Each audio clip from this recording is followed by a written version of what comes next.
In this world where women outnumber men, the government mandates that every man must marry at least 3 wives. As long as one isn't afraid of exhaustion, marrying 100 or even 1,000 is allowed. While this might seem like an unattainable dream to you watching behind the screen, the men of this world oddly perceive it as punishment, as torture, except for me, the sole exception. I yearn to claim every woman in the world for myself, all because I awakened the multiple wives, multiple blessings system, where marrying wives grants corresponding rewards. Just moments ago, when I went to the company to complete my onboarding, the government assigned me a marriage partner. Glancing at the photo of my assigned spouse on my phone, I was speechless. My marriage partner turned out to be the stunning female boss standing right in front of me. Hello, student. I'm Mu Qing, the owner of this company. Please give a brief introduction of yourself. Noticing my fixed gaze on her, Mu Qing waved her hand at me and said, Student, please introduce yourself. Oh, okay. My name is Ji Bufan, I'm 20 years old, and I should be your husband. What? Mu Qing frowned slightly, her face full of surprise. Your name is Mu Qing, right? That shouldn't be wrong. Check the Marriage Management 123 app on your phone. As I spoke, I once again compared the marriage matching photo with the Mu Qing standing before me. Upon hearing this, Mu Qing hurriedly picked up her phone and opened Marriage Management 123. Sure enough, a new marriage match notification caught her eye. She instinctively clicked reject, but the screen popped up with a message saying Operation failed. Only then did she remember that she had already used up all 10 of her rejection opportunities. Seeing this, Mu Qing anxiously said, Classmate, could you please decline? I can't marry you. Too late, I just clicked agree, I said with a smile, turning my phone screen toward Mu Qing, which clearly displayed the words marriage match successful. At the same time, Mu Qing's phone also showed the same notification, and she slumped into her chair in dismay.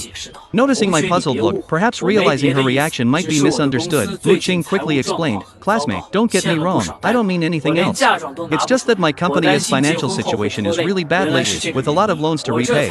I can't even afford a dowry, and I'm worried I'd be a burden to you after marriage. So that was the reason. This actually made me like Mu Qing even more. It's fine. I'm not like other guys, I don't care about a dowry. How much debt does your company have right now? A few million. That's indeed a substantial amount, but it's okay, we can pay it back together slowly in the future. Classmate G, you really don't mind marrying me? What's the point of minding?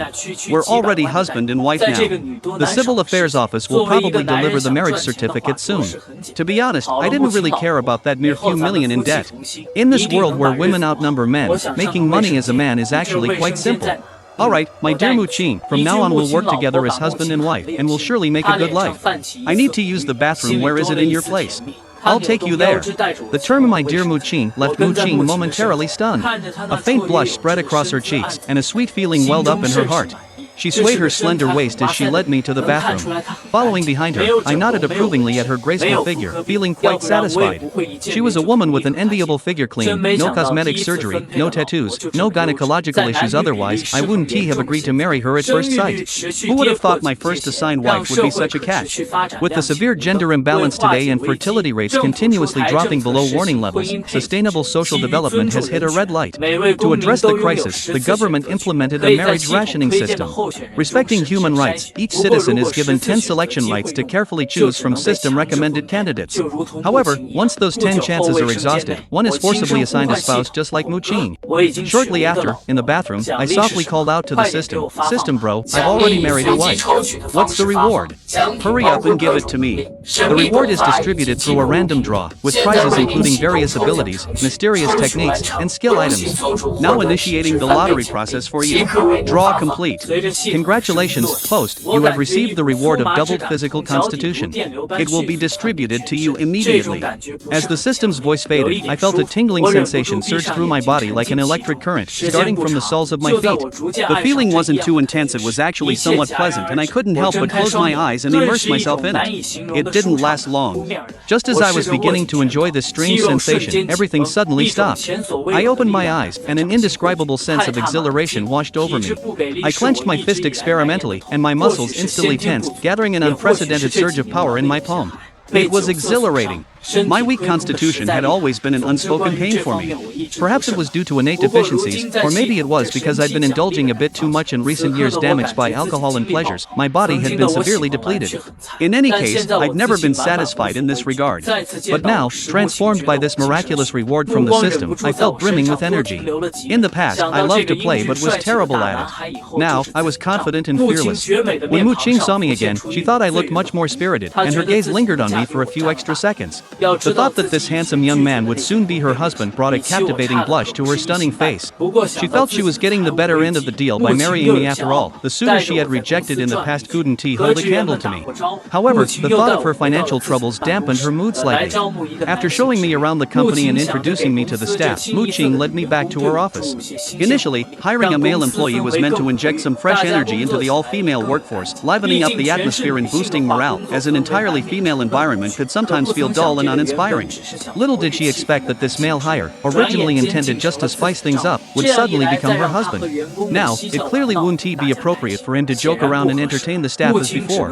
Mu Qing had to carefully reconsider how to assign my role. Mu Qing brewed a cup of coffee and brought it to me, her voice soft and slightly shy. Husband, I'm going to get back to work now. You can relax on the sofa here if you get bored. You can play games or watch videos. We'll go for lunch at noon. This was the first time Mu Qing had ever addressed someone as husband. The word carried a hint of unfamiliarity and nervousness as it left her lips, and even the tips of her ears turned slightly pink.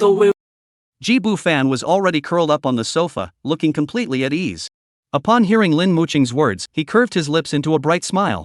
Alright, Muqing, my dear, go ahead and focus on your work. Don't worry about me. As he spoke, he winked at Lin Muqing, looking carefree and innocent. Lin Muqing looked at him and couldn't help but smile, then turned and walked toward her desk. The office fell temporarily silent. Jibu Fan picked up his coffee, took a sip, and as the steam rose, he started playing Honor of Kings. Timmy. About an hour later, someone knocked on the door, saying that someone from the Civil Affairs Bureau had arrived. Chapter 3, Legally Married. Two people from the Civil Affairs Bureau arrived, a man and a woman, to deliver the marriage certificate. With the current low marriage rate, the government is deeply concerned, while service awareness has significantly improved. Once a couple successfully marries, the Civil Affairs Bureau thoughtfully delivers the marriage certificate to their doorstep, offering the newlyweds their warmest congratulations. Handing the two bright red certificates to Jibu Fan and Lin Muqing, the female staff member from the Civil Affairs Bureau instructed them. From today onwards, you may not divorce within 1 year. In special circumstances, you may submit an application, but such requests are generally not approved. Additionally, please move in together as soon as possible and fulfill your marital obligations. We will arrange for staff to conduct follow-up visits. If you have not moved in together within 3 days, you will face a hefty fine. This is to promote the harmony and stability of your marital relationship. We hope you will understand and cooperate. The male staff member turned his gaze toward Jibu Fan and added in a gentle tone. If you encounter violence or emotional abuse during marriage, there are multiple channels to report such incidents. For example, you can call the 12345 Citizen Hotline, report the situation on the Marriage Management 123 app, or directly seek assistance from the Husband S Association. Do you know the phone number for the Husband S Association? Jibu Fan nodded and replied, yes, 12337, right? That's correct. We wish you both a happy marriage and the early arrival of a precious child. After the staff from the Civil Affairs Bureau left, Jibu Fan and Lin Muqing looked at each other. Both of them were first-time married couples and were unfamiliar with these procedures. After a moment, they came to their senses and looked at the marriage certificates in their hands. The photos of the two of them side by side on the certificate, along with the words married, made them realize that from this moment onward, they were legally married. At 3 o'clock in the afternoon, it was time for Jibu Fan to clock out. As a vulnerable group, out of concern and protection, men's daily working hours were strictly limited to 4 hours, with a maximum of 20 hours per week. Under no circumstances, regardless of any emergencies, could this limit be exceeded. If the expert's proposal to designate Mondays, Wednesdays, and Fridays as men's rights days is approved, then Jibu Fan would only need to work 8 hours a week. It must be said, that would be great. Lin Muqing is the company boss and can leave work anytime. She left the company with Jibu Fan to help him move into her own place. They began their official post-marriage cohabitation.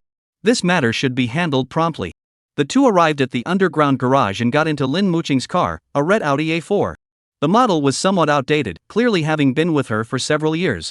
The interior was tidy, with a faint, subtle fragrance lingering in the air, creating a particularly soothing atmosphere. Jibu Fan sat in the passenger seat, gave his address, then casually looked around the car before his gaze settled on Lin Muqing. It was the height of summer, and Lin Muqing wore a simple, form-fitting solid-colored short-sleeve top paired with a light yellow skirt, perfectly accentuating her stunning figure. Her features were exquisite, with delicate, arched eyebrows that naturally outlined her soft, feminine contours. Her eyes were bright and lively, exuding calmness and gentleness. Her straight, delicate nose and small, delicate lips had a soft, rosy hue. In summary, she is an elegant and charming fashionable beauty. Her appearance is at least befitting of herself. Jibu Fan thought to himself. Although the marriage certificate stated she was 27 years old, several years older than him. But in Jibu Fan's eyes, this was not a big deal. What's a few years older? Isn't she more likely to be considerate? Besides, there's plenty of time in the future, and he could always marry someone younger later. Turning his head, Jibu Fan continued to admire Lin Muqing's beautiful features with interest. Under his unabashed gaze, Lin Muqing felt a bit uneasy. She turned her head and forced a slightly stiff smile at Jibu Fan. She opened her lips and said, "Husband, I called my parents earlier today and discussed it. We decided that the dowry should still be given, so as not to shortchange you. Additionally, I'll also buy you the 3 gold items." "No need," Jibu Fan replied. "We need it. Other men have it, so you should too." Lin Muqing insisted. Marrying Jibu Fan was already a privilege for her. Her parents were right, they shouldn't skimp on such an important matter as marriage. They were going to spend the rest of their lives together. Being stingy now would only give others something to mock her about later. How would others look at her, and how would her in-laws view her? What about the second, third, or even fourth and fifth wives? Of course, the most important thing was that her parents were willing to help her with the dowry. For this, Lin Muqing is deeply grateful to her parents. She continued. Also, regarding the wedding banquet, if you have any requests, or if your uncle and aunt have any requests, feel free to mention them. I'm an orphan. Ah, I'm sorry. Lin Muqing was taken aback by the remark, but quickly recovered and hurriedly apologized. She had no idea that her new husband had such a background. It's okay. Jibu Fan waved his hand dismissively, indicating it didn't matter. Having been an orphan in both his previous lives, he had grown accustomed to it. So let us keep the wedding simple. The dowry and the 3 gold pieces can be omitted, there's no need for them. He continued. Lin Muqing shook her head in disagreement. Knowing about Jibu Fan's tragic background and his lack of family support, she felt even more reluctant to take advantage of him. Seeing this, Jibu Fan said, "The 3 gold items are truly unnecessary. Gold prices are so high now, almost 1,000 per gram. Spending money on them now would just be throwing it away. Besides, I don't need them. You'll see when you come to my place." Chapter 4, A Wise Husband and a Good Father. Jibu Fan's place was located near his school, in a high-end apartment building. Half an hour later, the two arrived there. It was a single-person apartment, not very large, but due to its prime location and new construction, it was fully furnished and move-in ready, so the rent was quite expensive. The room was a bit messy, mainly because Jibu Fan was lazy about cleaning. "Don't look down on it, this is the norm for a single man living alone," Jibu Fan said as he casually gathered the dirty clothes scattered all over the floor. Then, he pointed to a pile of gift boxes in the corner of the room and said to Lin Muqing, "See? I really don't need anything. I've got several unopened 3-fold smartphones, and plenty of gold rings and necklaces too." Lin Muqing followed his gaze and saw the pile of gift boxes, her pupils contracting slightly in surprise. She saw the gift boxes piled up like a small mountain, roughly estimating there to be at least 100. And they were all brand name items. "Where did all these come from?" she asked, full of confusion. "Of course they're from my admirers. Some were also gifts from people I worked with part-time." Jibu Fan walked over, rummaged through the pile, and pulled out a red velvet box labeled Chow Tai Fook. Opening it, she found a gold necklace weighing several dozen grams. The necklace was made of pure gold beads connected together. Since it was hollow, the beads were quite large, giving the gold necklace a very bold and imposing appearance. He casually tossed it to Lin Muqing and said, "It's for you." No, you should keep it for yourself. I'm so jealous of you guys. You get so many gifts." She hurriedly caught the necklace, weighed it in her hand, and estimated it to be at least 70 or 80 grams. At current gold prices, that would be worth $70,000 or $80,000. Lin Muqing couldn't help but sigh deeply from the bottom of her heart. However, she quickly thought to herself that not every guy was this popular with girls. It was mainly because Xiao Ji had good looks and an appealing appearance. Additionally, he must have a carefree and unconventional personality. He enjoys giving opportunities to girls who pursue him.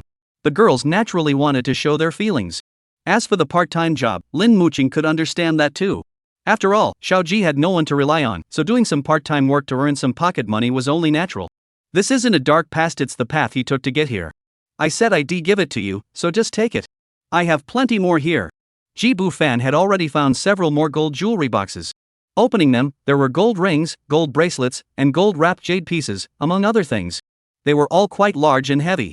He didn't like to wear gold and silver jewelry to show off in public. After receiving these gifts, he would just glance at them before tossing them aside. "Really, I don't need them. I'm not being polite to you, my husband. You should keep them for yourself." Lin Muqing refused again. She couldn't possibly accept them. Normally, it's the wife who gives gifts to her husband. At that moment, she felt awkward and uncomfortable. Jibu Fan casually tossed a few pieces of gold jewelry in his hand. After hearing her words, he paused for a moment and said, You don't want them? Then why not sell them now while gold prices are high and use the money to pay off your loans? Additionally, I have over 500,000 yuan saved up, which I was planning to use for a car, but I'll use that to help you pay off your debts as well. The moment he spoke, the air suddenly fell silent. Lin Muqing could hear her heart pounding loudly. She looked at Ji Bufan's serious expression and knew she hadn't heard wrong.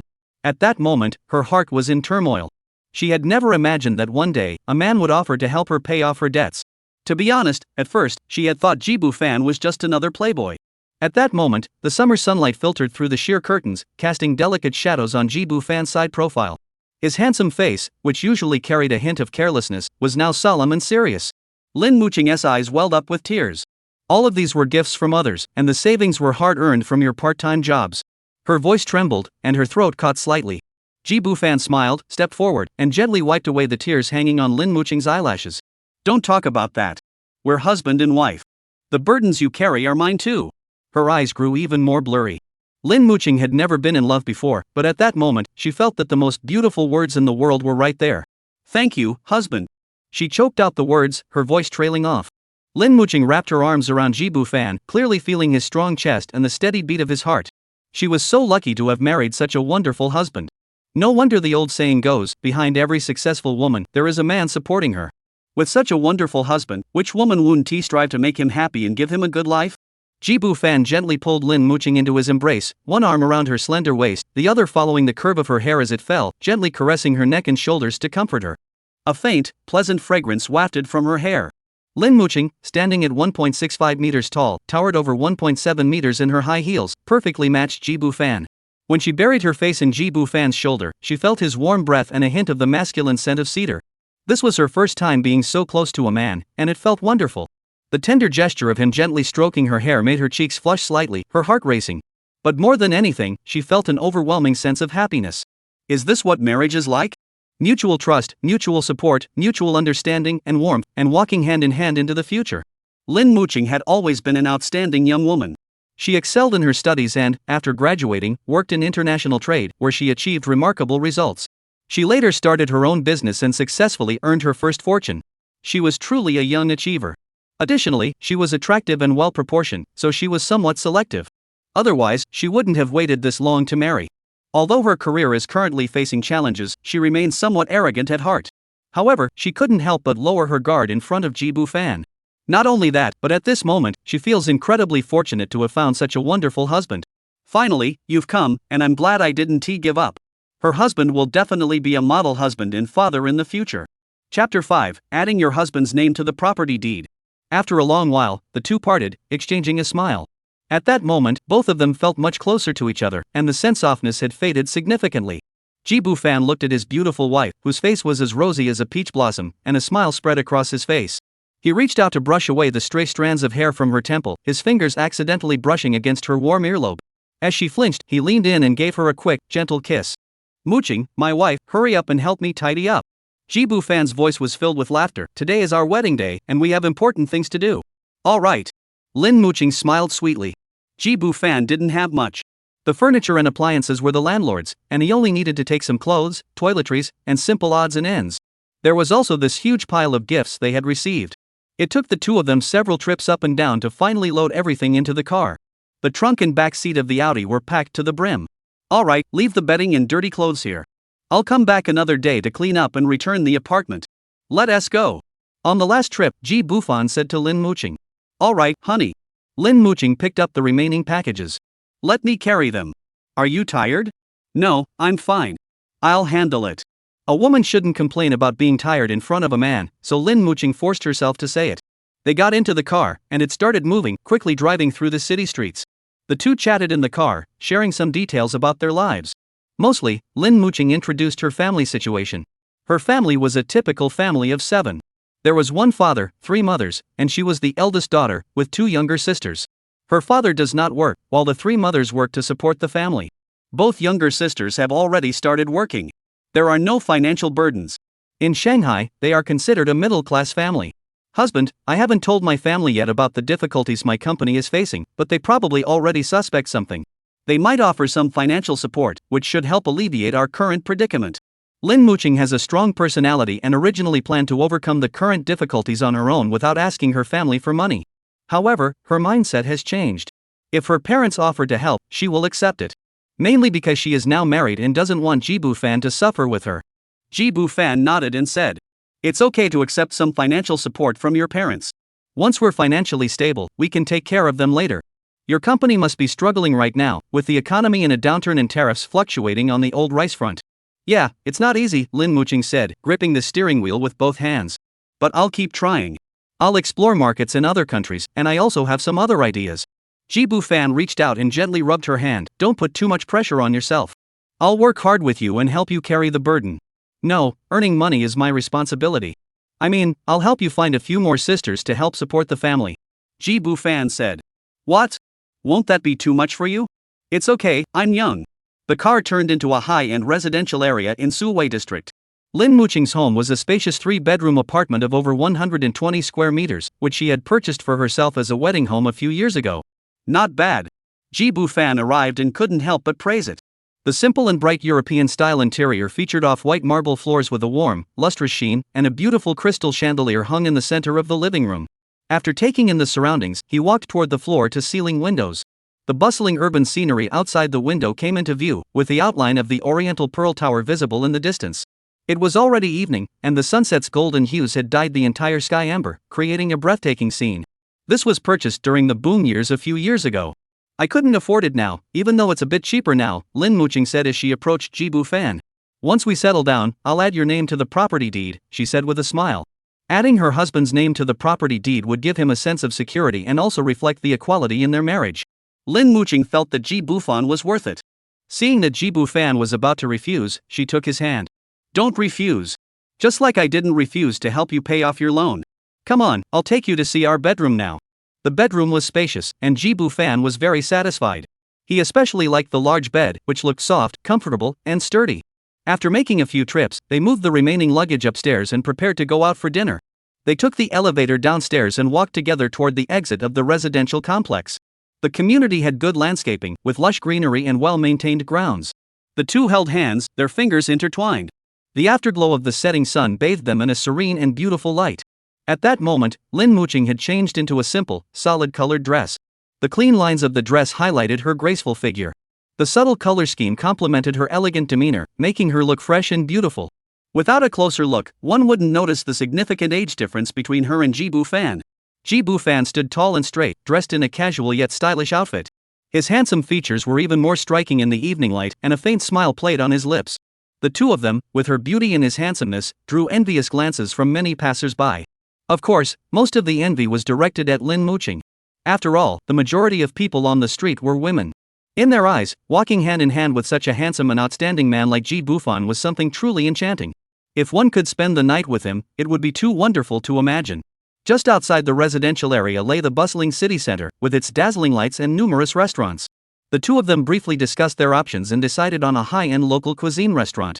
After all, today was their wedding day, and it was worth treating themselves properly. Shanghainese cuisine emphasizes a balance of meat and vegetables, selects ingredients according to the seasons, removes any gamey flavors to highlight freshness, and offers rich, layered flavors. Jibu Fan asked Lin Muqing about her preferences and ordered 4 signature dishes: 8 treasure duck, clear soup with yellow croaker, crispy eel with garlic, and wine-scented water spinach, thinking it would be enough for the two of them. However, Lin Muqing smiled and added 2 more dishes: spicy pork kidney and beef tendon soup. The waitress nearby saw this and gave her a thumbs up, praising her for being thoughtful and knowing how to pamper her husband. That's right, loving your husband is loving yourself. Chapter 6, Appetite Grows. Understanding the meaning behind the waitress's words, Lin Muqing's face flushed with embarrassment, her cheeks growing slightly warm. In truth, she hadn't thought much of it, she simply wanted to help Jibu Fan strengthen his body. Whenever the family ate out together in the past, her mother would always order these 2 dishes for her father. Over time, this had become an unconscious habit for her. She believed that as a woman, it was her duty to order such nourishing dishes for her beloved. At that moment, she raised her eyes to look at Jibu Fan, her gaze filled with a touch of shyness and tenderness. Jibu Fan understood the meaning behind her eyes. He had been about to refuse, but decided against it, not wanting to disappoint her. He smiled, reached out, and gently touched her head. "Thank you, Muqing, my wife. I love you, sweetheart." Lin Muqing smiled upon hearing this, and the earlier shyness gradually faded away in the warmth of their interaction. Soon, the dishes began to arrive at the table. The 8 treasure duck was glossy red, with a plump duck body. The glutinous rice and other ingredients inside had absorbed the duck meat's fatty aroma, making them soft, sticky, and flavorful. The yellow croaker in the broth was enveloped in a creamy white, flavorful broth, with tender, white flesh that melted in the mouth. The stir-fried eel with sesame oil was still sizzling when served, the rich sauce aroma mingling with the freshness of the eel, filling the air with fragrance. The wine-scented watercress is bright green and tender, with a subtle hint of wine aroma, refreshing and cutting through the richness. The spicy and crispy pork kidney is spicy and satisfying, while the beef bone soup is rich and flavorful, brimming with nourishing goodness. The two ordered a bottle of aged Shaoxing rice wine, sipping it slowly while savoring the delicious dishes. The true essence of the meal needs no further words. The Shaoxing wine flows down the throat, warmth spreading from the stomach to the heart. A faint blush crept up Lin Muqing's cheeks, making her even more charming. Ji Bufan felt a slight buzz. Was it the wine that intoxicated him, or was it the person who intoxicated him? Outside the window, the streetlights began to glow, casting the silhouettes of the two onto the ground. The dishes on the table were nearly empty, and the wine bottle was gradually emptying. The tenderness in their eyes grows deeper and deeper. Calling over the waiter, Lin Muqing hurriedly settled the bill. Ji Bufan, out of consideration for her, didn't argue with her. In fact, in such situations, it was more common for the husband to pay the bill when dining out as a couple. Because in most cases, the husband manages the household finances. Among young people in the dating stage, it's usually the women who pay. Ji Bufan and Lin Muqing's situation was special. They had just gotten married, and their finances hadn't been sorted out yet. After leaving the restaurant, the two walked back while taking a stroll to aid digestion. Ji Bufan deliberately slowed his pace to match the sound of Lin Muqing's high heels with his own steps. The night breeze carried the lingering heat of the day, blowing away the lingering alcohol from their bodies, leaving them feeling refreshed. During dinner, Ji Bufan noticed that his appetite had increased since his physical condition had been enhanced through the system. Most of the food had gone into his stomach. He had originally thought he had ordered too much and there would be plenty left over, but to his surprise, not a single bite was left. Lin Muqing even complimented him on his good appetite. Being able to eat well is always a good thing. Neon lights cast colorful shadows on the ground, and the streets were bustling with noise. Once they entered the residential area, the noise gradually faded away, leaving only the rhythmic sound of footsteps and occasional intimate whispers. The two didn't linger long, just walked around the neighborhood for a while before heading back upstairs. After taking separate showers, they went to the bedroom. It was still early, so Ji Bufan invited Lin Muqing to play a few rounds of Honor of Kings with her to pass the time. Lin Muqing gladly agreed, but she mentioned that she wasn't very good at the game and was a complete novice. Ji Bufan told her to choose Yao and follow his lead. Yao is a support hero who can attach herself to a teammate to provide buffs, making her easy to control and ideal for new players. Ji Bufan, upon entering the game, immediately chose Ma Chao. On the phone screen, a silver-armored youth wielded a long spear, slicing through the air with sharp arcs. Lin Muqing's Yao had reached level 4 and, after obtaining her ultimate ability, leaped onto his shoulder, following him as he darted through the valley. Ma Chao is Ji Bufan's signature hero. Under his control, the long spear swept across the battlefield, delivering consecutive thrusts, causing enemy heroes to fall one after another. Kill notifications kept popping up on the screen, and Lin Muqing excitedly clapped her hands in approval. Moonlight filtered through the sheer curtains, casting a soft glow on her eyes. One game after another, they kept winning. Ji Bufan led Lin Muqing to a string of victories, giving her an excellent gaming experience. Battling against others is endlessly entertaining. Lin Muqing, who had only ever played against the computer before, couldn't help but exclaim, matching against other players is way more fun than playing against the computer. The next day, early morning. When Lin Muqing woke up, the warmth beside her made her feel a bit dazed. After a moment, she realized she was already married, and the young man sleeping beside her was her newlywed husband. She propped her chin up and studied the sleeping face just inches away. "My husband is so handsome," she murmured, her lips curving into a sweet smile. Fate had been so kind to her. This was what it meant to be a winner in life, wasn't it? Lin Muqing sighed to herself. At that moment, gazing at the person beside her, she silently vowed to herself to strive harder and work diligently. Heaven had given her such a wonderful marriage, she must cherish it and give this nearly perfect husband the best life possible. She would cherish him like a precious treasure, keeping him close to her heart. After a long while, Lin Muqing finally brought herself to look away, rose gently, and left the bedroom. Though such tender moments were lovely, she knew she had no right to linger. Her body felt a bit off, but nothing serious. Lin Muqing finished her morning routine, prepared some breakfast, ate a light meal, and then wrote a handwritten note. Finally, she opened the bedroom door and glanced at Ji Bufan one last time. Seeing that he was still sound asleep, she nodded in satisfaction and left to start her day. As the elevator descended, Lin Muqing opened her phone, handling messages in the workgroup while thinking. She wanted her beloved husband to wake up every morning in the future, cradled in the warmth of happiness. Chapter 7, Ji Bufan's number 1 sycophant. Ji Bufan slept until he woke up naturally, feeling refreshed and relaxed. He reached out beside him but found nothing. He called out, but there was no response. He picked up his phone on the bedside table and saw that it was almost 9 o'clock. He assumed his wife, Lin Muqing, had gone to work. He got up and went to the living room, where he found a note left on the dining table. "Dear husband, I've gone to work. Breakfast is in the microwave. Heat it up, drink some warm water, and then eat. Love you, your wife." The handwriting was neat and elegant, pleasant to the eye, with a heart drawn at the end. Ji Bufan's face lit up with a smile, and he felt very happy. Humming a tune, he headed to the bathroom to run some water. This life is really great. After finishing his breakfast, he called Lin Muqing. The phone was answered quickly, and Lin Muqing's gentle and pleasant voice came through. "Hello, honey, are you awake?" "Yes, I'm up. I'm enjoying the breakfast you prepared for me." Ji Bufan heard the crisp sound of keyboard keys, assuming that Lin Muqing was busy working at that moment. "Oh, then don't worry about the dishes after you finish eating. I'll wash them when I get back. Do you want to come to work today? If not, that's fine too. You can go to the foot massage parlor to relax, or go fishing, or do something you enjoy," Lin Muqing suggested. In this world, men have no responsibility to support their families after marriage, they just need to enjoy life. Therefore, most men cultivate their own hobbies, such as fishing, stringing beads, working out, or hiking. Among these, fishing is the most popular because it's addictive, providing a sense of pleasure, psychological comfort, and a sense of accomplishment during the process. However, Ji Bufan had no interest in it. His interests are rather narrow. "Alright, then I won't go to work. I'll find somewhere to have fun on my own. You go ahead and work, Muqing. Alright, by the way, honey, don't forget to register on Marriage Management 123. Lin Muqing reminded him. "You didn't mention it, or I almost forgot." "Alright, I got it. Bye, Muqing." "Alright, bye, husband." Opening the Marriage Management 123 app on his phone, Ji Bufan clicked yes next to the checkboxes labeled living together and sharing a bedroom in his wife Lin Muqing's secondary interface. After confirming, he exited the app. This app is pre-installed on all phones by default and is an official comprehensive marriage management service application.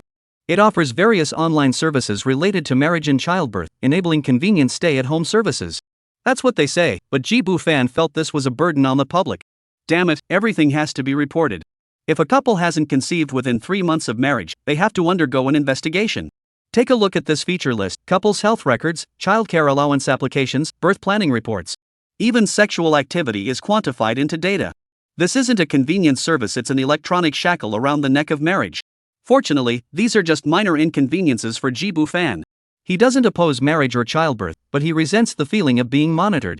After breakfast, Ji Bufan selected some of the gifts he had received, took photos of them, and posted them on the Xinyu second-hand platform for sale. Then, he scrolled through his friend list on his phone, found his top fanboy among hundreds of others, and sent a message, "Want to hang out?" The other side replied instantly, "Wow. Fanbao, you finally deigned to grace me with your presence again. Let's go, where should we go? The usual place? Don't call me Xiao Ji, sure. Most loving Fanbao, alright Fanbao. I'll book the room right now. What gift do you want? Huawei just released a new dual fold phone. Do you like it? Don't call me Xiao Ji, no, the triple fold one from last time is still unopened. Most loving Fanbao, then, how about the 5090 graphics card? Don't call me Xiao Ji, no, I don't need it. Most beloved Fanbao, then I'll get you a carbon fiber bicycle. I heard the Groundhog brand is pretty good. Don't call me Xiao Ji, I don't ride bikes anymore. It's a hassle. Just give me cash instead. Most loved Fanbao, alright. See you later, Fanbao. Love you. The chat ended. A few moments later, Ji Bufan received a room number. He tidied up and prepared to leave. The person with the online name Most Beloved Fanbao was his classmate, named Gu Chanshan. She had been infatuated with him since her first year of university, and it had been going on for years. Due to her wealthy family background, generous spending, good looks, soft and delicate physique, and sweet and adorable personality, she had gained Ji Bufan's approval. Over the years, Ji Bufan had received numerous gifts from her. Of course, he had also made many sacrifices. He even tacitly acknowledged her as his girlfriend in front of his classmates. This naturally made Gu Chanshan even more willing to indulge in this love game, pursuing Ji Bufan with even greater passion. Daily check-ins and gifts were a must, whether there was a reason or not. As the old saying goes, a dog that licks gets fed. As it turned out, this saying was no exaggeration. Now, due to the system, Ji Bufan has developed the idea of marrying a wife to earn rewards, and Gu Chanshan, as his number one loyal lapdog, naturally became his top choice. Of course, even if the opportunity is given, it remains to be seen whether the other party can seize it. In a luxurious office within a skyscraper in Lujiazui. Yay! That's great! Gu Chanshan excitedly cheered, her face brimming with joy. She rushed to the large desk like a cheerful little bird, her heart filled with anticipation.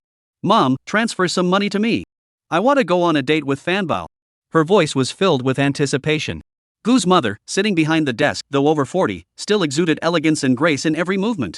She raised her eyes to look at her daughter and smiled gently. Use the credit card as you like. Why do you need cash? Is 10,000 enough? That's enough. Fanbao doesn't want a gift, he wants cash. I can't use a credit card. Alright, I'm leaving, Mom. Gu Qianqian quickly explained, then stood up impatiently to leave. However, as soon as she took a step, she was stopped by her mother. Wait a moment, Qianqian. What's wrong? Is there something else, Mom? Gu Qianqian stopped in her tracks, looking puzzled. Gu's mother furrowed her brows and spoke after a moment of thought. You don't want the gift and want me to give you cash instead? Are you short on money, you little fool? I'll transfer you 200,000 yuan. Go meet him and ask if he needs any help. If he doesn't have enough money, I'll transfer more to you. Oh, I see. You're right, I might actually need the money. Mom, you really thought of everything. Gu Qianqian suddenly understood, her eyes filled with admiration for her mother. She quickly walked up to her mother and kissed her on the cheek. I understand now. Thank you for reminding me, Mom. You're not a child anymore, you shouldn't be so impulsive. Gu's mother gently held her daughter's hand, her expression turning serious. Qianqian, I want to ask you something. Do you truly love Fanbao and want him to marry you? Or is it just a passing fancy? Mom, why are you asking me that? Of course I want Fanbao to marry me. I've liked him for years, and I'll always love him. Gu Qianqian said earnestly. Gu's mother spoke earnestly. If that's the case, then show some sincerity when pursuing the boy. Don't keep trying to win him over with small favors. When I was pursuing your father, I directly gave him a Porsche Cayenne. He was so touched that he agreed to marry me. Chapter 8, Poisoned Duck Soup. Upon hearing her mother's words, Gu Qianqian's eyes lit up. That's right. I should just buy Fanbao a car. Last time we went out, I saw him staring at a Xiaomi Ultra parked by the roadside for a long time, and he seemed to really like it. Just buy it for him. How much does it cost? I'll transfer the money to you. Gu's mother said with a smile. Gu Qianqian tilted her head and thought, I think it's around several 100,000, right? That cheap? Never mind, if he likes it, buy it. I'll transfer you 1,000,000 yuan to get him the top-of-the-line model. Gu's mother didn't hesitate, pulling out her phone and quickly swiping her fingers across the screen. In no time, the transfer was complete. She then asked again. Qianqian, I think this Xiao Fan must like you. You've been on quite a few dates with him, haven't you? A sweet smile spread across Gu Qianqian's face. Yes, dozens of times. Every time I'm with him, time flies by so quickly, and it feels so fulfilling. Gu's mother spoke earnestly. Since you've set your heart on him, take the opportunity when he's in a good mood to propose to him. Girls should be brave and bold. You must know that more than half of the women in this world never find a husband. A relationship like yours, where your classmates like each other and know each other inside out, is actually pretty rare. Remember, don't hesitate. Hesitation leads to defeat. Gu Qianqian nodded solemnly. Yes, I understand, Mom. Go quickly, don't make him wait. Gu Qianqian rushed out the door. Meanwhile, Ji Bufan had also stepped out of his house. The sun was shining brightly outside, with a gentle breeze and clear skies, though the temperature was a bit high. Breathing in the slightly warm air, Ji Bufan stretched his body and felt that his current physical condition was excellent. In recent years, due to his lack of self-control, he had often suffered from lower back pain and weakness in his limbs. But now, all those minor issues had vanished, and he felt like he had endless energy. After all, he had been busy until nearly midnight last night. Under normal circumstances, he would need at least 2 days of rest to recover. This is getting better, isn't it? Ji Bufan felt cheerful, kicked a pebble aside with his foot, letting it roll into the flower bed, then walked toward the exit of the residential area. Soon after, he arrived at the Marriott International Hotel by taxi. This was a hotel he frequently visited. As soon as he entered, familiar staff members greeted him with smiles. Good afternoon, Mr. Ji. Welcome back. Ji Bufan smiled and nodded in greeting, glancing around the lobby but not seeing Gu Qianqian's figure. She must not have arrived yet. Since going to his room would be boring, he decided to wait in the lobby's lounge area for a while. During the wait, the receptionist, lobby manager, front desk staff, and even the cleaning lady all approached him with warm greetings. They had all interacted with Ji Bufan to some extent. There was a sense of warmth between them. Employees working at this 5-star luxury hotel were all of exceptional quality and appearance. Each of them was graceful, young, and beautiful, with every movement exuding professionalism and efficiency. It was no wonder that Ji Bufan found them so charming. These young women were simply too charming to resist. He couldn't help himself. Mr. Ji, I'm off tomorrow. Would you like to have dinner with me? Another tall, leggy waitress in uniform approached him. Ji Bufan recognized her. They had crossed paths a couple of months ago. Your name is Yakiyu, right? I'm sorry, but I'm busy tomorrow. I'll invite you out once things calm down. He smiled apologetically. Alright, Mr. G, remember to keep your word. The young woman smiled. By the way, my name is Yating. Yakiyu is my older sister, and she's working the night shift today. I see. Your legs look a lot like hers. After politely declining several more women's invitations, Ji Bufan finally spotted a familiar figure entering through the revolving door. Gu Qianqian had arrived. Qianqian, over here. He waved his hand. Gu Qianqian hurried over in her little leather shoes, her chest rising and falling with her breath. Sorry, Fanbao, I'm late. You must have been waiting impatiently. She immediately apologized. After all, being late for a date was highly inappropriate for a woman. Ji Bufan waved it off indifferently. He didn't care about such things. Instead, seeing her rushing over with sweat beads on her forehead, he felt a pang of sympathy. It's okay.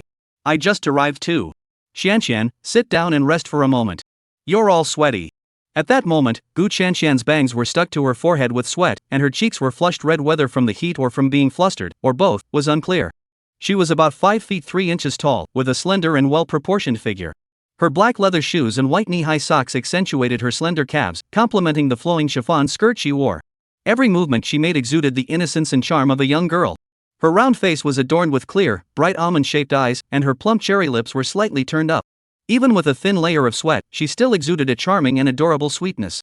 She was exactly the type Ji Bufan favored. Fanbao, here you go, the first big 9 of June, and this new Starbucks drink, black goji berry iced Americano. Gu Qianqian didn't rush to sit down but instead presented the small gift she had brought with her in a flattering manner. She had also been delayed a bit while buying these items. Ji Bufan took the gift. Thank you, Qianqian, you're so thoughtful. Why didn't you buy yourself a cup? He noticed there was only 1 cup of coffee. Gu Qianqian avoided his gaze and stammered, I'm not thirsty. How could you not be thirsty? You must have forgotten. Let us share this one then. Ji Bufan skillfully inserted the straw, took a small sip, then held the coffee cup to Gu Qianqian's lips. Gu Qianqian's heart felt as though it had been gently brushed by a feather, sweet yet tense. She lowered her eyes, her long eyelashes trembling slightly, and secretly glanced up at Ji Bufan's gentle gaze. In that moment, a wave of happiness swept over her. Actually, she had intentionally bought only 1 cup, just to have this intimate moment with Fanbao. Coffee was available at the hotel, and it was free, but there was nothing like sharing a cup with Fanbao, using the same straw, so sweet and warm. The hotel lobby was cool, but it couldn't dispel the faint blush on Gu Qianqian's ears. Although their relationship was already very close, every time she saw Ji Bufan, her heart would race and her emotions would stir. Even the slightest gesture or glance from Ji Bufan left her unable to control her emotions. She didn't know why she liked Ji Bufan so much. After staying in the lounge area for a while, Gu Qianqian couldn't sit still anymore. The hem of her snow-white chiffon skirt was repeatedly crumpled and smoothed out, her calves gently swaying beneath her knee-high socks, and a look of anxiety flashed across her cheeks. Seeing this, Ji Bufan tenderly took her hand and led her to the guest room. Watching the two of them, many hotel staff members cast envious glances at Gu Qianqian. I'm so jealous of her. Being able to go on dates with Mr. G all the time. This kind of life as a rich kid is something I can only dream of. Yeah, that's what life is all about. I wish I were rich, so I could go out with Mr. G every day. The crowd whispered among themselves. Strangely enough, they didn't find Mr. G's behavior questionable at all. Instead, they hoped all men were as generous as him.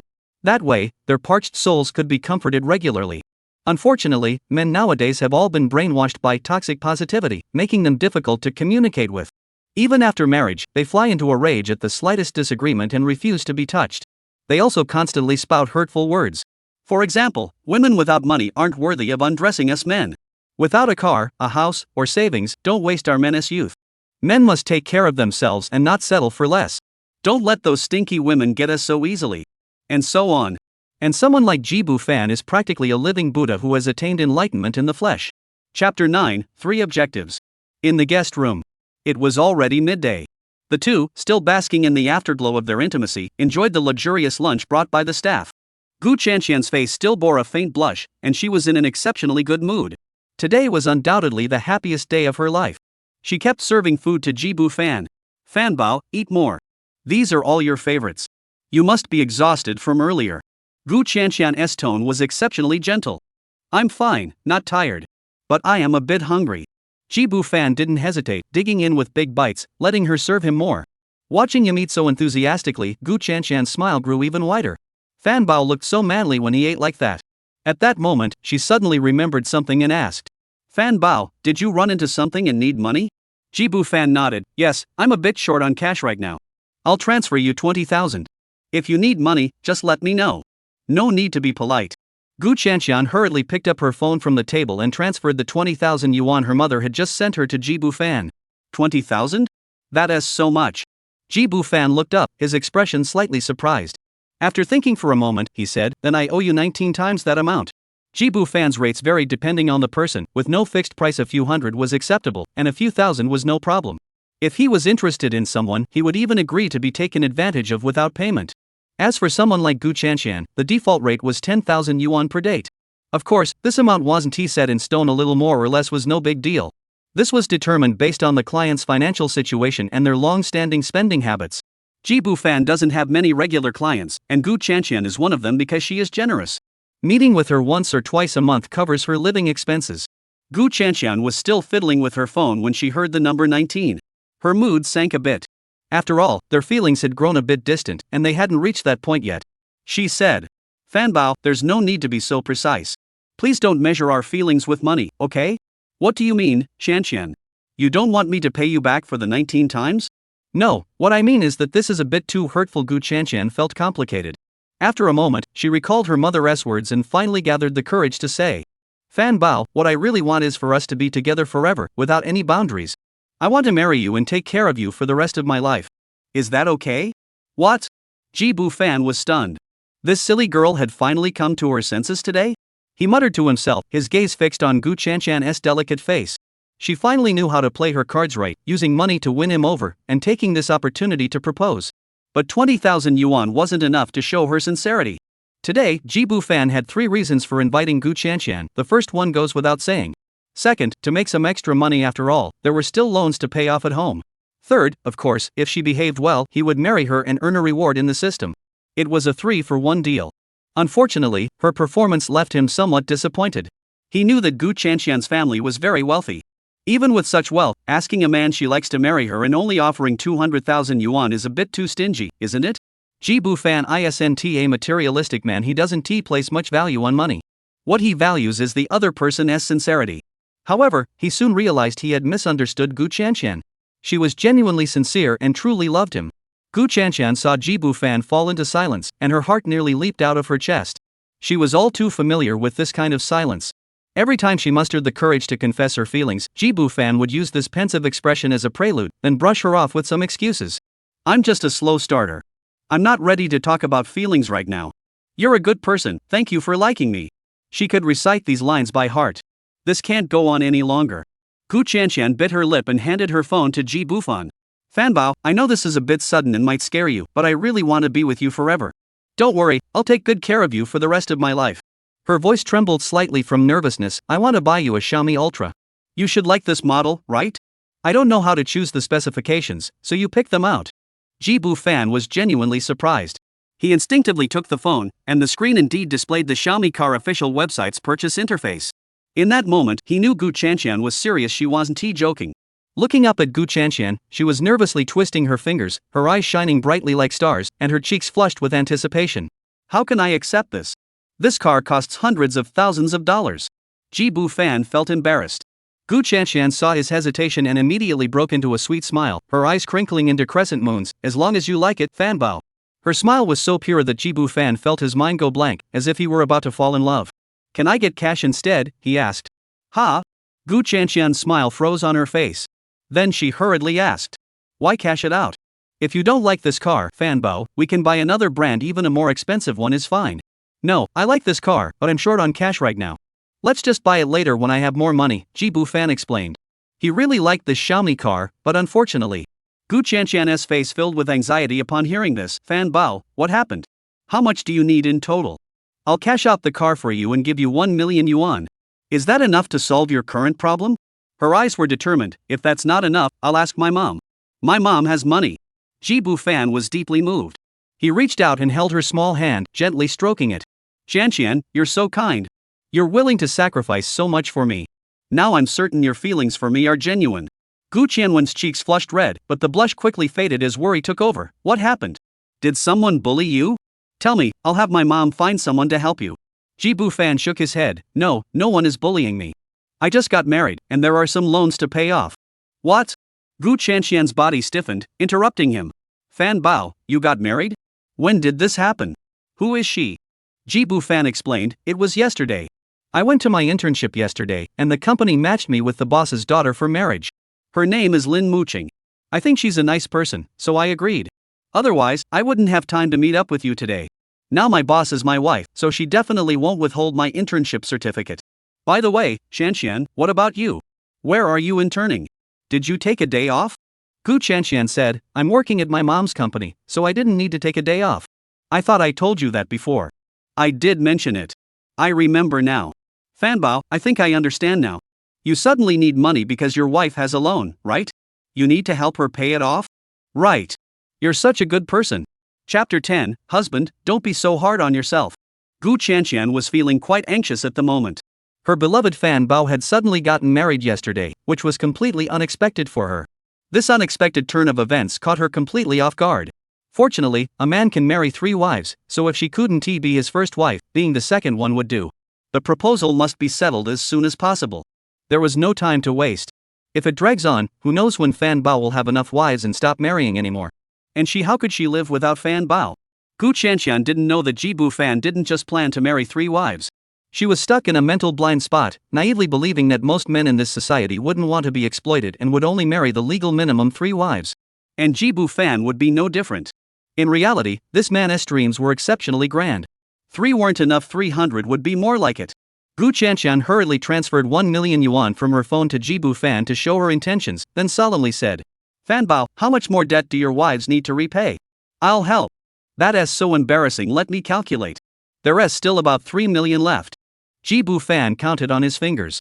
Yesterday, when it all started, Lin Muqing said there was a 5 million loan. After deducting his own savings of over 50,000, plus the 120,000 he just received today, that left over 3 million. The remaining amount wasn't significant, he could cover it by selling the gifts he had received. 3 million? Alright, I'll call my mom right now and have her transfer it to me. Gu Chanxian didn't hesitate for a moment. 3 million was indeed a significant amount, but it was worth it for Fan Bao. After saying that, she picked up her phone to call her mother.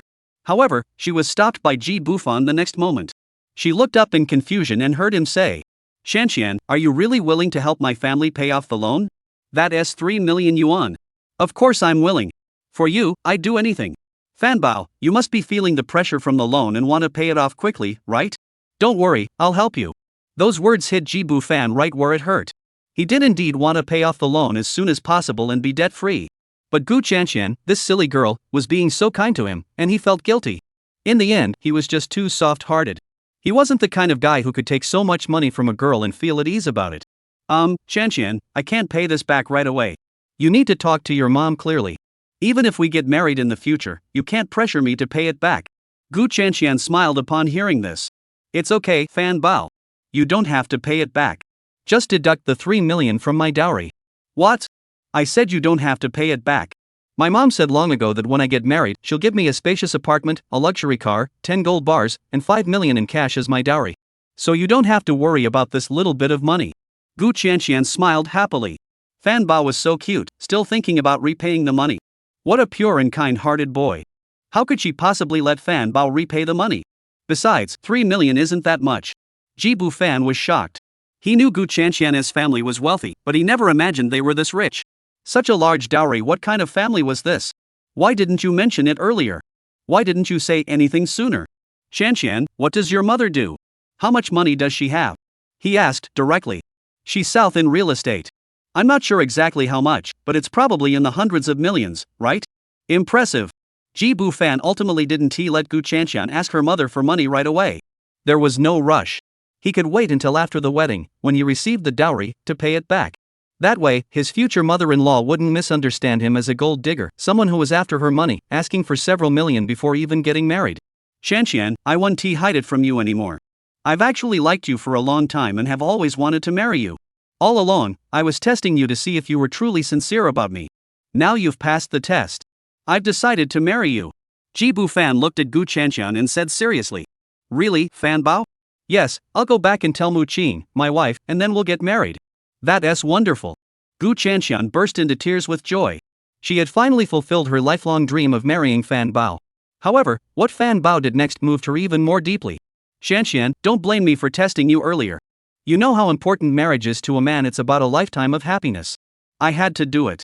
You understand, right? I understand, I do. Even so, I still need to apologize to you. But a simple apology isn't enough. I want to show you my sincerity. Ji Bufan said, suddenly stepping forward and wrapping his arms around her waist. Ah! Gu Chanshan was startled by the sudden gesture and let out a startled cry. Ji Bufan carried her toward the bedroom with firm, decisive steps. Gu Chanshan's heart raced and her hands unconsciously wrapped around Ji Bufan's neck. The two spent a wonderful afternoon at the hotel. The hotel was well equipped with entertainment facilities. They watched a movie, enjoyed a full-body essential oil spa together, and played video games in the entertainment area for a while before evening fell. Ji Bufan told Gu Chanshan to go home first because Lin Muqing was coming to pick him up. Soon, Lin Muqing arrived. As soon as they met, she eagerly asked, "Honey, why did you transfer so much money to me? Where did it come from? I was just about to tell you about it." "Sit down first, and let me explain slowly." Ji Bufan reached out and pulled Lin Muqing to the comfortable sofa in the guest room, noticing her hurried demeanor. He handed her a glass of water before continuing. "It's like this. I have a girlfriend I've been dating for a long time who is also my classmate. Her name is Gu Chanshan. She has always wanted to marry me, and this money is a gift from her. Muqing, do you agree to her marrying me?" "Of course I agree. Husband, it's only natural for you to marry a wife. I won't stand in your way. But isn't it a bit much to accept so much money from them?" Lin Muqing said. "It's fine. Her family is wealthy. This 100,000 isn't much. She'll also bring a lot of dowry items and 5 million in cash. By then, you'll be able to pay off all your loans," Ji Bufan said casually. "Wow, so much dowry?" Lin Muqing was quite surprised. She thought for a moment and said, "Husband, if you're marrying her because you love her, I fully support you. But don't marry her just because her family is wealthy. I'll work hard to earn money, don't settle for less." Chapter 11, It's an honor, but also a responsibility. Ji Bufan was touched to hear Lin Muqing worry that he might feel wronged. He couldn't help but smile, and his smile was particularly bright. What a wonderful wife! With such a wife, what more could a man ask for? But how could he possibly be wronged? This was all to his advantage, wasn't it? No, his mindset was still too outdated. Even after all these years of being transported to this world, there were still times when he couldn't shake off his old ways. For example, when it comes to sleeping with a girl, he always feels like he's the one getting the better end of the deal. But in reality, he's the one at a disadvantage. In this world where there are far more women than men, most men are very picky. They won't easily let women get the upper hand. Few are like him, who can get a date by putting in a little effort or even none at all. The same goes for marrying a wife. They're all very picky, not just looking at economic conditions, but also appearance, a good job, a stable temperament, and the ability to provide emotional support. Especially personality is crucial. Whether they can get along with the other wives is key to the harmony of the family in the future. If there is constant conflict and chaos, life will be miserable. Some wealthy second-generation girls give off an impression of being stubborn and difficult to get along with, and Lin Muqing might be worried about this. She fears he might face such a situation in the future. As everyone knows, household matters are the hardest to handle. Ji Bufan sat down beside Lin Muqing, gently patting her hand to reassure her. "Don't worry. I've been with Chanshan for years. We definitely like each other and know each other inside out. She has a great personality and listens to me. Even though her family is wealthy, she doesn't have that spoiled rich girl attitude. She's easy to get along with." Lin Muqing felt much more at ease after hearing this, though she still felt uneasy. Mainly because it all happened too quickly. They had only been married for 2 days, and now the family was about to welcome a new member. They hadn't even had a chance to enjoy their time as a couple yet. But she couldn't show any resistance. As the first wife, she had to be virtuous, generous, tolerant, and understanding.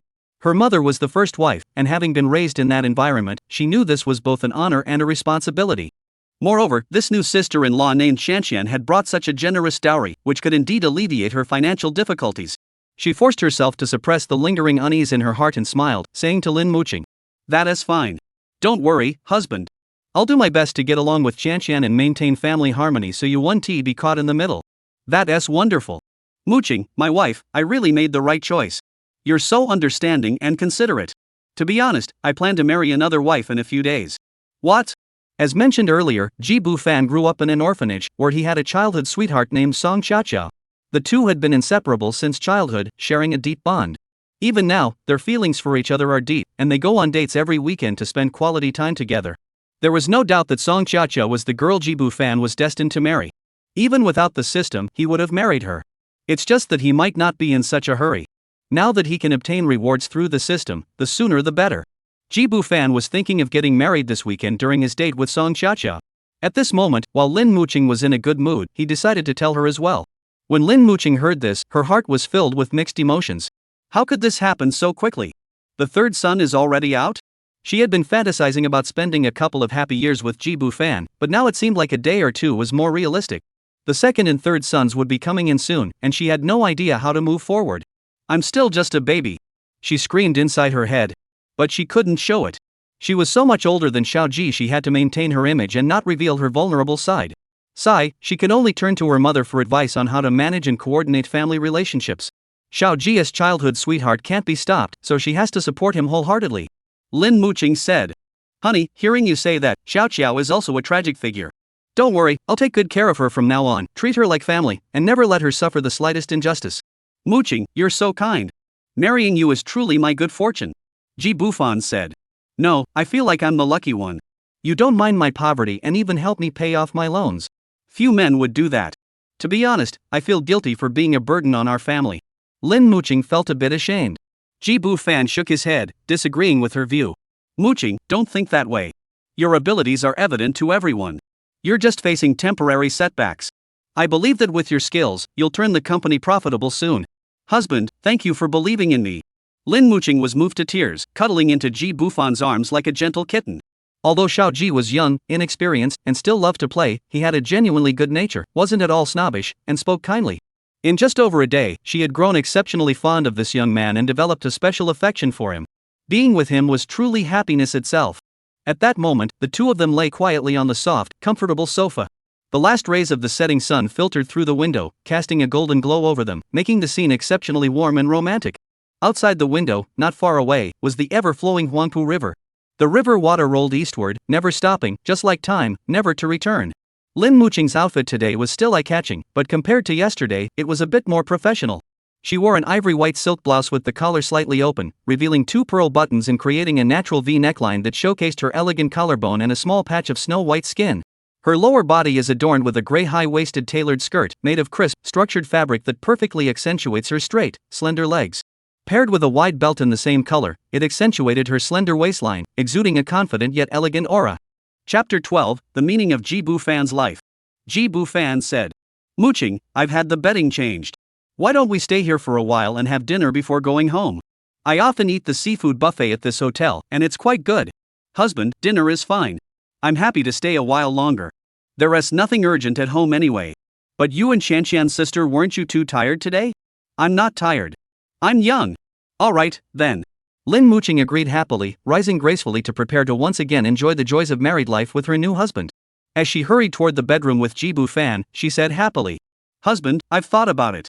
Actually, this is pretty good. You've married 3 wives at once.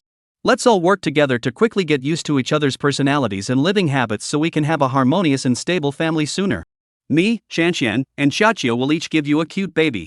That way, our 7-member family will be complete. Just thinking about it makes me feel so happy. As she spoke, Lin Muqing began to daydream, her eyes sparkling with excitement, as if she could already see the warm and happy scene of the future. She had a sudden epiphany and thought of this question. She realized that if Jibu Fan married a new wife every 1 or 2 years, she would have to constantly adapt and adjust to new people. This process would be too lengthy. In contrast, the current situation where everyone comes together and gets to know each other's temperaments and personalities thoroughly all at once was actually better. Although it would be challenging at first and require overcoming some difficulties, as long as they persevered through this period, their future would undoubtedly become smoother and more harmonious.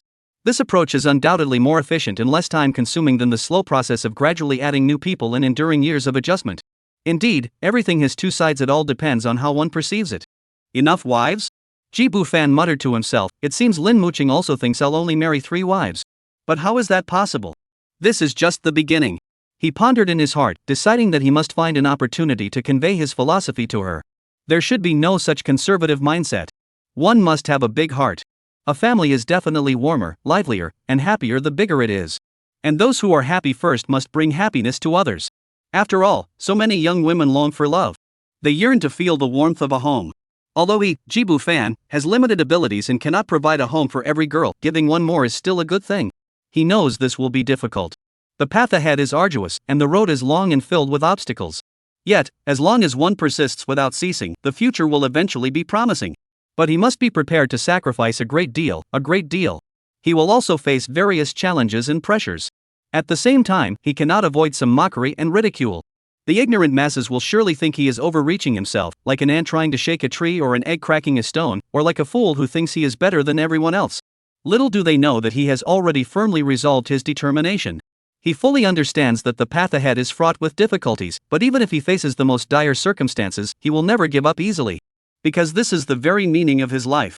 As the street lights began to glow outside, at this hour, Gu Chanxian had already returned home. It was an old mansion located in the heart of Magic City.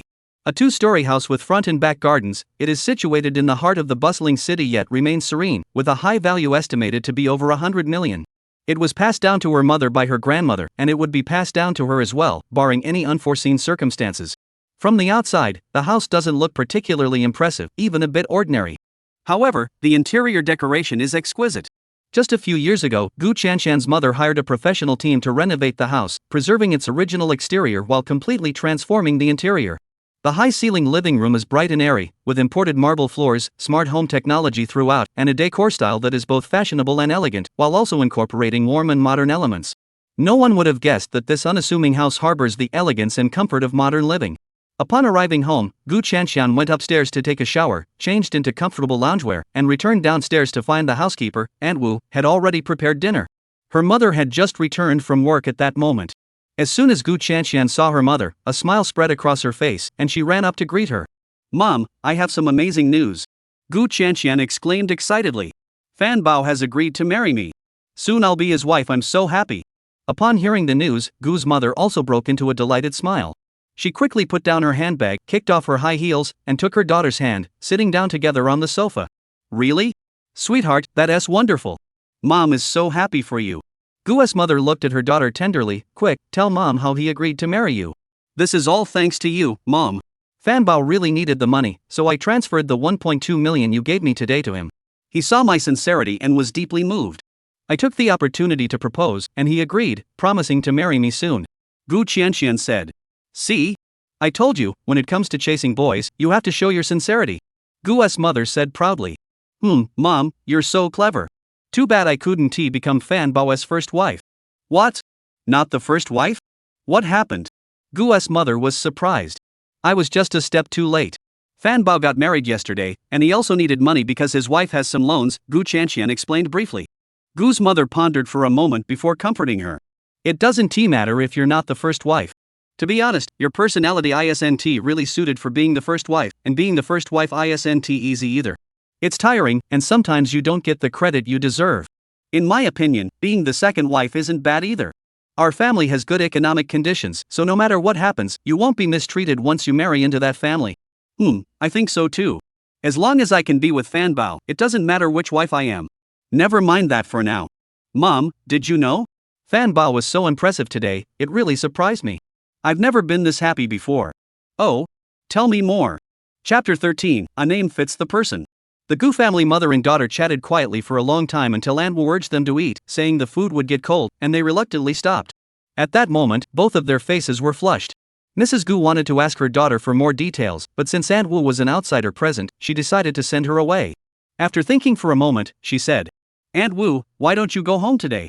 I'll give you the afternoon off tomorrow, and you can come back in the afternoon. There is plenty of food left, take half of it home with you." Aunt Wu had worked for the Gu family for many years and was practically a live-in housekeeper, spending most of her time there but occasionally returning home. Her home wasn't far away, just in a nearby alley. Upon hearing this, Aunt Wu was quite happy. She quickly packed some food and left, not forgetting to congratulate Gu Chanxian on finding a suitable husband before she went. After she left, at the dinner table, Mrs. Gu continued the unfinished conversation while eating, asking, "Chanxian, tell your mother more about it. Is Xiao Fan really that wild? I've seen his photos, he looks like a quiet young man." Gu Chanxian's face flushed red, and she blushed shyly, muttering, "Oh, Mom, please don't ask anymore. How can you keep asking about such things? I've already said enough. Oh, I shouldn't have mentioned this to you." After all, she was still young and found it difficult to discuss matters between men and women. Earlier, she had spoken without thinking, accidentally letting something slip, and now she realized what she had said. Gu's mother wouldn't let it go, smiling and saying, "What's the big deal? What can't you tell your mom? Just tell me." Gu Chanqian shook her head vigorously, refusing to budge. No way. Mom, don't try to trick me. I'm not saying another word. It's too embarrassing. By the way, Mom, shouldn't Dad be here today? Why hasn't he come back yet? She quickly changed the subject. Seeing her daughter so shy, Gu's mother didn't press the matter further and went along with her, saying, "Oh, he called me. He's staying over there tonight." Staying there again? Dad is so unreliable. This month alone, how many times has this happened? Mom, why don't you say anything to him? Aren't you angry? Gu Chanqian felt a bit indignant on her mother's behalf. Their family rule was that Dad would stay here for 3 days each week and at the second and third houses for 4 days, a practice they had followed for many years. However, in recent years, Dad had been breaking the rules more frequently, staying there longer, and lately it had become excessive. Gu's mother shrugged it off. What's there to get upset about? Let your dad stay wherever he wants. Mom, you weren't like this before. If Dad stayed 1 day less at our house, you'd make a big deal out of it. You said it yourself, that was back then. Now that we're older, why bother with such things? It's better that your dad doesn't come back, at least I get some peace and quiet. But Mom, you're still young. Gu Chanqian argued unwillingly. To be fair, Gu's mother wasn't that old, she was just in her early 40s, the prime of a woman's life, when she was at her most mature and charming. Especially since she was a successful female entrepreneur, exuding a natural air of efficiency and elegance. She also took good care of herself, going to the beauty salon for treatments every week without fail. Combined with her natural beauty, she could easily pass for someone in her 30s. Time had left few marks on her, instead bestowing upon her a unique charm. Her skin remained firm, with only a few fine lines at the corners of her eyes. Her figure is full and curvaceous, mature and beautiful with a touch of elegance. Gu Chanqian thinks her mom is exceptionally beautiful, more charming than many younger women, including herself. Why doesn't Dad appreciate her? He's always out and never comes home. Sigh, I just don't understand. Gu's mother heard her daughter's words and couldn't help but laugh. You're just trying to make me happy. But as people get older, their perspectives do change. When your father wasn't home, I used to feel empty inside, but now never mind, you'll understand when you're my age. Gu Chanqian shook her head, indicating she didn't understand, and continued eating in silence. A moment later, Mrs. Gu said, "Let us talk about you and Xiao Fan instead. What did he promise you so you can get married? Once you're married, I'll arrange a grand wedding for you. Then I'll have fulfilled my duty and fulfilled a lifelong wish." Gu Chanqian replied, "It should be within the next few days. This kind of thing requires the eldest family's approval, so Fanbao needs to tell her. By the way, Mom, Fanbao and the eldest family's wedding hasn't been arranged yet, so we'll have to discuss that later. What's there to plan? Just do it together. Your eldest sister's family isn't in good shape financially, we'll cover the expenses," Gu's mother said directly. After a moment of thought, she added, "Here's what we'll do. Call Xiao Fan and tell him about this. That way, we can also indirectly urge them to get married sooner, just in case something changes." "Alright, I'll call him right now." Gu Chanqian thought her mother made sense and took out her phone as instructed. When Jibu Fan's phone rang, he had just finished working with Lin Muqing and was taking a short break. When he answered, he asked, "Hello, Chanqian, what's wrong? Is something wrong?" "Nothing, Fanbao. I just miss you a little." "Have you eaten yet, Fanbao?" "Not yet. I'm with your sister Muqing. We're planning to eat soon." Ji Bufan replied honestly. "Lin Muqing is there too? That's great. Can I talk to her for a moment?" Ji Bufan looked at Lin Muqing upon hearing this. At that moment, Lin Muqing, who had overheard the call from the second family, had already come over to listen. She nodded, and Ji Bufan activated the speakerphone. "Hello, Chanqian. This is Lin Muqing. Wow, Muqing's sister, your voice is so beautiful. So gentle and kind. Just hearing your voice, I can tell you must be a truly beautiful and kind-hearted person." Hearing her daughter flatter someone else so much, Gumu rolled her eyes. Her daughter's personality really doesn't take after her at all. Where did she learn this skill of flattery? However, she was growing increasingly curious about Ji Bufan. As someone with experience, she immediately noticed that Lin Muqing's voice was lazy and melodious. Ji Bufan, as his name suggests, is indeed extraordinary. Chapter 14, Are You Little Ji? Lin Muqing and Gu Chanqian exchanged polite compliments over the phone. As the wives of Ji Bufan, they at least appeared friendly and courteous on the surface. After the formalities, Gu Chanqian got down to business. "Sister Muqing, why don't we have our weddings together? My mother said she'll cover all the expenses. What do you think?" Lin Muqing paused for a moment before replying. "Chanqian, please thank your aunt for me. However, this would be too much trouble for her. Having the weddings together is fine, but I still want to contribute my share of the expenses." "Don't mention it, Muqing. We'll be family soon, so there's no need to be so formal. Besides, it's not that much money." Alright, Chanqian. We'll discuss the wedding details later. You and your husband haven't registered yet, right? Come over to my place tomorrow morning, and let's take care of that first. Lin Muqing could tell from the tone on the other end of the phone that they seemed unaware that their husband had another childhood sweetheart to marry, meaning the wedding would likely have one more person. This matter couldn't be resolved with a few words over the phone. They needed to meet in person to discuss it properly, and besides, it wouldn't be appropriate for them to cover all the expenses. She decided to postpone the discussion for now. Gu Chanxian and Ji Bufan needed her, as the first lady, to sign the marriage certificate. She took the initiative to bring up the matter first, doing them a favor. Upon hearing this, Gu Chanxian on the other end was indeed very happy. Wow, Muqing sister, you're so kind. Thank you so much. I'll come to your house first thing tomorrow morning. Alright, I'll add you as a friend and send you the address. That's all for now. See you tomorrow, Chanxian. You should chat with your husband for a bit longer. Okay, see you tomorrow, Muqing sister. Lin Muqing didn't say anything else. She felt that Chanxian was indeed as Ji Bufan had described. She had a good personality. She just didn't know how they would get along in the future, but for now, she thought it was okay. Ji Bufan took up the conversation. Chanxian, is there anything else? If not, let's hang up. I need to go eat. No, I'm done. Go eat, don't starve yourself. Wait, my mom just invited you over for dinner sometime when you're free. Gu Chanxian was about to hang up when she saw her mom mouthing something to her. She quickly relayed the message. Upon hearing this, Ji Bufan said, how about this weekend? I'll visit your aunt, and on Saturday I need to go to your older sister Muqing's parents' house. Alright, I got it. Bye, Fanbao. Bye. Yay! With a cheer, Gu Chanxian hung up the phone, her face radiating uncontrollable joy. Tomorrow morning, she would officially become Ji Bufan's lawful wife. This was simply amazing. Everything had gone so smoothly, leaving her feeling incredibly happy. Gu's mother, seeing her daughter so happy, couldn't help but smile broadly. Looking at her beloved daughter, she reminded her at the right moment. Chanxian, tomorrow, as the younger wife, you'll be visiting the elder wife's home for the first time. You can't go empty-handed. Remember to bring a gift to show your intentions. Gu Chanxian nodded repeatedly, right. Mom, what should I give as a gift? A handbag? A watch? Jewelry? Or cosmetics? Gu's mother smiled and shook her head, saying, there's no need for such an expensive gift. This is just a token of your first meeting. Something symbolic will suffice. Later, you can give her something she truly likes based on her preferences. For tomorrow, just bring some fruits.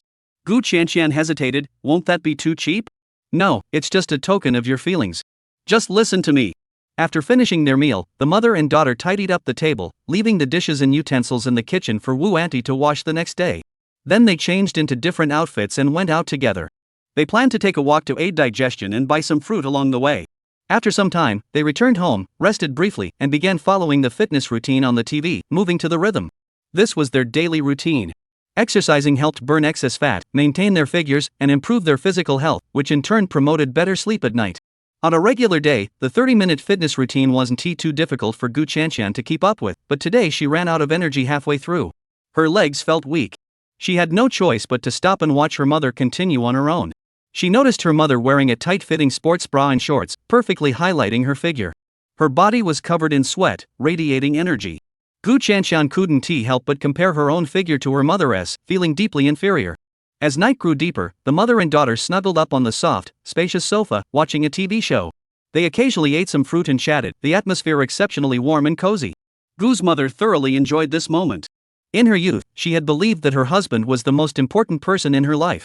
However, as time went on, she gradually realized that it was her daughter who had been by her side more than anyone else. Her daughter had become the center of her life.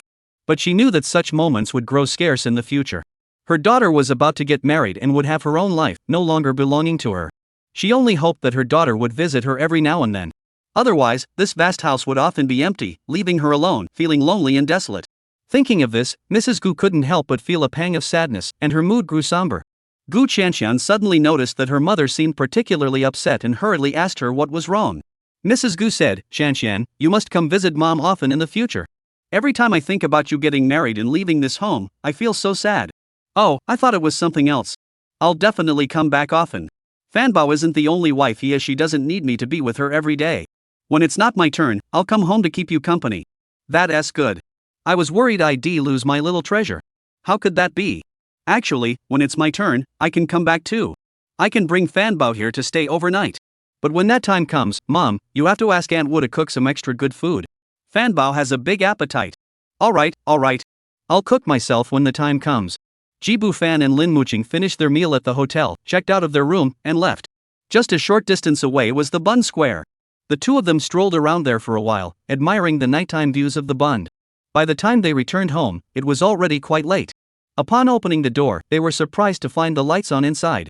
Lin Muqing initially thought Ji Bufan had forgotten to turn them off when he left. However, upon entering the house, she realized she was mistaken. It was her younger sister who had come. Muyu, why did you come today without telling me? Let me introduce you. This is my husband, your brother-in-law, Ji Bufan. At the dining table, a woman wearing glasses was sitting in a chair, intently working on her laptop, with takeout boxes beside her. Upon hearing this, she looked up, her expression blank and dazed. Ji Bufan recognized her and felt a sense of familiarity. Ms. Lin? After scrutinizing him, she asked in return. You're little Ji, right? Chapter 15, The Confused Teacher. Ji Bufan hated it when people called him Xiao Ji. Especially when they added right at the end. That's pure slander. Everyone who knew him well was aware of his dislike for the nickname, as his online username and social media handles all read, "Don't call me Xiao Ji." Mr. Lin, I'm Ji Bufan. You can call me by my full name, or Ji Student, Bufan, or Xiaofan, any of those are fine, but please don't call me Xiao Ji. Ji Bufan said. I've told you this many times before.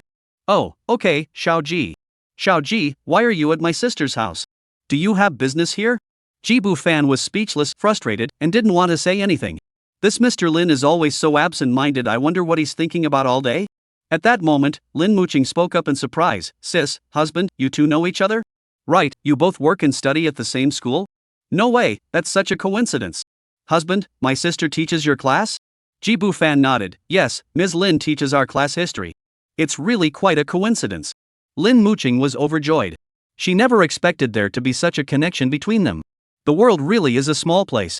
Her gaze fell on her sister, who was still sitting there, her thick glasses frames framing her vacant, hollow eyes, her face wearing a dazed, innocent expression, as if she were completely oblivious to everything happening around her. This little girl must have zoned out again.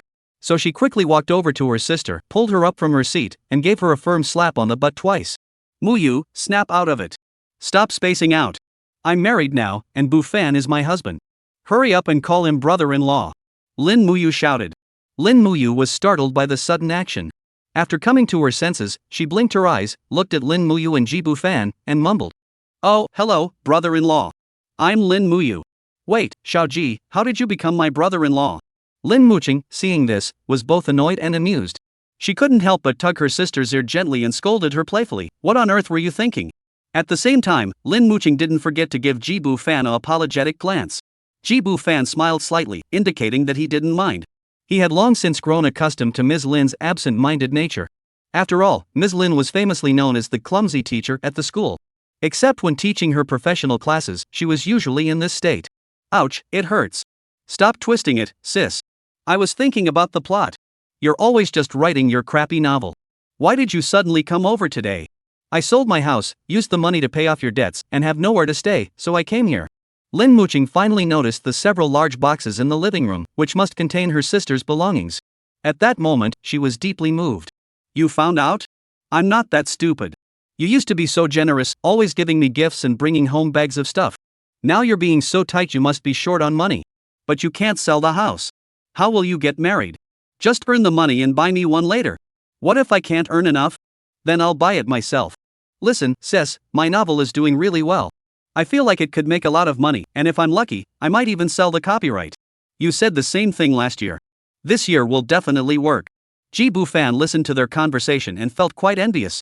The Lin sisters had such a close bond. He had never experienced such a sense of family. The two continued chatting, but shifted the topic to Ji Bufan. Lin Muyu said, Sis, when did you marry little Ji? I didn't even know. You're so lucky. Little Ji is very popular at our school, lots of girls like him. Stop calling him little Ji. Call him brother-in-law, Lin Muyu scolded her sister and corrected her. Oh, I know. Brother-in-law Lin Muyu was scolded and looked at Ji Bufan with a pout, calling out once. Her voice was soft and melodious, especially the term brother-in-law, which made Ji Bufan feel very pleased. Ji Bufan smiled and nodded, saying nothing, comfortably accepting the title. At the same time, he felt a bit absurd about the fact that his teacher had become his younger sister-in-law. Lin Muyu explained to her sister. Bufan and I just registered our marriage yesterday. We didn't have time to tell you yet. It was arranged by the government. To be honest, it's really my luck. You can stay here for now, but we'll find a place to rent soon. I'm married now, so it's not appropriate for you to stay here. Why? It's not like we don't have enough space. I won't bother you. Bufan already has a wife. Do you think it's appropriate for you to live with us? Alright, then. Oh, and don't sleep in the spare bedroom. Go sleep in the smallest room. Start looking for a place tomorrow. Don't stay up late, go to bed early. It was already late, so Lin Muqing gave a few more instructions before going to wash up and rest with Ji Bufan, leaving her younger sister behind.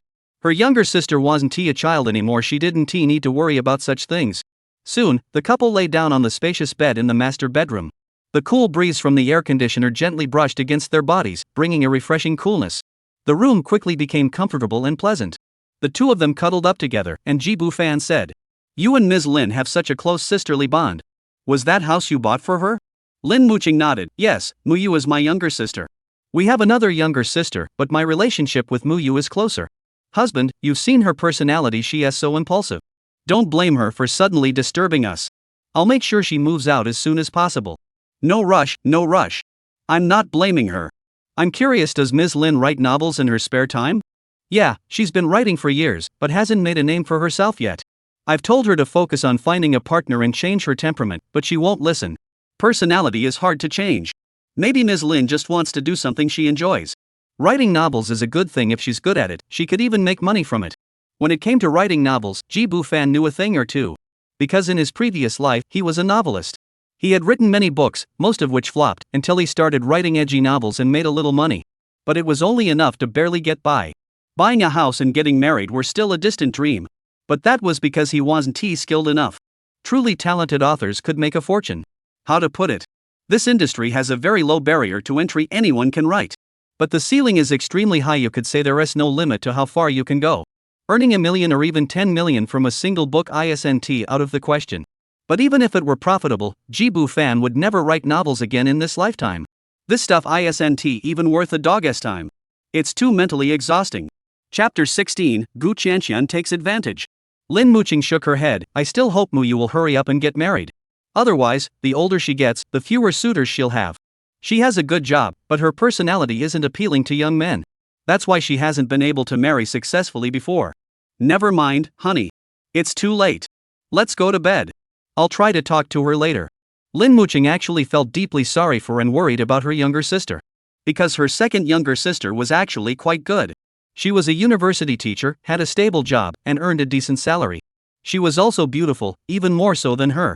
Her only flaw is that she's a bit shy and clumsy with words, a bit awkward. To put it bluntly, she's a bit naive. These days, men need to be pampered, and someone like her just isn't very appealing. However, Lin Muqing believes that her younger sister would be perfect as a second or third wife. She can earn money to support the family, and her personality wouldn't make her compete for anything. She might not even notice if she were treated unfairly. If it weren't for the fact that Xiao Ji has already married 3 wives, she would have recommended her to him. Sigh, what a pity. The night passed without incident. The next morning, Lin Muqing woke up very early. She gently removed Ji Bufan's hand from her chest and got out of bed carefully, afraid of waking him up. Over the next hour or so, she cleaned the entire house from top to bottom until it was spotless, then satisfied, she went to prepare breakfast. It was just past 8 o'clock. About 10 minutes later, the doorbell rang. Lin Muqing went to open the door. Standing outside was a young girl of average height, with a sweet and adorable face, dressed fashionably. She must be Gu Qianqian, the second wife of Xiao Ji. Is that you, Qianqian? You're here so early. Come in quickly, the house is a bit messy. Don't mind the clutter. No, Muqing's sister is just as I imagined, a kind and beautiful older sister. No, you're not. Qianqian is also very beautiful, and especially cute. I'm not as pretty as you, Muqing's sister. Wow, your house is so clean and tidy. You're so. No, it's actually pretty messy. Qianqian, just come in. Why did you buy so much fruit? No need to be so polite. I just bought some on the way. I didn't know if you'd like them. The fruits Qianqian brought were all bought last night by her and her mom at a high-end fruit store, including blueberries, cherries, longans, and mangosteens. A few boxes of fruit cost several $100s. Lin Muqing recognized the quality of the fruits and kept saying they were all her favorites. She then pointed toward the master bedroom and said that Ji Bufan was still asleep in that room, asking Gu Qianqian to wake him up. Breakfast was ready soon, and everyone ate together. Gu Qianqian hurriedly said she had already eaten and didn't need anything prepared for her. Lin Muqing smiled and said, "You can eat with us even if you've already had breakfast." Besides, I bet you didn't eat, Qian. How many kids actually eat breakfast? Hee hee, mooching sister, how did you guess so accurately? But I did drink some milk. Just drinking milk isn't enough. Go wake up your fanbao quickly. I'll fry a few more sunny side up eggs. Okay. Gu Qian pushed open the bedroom door. The curtains were drawn tightly, casting a dim light and creating a quiet, intimate atmosphere. She saw Jibu Fan lying quietly on the bed, covered only by a thin blanket, with much of his bare upper body exposed. Gu Qian felt her heart race. She tiptoed closer and then saw Jibu Fan's handsome sleeping face. After staring for a moment, Gu Qian couldn't resist and leaned down to give him a gentle kiss. The kiss was as gentle as a butterfly touching water, yet it made Gu Qian's heart race like a frightened deer. As is well known, when men are asleep, their bodies experience a significant increase in the secretion of male hormones. This hormonal change causes their bodies to emit a unique scent. Additionally, the metabolic waste expelled by the body throughout the night mixes with sweat, creating a distinctive odor. This scent is neither good nor bad. Those who dislike it find it unpleasant, but for those who are drawn to it, it is intoxicating and irresistible. At that very moment, Gu Qian clearly belonged to the latter category. She couldn't help but take a deep breath. Then, without hesitation, she buried her entire face into Ji Bufan's embrace. Jibu Fan woke up to find a small head nestled in his arms, her hair tickling him. Once he regained his senses, he realized it was Gu Qian crouched by the bed, taking advantage of him. So he roughly ruffled her hair with his hands. Fanbao, you're awake. I'm so sorry, I didn't mean to wake you up, Gu Qian said, her face flushing red with embarrassment. Why did you come so early? Jibu Fan asked. It's not early. It's already 8:30. Mu Qing asked me to wake you up for breakfast. Oh, then I'll get up. Jibu Fan sat up, stretched, and got ready to get out of bed. Gu Qian helped him dress, and the two of them left the bedroom. At that moment, Lin Muqing's breakfast was ready. Seeing the two of them come out, she called them to eat. Lin Muqing had a lot of work to do in the morning and couldn't afford to linger. She quickly finished her meal, helped the two of them obtain their marriage certificate, then changed into work clothes and headed to the office. Husband, Qianxian's sister, take your time eating and wait at home for the marriage certificate. The weather forecast says it's going to rain today, so remember to bring an umbrella if you go out. I'll head to work first. Okay, Muqing sister. Drive safely, Muqing wife. Lin Muqing left, and Ji Bufan and the others continued eating. Gu Qian sighed. Fanbao, Muqing's sister is such a nice person, and so capable. She's not much older than us, yet she's already the company boss. That's really impressive. Yeah, she is pretty amazing. Anyway, I can't compare to her. You're a guy, what are you comparing yourself to? If anyone should be comparing, it's me. But I don't have her kind of talent. You're a rich kid. Having too much ability isn't good. Why? Because as long as you don't start a business, you won't squander the family fortune. How much can you spend on eating, drinking, and having fun? That makes sense. Good thing I'm not capable and never thought of starting a business. Fanbao, here's your fried egg, eat more.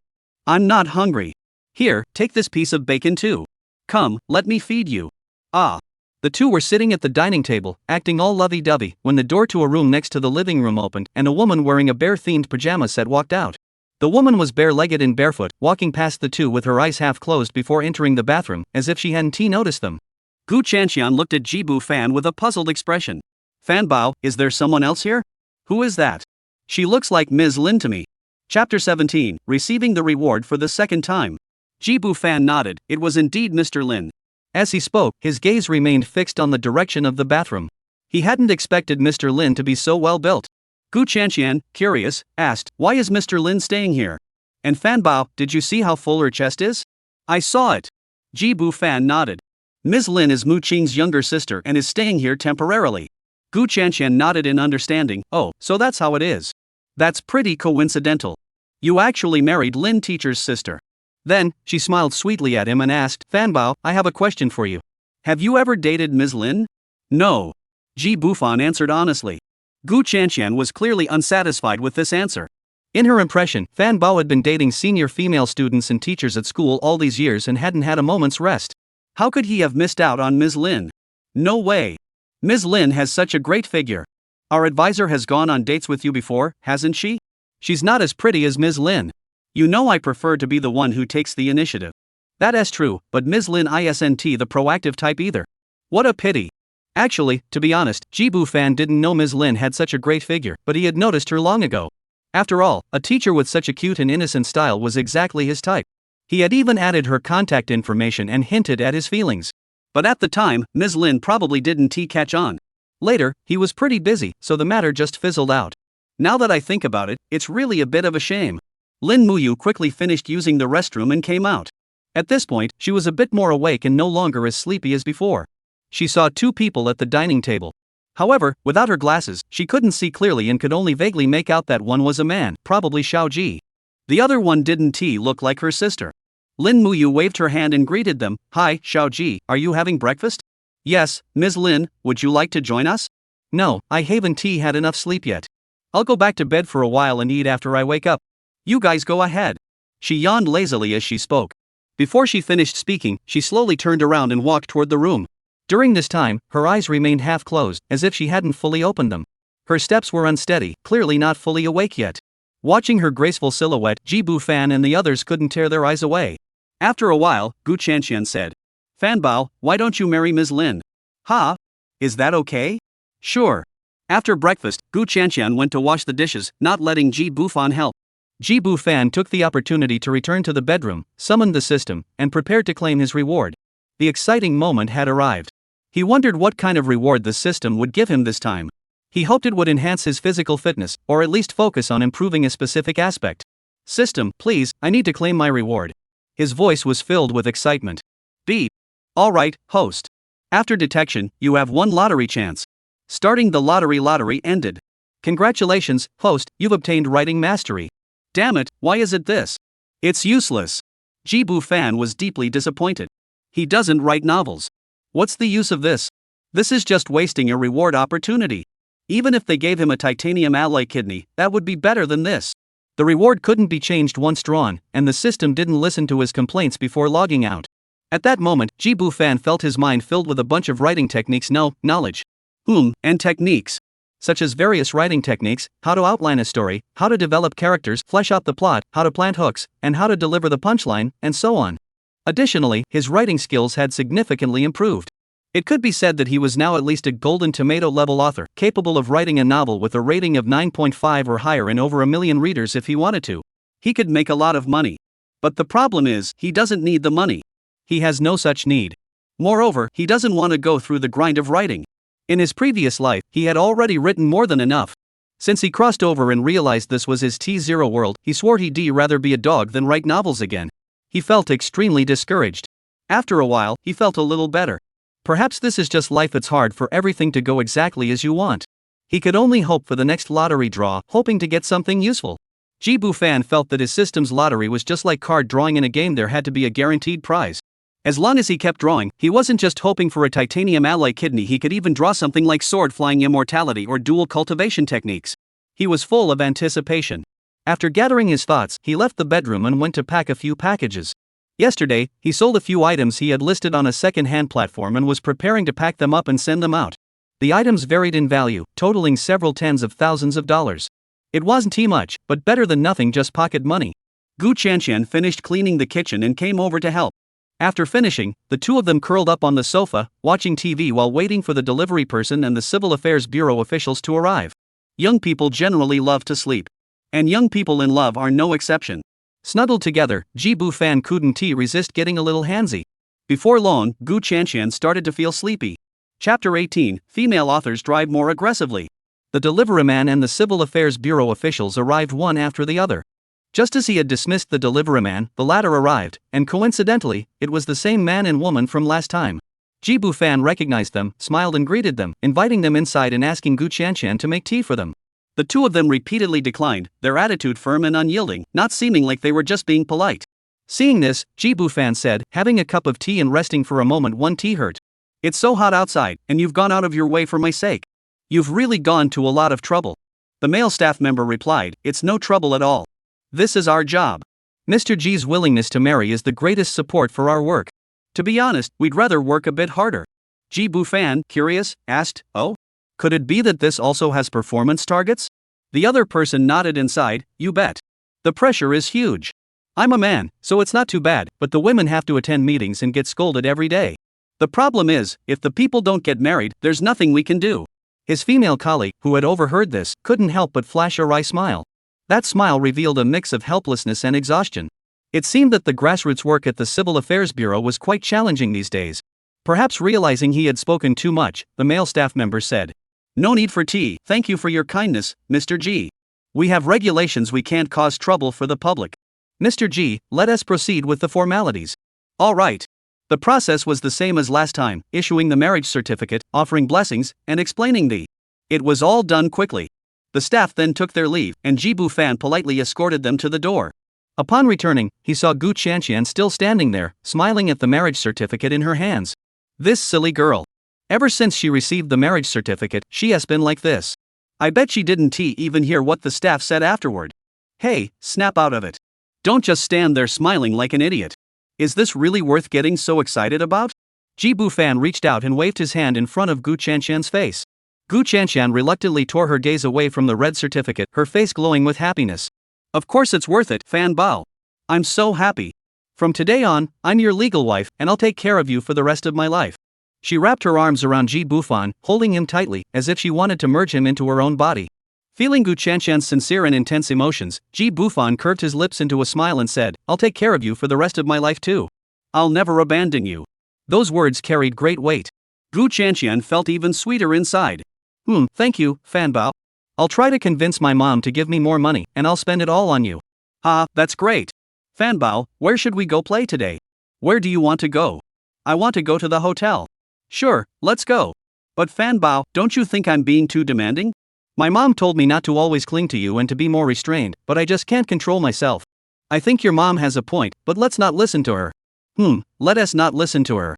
Fan Bao, I love you so much. The two spent the day at the hotel and parted ways in the evening. Just like yesterday, Lin Muqing drove to the hotel to pick up Ji Bu-fan. On the way back, they stopped by the vegetable market and bought some ingredients. They had been married for several days, but aside from simple breakfasts, they hadn't cooked a proper meal at home yet. Today, they planned to finally cook a proper meal and experience the ordinary, mundane life of an average couple. Upon arriving home, Lin Muyu was in the living room snacking and watching videos. Upon hearing that they were going to cook, she volunteered to help. Ji Bu-fan was surprised that Ms. Lin's cooking skills weren't bad at all. Though, of course, she still had a ways to go compared to him. Of course, the best cook in the family was still Lin Muyu. It must be said that Lin Muyu is truly the ideal wife who can both hold her own in the living room and excel in the kitchen. Ji Bu-fan felt incredibly lucky to have married her. He really hit the jackpot. The meal was so satisfying that all three of them ate until they were completely full. After dinner, the three of them collapsed onto the sofa, none of them wanting to move. They were all a bit full and needed to rest and digest. At that moment, a light drizzle was falling outside the window, with raindrops gently tapping against the windowsill, producing a soft, soothing sound.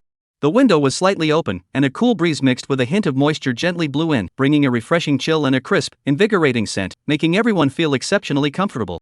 The Lin sisters were both wearing comfortable, casual loungewear, but their ordinary attire couldn't hide their striking figures, causing Ji Bu-fan to glance their way repeatedly. The two sisters were both quite tall. Lin Muqing was approximately 1.65 meters tall, while Lin Muyu was a couple of centimeters taller. Moreover, their skin was exceptionally fair, as smooth and white as jade, truly a sight to behold. After a while, Lin Muqing approached and discussed with Ji Bu-fan what gifts to buy for her family the next day. Tomorrow was Saturday, and Ji Bu-fan was going to visit his future in-laws. He couldn't show up empty-handed. He needed to bring something as a token of his intentions. This minor matter was quickly settled with a few words, and the two continued to chat casually about other things. Ji Bu-fan noticed that Lin Muyu was staring blankly at the TV, motionless, clearly lost in thought again, probably conjuring up the plot for her novel. He was curious about what his teacher, Lin, was writing. So he asked her about her pen name and which platform she wrote on. Lin Muyu hesitated, stammering, and refusing to say. It was Lin Muyu who, ignoring her sister's protests, told him. Ji Bu-fan took out his phone and quickly found it. It turned out that Ms. Lin wrote historical fiction. That made sense, it was her field of expertise.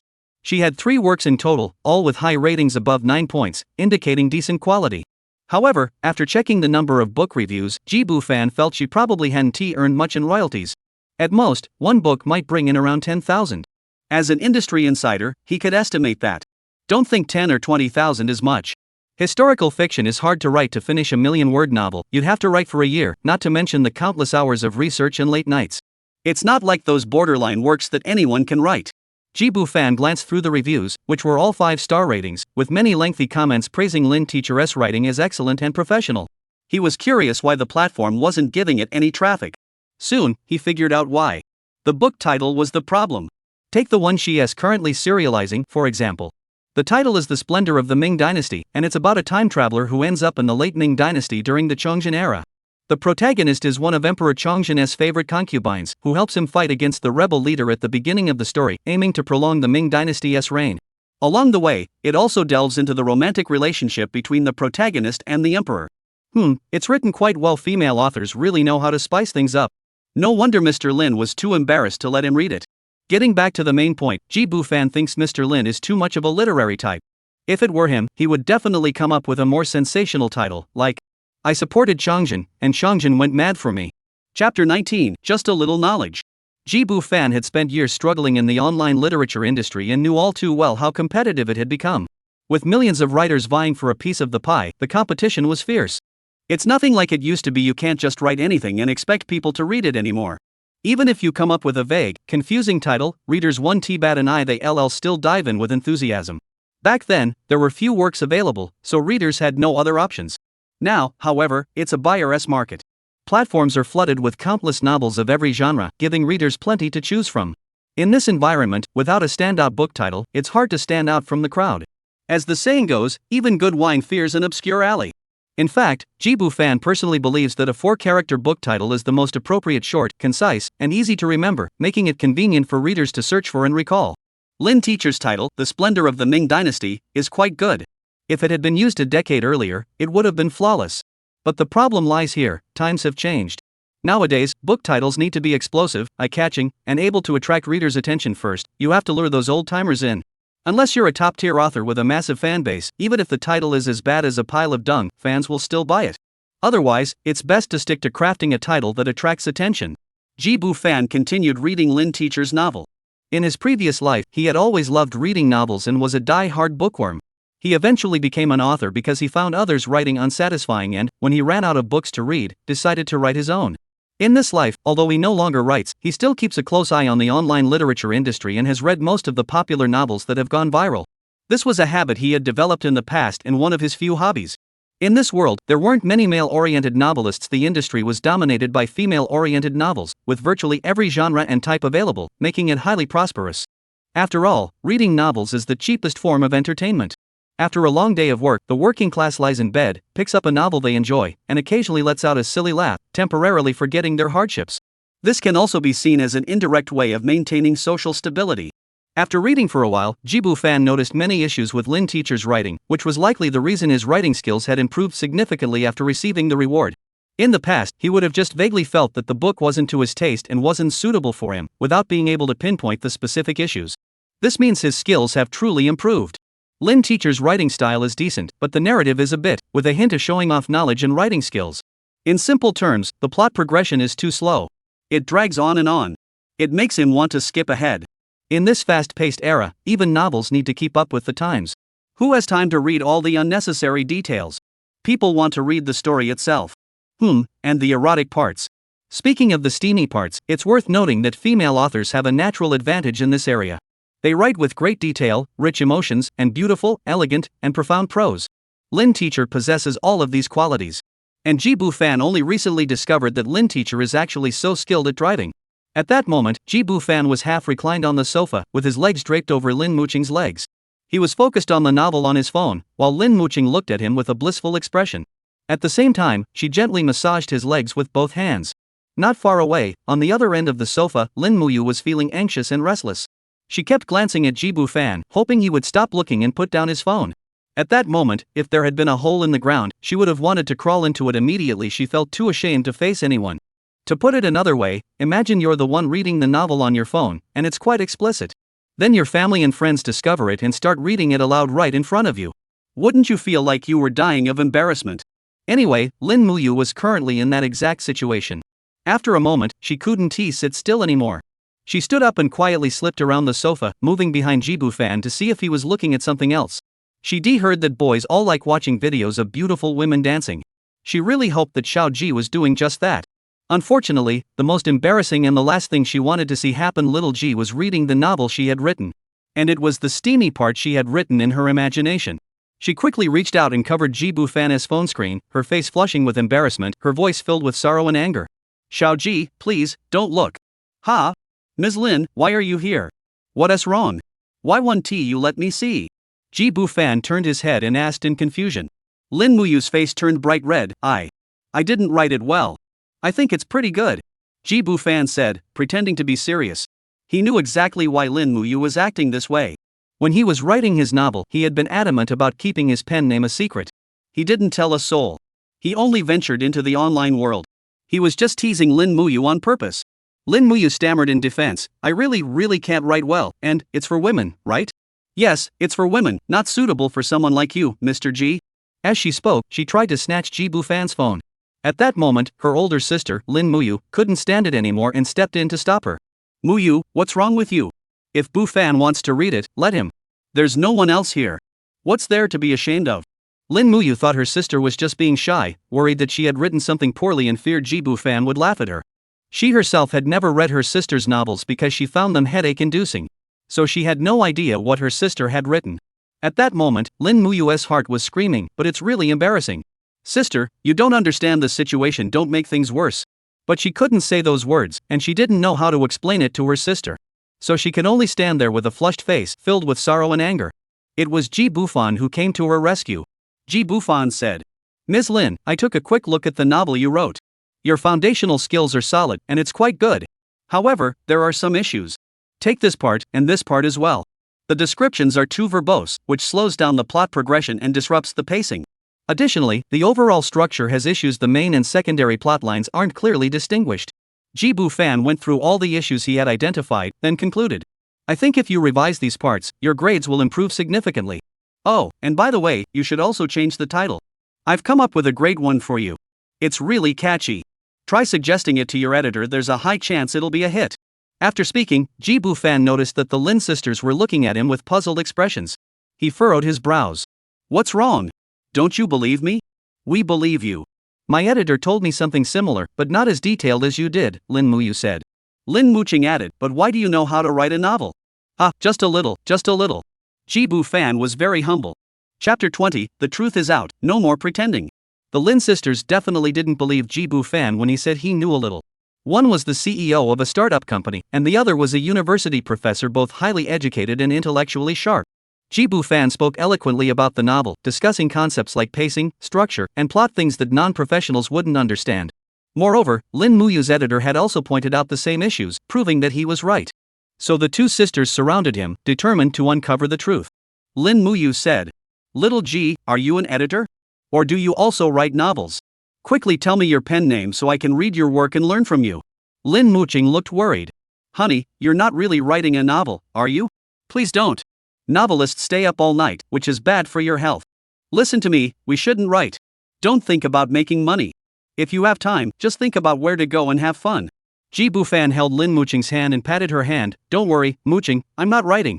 Then he paused for a moment and said, Alright, since that's the case, I won't pretend anymore. I'll come clean. Actually, I'm a literary genius. From a young age, I've been sensitive to words and deeply passionate about literary works, even studying them extensively. Although I haven't written any novels, I know that if I ever do, it will be a masterpiece that will make me famous and achieve extraordinary success, capturing the world's attention. Various film, TV, and animation companies would come knocking on my door, begging me for the rights to adapt my work. But why haven't I written anything? Because I feel that's not enough. I want to write a masterpiece that will stand the test of time. I need more time to mature. I think that in another 20 years, when I'm 40, I'll finally be ready to start writing. How about that explanation? Are you two satisfied now? After hearing Ji Bu-fan's remarks, the Lin sisters were taken aback for a moment, then burst into laughter. He doesn't even bother to make up his lies. Little Ji is so amusing. He can really make things up on the spot.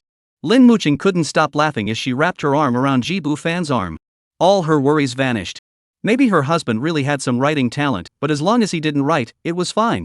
Because she saw how chaotic her sister's schedule was, even during holidays she couldn't rest, so she was deeply opposed to this industry. Ji Bu-fan was so good to her, so she had to make sure he lived comfortably. In the past few days, the company had received several large orders, and the profits were decent. She felt she could support her husband. Even if she couldn't manage, there were always the second and third wives. The second wife's family was so wealthy, why would her husband need to work anymore? As for Lin Muyu, she didn't know much about Ji Bu-fan before, only that he was quite famous at school and very generous. Many colleagues praised him as a warm-hearted guy. Lin Muyu had once been tempted. Unfortunately, she was too timid to muster the courage to make such an unreasonable request. Due to her personality, she feels a bit insecure deep down. She could only pour her feelings into her writing. Until today, after getting to know Jibu Fan up close, she realized that he wasn't just a good person, he was also incredibly talented and witty. To be honest, at that moment, she was quite envious of her older sister. Seeing the two of them so close, she wanted to join them. But she knows she doesn't deserve it.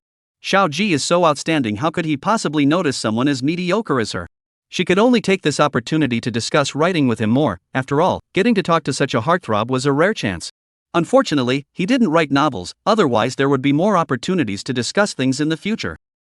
She admitted her thoughts were too beggarly. Xiao Ji, you mentioned earlier that you came up with a book title for me. What was it? I'll ask the editor to test multiple titles later. Lin Muyu said. I support Changjin, and Changjin is obsessed with me. Ah?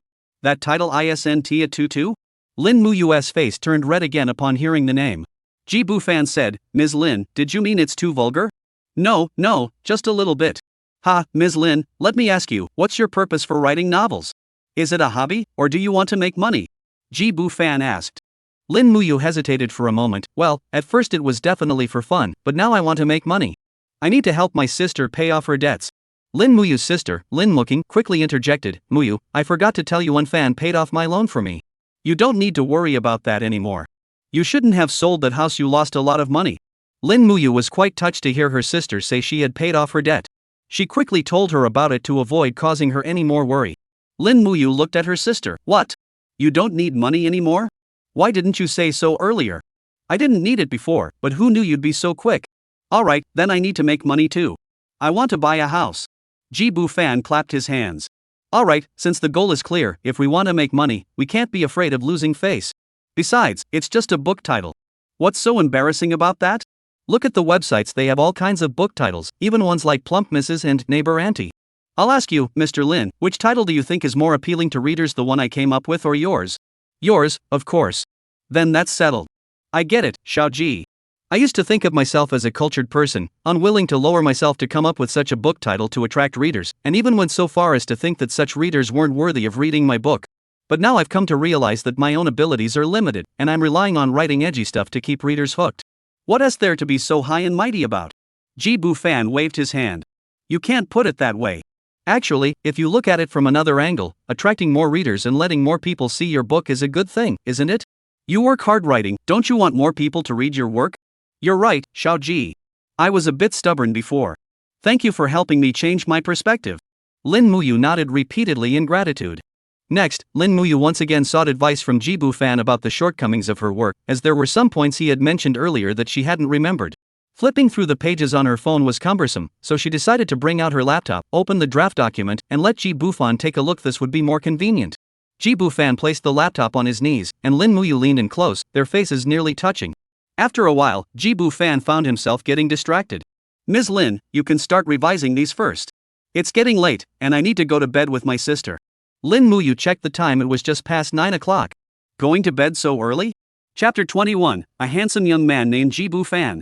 Lin Muyu still felt unsatisfied and wanted to beg Jibu Fan to give her some more guidance. It's so early, why the rush to sleep? Aren't young people these days supposed to stay up late into the night? However, Jibu Fan didn't give her a chance, standing up and pulling his sister back to the bedroom. Lin Muyu's main bedroom had an ensuite bathroom. As soon as they entered the bedroom, Jibu Fan pulled Lin Muching inside. Lin Muching was completely smitten with Jibu Fan. Little Ji actually knows how to write? His virtues are growing by the day. Who wouldn't fall for such a husband? Which woman wouldn't be captivated? Lin Muching cherished these moments. She knew that once the second and third wives were in place, Xiao Ji Wunti belonged solely to her anymore.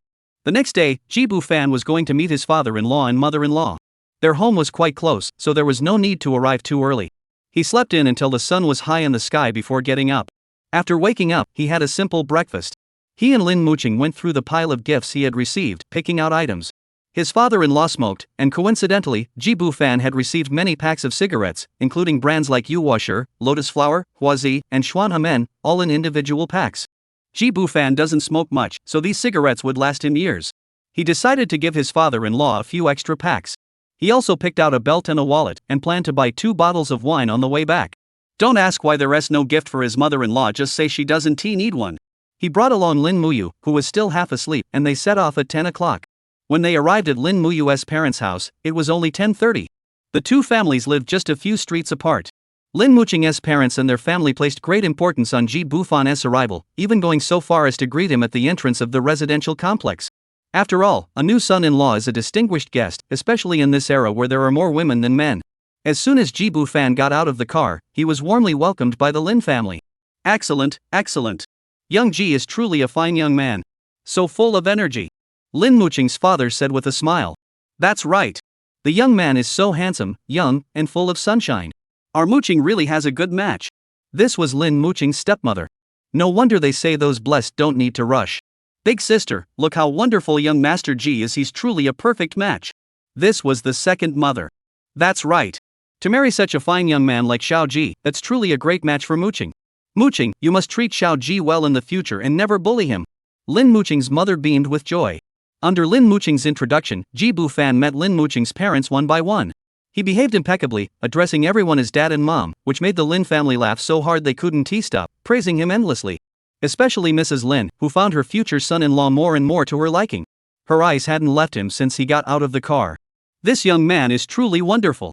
He's tall, good-looking, and reportedly still in college, not yet graduated. Mrs. Lin never even dreamed that her daughter could marry such a young and outstanding young man. Her daughter is so lucky. At that moment, she was filled with relief. Her daughter's marriage was finally settled, and she no longer had to worry all day long. Watching the couple holding hands, looking like a perfect match, Mrs. Lin couldn't help but smile broadly. Speaking of which, Ji Bufan had indeed dressed himself up nicely today. He wore a light-colored casual shirt and trousers, and on his feet were the high-end genuine leather shoes given to him by Gu Qianxian, the first lapdog of the group. This outfit made him look casual and carefree yet still formal. He himself stood tall and straight, with a sunny and handsome appearance. No matter from which angle one looked at him, he was truly outstanding and extraordinary. Meanwhile, Lin Muqing, who was by his side, had also dressed up meticulously. Her lotus-colored dress perfectly accentuated her curves, showcasing her feminine charm to the fullest. Her makeup is just right, making her even more beautiful and picturesque. The two of them standing together are truly a perfect match. Ji Bufan smiled as he exchanged greetings with the Lin family. His smile was warm, and his speech and manners were proper. He showed no signs of nervousness, arrogance, or flattery, appearing natural and graceful. The Lin family was clearly very pleased with Ji Bufan's demeanor. They kept glancing at him, their eyes filled with admiration. Meanwhile, while being scrutinized by the Lin family, Ji Bufan was also quietly observing the four middle-aged individuals, one man and three women. Lin's father appeared to be around 50 years old, of average height, with a slightly slender build. He gave off a rather gaunt impression. Ji Bufan could sense that he was a kind-hearted person. His smile was warm, and his speech was gentle, making one feel naturally drawn to him. In this world, married men tend to be slender, and the reasons behind this are probably obvious to everyone.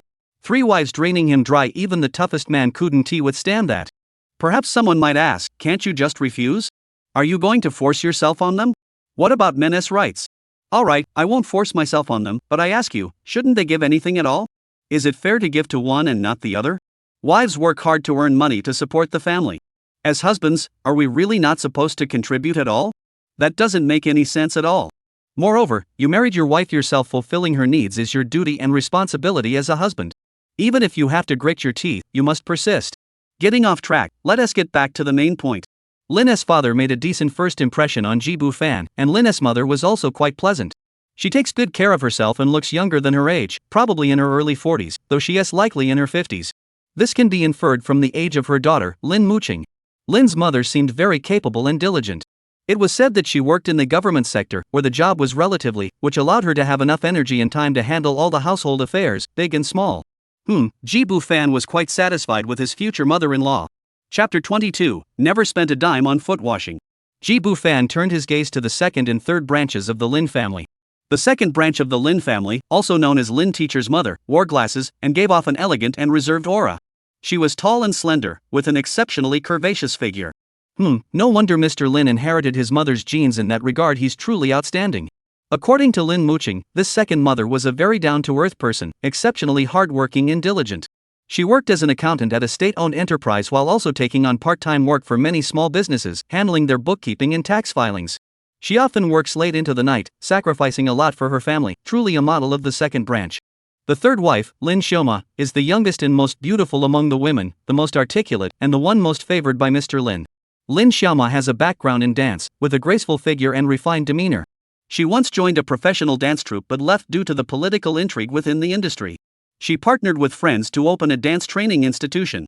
It is said that the business is doing quite well. Lin Xiaoma has a daughter named Lin Xiaoxue, who is around the same age as Jibu Fan. Influenced by her mother, Lin Xiaoxue developed an interest in dance and performance from a young age. She later enrolled in the Shanghai Theatre Academy and has recently entered the entertainment industry, though she has yet to make a name for herself. All of this was privately shared with Jibu Fan by Lin Muqing. It was hot outside, so after a brief exchange of greetings, the group headed home. The atmosphere was harmonious and lively, with laughter filling the air. Everyone had forgotten about Lin Muyu's presence. At that moment, she was still sound asleep in the back seat of the car. She had been revising her script until 3 in the morning last night. Along the way, Jibu Fan kept glancing at Lin Muqing's 3 mothers. To be honest, he was quite envious of his father-in-law. Though his father-in-law's 3 daughters-in-law were no longer young, their youth had faded, and their beauty had waned. But they still retained their charm. It's not hard to imagine how stunningly beautiful they must have been in their youth. Of course, appearance is secondary, what truly matters is inner beauty.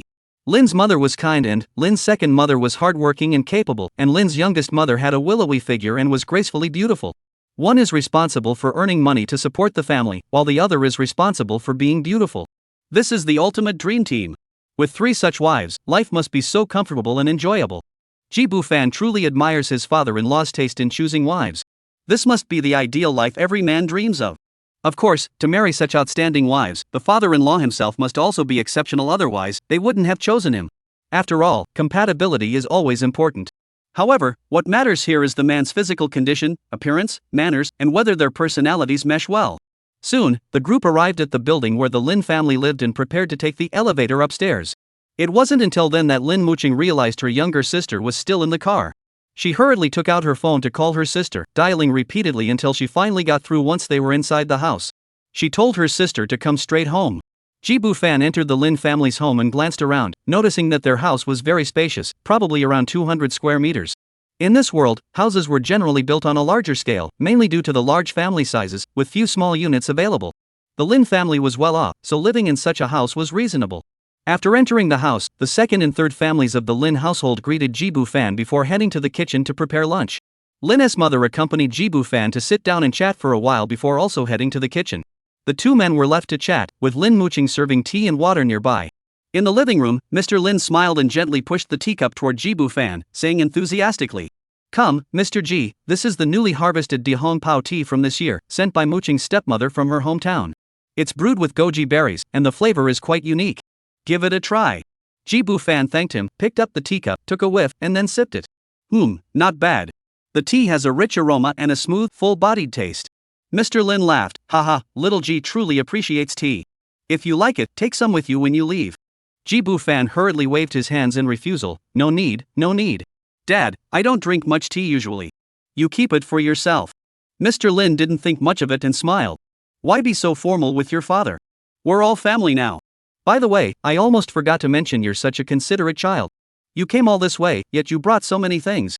You're wasting your money. It didn't cost much. Most of it was given to me by friends." Jibu Fan scratched his head shyly. Lin's father understood immediately what Jibu Fan meant by friends. He sighed and said, "You young people have it so good these days. You can make friends freely without worrying about being taken advantage of. Back in our day, we were too conservative. We had to be careful about who we made friends with. Nowadays, even though the times have changed, our bodies just can't keep up." Sigh. I brought you 2 bottles of seahorse wine. Why don't you try some?" I've tried that before. It's just so-so. Maybe it's because I'm getting old and don't have the same vigor anymore. Speaking of which, what are your hobbies, little G? What kind of entertainment activities do you enjoy?" Men in this world without a career just play around. When they chatted together, the topics were mostly about eating, drinking, and having fun. Soon, Mr. Lin shifted the topic to this area. Jibu Fan said, "Just playing video games, reading novels, and getting a foot massage. I'm pretty much a homebody." "Oh? Don't you like fishing?" Lin's father was surprised. "I've never tried it, and I'm not interested." "Well, you should give it a try, fishing is so much fun. I don't understand games or novels, but I do love getting my feet massaged." "Which foot massage place do you usually go to?" "I know a really good one. The therapists are professional and won't touch you inappropriately. I'll take you there someday so you can experience it for yourself." Jibu Fan was speechless. He had originally thought Mr. Lin was a serious and old-fashioned man, but he had misjudged him. This old guy actually has a pretty lively personality. He even wants to take him there to get a foot massage together. But the problem was, what did the therapists or professional even mean? He hated those overly proper types the most. He, Jibu Fan, had been getting his feet washed for years and had never spent a single penny. Seeing that Jibu Fan wasn't responding, Lin's father quickly caught on. They weren't from the same generation, their needs were different. Young Ji was full of energy and vitality. He laughed and said, "Hey, almost forgot. At your age, you're full of energy and ambition. Dad understands, Dad really does. To be honest, I truly envy you. You have so much youth to waste. Listen to me, you must cherish this time. Have fun while you can. Otherwise, by the time you're my age, you'll have regrets. Xiaoji, just go ahead and have fun. I know Muqing's personality, she is considerate, kind-hearted, and understanding. She takes after her mother in that regard. Just make sure you come home." Chapter 23, How Foolish. Lin's father was truly satisfied with Jibu Fan, otherwise, he wouldn't have said such things in front of his daughter. This was undoubtedly a form of indulgence and support for Jibu Fan, allowing him to roam freely without fear of being restrained. Even if he didn't say it, Jibu Fan might have done the same. But the fact that he could say it out loud was rare. It truly shows his open-mindedness. After all, while such things are common in today's society and officially encouraged, with calls for men to step out more, contribute more, and not be stingy with their warmth. However, there are still some people with more traditional views who continue to promote opposing ideas. These people believe that men should remain absolutely loyal to their families and must never stray outside the home, lest others take advantage of them. They feel that a man who violates this principle of loyalty is being irresponsible toward his family and lacks moral integrity. However, these people seem unaware that the state has recently introduced a series of preferential policies targeting men, with the aim of encouraging men to step out of their homes, take on more social responsibilities, contribute more to society, and offer their love and care. After all, the progress and development of a society require the joint efforts of everyone. As an important component of society, men naturally bear important responsibilities and missions. The state also understands that encouraging men to marry more wives is unrealistic and cannot ensure that every woman has a home. But allowing them to experience it briefly is also a good thing. If we can't give them a home, giving them a child would be acceptable. This would give their lives more meaning, reignite their passion for life, and motivate them to work harder, strive for success, and contribute to GDP. Rather than giving up and letting things take their course. But those who cling to outdated ideas simply cannot grasp this simple truth, going so far as to claim that women who cannot find husbands are unworthy of sexual fulfillment. Some even go so far as to propose the women are filthy theory, claiming that true love is only between men, and that men and women exist solely for procreation. This is utterly absurd. Their words deserve condemnation, and their actions deserve punishment. It's a laughingstock for the entire world. If that were the case, wouldn't humanity have already gone extinct? But the problem is that there are actually some men who believe this nonsense, willing to work hard to earn money and pay huge fines rather than marry a wife. Instead, they cut their hair short, grow beards, eat themselves fat, and call themselves the Bear Clan. In any case, Jibu Fan finds his father-in-law's views utterly absurd. No wonder they can live so happily. As the saying goes, thoughts determine height, and attitude determines destiny. And what truly proves your worth is how much you've contributed to this society and this country. On this issue, Jibu Fan and his father-in-law reached a consensus, and at that moment, the two felt a deep mutual respect. Jibu Fan said, "Thank you, Dad. Thank you for understanding and supporting me. You know, some girls are indeed quite cute and pitiful, and I can't help but want to comfort their lonely hearts. It's mainly because I'm not very good at saying no." Lin's father laughed upon hearing this. Dad knows that, of course. Don't forget that I've been through my youth too. No one understands how adorable young girls are better than me. Little G, just listen to me. The next few years are the best time of your life. Don't rush into marrying a second wife. Enjoy yourself for a few years. Muqing will take care of your needs. Anything else can wait until you've had your fun. Lin's father truly cared about Jibu Fan, even going so far as to plan out his future, afraid he might take a wrong turn. He had heard that the boy was an orphan with no elders to advise him on such matters, and felt sorry for him. He had thought that Jibu Fan was only 20 years old, and his life had just begun, but he never imagined that he had already reached the end of the road. Just then, Jibu Fan said, Dad, I've already married my second wife." "What? Already married? Why the rush? Take your time and choose carefully. Young Ji, you must be cautious about the third wife. Wait at least 5 years before considering it." The third wife is already set." "You're so foolish. What's the point of even trying anymore?" Lin's father was heartbroken. While the two men discussed marriage in the living room, the women in the kitchen were also discussing the matter. To welcome the new son-in-law, the 3 wives of the Lin family were preparing a lavish lunch. They had spent the entire previous day planning the menu and had gone out early that morning to purchase the ingredients. They couldn't have been more serious about it. As they busied themselves with their tasks, they also chatted animatedly. Lin's stepmother, speaking with a tone of anticipation, said to Lin's mother, "Eldest sister, I've truly taken a liking to Xiao Ji. He is such a fine young man. What do you think about letting Xiao Shui marry him too? That way, the two sisters would have each other to rely on. Do you think that's a good idea?" Lin Xiuma's daughter, Lin Xiuxue, is 21 years old. Though she's not too old, she's just entered society and hasn't started her career yet. She hadn't even considered marriage at this age before. However, Lin Xiuma, seeing an opportunity, felt that Ji Bufan was a rare catch and didn't want to miss out, so she decided to approach the eldest family to make an inquiry. Lin's mother, upon hearing this, didn't even bother to look up. "Your daughter is still so young. Why the rush? If anyone should be in a hurry, it's the second family's daughter, Xiao Yu. She's already 25. Besides, you've always been so picky. You wouldn't even consider an ordinary man for your daughter. How could you think that Ji Bufan is suitable? Of course he can. He is such a great guy. He is handsome, well-spoken, and has a great personality. You'd be hard-pressed to find someone like him even if you lit a lantern. Big sister, please help us arrange this." Lin Xiuma smiled and pleaded earnestly. This made Lin's mother feel very satisfied. You see, this third daughter was usually very arrogant. On the surface, they were good sisters, but in private, they didn't get along well at all. They would often argue with each other for no reason. Lin's mother was indeed the first wife, but the third daughter, spoiled by her mother's favor, often disobeyed her, driving her to the point of heartache. Today, she couldn't let it go so easily. Lin's mother said, "Let's talk it out? This matter isn't impossible.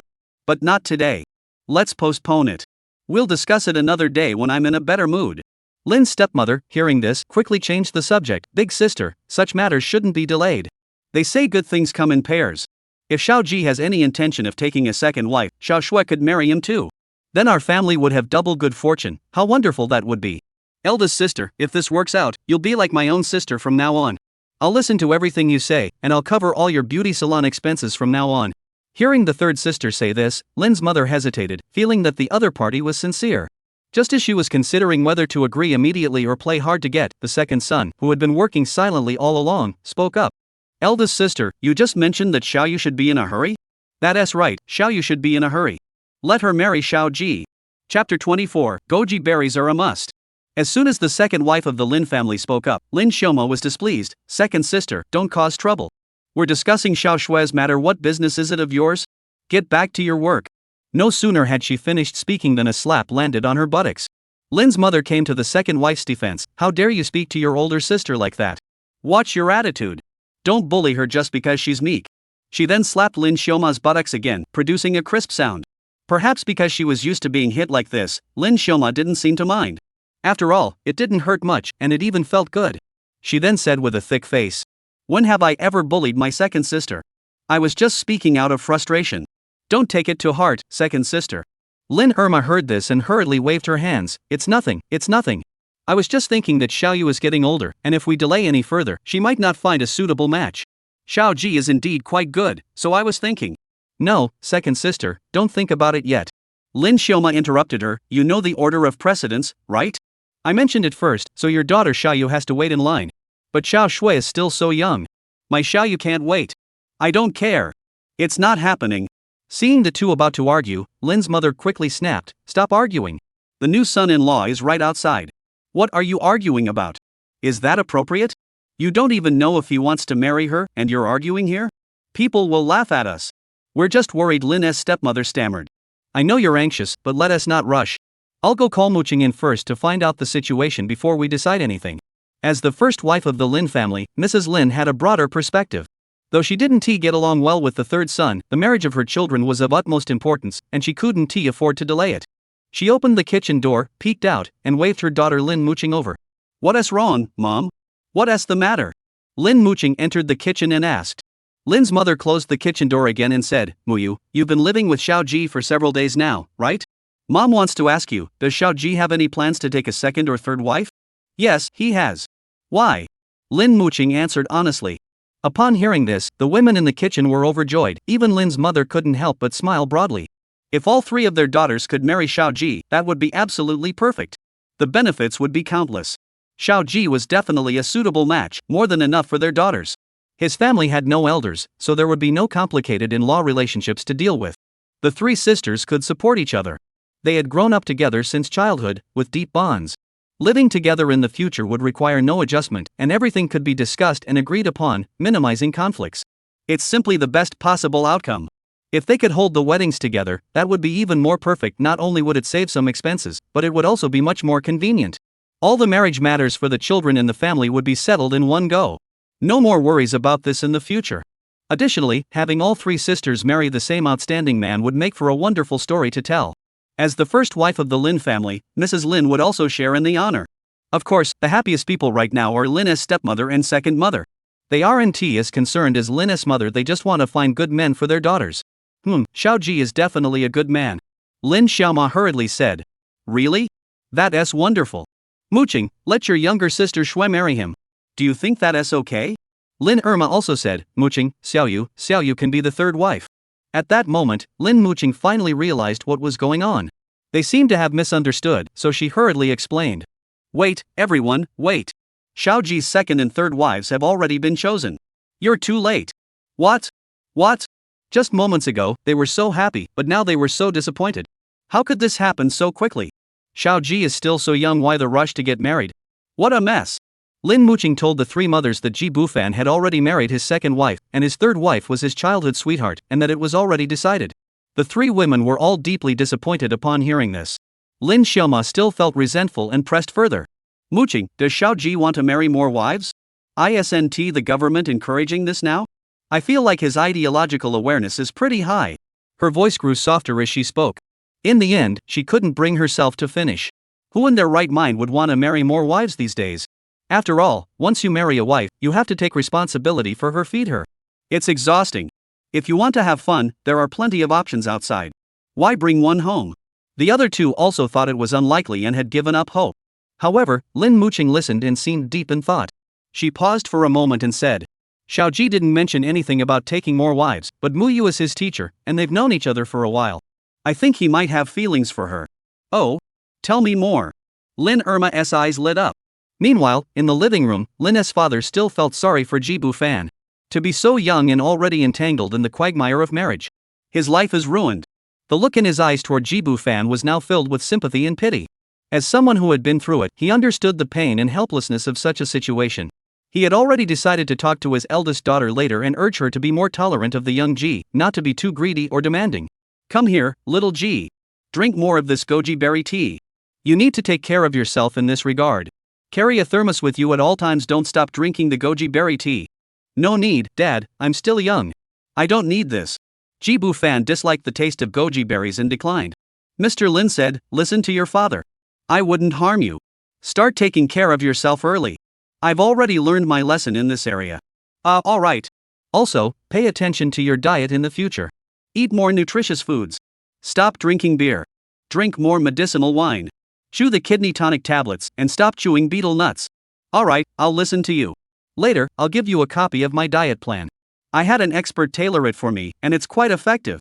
Alas, it's too late now, there's no going back. We can only do our best to take care of our health. Little Ji, you must not let your guard down. Women are like tigers. Lin's father had already heard Ji Bufan explain in detail the situation with his second and third wives, and knew he had married them out of loyalty. Therefore, he didn't blame him further. Instead, he felt even more that he was a good child. However, he couldn't help but sigh with regret. The two chatted some more heart to heart, and soon the meal was ready. They got up and went to the dining table. The table was already laden with a feast of dishes. There was steamed crab, steamed oysters, coconut and goji berry stewed chicken, a platter of 3 types of meat: ox, donkey, and deer, chives stir-fried with eggs, okra stir-fried with shrimp, and more. The variety was dazzling, and the spread was truly lavish. In today's society, women are not only expected to earn money but also to be skilled in cooking and household chores. The wives in the Lin family did a pretty good job, with decent cooking skills. It is said that in the past, cooking and housework were considered men's work. Ji Bufan is truly fortunate to have been born in such a time. Chapter 25, No Loss Either Way. Ji Bufan was warmly ushered to the head of the dining table. Today, he was the undisputed guest of honor at the Lin family's table. Before the meal began, Mrs. Lin presented Ji Bufan with a gift, a bank card and a watch. The bank card contained 588,000 yuan, which was the dowry she had prepared for her daughter. The watch was a Rolex Datejust with a gold bezel. Ji Fan estimated its value to be just over 100,000 yuan. If it were solid gold, it would be much more expensive, costing at least 300,000 yuan. He had received one before, given to him by a wealthy woman. In addition to these gifts, Mrs. Lin also mentioned that she would cover the costs for Ji Fan to have a custom-made high-end suit tailored specifically for him. Pairing it with the watch symbolizes a man of distinction.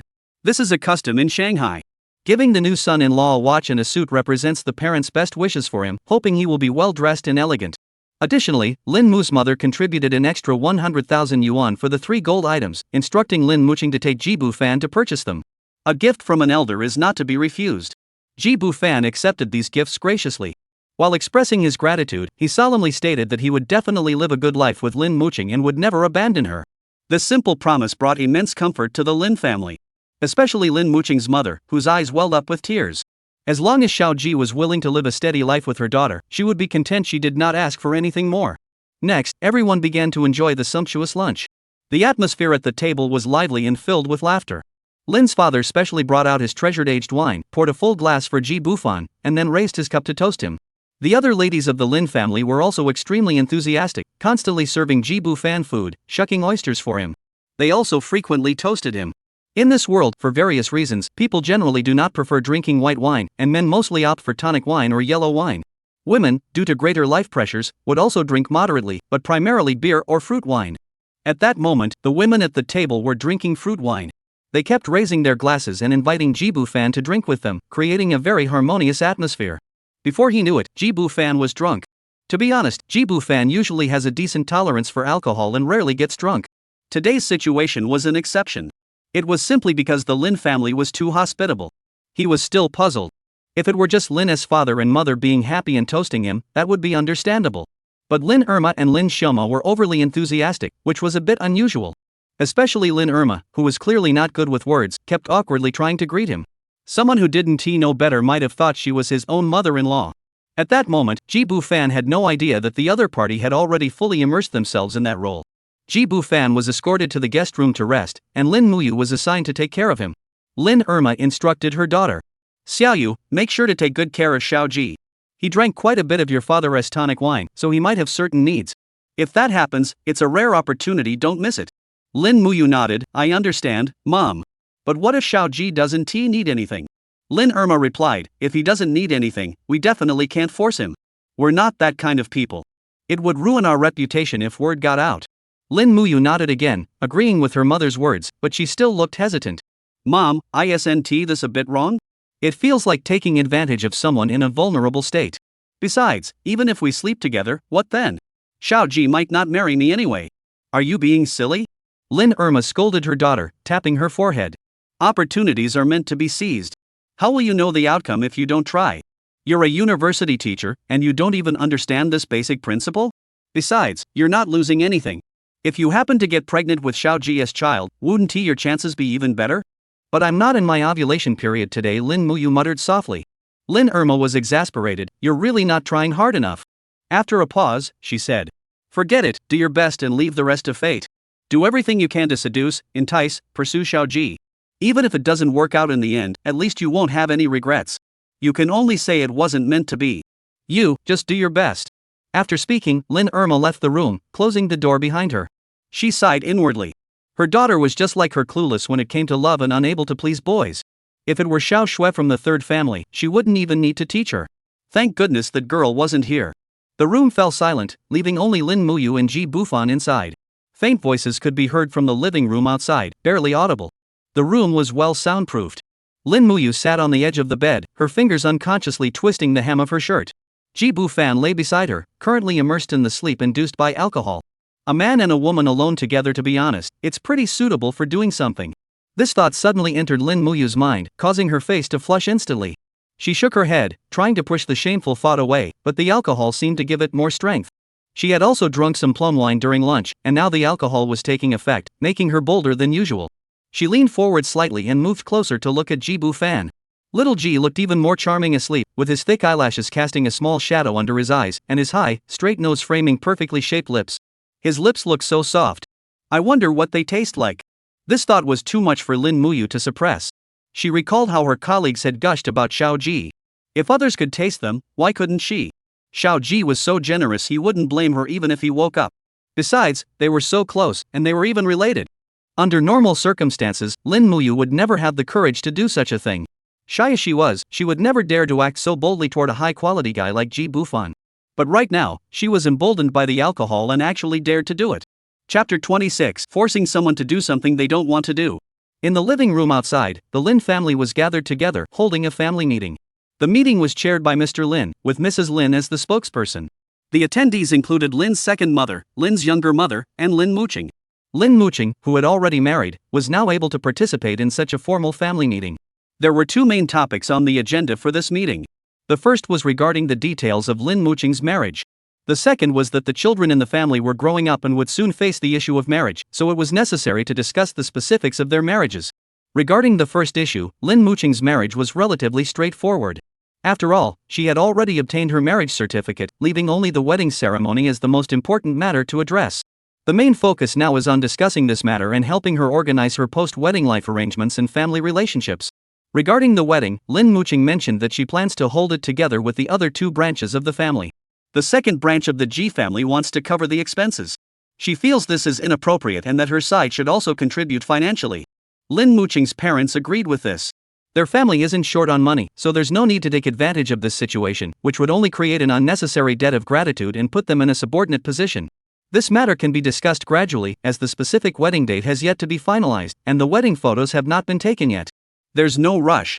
As for the second matter, it is actually closely related to the first, or could even be considered part of the same issue. The core issue is how much each family should contribute when their children get married. This must be discussed openly. Otherwise, it could lead to irreconcilable conflicts, making life unstable in the future. In this regard, Lin Muqing was the first to marry in the family, so she set the precedent. Her dowry, wedding gifts, and the subsequent wedding banquet totaled approximately 1 million yuan. Her two younger sisters followed the same standard, so there's nothing more to say about that. What is important is that Lin Muqing's mother wants to contribute additional funds to support her daughter's living expenses. She knows her daughter is currently facing financial difficulties and feels a bit sorry for her, wanting to lend a helping hand. The specific amount was set at 1 million yuan. The other two branches of the family had no objections and fully agreed. After all, their children would also receive the same level of support in the future, so they naturally wouldn't object. Moreover, they currently have a favor to ask of Lin Muqing. After the formalities were concluded, the real business began. Lin Irma and Lin Xiaoma simultaneously turned their pleading gazes toward Lin Muqing. Lin Xiaoma spoke first. Muqing, you must take care of your younger sister Shui's matter. She has been busy with filming lately. Once she has done, I'll have her stay with you for a few days. Please help her connect with Xiao Ji. I'm begging you as her stepmother. I truly like Xiao Ji. Lin Irma added. Muqing, your second mother is also begging you. You and Xiaoyu have a good relationship, and you know her personality. She might end up without a man. But you know she's not lacking in other areas. She's hardworking and ambitious, and she knows how to earn money to support the family. If Xiao Ji is truly interested in her, you must help bring them together. Lin Xiaoma added. Muqing, to be honest, if all three of you sisters married Xiao Ji, it wouldn't be a bad thing. As the saying goes, sisters united are as strong as gold. Xiao Ji's second wife's family isn't very wealthy, and you might not be able to handle her on your own. With Xiaoyu and Xiaoxue helping out, it'll be no problem. Right, that's the logic. I know what you're worried about, Muqing. You're just worried that Xiao Ji will marry so many wives and won't be able to handle it, right? But in my opinion, that's not a big deal. He's so young and in good shape. If he takes care of himself and eats well, he'll be fine. Right. If it comes down to it, I can have Shui skip a few turns. It's all negotiable. Right, Xiaoyu too. Even if she only gets to take her turn once a month, that is fine. Lin Muqing felt her head spinning at these words. She never expected these two mothers to be so difficult, insisting on clinging to her husband. The problem was that Xiao Ji had already married 3 wives. Adding 2 more would be forcing him to do something he didn't want to do. She dared not agree to such a thing. At most she would mention it to Xiao Ji later. If Xiao Ji showed even the slightest displeasure, she would never bring it up again. Even if these were her own relatives, this matter concerned the happiness of her 2 younger sisters. Lin Muqing's father, who was standing nearby, also felt unhappy upon hearing this. This was clearly an act of ruthless exploitation toward Xiao Ji. But he didn't say anything, stood up, and went back to his room to rest. Out of sight, out of mind. Lin's mother didn't leave either, but she didn't interfere either. She just stood by and watched the spectacle. After all, her daughter was already spoken for, and there was nothing she could do about it. Lin Irma and Lin Xiaoma continued to persuade her, but Lin Muqing didn't want to listen anymore. She waved her hand to stop them and said, "Second mother, little mother, I'll do my best to facilitate this, but ultimately, whether it works out or not depends on Xiao Ji's wishes. I'll go check on him first and let you know what I find out. Is that okay?" Alright. Thank you for your efforts, Mooching. I'll treat you to a big meal later. Thank you, Mooching. I'll tell Xiaoyu to listen to you from now on. Finally rid of the two of them, Lin Mooching felt exhausted and got up to rest in her mother's room. Soon after, Lin Mooching's mother entered, handed her 2 bank cards, and whispered, "My dear daughter, here's 2 million. Take it and use it as you see fit." "Why so much? Isn't it's supposed to be 1 million? Lin Mooching asked in confusion. "The other 1 million is my savings. I've been saving it secretly over the years. If you need money now, just take it." "Mom, how did you save so much private money? Which woman doesn't save some money?" "Except for your second mother, who's too naive to know how to save, your stepmother has saved even more than me. Mooching, you should also learn to save some money, but be careful not to let your husband find out." Ji Bufan slept exceptionally well, feeling warm and comfortable all over. When he opened his eyes, he realized that Ms. Lin was in his arms. Chapter 27, Women Can't Be Too Selfish. Why is Mr. Lin here? Ji Bufan was deeply puzzled. At that moment, Ji Bufan noticed that Ms. Lin must have woken up. Her eyelashes were trembling slightly. Perhaps she hadn't slept at all, just lying there quietly in his arms. Ji Bufan stood up, feeling a surge of emotion. He couldn't stay here anymore. He opened the door and, just before stepping out, turned back to look one last time. At that moment, he saw that Ms. Lin had opened her eyes and was looking at him. Her gaze was filled with complex emotions. Ji Bufan turned back, leaned close to her ear, and whispered, "It's not a good place here. Let us go back to your sister's house, and I'll come to your room tonight." Upon hearing this, she immediately became overjoyed. Upon entering the living room, Ji Bufan noticed Lin Mooching and her mother sitting on the sofa, chatting quietly. He greeted them and asked, "Mom, Mooching, why didn't you go rest for a while?" Lin Mooching heard him and looked up, her almond-shaped eyes immediately filled with a smile. "We've already taken a short nap. We just woke up not long ago. Husband, you're awake? How do you feel? Still feeling unwell?" As she spoke, she stood up and walked over to the coffee table, pouring a cup of iced chrysanthemum tea from the glass pitcher and handing it to Ji Bufan. Ji Bufan took it and drank it in one gulp. The cool tea soothed the heat in his body, and he said, "I'm fine, just a little dizzy. Your father's tonic wine is pretty good even after drinking a lot, it doesn't give me a headache." Lin's mother, who was standing nearby, smiled and said, "That's the medicinal wine Mooching's father brewed for 5 years. It contains ginseng, goji berries, angelica, and cistanche." She listed the ingredients one by one as if reciting a poem, then suddenly slapped her knee and exclaimed, "Oh, right. Take some home with you. There's plenty left at home. That's too much trouble." Ji Bufan scratched his head. "No need to be so polite. We're all family." Mrs. Lin stood up quickly, "I'll go get some for you right now." "Mom, just a little is enough," Ji Bufan hurriedly said, but saw that Mrs. Lin had already rushed into the kitchen. Lin Mooching came over and wrapped her arm around his, her eyes sparkling with a smile, and whispered, "Honey, my mom gave me 2 million to help us with living expenses." "That much? Your family is pretty wealthy," Ji Bufan exclaimed in surprise. 100,000 is my mom's personal savings. Don't tell anyone. With this money, our future will be much less stressful." "Ha, I wasn't feeling any pressure anyway. It's you, Mooching, who will finally be able to relax a bit more. We can't slack off. Husband, I feel so happy right now. I really want to work hard to make money so you can live a good life." Ji Bufan heard this and gently stroked Lin Mooching's face. "Silly girl, things are already great now. No, you deserve better." Lin Mooching spoke firmly, but her eyes were filled with love as she looked at Ji Bufan. It was already past 4 in the afternoon. Ji Bufan had originally planned to visit the orphanage today, but it seemed he wouldn't make it in time. He usually went to the orphanage every Saturday to spend the day with his childhood friend Song Xiaoqiao, rarely missing a visit. Worried that she might be waiting for him, he sent her a message on his phone, explaining that he had something urgent to attend to and wouldn't be able to make it, and asked her not to wait. After staying at the Lin family's house for a while longer, he discussed with Lin Mooching about heading back. At that moment, Mr. Lin had already come to the living room and was chatting with Ji Bufan for a while. Mrs. Lin and Mrs. Lin's younger sister didn't come over to join the conversation. They were each in their own rooms. Upon hearing that the new son-in-law was leaving, everyone came out to see him off. As usual, they were warmly escorted all the way to the entrance of the residential complex. Ji Bufan felt that Lin Mooching's family was truly kind-hearted. Everyone was warm, spoke nicely, and was easy to get along with. Though he hadn't brought many gifts this time, he had gained so much it was a huge payoff. Thinking about the money he could make tomorrow at Gu Chanshan's house, Ji Bufan felt that the future held promise. It seemed that marrying more wives, aside from being a bit tiring, didn't have any other drawbacks. In the car, Lin Muqing felt exceptionally joyful, as if the entire world had been bathed in a bright, vibrant hue. She drove leisurely while chatting casually with Jibu Fan in the passenger seat. A harmonious marriage, a loving family, and a smooth life, all of this made Lin Muqing feel incredibly happy and fulfilled. Xiao Ji could be called the perfect husband. Not only was he cheerful and understanding, but he was also exceptionally gentle and considerate, serving as her strong support in life. Though they had only known each other for a short time, they had already built a solid emotional foundation, and she was confident that their future together would be filled with happiness. At that moment, the sunlight streaming through the car window illuminated Lin Muqing's face, highlighting her smile. Her mood was as warm and radiant as the bright sunshine. In the back seat, Lin Muyu sat there with a blushing face, quietly staring at Ji Bufan, completely smitten.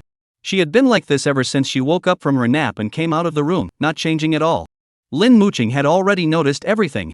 She suspected that something had happened between her sister and the young man while she was taking care of him in the room.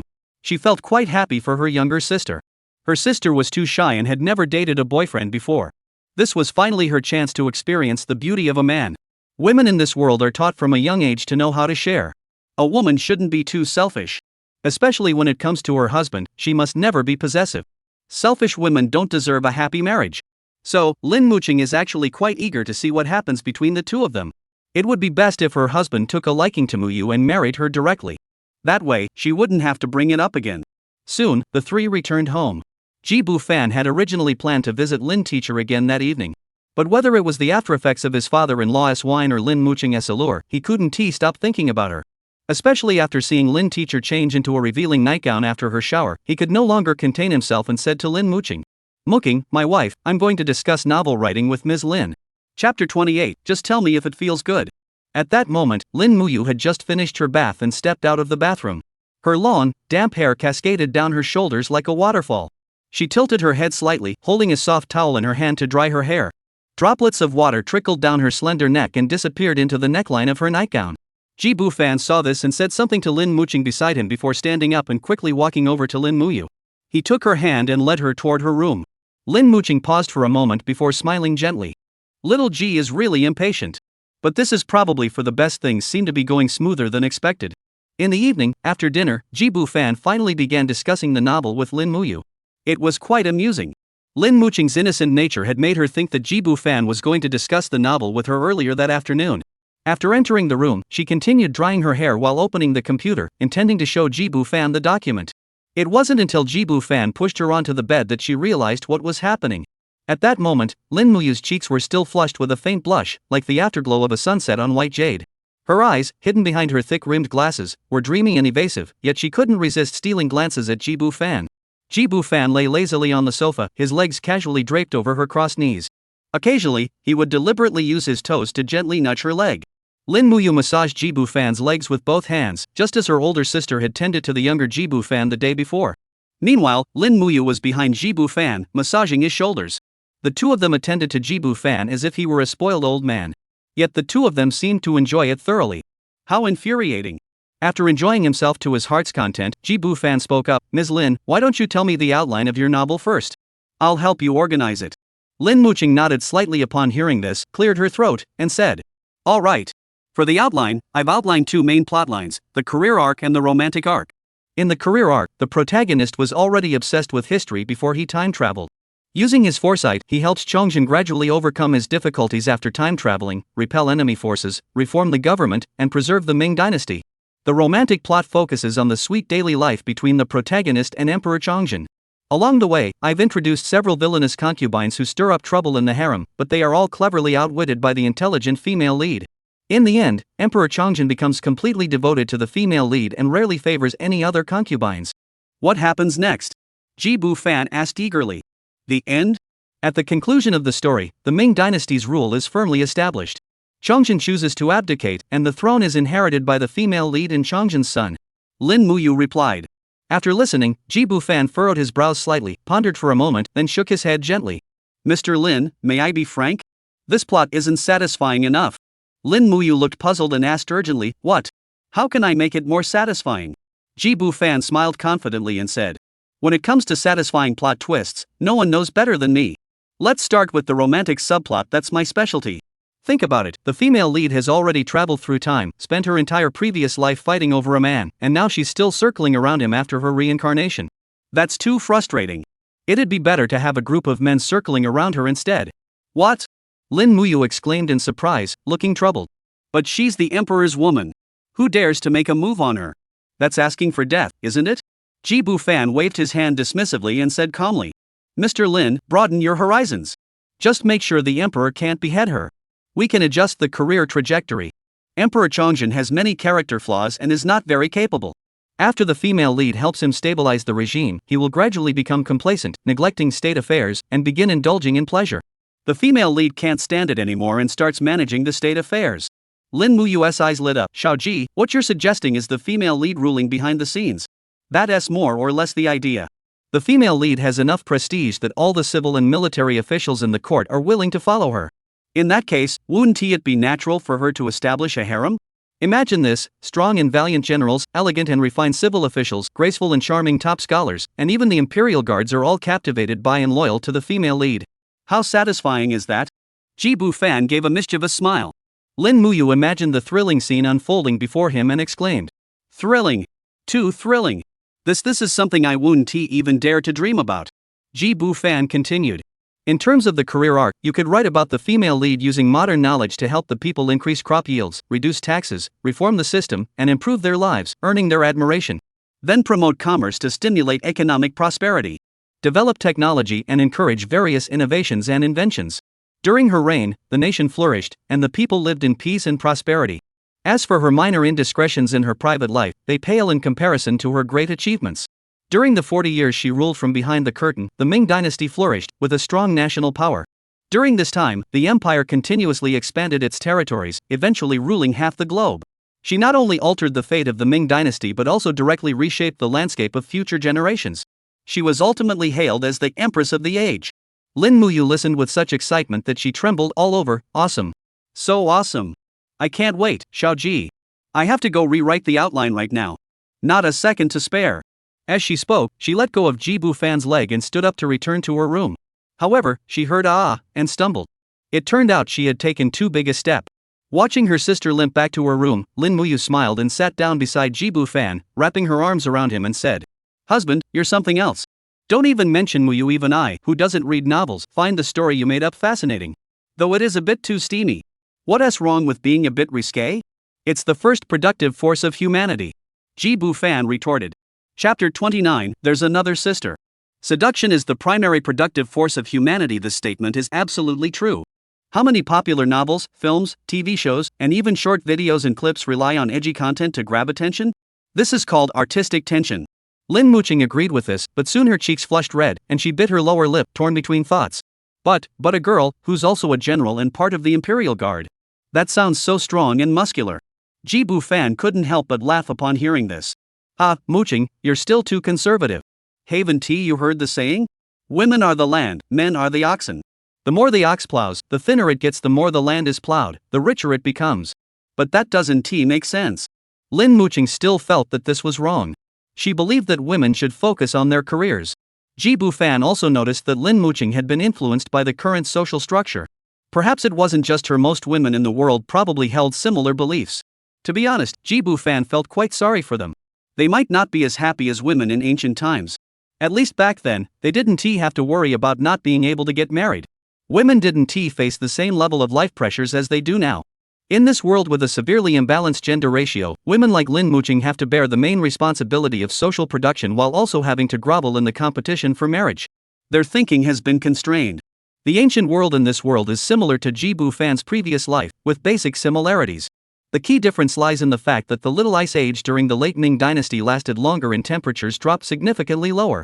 Such drastic climate changes may have led to genetic alterations in humans, resulting in a decreased probability of giving birth to boys. And this trend continued to decline. As time progressed, the gender ratio became severely imbalanced. The entire social structure underwent major changes, triggering a series of social issues.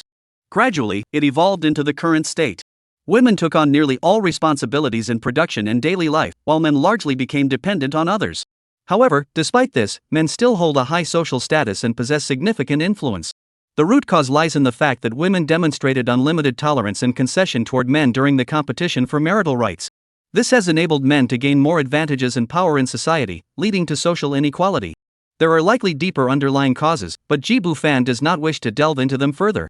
In his view, this society is nothing short of a paradise for men. Having multiple wives and concubines is the norm. Women, on the other hand, if they don't make an effort, can't find a husband. Even if they are forced into marriage, if they perform poorly, they will be divorced within a year. Only those with excellent qualifications, who know how to flatter others, and have good luck can find a husband of their choice. Sigh, it's so hard. Anyway, if Jibu Fan were a woman, she'd just give up on men and find a woman to live with instead. How much more free that would be. The two didn't continue the conversation on this topic. It's just a novel, whatever makes it entertaining is fine, regardless of whether it's reasonable or not. As long as people are willing to read it and we can earn some royalties, that's all that matters. Lin Muqing shifted her attention to her younger sister and curiously asked Jibu Fan. Husband, what do you think of Muyu? She's great. Very soft. Jibu Fan replied. Lin Muqing gave him a playful glare, her cheeks slightly red. I wasn't asking about that. I was talking about her as a person. Oh, you mean her personality? I like her personality too. She's so cute and innocent, really interesting. Then, Lin Muqing hesitated, lowering her eyes slightly, her long eyelashes casting a shadow on her face. She didn't know how to ask Jibu Fan if he was willing to marry Muyu, feeling a bit awkward. In her heart, she definitely hoped that Jibu Fan would marry Muyu and live happily together. Muyu would also make a good wife. The problem was that she was too shy to ask, fearing it might put pressure on him. To her surprise, Jibu Fan gave her a surprise. He sat up straight and said seriously. I was just about to tell you, Muqing, my wife. Go ask Lin teacher if she's willing to marry me. I'm planning to marry her. What? Really? Lin Muqing was overjoyed. Husband, are you really planning to marry Muyu? But you already have 3 wives. Are you willing to marry more? Jibu Fan laughed. Of course I'm serious. 3 wives is just the minimum requirement set by the state, not the maximum. If I meet someone I like, it's okay to marry more, right? Muqing, you'll support me, 1tu? Lin Muqing nodded repeatedly. Yes, I definitely support you. To be honest, my other sister, my stepmother, also wants me to recommend her to you. Oh? What does she look like? She is naturally very beautiful, even more so than me and Muyu. You've met my stepmother, how could her children not be beautiful? That's true, but what about her character? You know, Muqing, I don't care much about looks. Character is the most important thing. Her character is also fine. My younger sister is a good person, not as calculating as my stepmother. She is a lively and upright young woman. That is fine. We can get to know her better later. That is great, honey, you've worked so hard. The next day, Gu Qianqian arrived early to pick up Jibu Fan and take him to her house to meet her parents. At that moment, Lin Muqing had just woken up, still half asleep. Last night, little Ji must have been in such a good mood that she let herself sleep in. She opened the door and let Gu Qianqian in. Gu Qianqian happily hugged Lin Muqing. Thank you, Muqing sister. Wow, Muqing sister, you smell so good. It smells wonderful. Her expression was a bit exaggerated, her voice clear and pleasant. As she spoke, she leaned into Lin Muqing and sniffed her clothes eagerly, then looked utterly satisfied. This made Lin Muqing's ears burn with embarrassment. What's so fragrant? I sweated a lot last night, and it's mixed with other smells. She even thought she smelled bad herself. But looking at Gu Qianqian's expression, she didn't seem to be lying. Could it be that this little girl has unique tastes? The two entered the house, exchanged a few polite words, and Lin Muqing noticed that Gu Qianqian's eyes kept glancing toward the master bedroom. She smiled and said, Qianqian, our husbands are still sleeping. Let's go check on them. We haven't seen them all day. You must miss them, right? Yes. Muqing sister, you're so kind. Chapter 30, as long as Fan Bao is happy. Gu Qianqian hurriedly nodded and thanked her upon hearing this. Muqing is truly considerate. It's truly heartwarming. Lin Muqing smiled and patted her on the shoulder. No need to thank me. Hurry up and go. It's still early, you can sleep a little longer with your husband. Okay, got it. Gu Qianqian replied cheerfully, then turned and ran toward the master bedroom. Watching her vibrant and energetic figure, Lin Muqing couldn't help but feel envious. Youth is truly wonderful, so carefree. She turned to the sink to wash up and prepare breakfast. When she stood in front of the mirror, she realized she was only wearing a white shirt belonging to Jibu Fan, the hem of which barely covered her thighs. What made her even more embarrassed were the several distinct red marks on her neck, remnants from last night. This made her blush deeply. Why didn't I tidy up at all? Qianqian must have seen them. What must she be thinking? Lin Muqing blushed fiercely and immediately wanted to go to the bedroom to change clothes, but halfway there, she remembered that Gu Qianqian was inside and didn't want to disturb her. She thought for a moment and then turned back to her younger sister Lin Muyu's room, intending to find some of her clothes to wear first. Fortunately, her younger sister also lived here. As Gu Chanxian pushed open the main bedroom door, a familiar scent immediately hit her. She wrinkled her delicate nose, sniffed greedily, then quickly slipped inside. The bedroom was dimly lit, but she could vaguely make out Fan Bao lying on the bed in a sprawled-out position, sleeping soundly. Gu Chanxian couldn't help but bite her lip. She had seen countless mornings like this during her university days. When she and Fan Bao would meet at a hotel, she would always wake up a little earlier to quietly watch him sleep. The sunlight was also streaming in at an angle, casting delicate golden specks on his body. Gu Chanxian tiptoed to the edge of the bed, approaching cautiously. After standing by the bed and quietly observing Jibu Fan for a moment, she finally couldn't contain her excitement and embraced him. Lin Muqing had already prepared breakfast long ago, but the two in the master bedroom had yet to emerge. Jibu Fan walked ahead, his expression relatively normal. Upon seeing Lin Muqing, he smiled and greeted her. Gu Chanxian, following behind, looked a bit uneasy. Her face was flushed, her clothes were disheveled and slightly askew, and her hair was messy, as if someone had ruffled it. When her gaze met Lin Muqing's, a blush immediately spread across her face, as if she had been caught doing something secret, and she quickly lowered her head. It was a bit like a mischievous kitten caught by its owner. Lin Muqing could easily guess what she had been doing inside, but she didn't call her out on it. Instead, she simply raised the corners of her mouth into a faint smile. Come and eat breakfast quickly, it's getting cold. Lin Muqing warmly invited the two of them. At the dining table, Jibu Fan ate his breakfast slowly and deliberately. His plate was piled high with food. Lin Muqing knew he had a big appetite and had prepared plenty for him.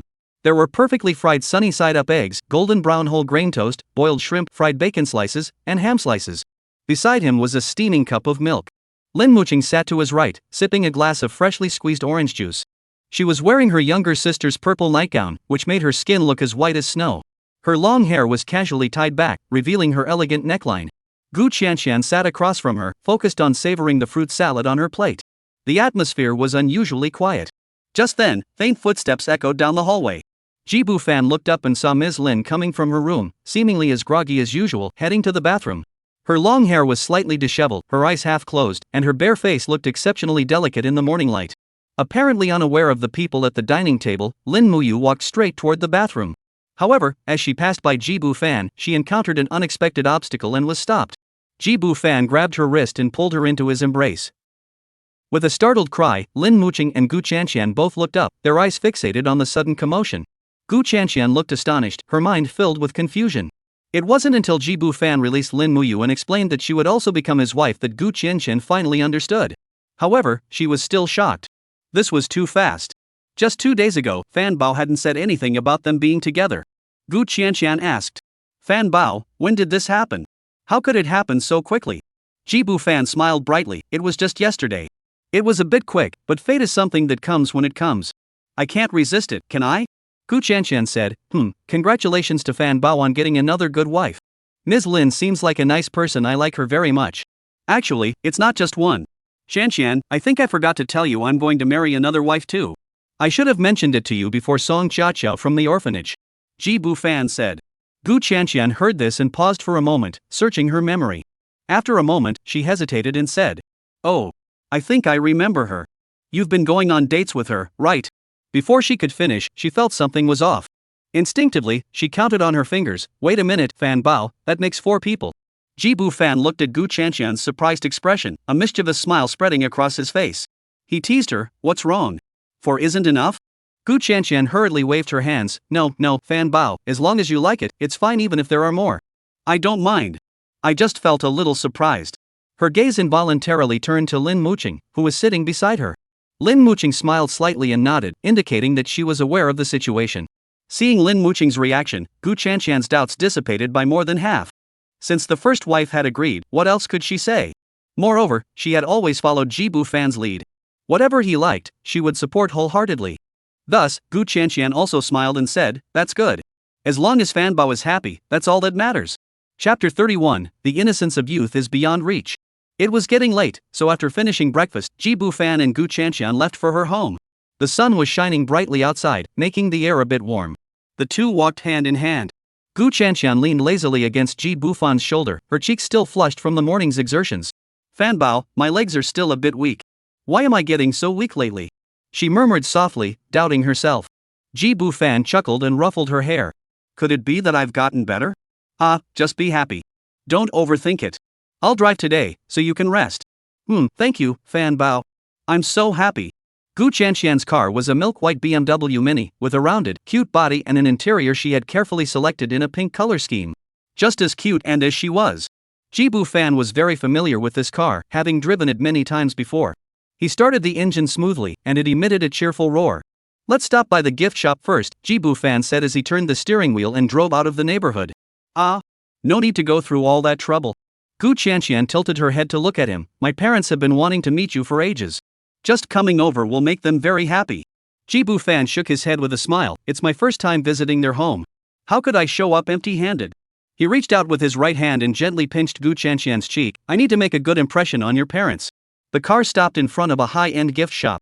Jibu Fan selected a bouquet of delicate champagne roses, adorned with baby's breath and eucalyptus leaves, elegantly wrapped. He also chose 2 boxes of premium Longjing tea, the tea tins made of elegant blue and white porcelain, exuding a timeless charm. "How about it?" Jibu Fan handed the bouquet to Gu Chanxian to look at. "Will your mom like it?" Gu Chanxian's eyes sparkled as she took the bouquet and took a deep breath. "It smells so good. My mom loves flowers. She'll be so happy when she sees them." "You're so thoughtful, Fan Bao." "Ah, that's great. Let's go, don't make them wait too long." The car weaved through the city streets as Jibu Fan followed the navigation system, driving carefully. Gu Chanxian sat in the passenger seat, carefully holding the bouquet, her lips curled into a sweet smile. Sunlight streamed through the sunroof, bathing the two in warmth. The car was filled with the faint scent of flowers, as if even the air had turned sweet. Gu Chanxian had called home in advance, so when Jibu Fan drove slowly through the alley lined with trees and arrived at the old mansion, Gu Chanxian's parents were already waiting at the door. The elderly couple looked much younger than Jibu Fan had imagined, appearing no older than 40, and they didn't seem like people who already had a 20-year-old daughter. Gu's mother had a certain charm. Dressed in a simple yet elegant cheongsam, it perfectly highlighted her full yet gracefully curved figure. Her face was adorned with delicate makeup, and every gesture exuded elegance and charm. Jibu Fan couldn't help but glance at her a few more times. Mr. Gu was also a handsome older man, exuding a scholarly demeanor, though he was somewhat slender in build. This must be a common trait among men in this world. "This must be little G, right? Xianxian has mentioned you often. You truly are a fine young man. Wow, are these flowers for me? Little G, you're so thoughtful. Auntie loves them." Gu's mother stepped forward, her voice melodious and sweet, with a soft, lingering tone. After receiving the gift, she beamed with joy, clearly in a particularly good mood. Jibu Fan caught the faint scent of gardenias on her, and with an admiring glance, he swept his eyes over her swaying waist, realizing that some beauty in this world was beyond the reach of a young girl's innocence. Gu's father's handshake was dry and warm. He spoke slowly and deliberately, in an interesting manner. After Jibu Fan presented the gift, he smiled and accepted it, then exchanged a few polite words before inviting Jibu Fan inside. As they walked, Jibu Fan admired the old mansion located in the heart of the city. To be honest, he was deeply envious. This house must be worth a fortune. Upon entering the house, the interior decor also greatly pleased Jibu Fan. He thought to himself that once he had enough money, he would definitely get a place like this. However, it couldn't be so spacious, it needed to be filled with people to be lively. Indeed, Jibu Fan noticed that Gu Chanxian's family was very different from Lin Muqing's family. Lin Muqing's family all lived together under one roof. The Gu family, on the other hand, lived separately. This house was only occupied by Gu's mother's family, while the other 2 branches seemed not to live here. This made the large house feel much colder and emptier. This is probably just the difference in family atmosphere between the 2 households. Although the Gu family has a large and beautiful house, it feels a bit lonely because they live separately. On the other hand, the Lin family's house may not be as large as the Gu family's, but since they all live together, they look out for one another, which makes the family feel warmer and more lively. It's hard to say which is better, it depends on personal preference. Anyway, Jibu Fan prefers a livelier atmosphere. Upon entering the living room, Jibu Fan was invited to sit on the sofa, where Gu's father accompanied him with tea and conversation. Mrs. Gu kept bringing out fruits and snacks, urging Jibu Fan to try them. After sitting for a while, she went to the kitchen to help out. Chatting with Mr. Gu wasn't as interesting as talking with Lin Muqing's father. Though Mr. Gu was also very warm and considerate, there was always a sense of distance. So, after a while, Jibu Fan asked Gu Chanxian to take him on a tour of the house. Gu Chanxian naturally agreed and led him directly to the 2nd floor. As they ascended the spacious staircase, the handrails were smooth and polished. At the corner of the staircase hung a meticulously framed landscape painting, signed by a contemporary artist of some renown. Upon reaching the 2nd floor, 4 rooms were symmetrically arranged on either side of the corridor. Gu Chanxian led Jibu Fan straight to her own room. As soon as Jibu Fan stepped inside, he was captivated by the scene before him, his eyes lighting up. The room was nearly 30 square meters in size, with a predominantly soft pink and white color scheme, giving it a warm and gentle atmosphere. Lace curtains gently swayed in the breeze, and sunlight filtered through the windows, casting dappled patterns on the floor. The vanity table was adorned with various cute dolls and delicate trinkets, each exuding a youthful, girlish charm. The walls were adorned with anime posters, infusing the room with a vibrant, youthful energy. In the center of the room stands a 2-meter-wide lace-covered bed, its soft and comfortable appearance tempting one to lie down and relax. Along the wall, a row of wardrobes stands neatly arranged, their doors ajar, revealing a glimpse of the various dresses and skirts hanging inside, a dazzling array of colors and designs. Jibu Fan's gaze was drawn to the scene, and he couldn't help but step forward to admire it closely. Gu Chanqian, seeing this, felt a surge of joy. Seeing that the person she loved was interested in her collection of clothes, she hurried over to help introduce them. She opened the wardrobe doors, revealing all the garments that had been blocked by the doors.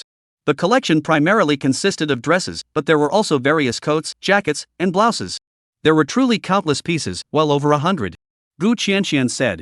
Fanbao, I love all kinds of beautiful clothes, so I bought a lot. These are just a part of them, there are many more that I couldn't fit in and had to store in boxes. But compared to my mom, I still have less. She has so many more clothes. Just her cheongsam alone has dozens, and there are even more skirts, plus all kinds of high heels. She has her own walk-in closet, and it's completely filled.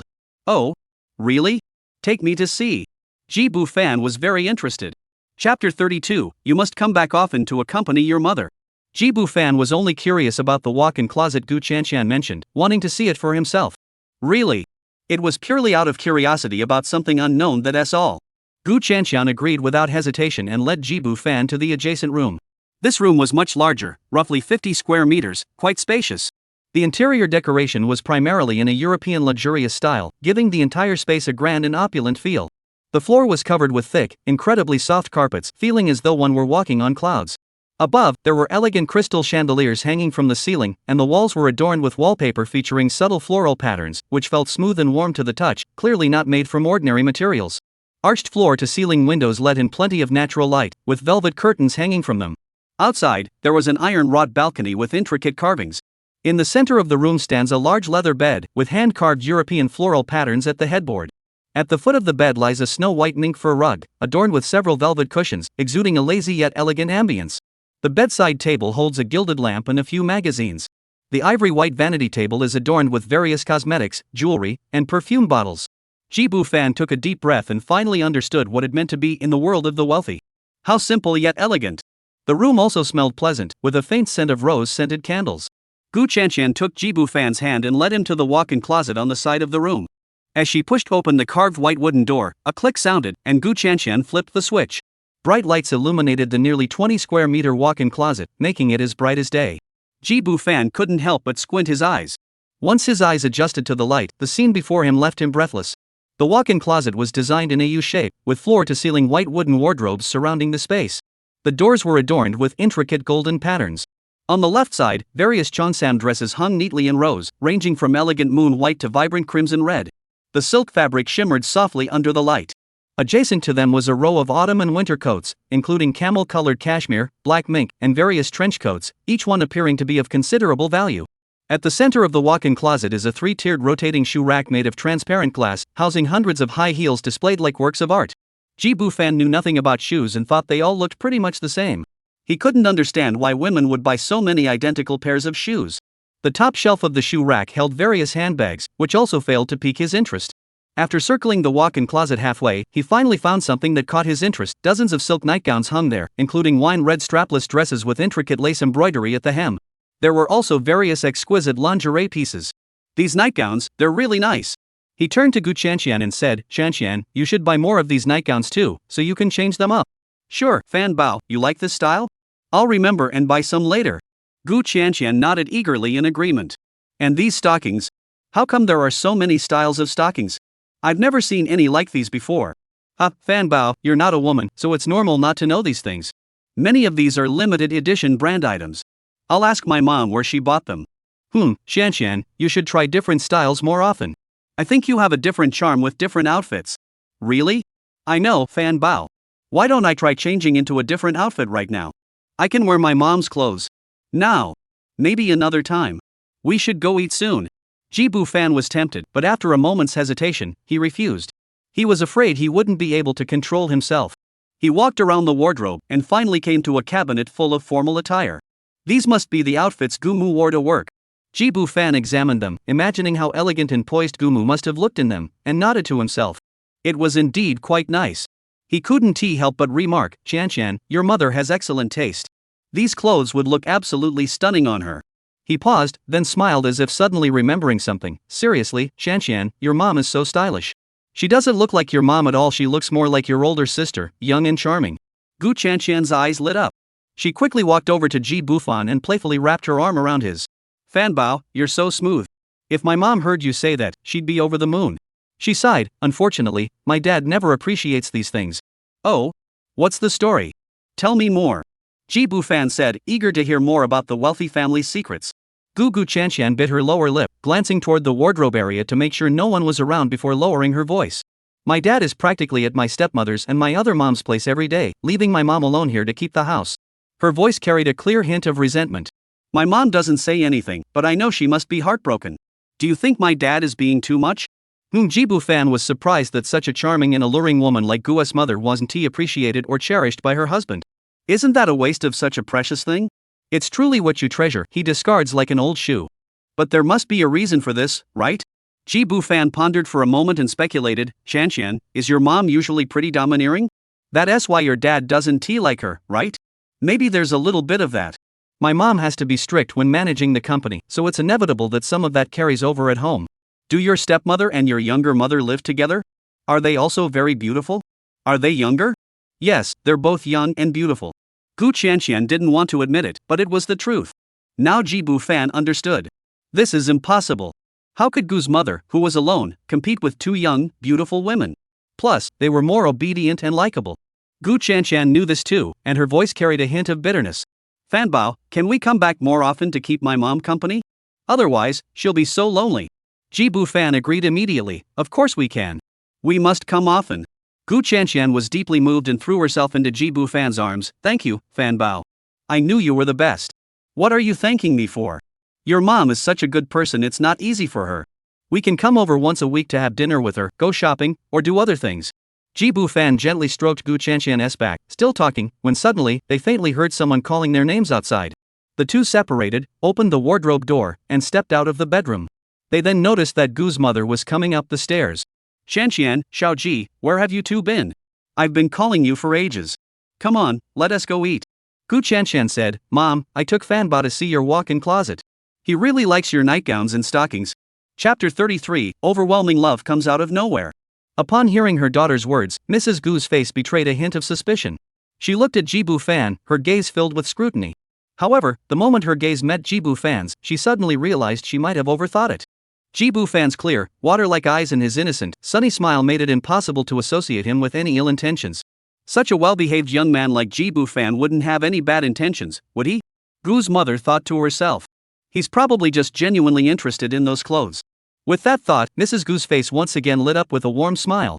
She said to Gu Qianqian, if Xiaoji likes them, why not? Qianqian, just wear them for him to see. After all, you can wear them anyway. Gu Qianqian nodded in agreement. Yes, that's exactly what I told Fanbao. Today isn't quite appropriate, but we'll do it next time. Mom, Fanbao, let's go eat. All right. Ji Bufan replied. The Gu family hosted a lavish lunch for Ji Bufan. In the restaurant, the large dining table was already laden with an array of delicacies. Australian lobsters with arms as long as a forearm were a vibrant orange-red, while the oversized king crabs had glossy, bright red shells. Steamed East Star grouper glowed with a faint pinkish gold hue, with slices of fresh lemon placed beneath the fish belly. The aroma of soy sauce used for steaming the fish wafted faintly through the air. Matsutake mushrooms stewed with mountain chicken were served in a green porcelain soup bowl, with a few goji berries floating on the clear broth. The rich aroma of the mushrooms intertwined with the tenderness of the chicken, creating an irresistible fragrance. Slow-roasted lamb ribs have a crispy crust, accompanied by seasonal vegetables arranged artfully on the plate, tender green cabbage hearts, crisp asparagus, and a dish of stir-fried chicken mushrooms.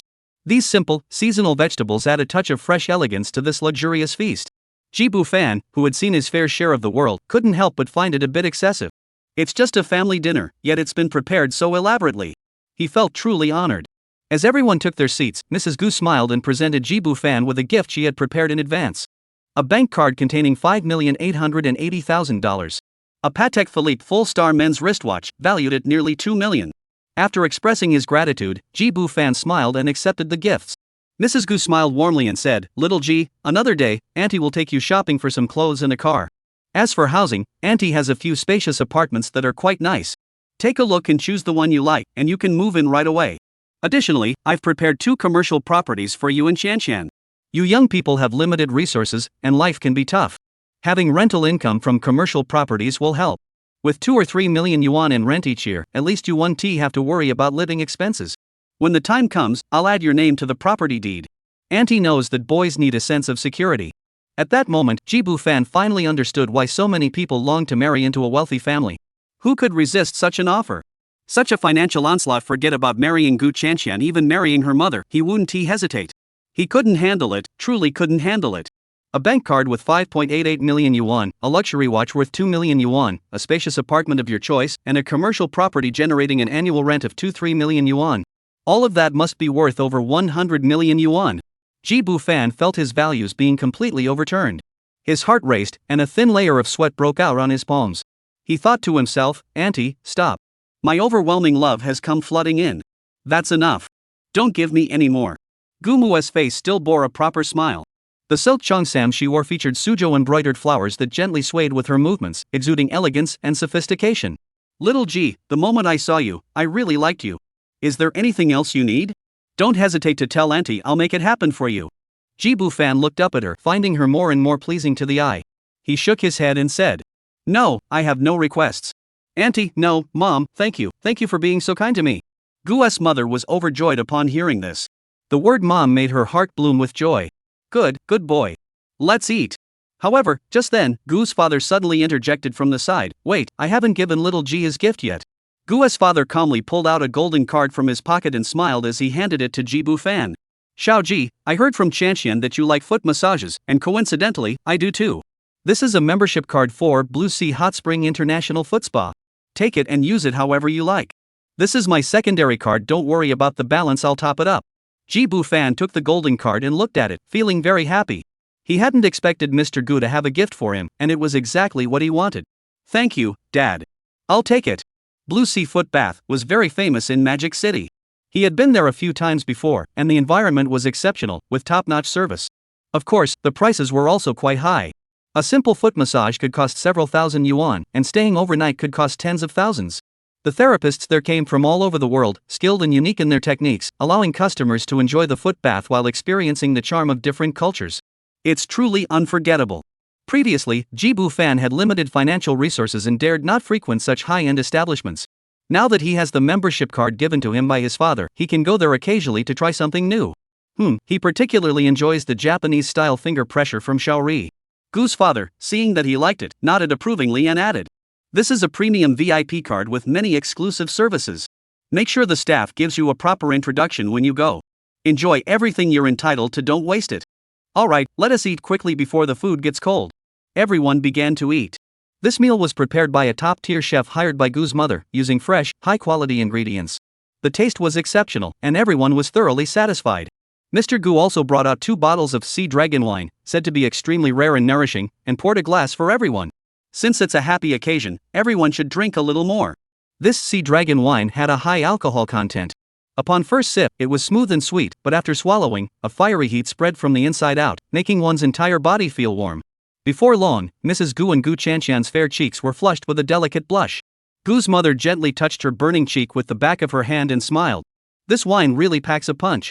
Chapter 34, A Harmonious Lunch. At that moment, Mrs. Gu's ears were bright red. Her fair skin, from her earlobes to her neck, was tinged with a faint blush, like rouge spreading across snow. Gu Chanshan was even more flustered. Her originally jade-like cheeks were now bright red, and even the tip of her nose was covered in tiny beads of sweat.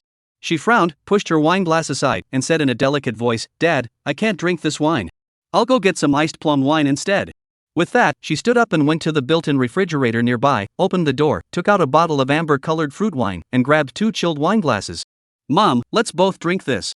"That sea dragon wine is too bitter," she said as she poured the wine, winking at Mrs. Gu. "It's bitter and astringent, like drinking herbal medicine, and it makes your body feel hot afterward." Mrs. Gu took the glass, smiled, and nodded. "Alright, I don't like it either." Mr. Gu, seeing this, shook his head and sighed. "You two don't know what you're talking about. This wine is priceless.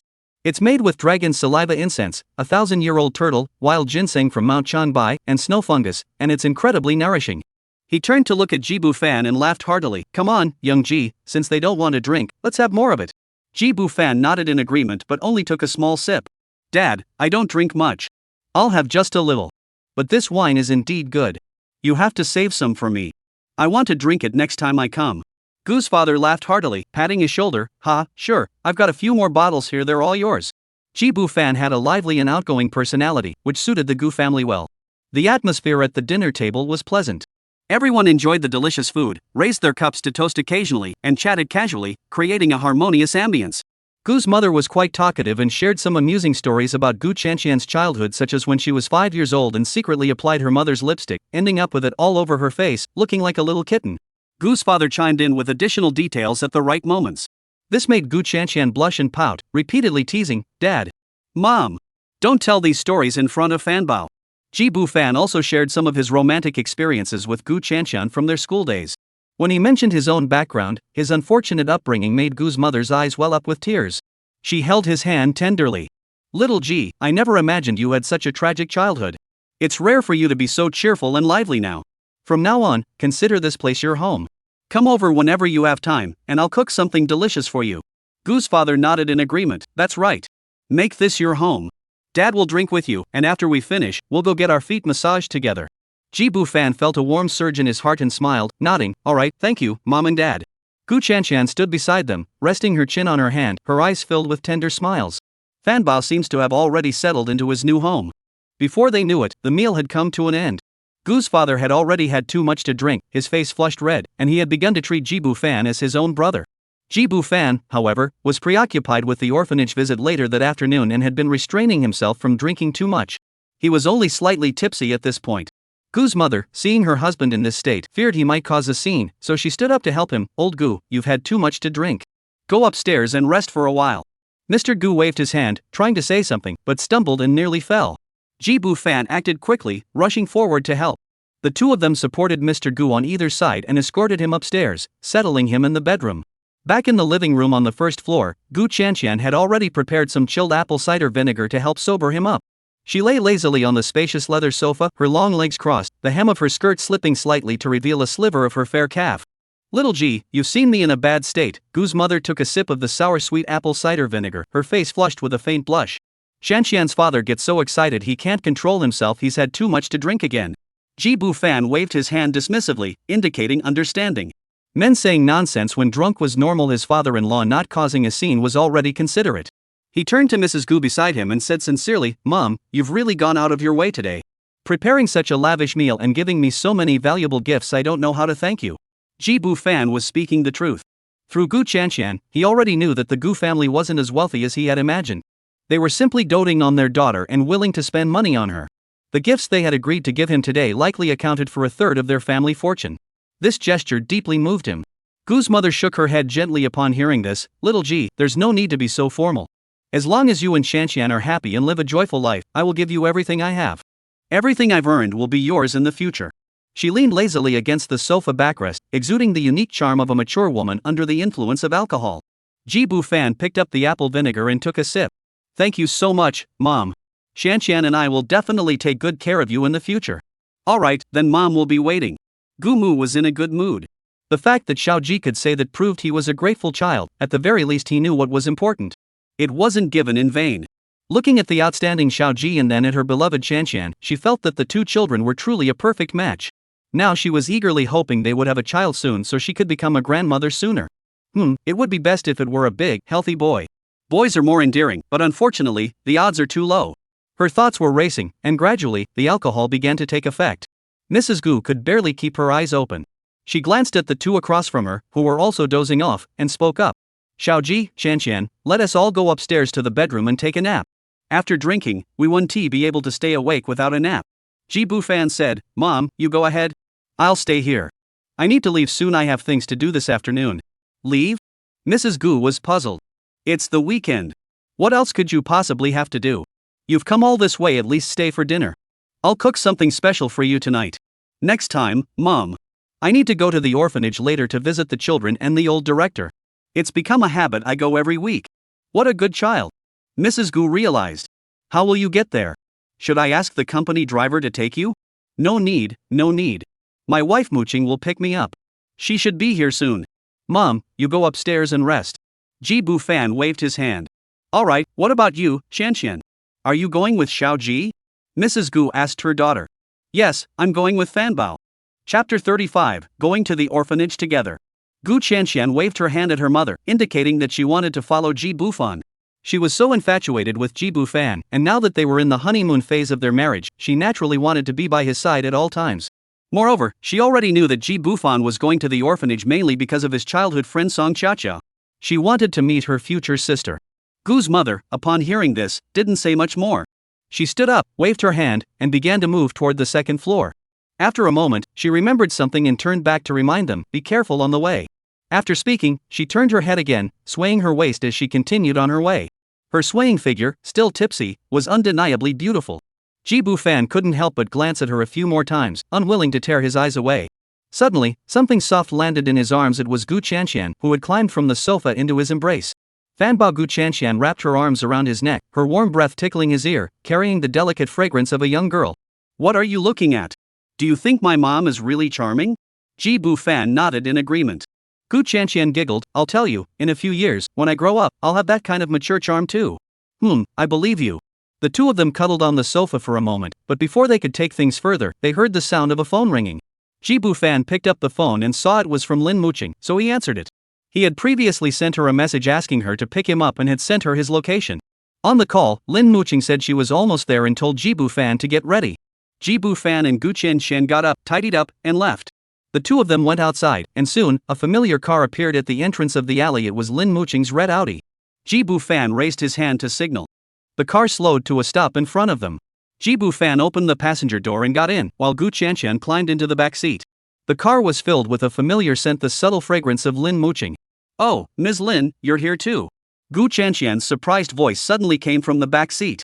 Ji Bu Fan only then noticed that there was another person in the back seat, Lin Muyu.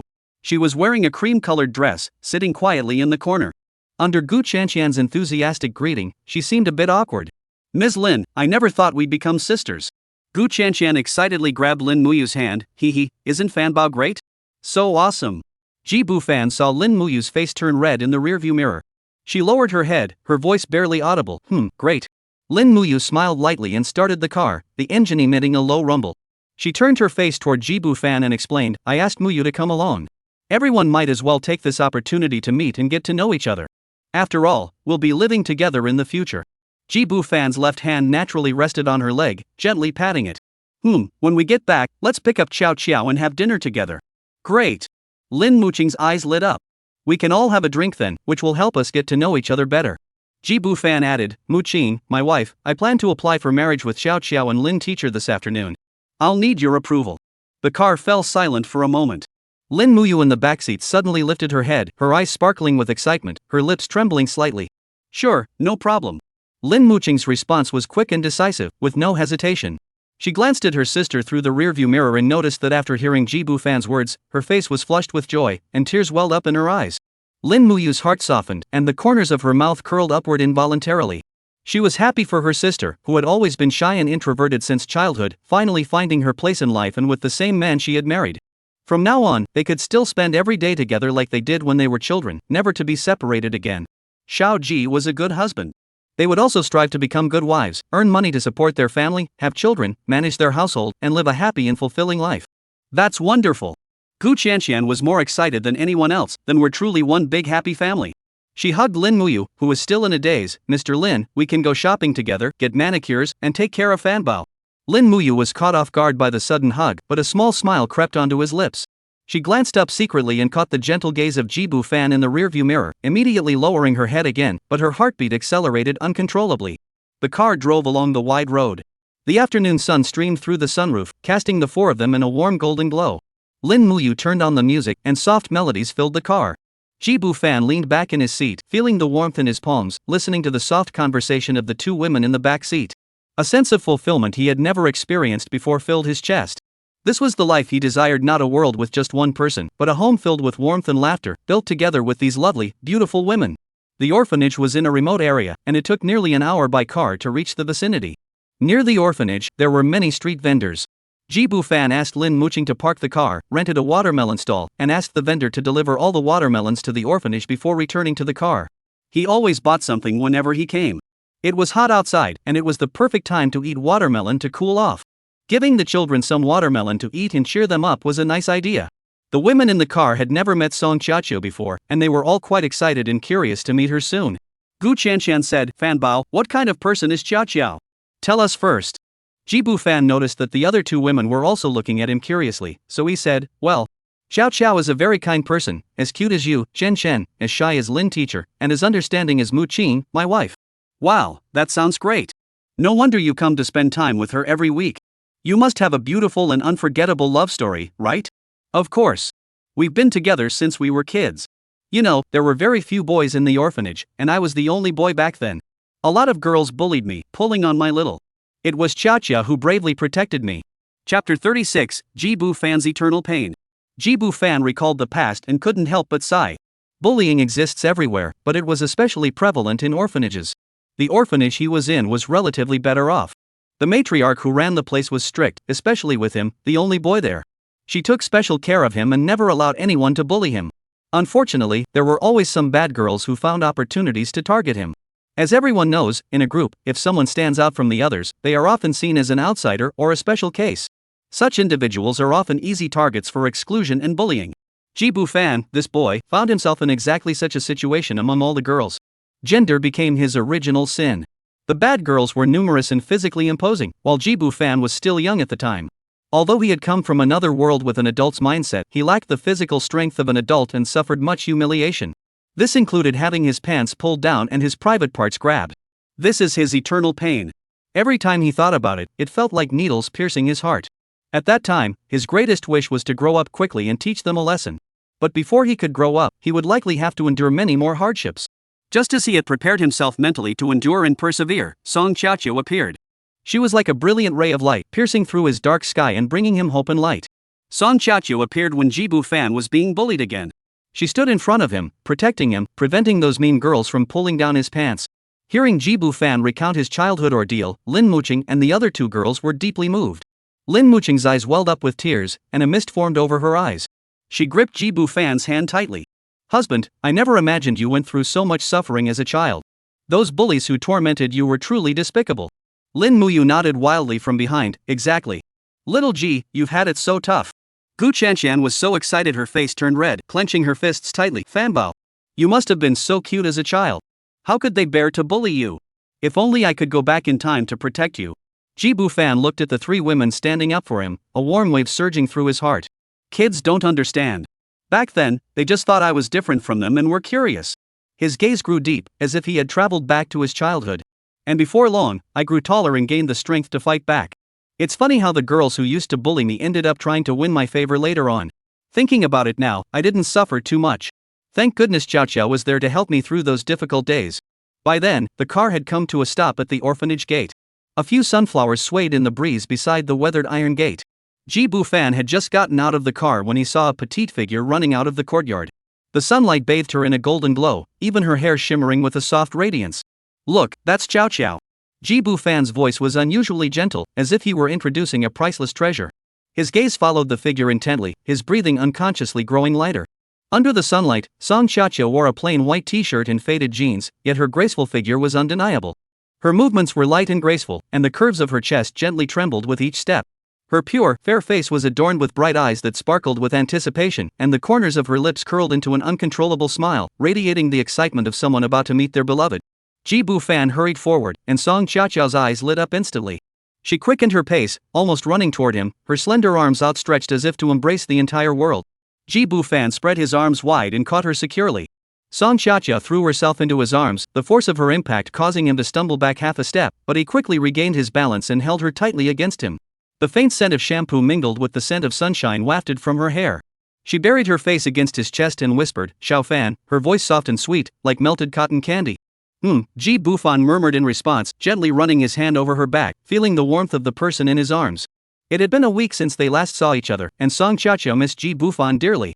At that moment, she clung to him greedily, her cheek pressed against his chest, listening to the steady beat of his heart, as if that could fill the void of the past few days. She inhaled the familiar scent on his body, feeling utterly at ease. Ji-bu Fan's hand gently caressed her back. The feeling of being cherished made her both happy and shy, and she couldn't help but bury her face deeper.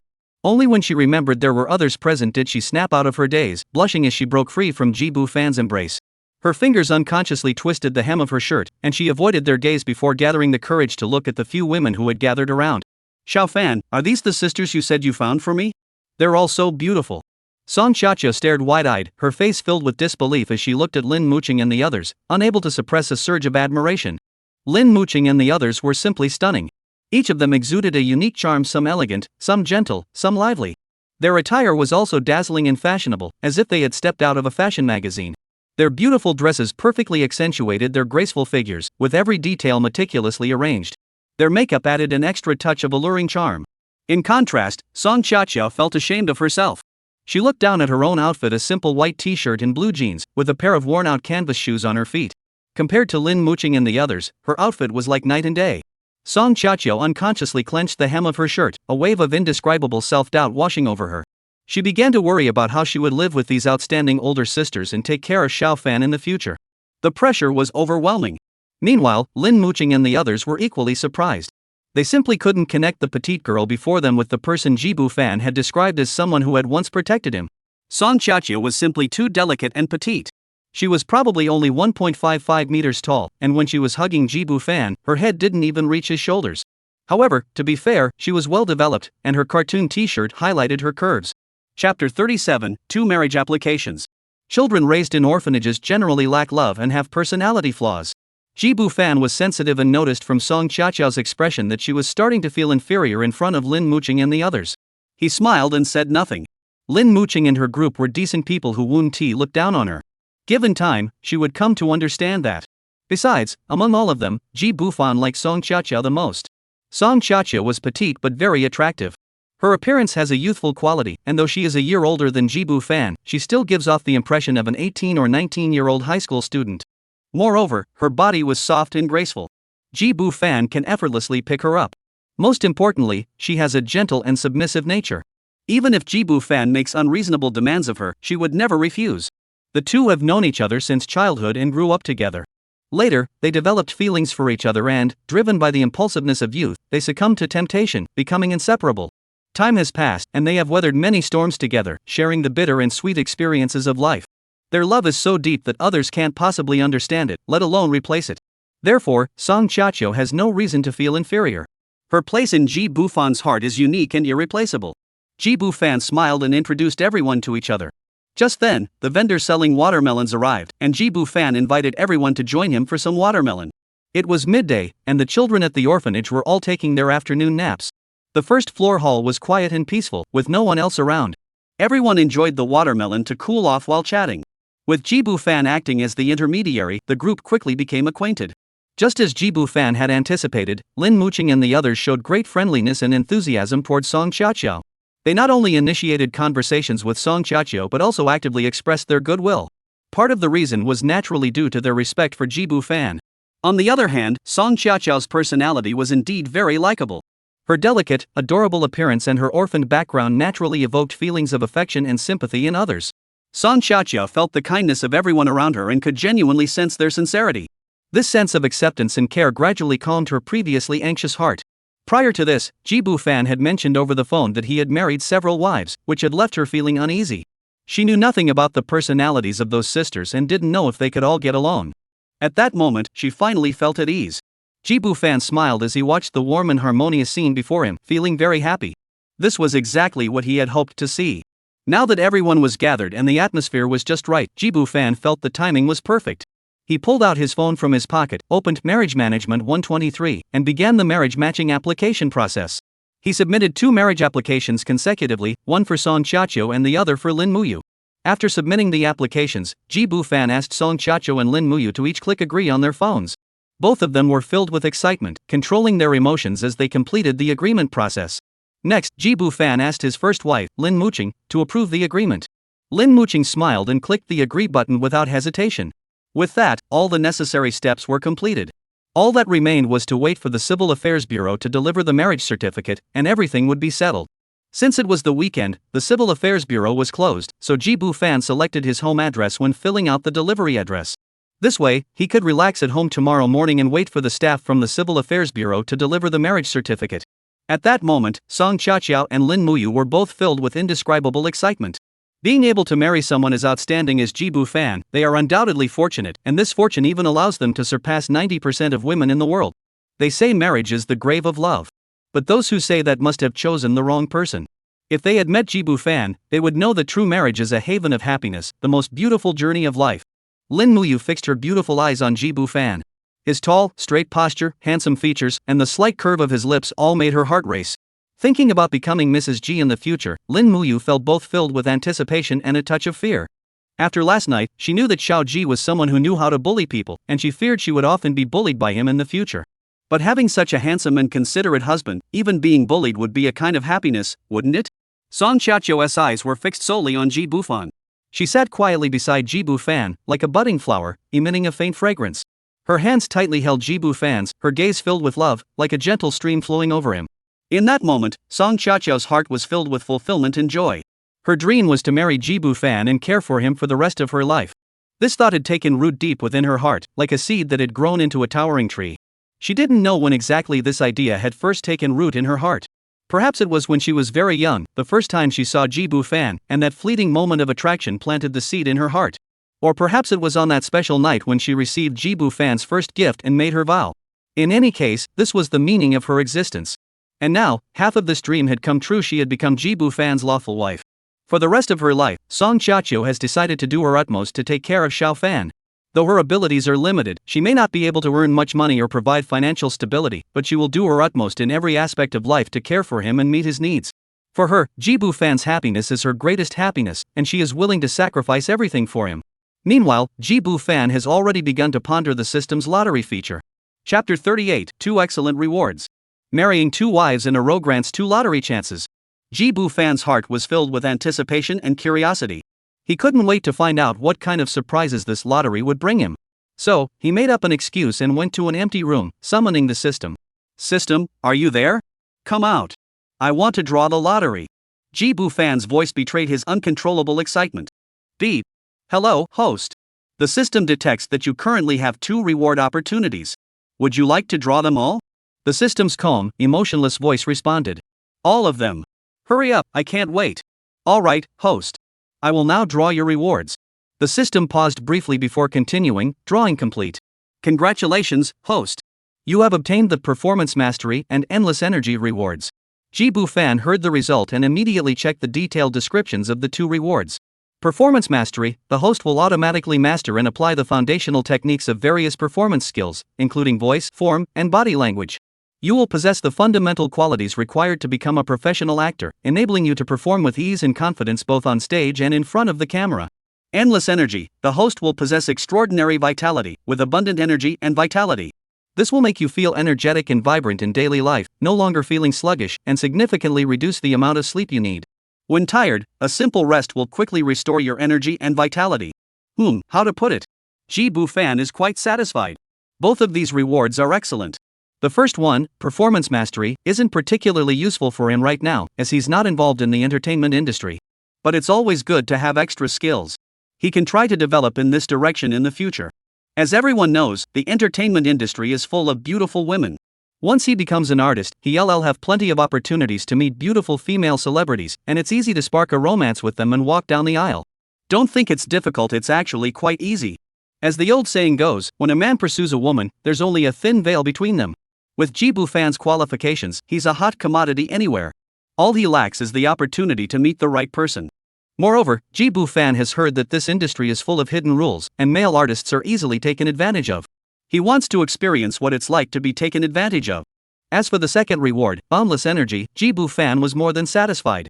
After all, who wouldn't want to be full of energy and vitality every day? Ji Bu Fan had grand dreams of warming the hearts of many people and giving them a home. The trait of boundless energy could help him achieve his dreams. After all, with such lofty aspirations, one can't afford to be listless all day long. Once you marry someone, you have to take responsibility for them. If you can't make them happy, that's just being a scoundrel.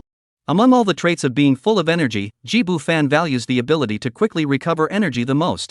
Even if he's completely drained, all he needs is to close his eyes and rest for a moment, or have a cup of coffee to relax, and he'll quickly return to his vibrant, energetic state. At that moment, Jibu Fan's mind was filled with new knowledge about performance, and his entire demeanor became exceptionally lively and energetic. The system is really great. The rewards are so tempting. Jibu Fan was already hooked and wanted more rewards. He wanted to become stronger and possess even more abilities. Stepping out of the secluded little room, he returned to the hall. He noticed that there was an elderly woman over 60 years old in the hall. His several wives were gathered around the old woman, chatting away. No need to guess, this old woman must be the headmistress. She was the one who had taken care of Jibu Fan since he was a child. Jibu Fan quickly walked forward a few steps and spoke up. "Grandma Director, have you seen the granddaughters-in-law I brought for you? How do you like them? Are you satisfied? Are you happy?" "Satisfied and happy. How could I not be satisfied and happy? They're all good children." "Your taste is impeccable, Xiao Fan," the old lady said cheerfully. She looked at Jibu Fan as he approached, feeling that he had grown more vibrant and handsome in the time they hadn't seen each other. This filled her with emotion. In the blink of an eye, the little rascal had grown into an adult. He's even married so many wives and started a family. Time really flies. The old matron motioned for Jibu Fan to sit beside her, took his hand, and said to the women, "Little Fan is a child I've watched grow up from a young age. He's always been intelligent and considerate, making him a real joy to raise. He's a kind-hearted child. Since he started university, he's been working part-time to support himself and using the money he earns to help this orphanage. Without him, I might not have made it this far, and this orphanage would have closed long ago. Xiao Fan is good in every way, but he has one flaw: he doesn't value himself enough and doesn't know how to refuse women. Over the years, he's been taken advantage of by many women. Xiao Fan, you must pay attention to this in the future.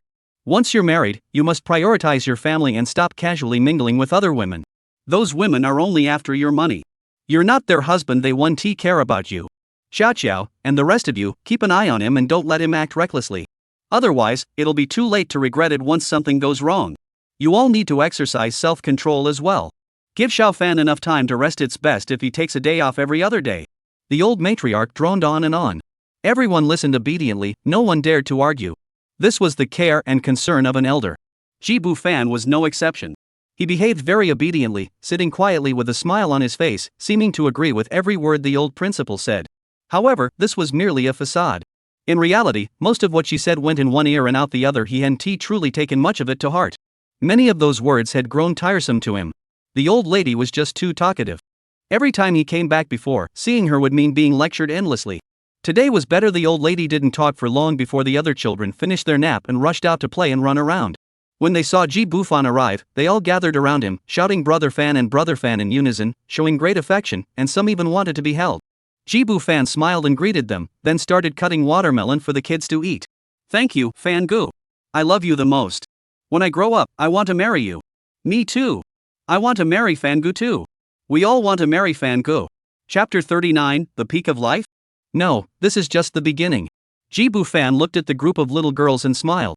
"You all better study hard, okay? You have to get into college. Fan Gu doesn't like lazy kids. And when you grow up, you can't be lazy. You have to work hard to make money. Because taking care of Fan Gu requires a lot of money, so you all have to try your best." The children nodded in unison and replied, "We understand, Brother Fan. We'll definitely try our best."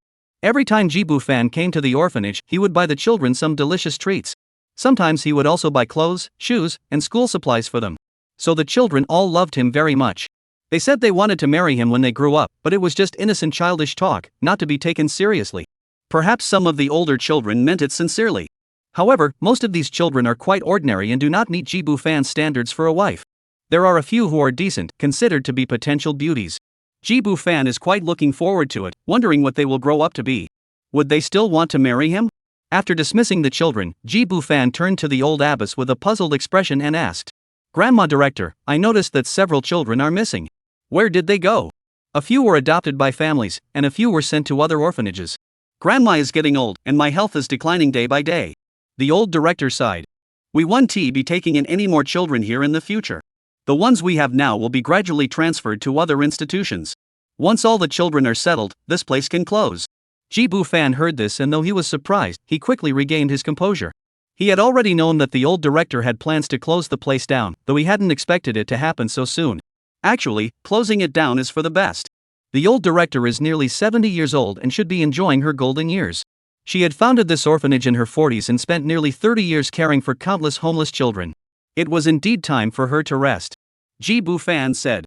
Once you've settled everything here, come live with us. I'll take care of you in your old age. You raised me when I was young, now it's my turn to take care of you."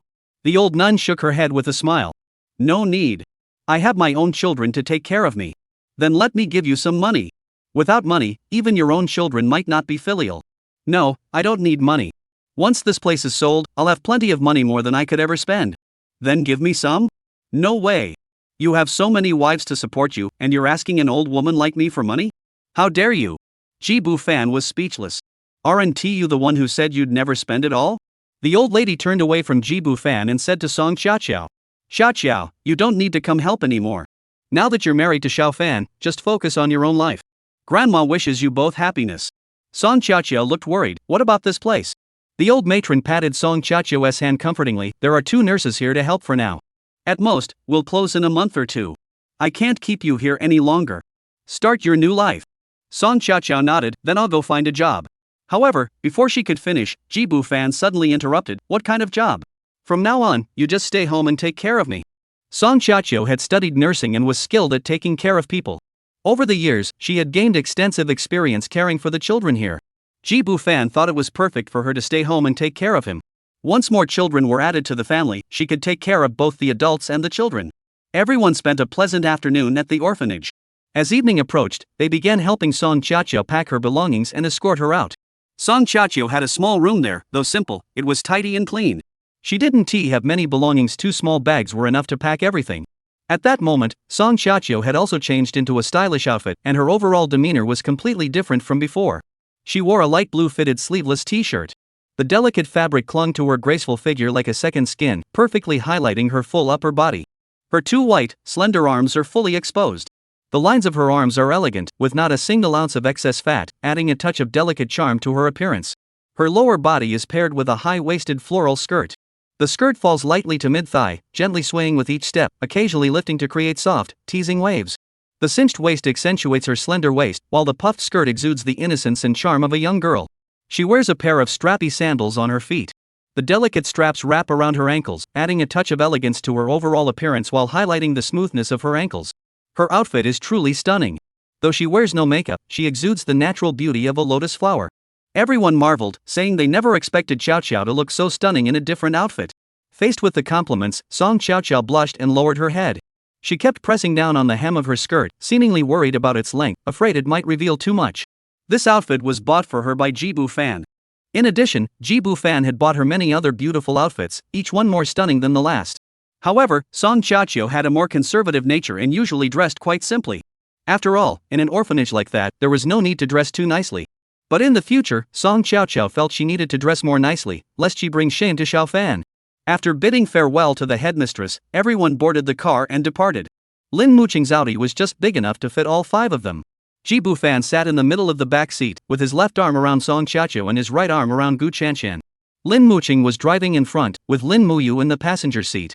At that moment, Jibu Fan felt like he had reached the pinnacle of his life. If this were in his previous life, marrying any one of the 4 would have been worth living for.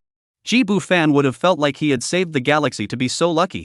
But here, Jibu Fan knew that this was merely the beginning. In the car, everyone discussed it and decided to have dinner at a restaurant near Lin Muqing's house. The meal was lively, and everyone drank quite a bit. By the time they returned home, they were all tipsy.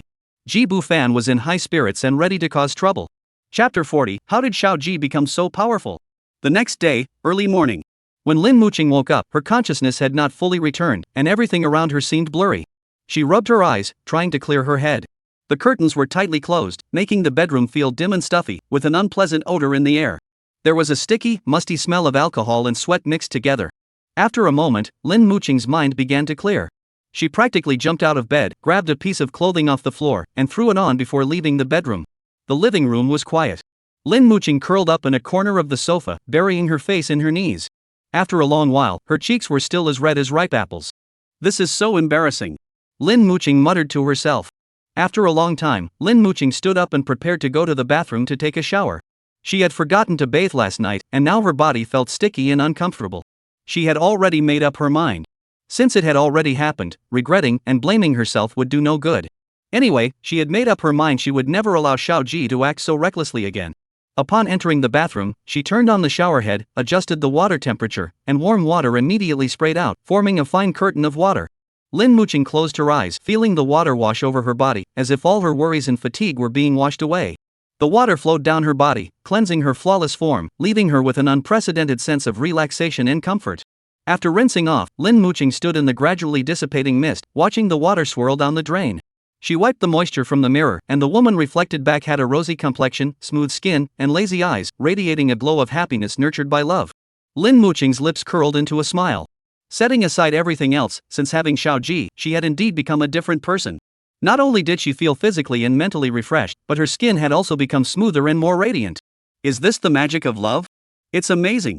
Lin Muqing was in a great mood. She wrapped herself in a bathrobe, humming an unknown tune as she stepped out of the bathroom, ready to make breakfast for everyone.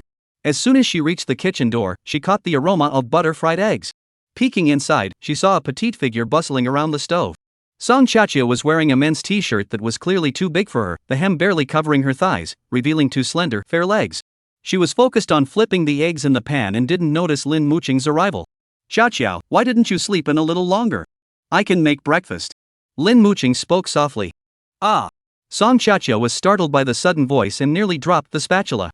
She turned around and saw it was Lin Muqing, her face immediately breaking into a sweet smile. "Muyu's sister. I woke up and thought I'd make breakfast for everyone. You have to work, Muyu's sister, it's too tiring. Let me do it." Lin Muqing walked over to the stove, gently ruffling Song Qiaqiao's hair with a loving smile. "Qiaqiao, you're so thoughtful.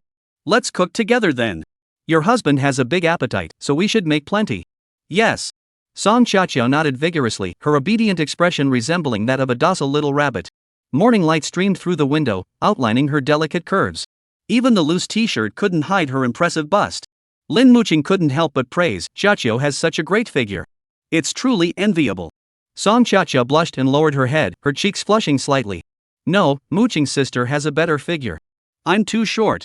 "But your proportions are perfect," Lin Muqing said with a smile as she took ingredients out of the refrigerator. "Your legs aren't short, and your chest is so full. Your husband must really love you." Song Qiaqiao's voice was as soft as a mosquito's buzz, and her ears turned bright red.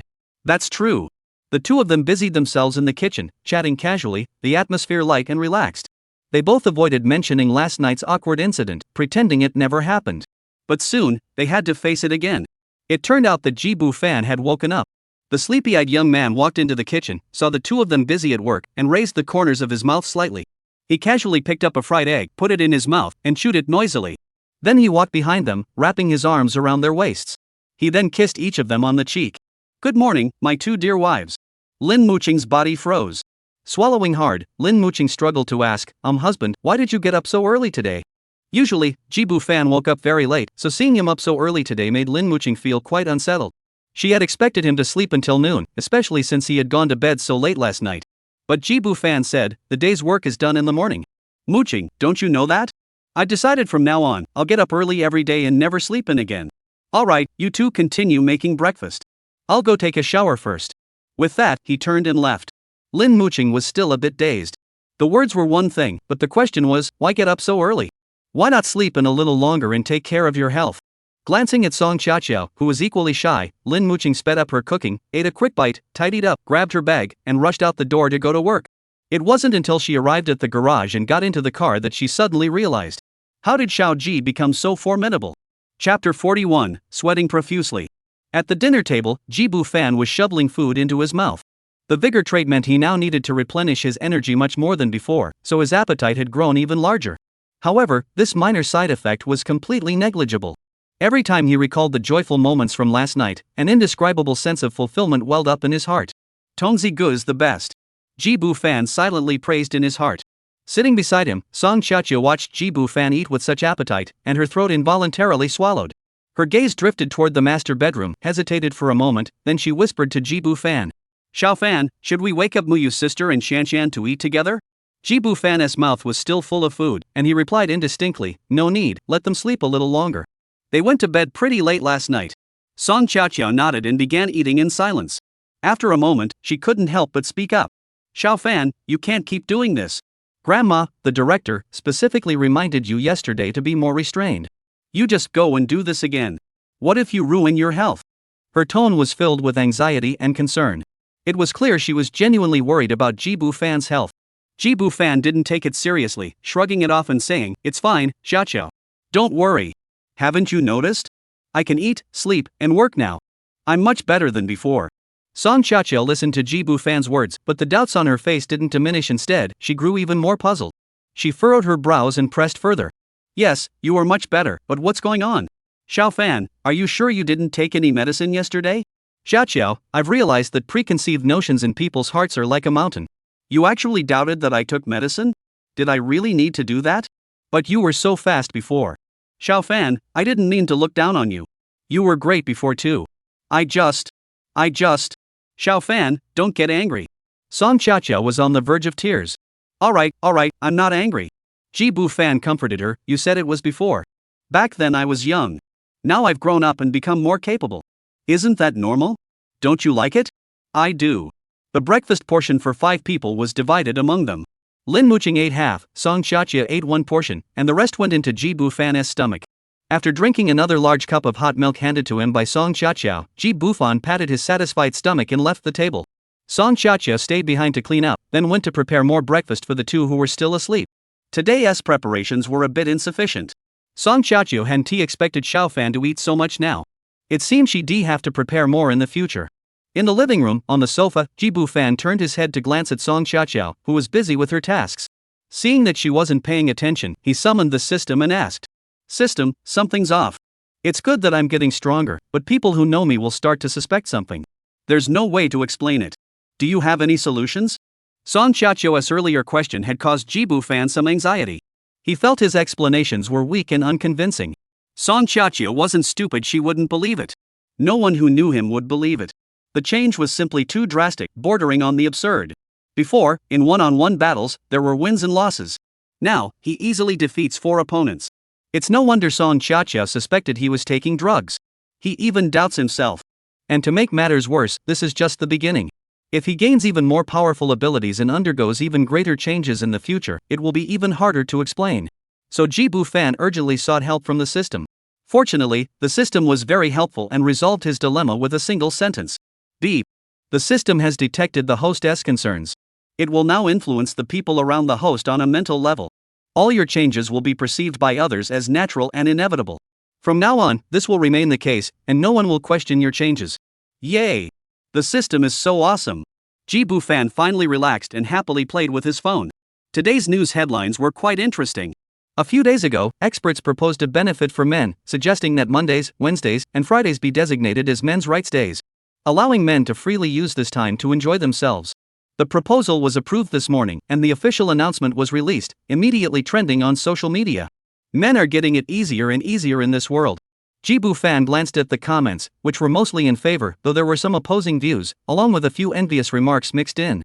Interestingly, the majority of supporters were women, while the opponents were mostly men. The comments were also quite interesting. "We don't need a rights day, we want equality.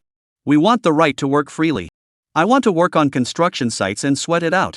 I urge the authorities to lift this restriction on men. Why should we men be confined to office jobs? No special treatment, we just want fairness. I also want to go to the construction site to carry bricks, fishing is so boring." Jibu Fan was amused by this. These idiots.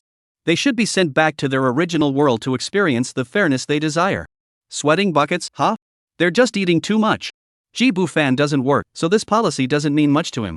He quickly started scrolling through short videos. Watching beautiful women dance and sway their waists is much more interesting. Before long, he got up, ran to the kitchen, and bullied Song Xiaoqiao. Just as he finished, Gu Chanxian and Lin Muyu woke up and came out of the bedroom one after the other. Gu Chanxian saw Jibu Fan and said, "Fanbao, my mom just called and said she found a photography team for our wedding photos. She asked when we're going to take them?" Jibu Fan thought for a moment and said, "Let us do it on the weekend. 2 days should be enough, and it won't interfere with your sister Mu Qing's work. You can pick out the outfits and everything else in the meantime." Gu Chanxian nodded in agreement. "Alright, Fanbao. I'll go tell them now. Fanbao, I won't go anywhere today. I'll stay here with you." "Alright." Jibu Fan turned to Lin Muyu. "What are your plans for today, Ms. Lin?"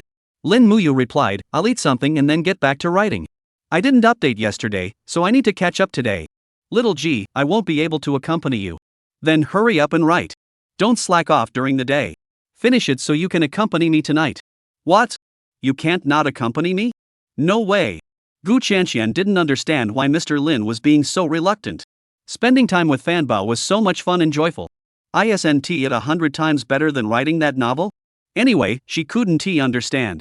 After eating something quickly, she stuck to Jibu Fan, never leaving his side. However, despite promising to spend the whole day together, she fled home in a hurry before even halfway through the day. She's a liar. In the evening, at the Gu family's old mansion. When Gu's mother returned home, she heard the maid, Aunt Wu, say that Qianqian had come back and was resting on the second floor. She hurried to see her beloved daughter. "My dear daughter, why are you sleeping at this hour? Why didn't you go out to play with your Fanbao?" "Mom, don't mention it. I'm exhausted. I can't play anymore." "Oh? What happened? Tell me all about it." Chapter 42, Always Wanting to Do Something. Ji Bufan found this day rather boring. In the morning, Gu Qianqian had only played a couple of games with him before bluntly saying she couldn't play anymore, then left without even eating lunch. Mr. Lin was busy writing, so he didn't want to disturb him. He went to find Song Chaoqiao to play, but found the girl with her hands folded in supplication, claiming she needed to clean the room, buy groceries, and cook dinner. He couldn't possibly spend all his energy on her. He had already cast himself in the role of a full-time nanny. Ji Bufan was helpless, with all his energy with nowhere to go. He had no choice but to go to the Marriott International Hotel, where he found the tall and slender Yating and Yakyu sisters and spent the afternoon with them. At least he found something to do. After all this, Ji Bufan realized his own issue. He was almost always in a state of high energy, always wanting to do something. He simply couldn't sit still. Of course, that didn't mean he had to find women. If there were other things to do, that would be fine, but he couldn't just sit around. Ji Bufan had already started thinking about picking up a side hustle. In the evening, Ji Bufan took a taxi back to his neighborhood. The last rays of the setting sun filtered through the gaps between the buildings, casting a warm golden glow on those returning home. While waiting in the elevator, he happened to run into Lin Muqing, who was returning home from work. Lin Muqing was wearing a well-tailored light gray business suit today, the fitted design highlighting her graceful figure. Beneath the skirt, her long, slender legs were encased in transparent, glossy stockings, shimmering with a delicate luster, catching the eye.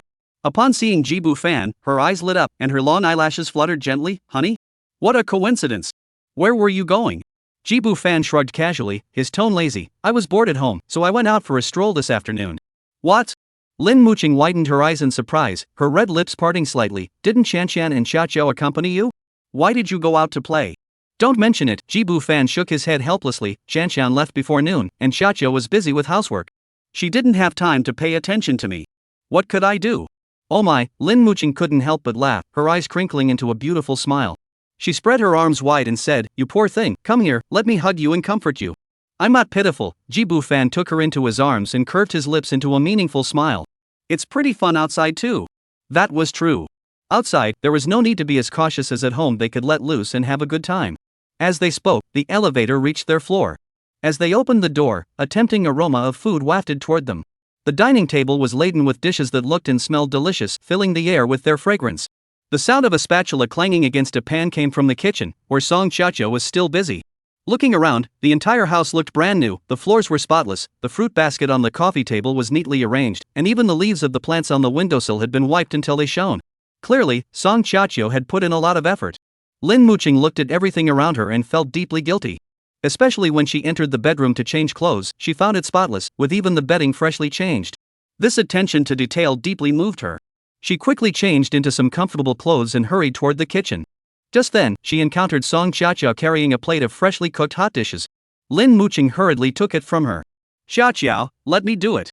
Is there anything else to cook? You go rest, I'll handle it." Song Chaoqiao smiled gently, her bangs still slightly damp with sweat. "There's nothing else, Muqing's sister. I've already finished everything. You all wash your hands and get ready to eat. I'll tidy up the kitchen." "No, please don't." Lin Muqing shook her head firmly. "Let me do this. Xiaoqiao, you've worked so hard today, doing all the housework. You must have been busy the whole time. Today, you shouldn't do anything else.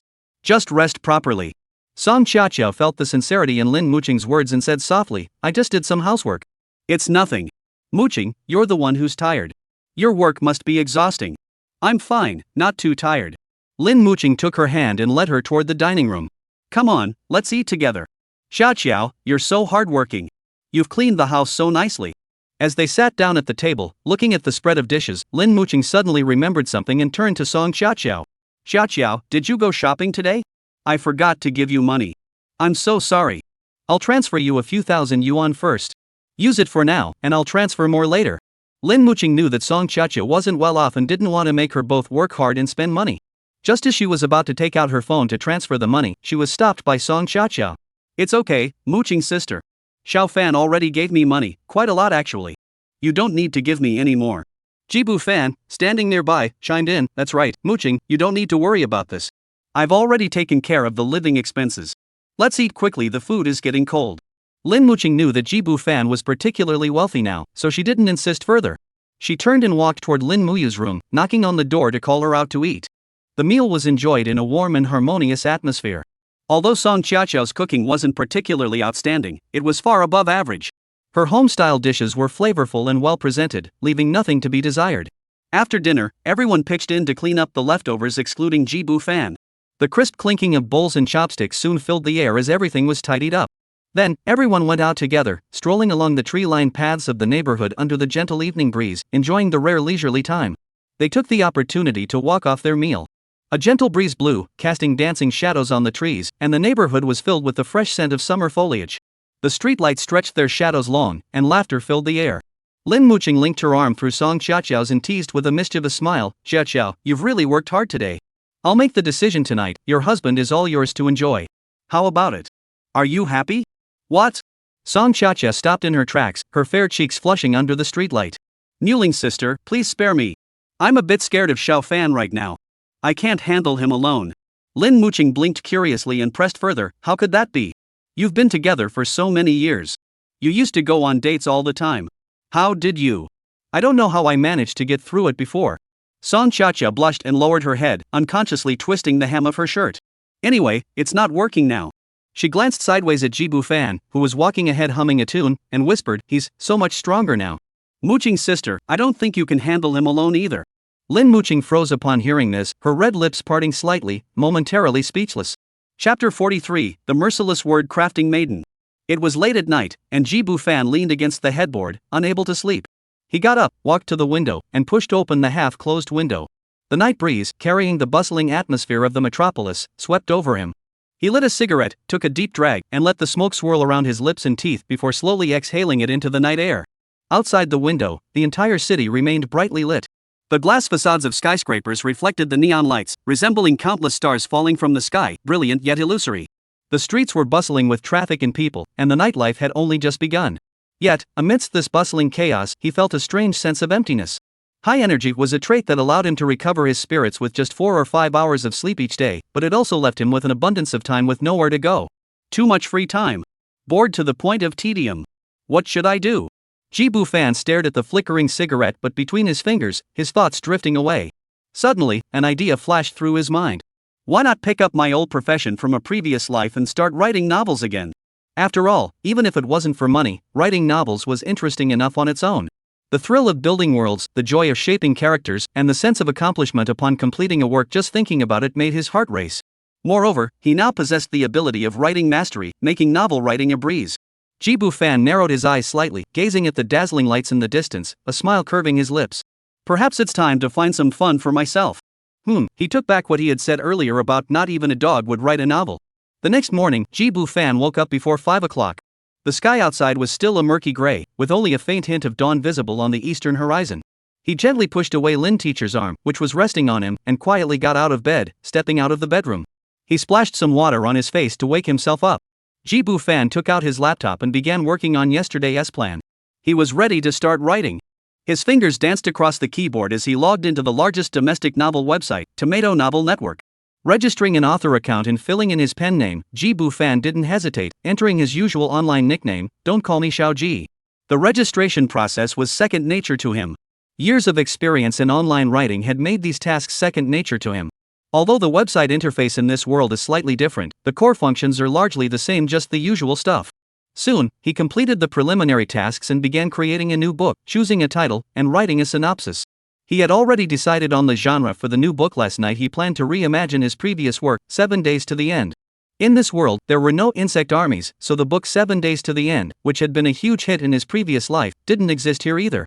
In fact, not only was this book absent, but many classic novels were also missing, such as The Immortal Cultivator, The Mistress of the Harem, and Slaying the Gods, among others.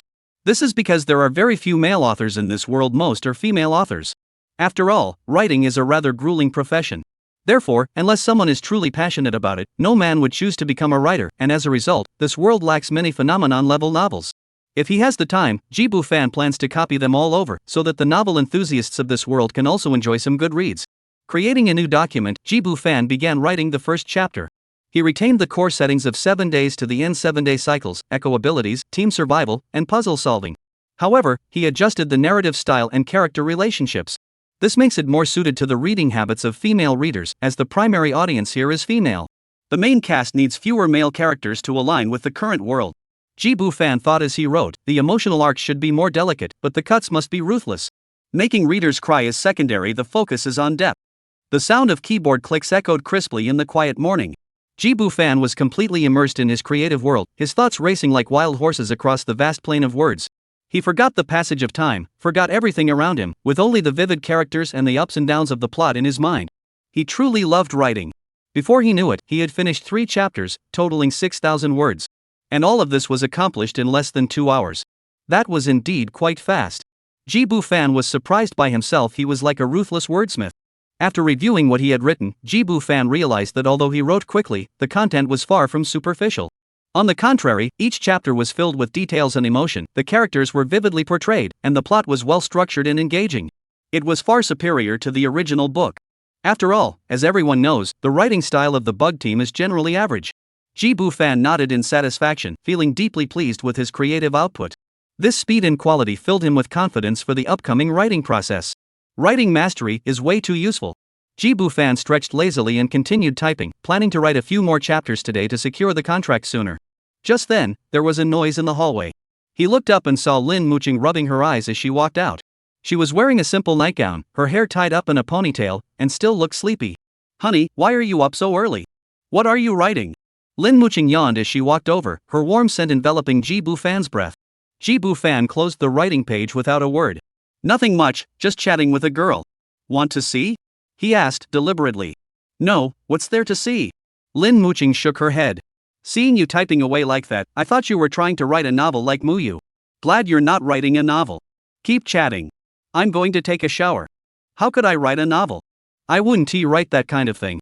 Jibu Fan knew Lin Muqing wouldn't support him writing a novel, so he didn't plan to tell her. His plan was to do it secretly. It wasn't possible to write now, he'd have to wait until Lin Muqing went to work. So, Jibu Fan closed the laptop, stood up, and walked toward the bathroom. He was going to take a shower too. Chapter 44, Outstanding Youth. After finishing breakfast, Lin Muqing went to work, and Lin Muyu retreated to her room to write. Jibu Fan continued his writing in the living room.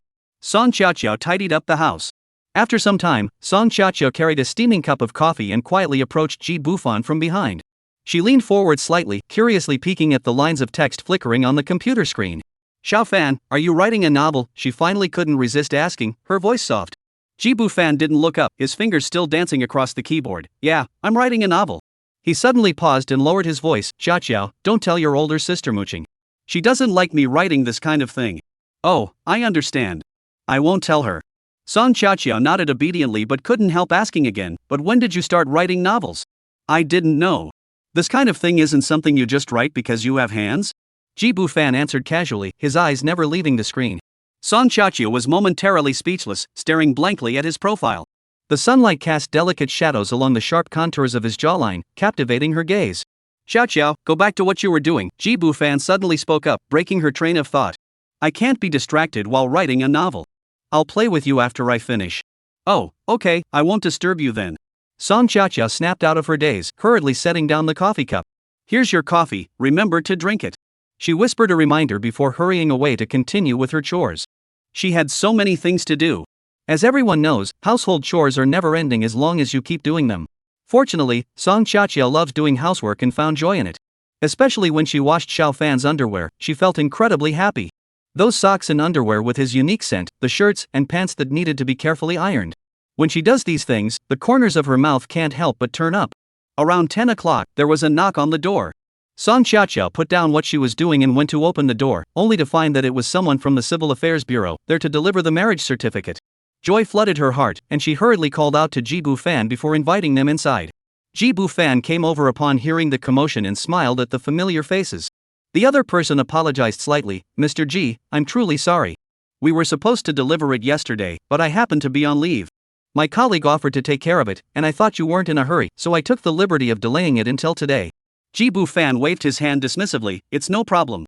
A day earlier or later doesn't matter. As long as it's here now. He paused for a moment and joked, but you're in luck now, aren't you?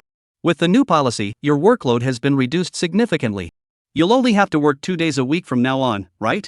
Hey, actually, this job has always been pretty laid back. To be honest, I just come to work to kill time. Now that things have changed. As he said this, the male staff member from the Civil Affairs Bureau shrugged helplessly. Great, another one who knows how to be modest. Jibu Fan had already noticed his female colleague rolling her eyes. While they were talking, Song Chiacho had already called Lin Muyu over. Once everyone was present, they began the formalities. Song Chiacho and Lin Muyu took the marriage certificate with great excitement. They carefully flipped open the red booklet, their eyes fixed on it, and their lips curled into a smile. From this moment on, they were married. From now on, they could walk with their heads held high and proudly say, I have a husband. The two of them flipped through the marriage certificate over and over again, growing happier with each glance, unable to get enough of it. In contrast, Jibu Fan remained calm. After all, he already had a stack of them.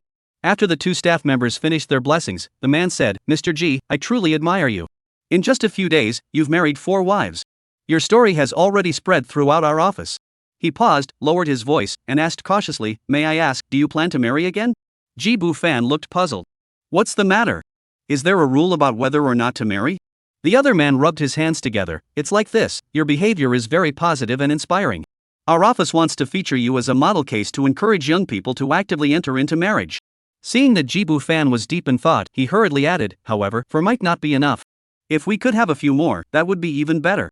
Not only would there be certificates of honor and bonuses, but if we could exceed 10.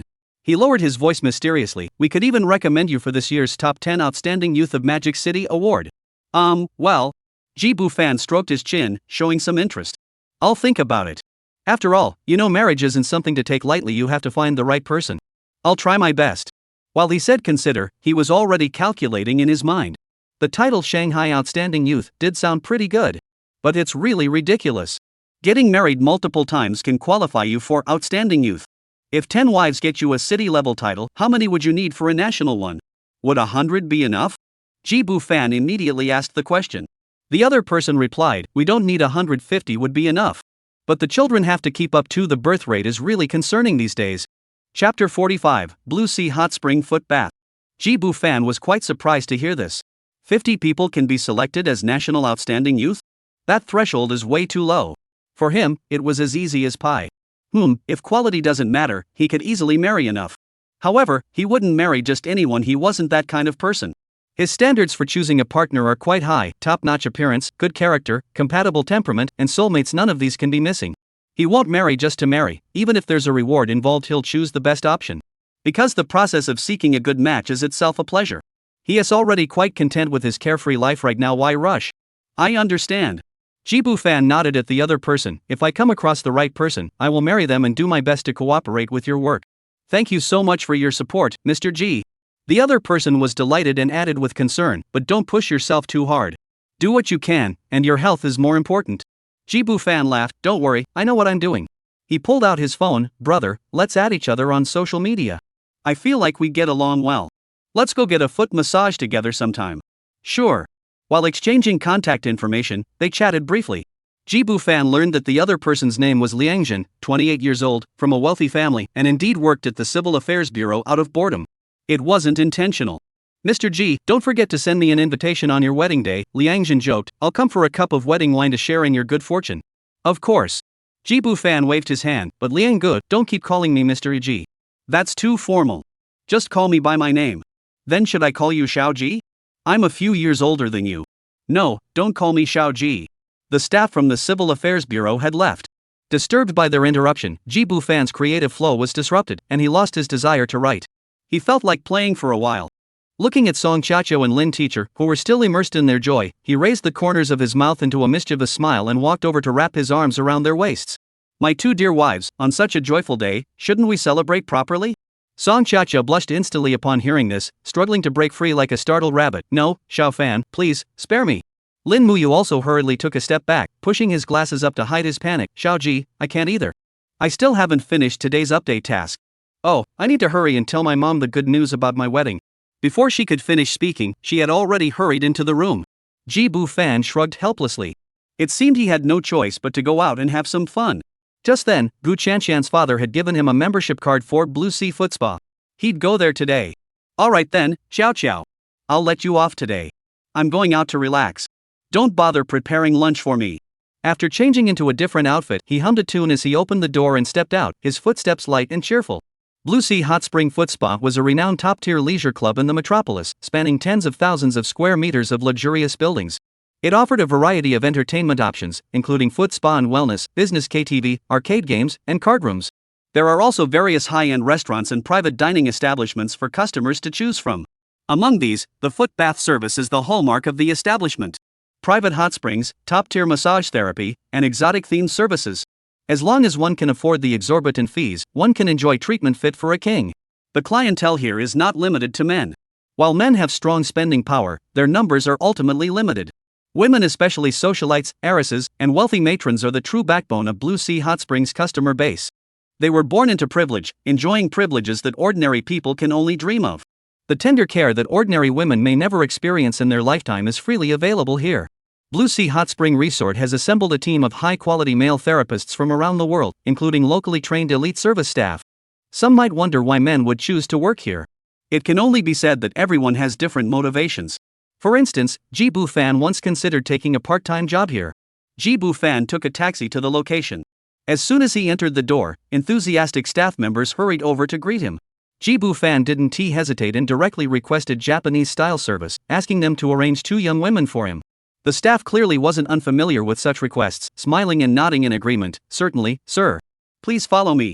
Following the staff member, he arrived at the Japanese-style section.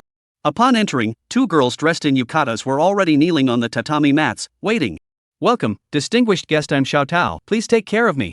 "Welcome, distinguished guest, I'm Xiao Yuya, please take care of me." The 2 women's voices were pleasant to the ear, though their Mandarin was a bit awkward and not very fluent. Ji Bu Fan glanced at the 2 women. Their petite, delicate figures and sweet faces were exactly his type. "Let's go, take me to the hot spring." He spoke lazily. In the private hot spring pool, mist swirled around. Ji Bu Fan leaned against the edge of the pool, the warm water enveloping his body, so comfortable that he closed his eyes. Xiao Tao and Xiaoyue also stepped into the pool, one on each side of him. "Mr. Ji, please try the sake." Xiaoyue held up the sake cup and brought it to his lips. "Mr. Ji, please have a grape." The young girl named Xiao Tao holds a grape, peels it, and gently offers it to his lips. Ji Bu Fan's lips curled into a smile as he savored their attentions. This place is indeed quite nice. Chapter 46, The Beautiful Scenes of Wives in White Wedding Dresses. As evening fell, Ji Bu Fan was in high spirits and ready to leave. Just as he reached the entrance of the club, his phone rang. It was Lin Muqing calling to say that she and the others were still at the bridal shop picking out dresses and wouldn't be finished anytime soon, so he should handle dinner on his own.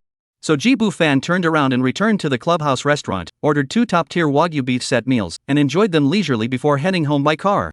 Upon opening the door, the house was completely silent. His wives hadn't returned yet, and the large house was empty except for him. Ji Bu Fan leaned back on the sofa, reminiscing about today's achievements, and a satisfied smile involuntarily curved his lips.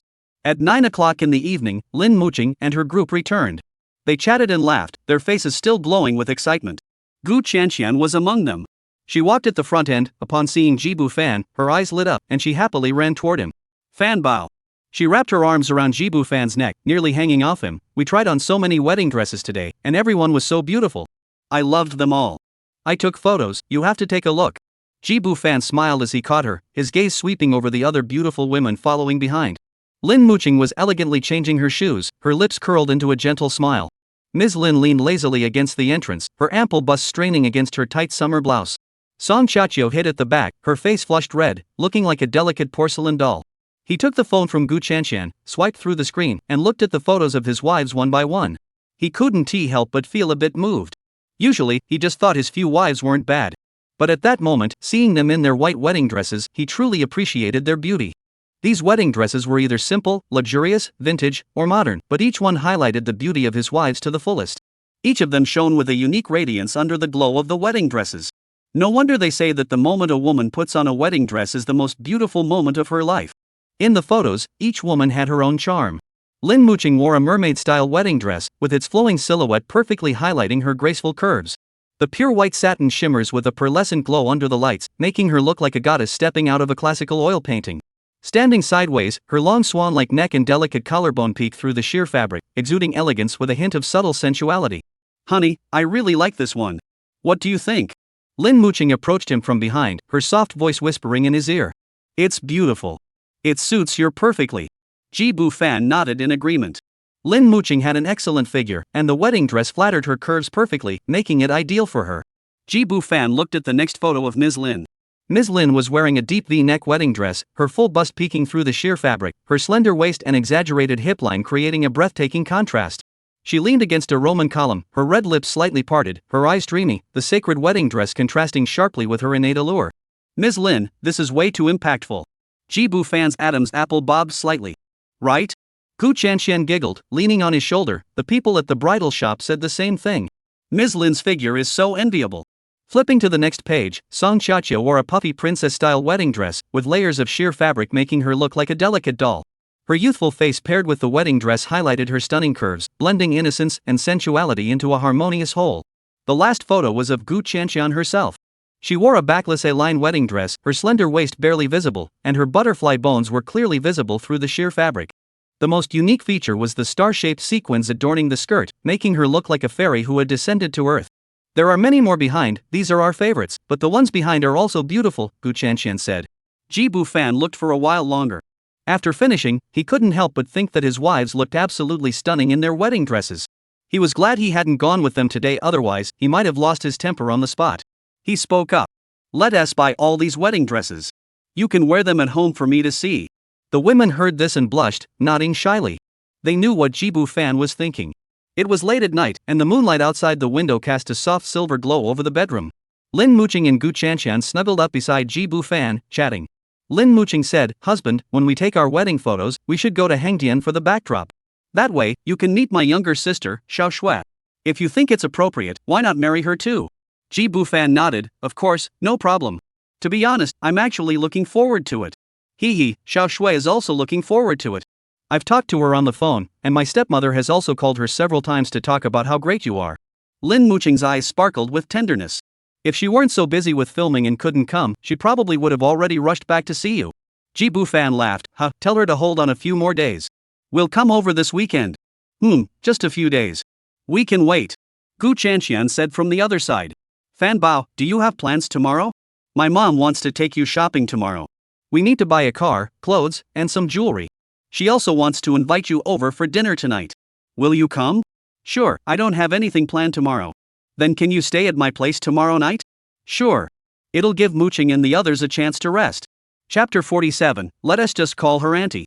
Ji Bufan's words, let Lin Muqing and the others rest for a while, truly hit the mark. After several days of overtime, everyone was feeling the strain. If this continued, it might genuinely start to affect their normal work and lives. This was also one of the reasons why Lin Muqing was in a hurry to bring her younger sister into the company. Having more people to share the workload could at least alleviate some of the pressure. Though, it might just be a drop in the bucket. Husband. Lin Muqing hesitated before speaking, why don't you stay at Chanxian's place for a couple more days? Ji Bufan raised an eyebrow, then I'll come back on Friday? That's great, the girls exclaimed in unison. Only Gu Chanxian's face turned pale, no, I'll die. The next day, Ji Bufan woke up before dawn. The bedroom was still quiet, with everyone still sound asleep. He didn't want to disturb their rest, so he quietly got out of bed and left the room to start writing. By the time his wives woke up one by one, he had already written another 5,000 or 6,000 words. I wrote nearly 10,000 words yesterday. Today I've written this much already. If I write a bit more, I'll have enough to meet the 10,000 word requirement for the contract. I really am a fast writer. Ji Bufan silently praised himself. After breakfast, Gu Chanxian took Ji Bufan out and drove him to his mother's company. His mother had to handle some company matters in the morning before she could accompany them shopping. The car pulled up in front of a glass-walled skyscraper. Taking the elevator straight to the upper floors, Ji Bufan was led into a spacious and bright luxury office. Through the floor-to-ceiling windows, the morning view of the Huangpu River was breathtaking, with the Oriental Pearl Tower shrouded in a light rain, appearing like a dream. Gu's mother sat behind a large walnut desk, intently reviewing documents. Two subordinates who appeared to be senior executives stood on either side, reporting quietly. Upon seeing them enter, Mrs. Gu lifted her head and gave them an elegant smile, gesturing for them to wait in the reception area. Ji Bufan sat down on the leather sofa, his gaze involuntarily drawn to Mrs. Gu, who was engrossed in her work. This was the first time he had ever seen Qianqian's mother dressed in formal attire. He had to admit, she looked stunning. The well-tailored light gray Armani suit accentuated her delicate figure, while the collar of the silk white shirt was slightly open, revealing a sliver of her delicate collarbone. Beneath the skirt, her legs, wrapped in black stockings, were crossed, and her black high heels shimmered with a delicate luster. Dressed in formal attire, she looked even younger. With her makeup perfectly applied, her well-maintained face shows no signs of age, making her look more like a 30-something, elegant career woman than someone in her early 40s. Ji Bu-fan admired her for a long time. He couldn't help but marvel inwardly at how charming women of this age could be. In the past, he had also dated such mature and elegant wealthy women, but at the time, he was too inexperienced and naive to fully appreciate their unique charm. Now, as he gazed at Mrs. Gu, that long-forgotten desire quietly resurfaced in his heart. After a long while, Mrs. Gu finally closed the folder. She stretched elegantly, picked up the bone china coffee cup on the desk, took a sip, then walked gracefully around the desk to stand before Ji Bu-fan. "I'm sorry, little Ji, for making you wait so long." She smiled apologetically, her eyes crinkling with tenderness. "There were a few things to handle at the office this morning." "It's okay, Mom, I'm not in a hurry." Ji Bu-fan hurriedly stood up, but his gaze was unconsciously drawn to her graceful demeanor. "I'll change into something else, and we'll go," Gumu said, then paused hesitantly. "By the way, Xiao Ji, maybe you should call me Auntie instead? The term mom just feels a bit awkward." "Sure." Ji Bu-fan's eyes lit up, and he smiled brightly. "Auntie, we're on the same page. Actually, I also feel a bit awkward about it." "Oh? Really?" Mrs. Gu raised her eyebrows, a hint of surprise flashing in her eyes. "Yes." Ji Bu-fan looked at her sincerely. "Auntie, you look really beautiful today. You have such elegance." "Really?" Mrs. Gu covered her mouth and laughed softly, her eyes sparkling. "Little Ji, don't flatter Auntie. I might take you seriously, you know?" "Absolutely true." Ji Bu-fan nodded solemnly. "This professional outfit really suits you. You look even more stunning than the strong women on TV." Gumu's smile grew even wider upon hearing this. She gently adjusted the collar of her shirt, turned, and walked toward the wardrobe, leaving behind a series of light footsteps from her high heels. Shortly after, Ji Bu-fan and Gu Qianqian rode in Gumu's car to the car dealership. By then, Mrs. Gu had already changed into a relaxed summer outfit. She wore a solid-colored silk wrap-around short-sleeve top, the smooth fabric shimmering softly with each movement paired with navy blue linen wide leg pants, exuding a touch of lazy sophistication. On her feet were a pair of low-heeled leather shoes, comfortable yet elegant. The weather was not ideal today, with a light drizzle falling. The windows of the Mercedes Maybach quickly fogged up with tiny droplets, blurring the outside world into a hazy backdrop. The windshield wipers trace regular arcs across the glass. Gumu skillfully maneuvers the steering wheel, navigating through the rain at a steady pace. From the back seat, Ji Bu-fan casually glanced up and noticed the pearl earrings on her earlobes glistening softly with the gentle sway of the car, while the contours of her neck were elegant and alluring. The entire scene resembled a watercolor painting blurred by rain, exuding a composed elegance refined by the passage of time. As for what kind of car to buy, Ji Bu-fan had already made up his mind.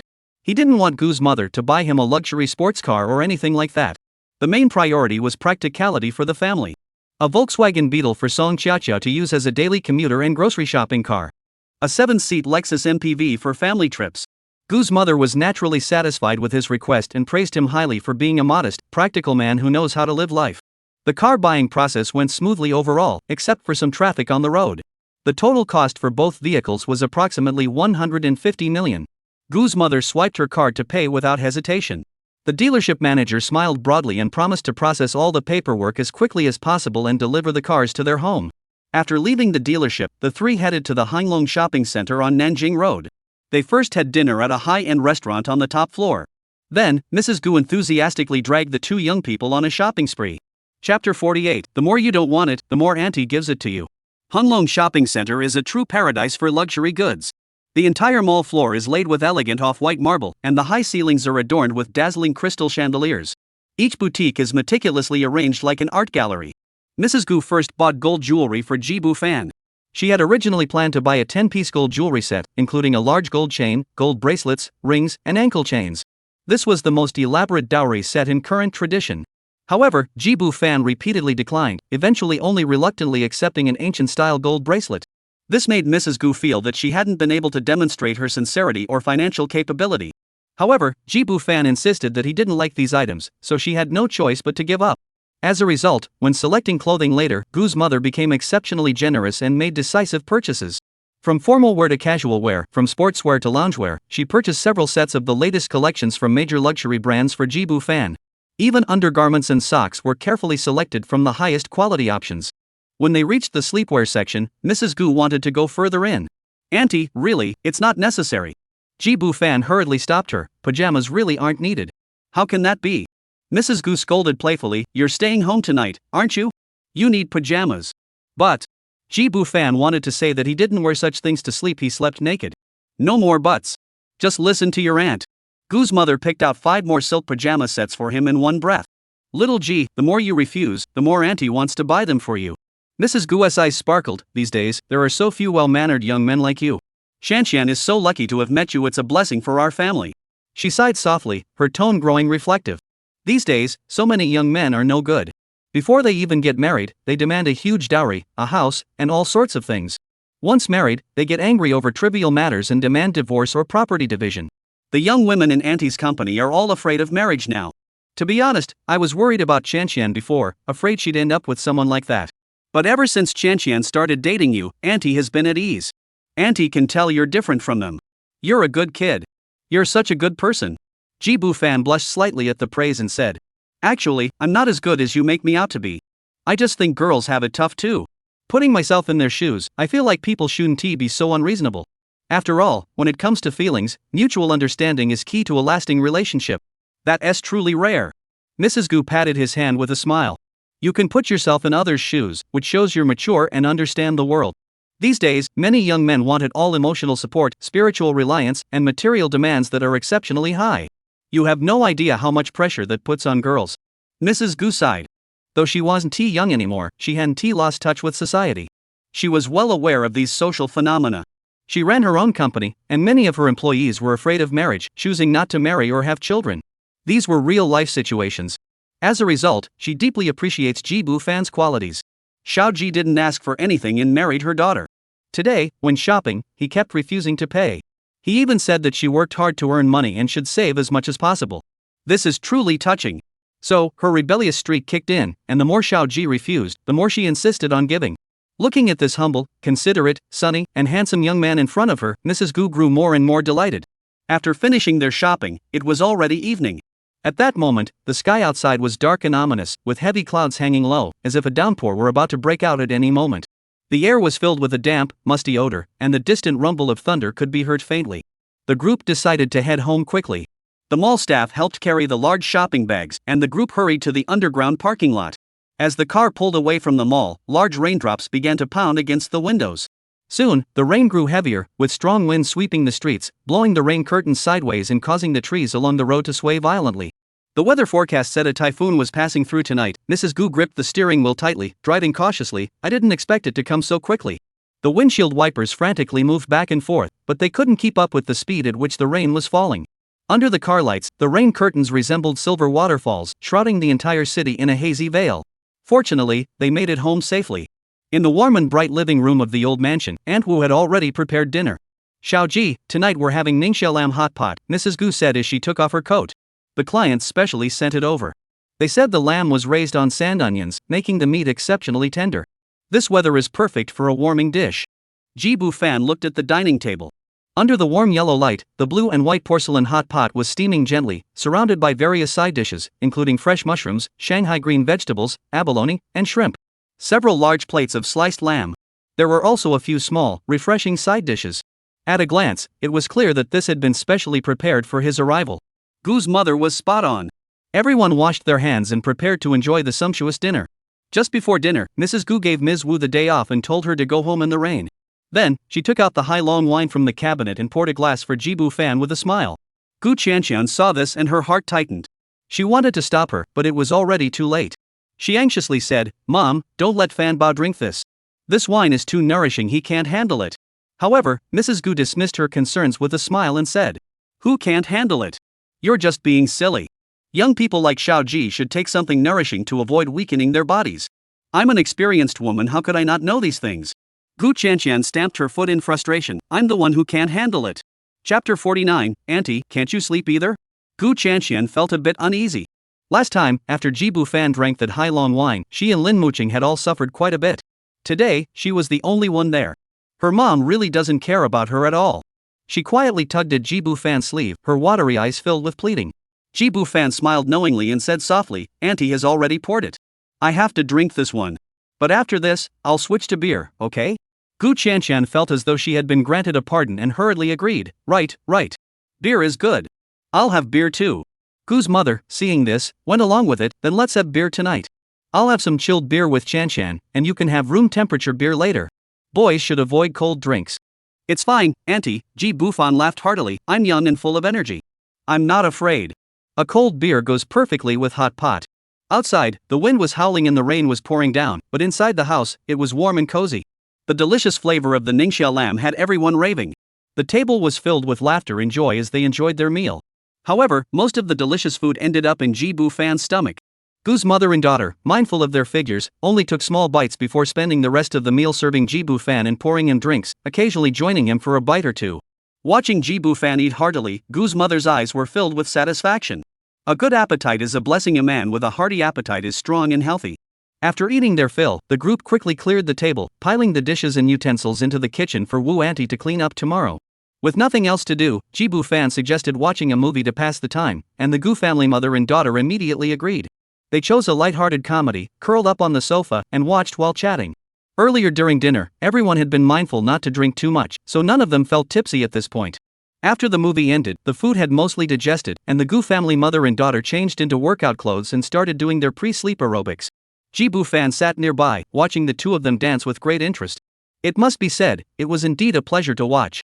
Gu Qianshan, of course, was no exception. Her young body was full of vitality, her figure was slender and toned, with not an ounce of excess fat. When she danced, she moved with grace and agility, exuding a youthful energy in every gesture. What surprised Ji Bufan was that Gu's mother also had an excellent figure. After changing into a form-fitting sports outfit, her curves were clearly defined, and her voluptuous figure was undeniably alluring.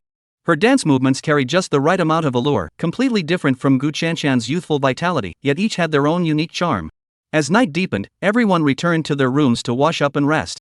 In the master bedroom on the second floor, Gu's mother, after taking a shower, put on a silk nightgown, turned off the lights, and lay alone on the empty bed. The sound of rain pattering against the window filled the air, creating a rhythmic plop, plop sound. She tossed and turned, unable to sleep. After an unknown amount of time, she finally pulled back the covers, got up, and tiptoed downstairs. At the same time, in the adjacent room, Ji Bufan was also wide awake. By his side, Gu Qianshan had already fallen into a deep sleep, her breathing steady and slow. After a while, he gently moved the girl's arm from his waist and got up carefully.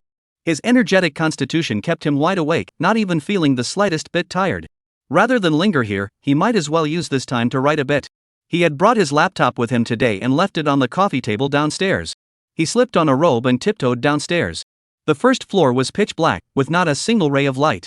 Ji Bufan didn't bother turning on the light. He planned to feel his way to the sofa and work there.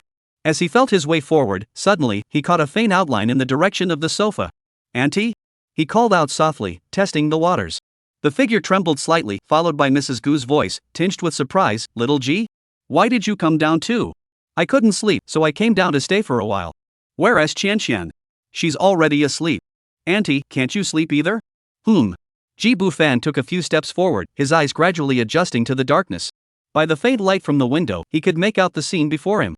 Gumu was wearing a silk nightgown, curled up on the leather sofa. She held a glass of red wine in her hand, the deep red liquid gently swaying. "Little Ji, would you like to join Auntie for a glass?" Mrs. Gu swirled the wine glass. "A little red wine can help you sleep." Ji Bufan noticed that her voice was lazier than usual, and the corners of her eyes and brows carried a hint of intoxicated allure. The air was filled with the rich aroma of red wine, mingling with the faint scent of her bath gel, creating an ambiguous atmosphere in the rain-soaked night. At that moment, he realized that the wine bottle on the coffee table beside him was already more than half empty. It turned out that Mrs. Gu had been drinking for a while. With nothing else to do, writing wasn't something that had to be done immediately, and there was no point in not enjoying the company of an aunt. Better to obey than to disobey. Upon hearing this, Mrs. Gu rose from her seat, barefoot, and walked toward the wine cabinet, returning with a wine glass. Ji Bufan took the glass, poured himself some wine, then raised it and gently clinked it against Mrs. Gu's glass, producing a crisp sound. The taste of red wine spread across his mouth, initially bitter, but with a lingering aftertaste. As he savored the taste of the red wine, Ji Bufan noticed that when Gumu tilted her head back to drink, her neck formed a graceful curve, and the red mole on her throat gently moved with each swallow. Next, the two of them curled up at opposite ends of the sofa. The sound of rain pattered against the window, and occasionally a flash of lightning illuminated the living room for a moment before quickly fading back into darkness. Neither of them spoke, only occasionally lifting their glasses to take a sip, letting the red wine slowly melt on their tongues, the bitterness and sweetness intertwining, much like the emotions of this rainy night, complex and subtle. Ji-bu Fan didn't know what Gua's mother was thinking at that moment. Perhaps she wasn't thinking at all, simply immersing herself in this rare moment of peace, letting the alcohol flow through her veins, carrying away the fatigue and loneliness of the day. He had heard from Gu Chanqian that Gu's father rarely came home, and this vast house was often empty, with only her alone inside. He could imagine that on countless nights like this, Gu's mother might have sat alone on the sofa, drinking glass after glass of red wine until she was tipsy, then dragging her slightly intoxicated body back to the empty bedroom. No one cared if she was drunk, and no one would offer her a glass of warm water when she was tipsy. At that moment, her eyes were slightly unfocused, and her fingertips gently traced the rim of the glass, as if caressing a secret no one knew. Ji-bu Fan suddenly felt that the red wine in her glass was not just wine, but some kind of indescribable comfort. The rain continued to fall, and the room was filled only with the sound of their breathing and the gentle clinking of the wineglass. Until the bottle was empty, another was open, and most of that was also drunk. Ji-bu Fan felt it was time to stop. His vision began to blur, and his thoughts drifted like clouds. Gumu was even worse off, her eyes glassy, her cheeks flushed with an intoxicating blush, and her posture had become lazy and soft. He stood up, his step slightly unsteady, and walked over to Mrs. Gu, holding her arm. "Auntie, you're drunk. Let me help you back to your room to rest." Gu's mother tilted her face upward, her lips curving into a faint smile, her voice hoarse with alcohol. "I'm not drunk, but I suppose it is time to sleep." Her body leaned forward slightly, as if she couldn't stand steadily, and Ji-bu Fan instinctively wrapped his arms around her waist. "Auntie, you must work very hard every day, don't you?" he whispered, his voice filled with compassion. Gu's mother paused, her eyes flickering with a complex emotion. After a long moment, she sighed softly. "Little G, you understand me." Chapter 50, Auntie looks radiant. Is Mrs. Gu tired? That depends on how you look at it. There's no woman in this world who doesn't work hard. Some women lack ability and have poor personal circumstances, working hard their entire lives without ever experiencing the joys of marriage, and still struggling to make ends meet. In comparison, Mrs. Gu is undoubtedly fortunate. She doesn't lack money, has a husband, and lives a life of luxury and comfort. But all of this was achieved through her own hard work. Over the years, she has poured her heart and soul into running her company, and no one knows the sacrifices she has made. Others only see her glamorous exterior, unaware that she once had to beg humbly for a contract, drinking until her stomach bled. Now, she has everything, yet her heart feels increasingly empty. What she lacks is spiritual comfort and solace. Ji-bu Fan stood at the end of the second-floor corridor, gazing out the window at the rain-drenched scene in a daze. The tips of his fingers still carried a faint warmth, mingled with the scent of red wine, which was particularly distinct in the quiet night. He lit a cigarette, took a deep drag, and the smoke rose slowly into the darkness. After a long while, he extinguished the cigarette butt and turned back to his bedroom. The next morning, Ji-bu Fan woke up, hesitated for a moment, and finally got out of bed quietly. After a quick wash, he went downstairs to write. The sound of rain continued to fall outside the window, and the clacking of the keyboard echoed clearly in the quiet living room. By around 8 o'clock, he had written 2,000 words and immediately submitted his contract application. At that moment, there was no sign of the Gu family mother and daughter upstairs. Feeling a bit hungry, Ji-bu Fan decided to go out for something to eat. He grabbed his keys and umbrella from the entrance hall and stepped outside. The damp air outside immediately enveloped him. The typhoon had passed, leaving only scattered raindrops falling. The streets were littered with branches and leaves knocked down by the wind and rain. Some sanitation workers were already out in the rain, diligently sweeping the streets. Ji-bu Fan, holding his umbrella, walked to a small dumpling shop at the corner of the street, where he ate a few steamed buns and packed a few more to take home. Gu Chanqian slept until 9 in the morning. When she woke up, the bed was empty and cold. She guessed that Fan Bao must have gotten up early. A smile curved her lips. This Fan Bao was always so disciplined. How could one bear such kindness? She stretched lazily and got out of bed. While brushing her hair, she saw her reflection in the mirror, her eyes sparkling with sweetness. Just as she opened the door, she bumped into her mother coming out of the adjacent bedroom. Gu Chanqian blinked. "Mom, what's this? Did you just get up too?" "Yes, I overslept today and just got up," her mother replied. "Mom, your complexion looks so good today." Why are you walking like that? What's wrong?" Gu Chanqian finally noticed that something was off about her mother today. Her face was as rosy as a peach blossom, and even the fine lines at the corners of her eyes had smoothed out. However, her walking posture was a bit awkward. Gu's mother, upon hearing this, replied calmly, "I twisted my hip while taking a shower last night.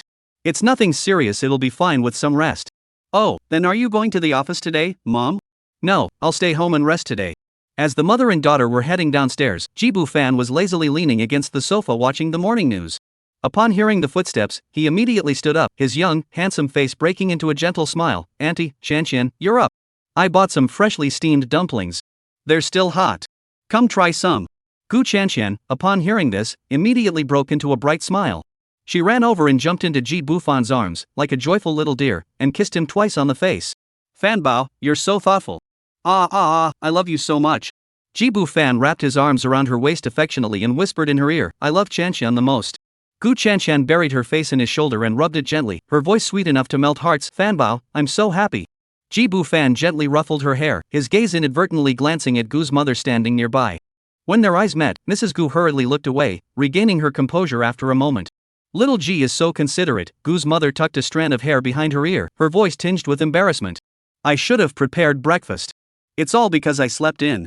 Auntie, you're being too formal. Ji Bufan smiled warmly, his voice clear and bright. It's just breakfast. Who cares who buys it? In my opinion, you should have slept in a bit longer for beauty. Look at your complexion today, someone could mistake you for being 20. Gu's mother covered her mouth and laughed softly, the fine lines at the corners of her eyes smoothing out. You're such a smooth talker. It's not that exaggerated. If I could look like 30, I'd be perfectly satisfied. As she spoke, she unconsciously touched her own cheeks and asked again, Auntie, do you really look that good today?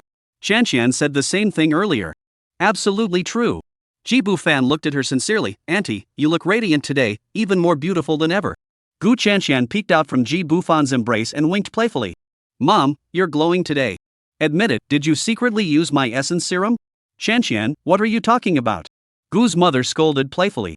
The Gu family sat at the dining table enjoying steamed buns, while Ji Bufan curled up on the sofa continuing to type. Outside the window, dark clouds gathered thickly, indicating that today wasn't a good day to go out.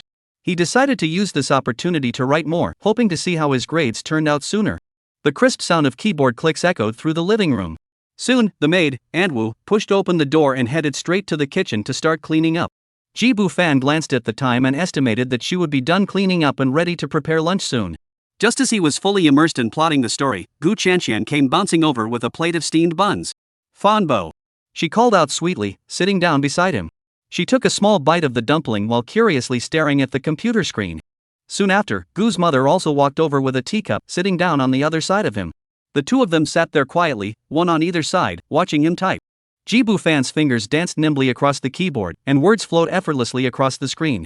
After a while, Mrs. Gu couldn't contain her curiosity anymore and asked softly, Little Ji, are you writing a novel? Yes, Auntie, Ji Bufan replied without stopping his work, smiling, just writing for fun. Wow! You're really writing a novel. Mrs. Gu's eyes widened in astonishment, your typing speed is so fast. She watched intently as Ji Bufan's slender fingers danced across the keyboard, each character appearing on the screen as if by magic. She couldn't help but exclaim. You could easily make a living off your looks, yet you're so talented.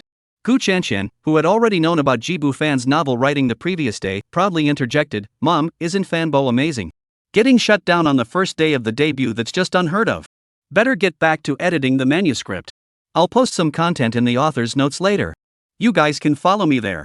Try not to listen to the audiobook, you'll miss out on a lot of great stuff. Please support me and send some small gifts. Chapter 51, Ji Bufan's top fan.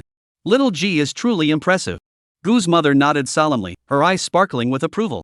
She never expected that her good son-in-law could be so talented, let alone write novels. She had truly underestimated him before. At that moment, Mrs. Gu felt a strong curiosity toward Ji Bufan and wanted to learn more about this young man through his writing. After all, one can often glimpse into a person's inner world through their creations. Xiao Ji, may I read the novel you wrote? Mrs. Gu asked tentatively, her voice tinged with anticipation. Ji Bufan readily agreed, of course. He paused typing and turned to Mrs. Gu. Do you enjoy reading novels in your free time? No, I used to read some wuxia and romance novels when I was younger, Mrs. Gu recalled, then added uncertainly, does that count? Well, they do, Ji Bufan explained with a smile, but they're different from the current online novels. Come on, Auntie, let me download a reading app on your phone so you can read anytime. Oh, okay. Mrs. Gu hurriedly handed over her phone, looking like an eager elementary school student. Ji Bufan took the phone, tapped the screen a few times, and soon finished the setup. He then handed it back to Mrs. Gu. Here you go, this is what I wrote. Take your time reading it, Auntie.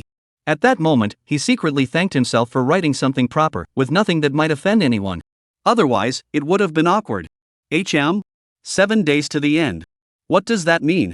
Gu's mother looked at the title, furrowing her brows slightly, momentarily unsure of its meaning.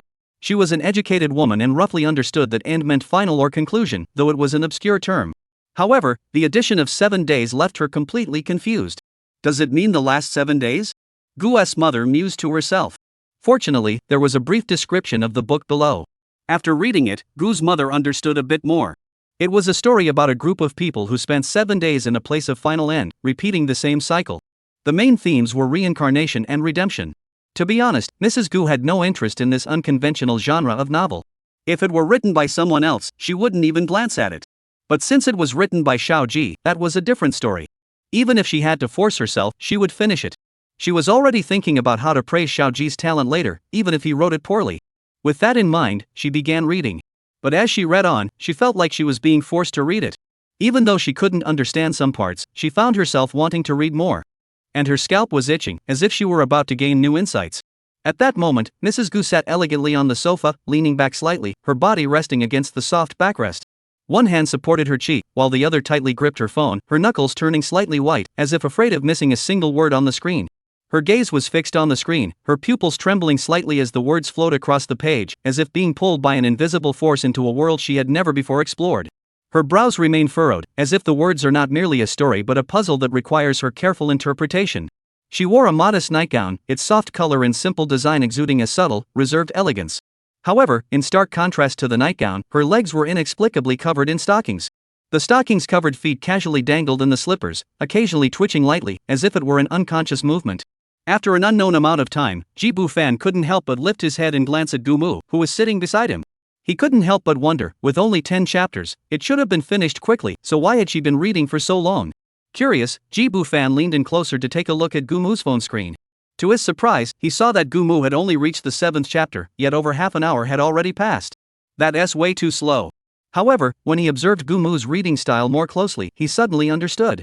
Every time she turned a page, she would pause for a moment, and not only that, she would occasionally flip back a few pages to reread them, as if savoring the details and meanings within. No wonder she was taking so long.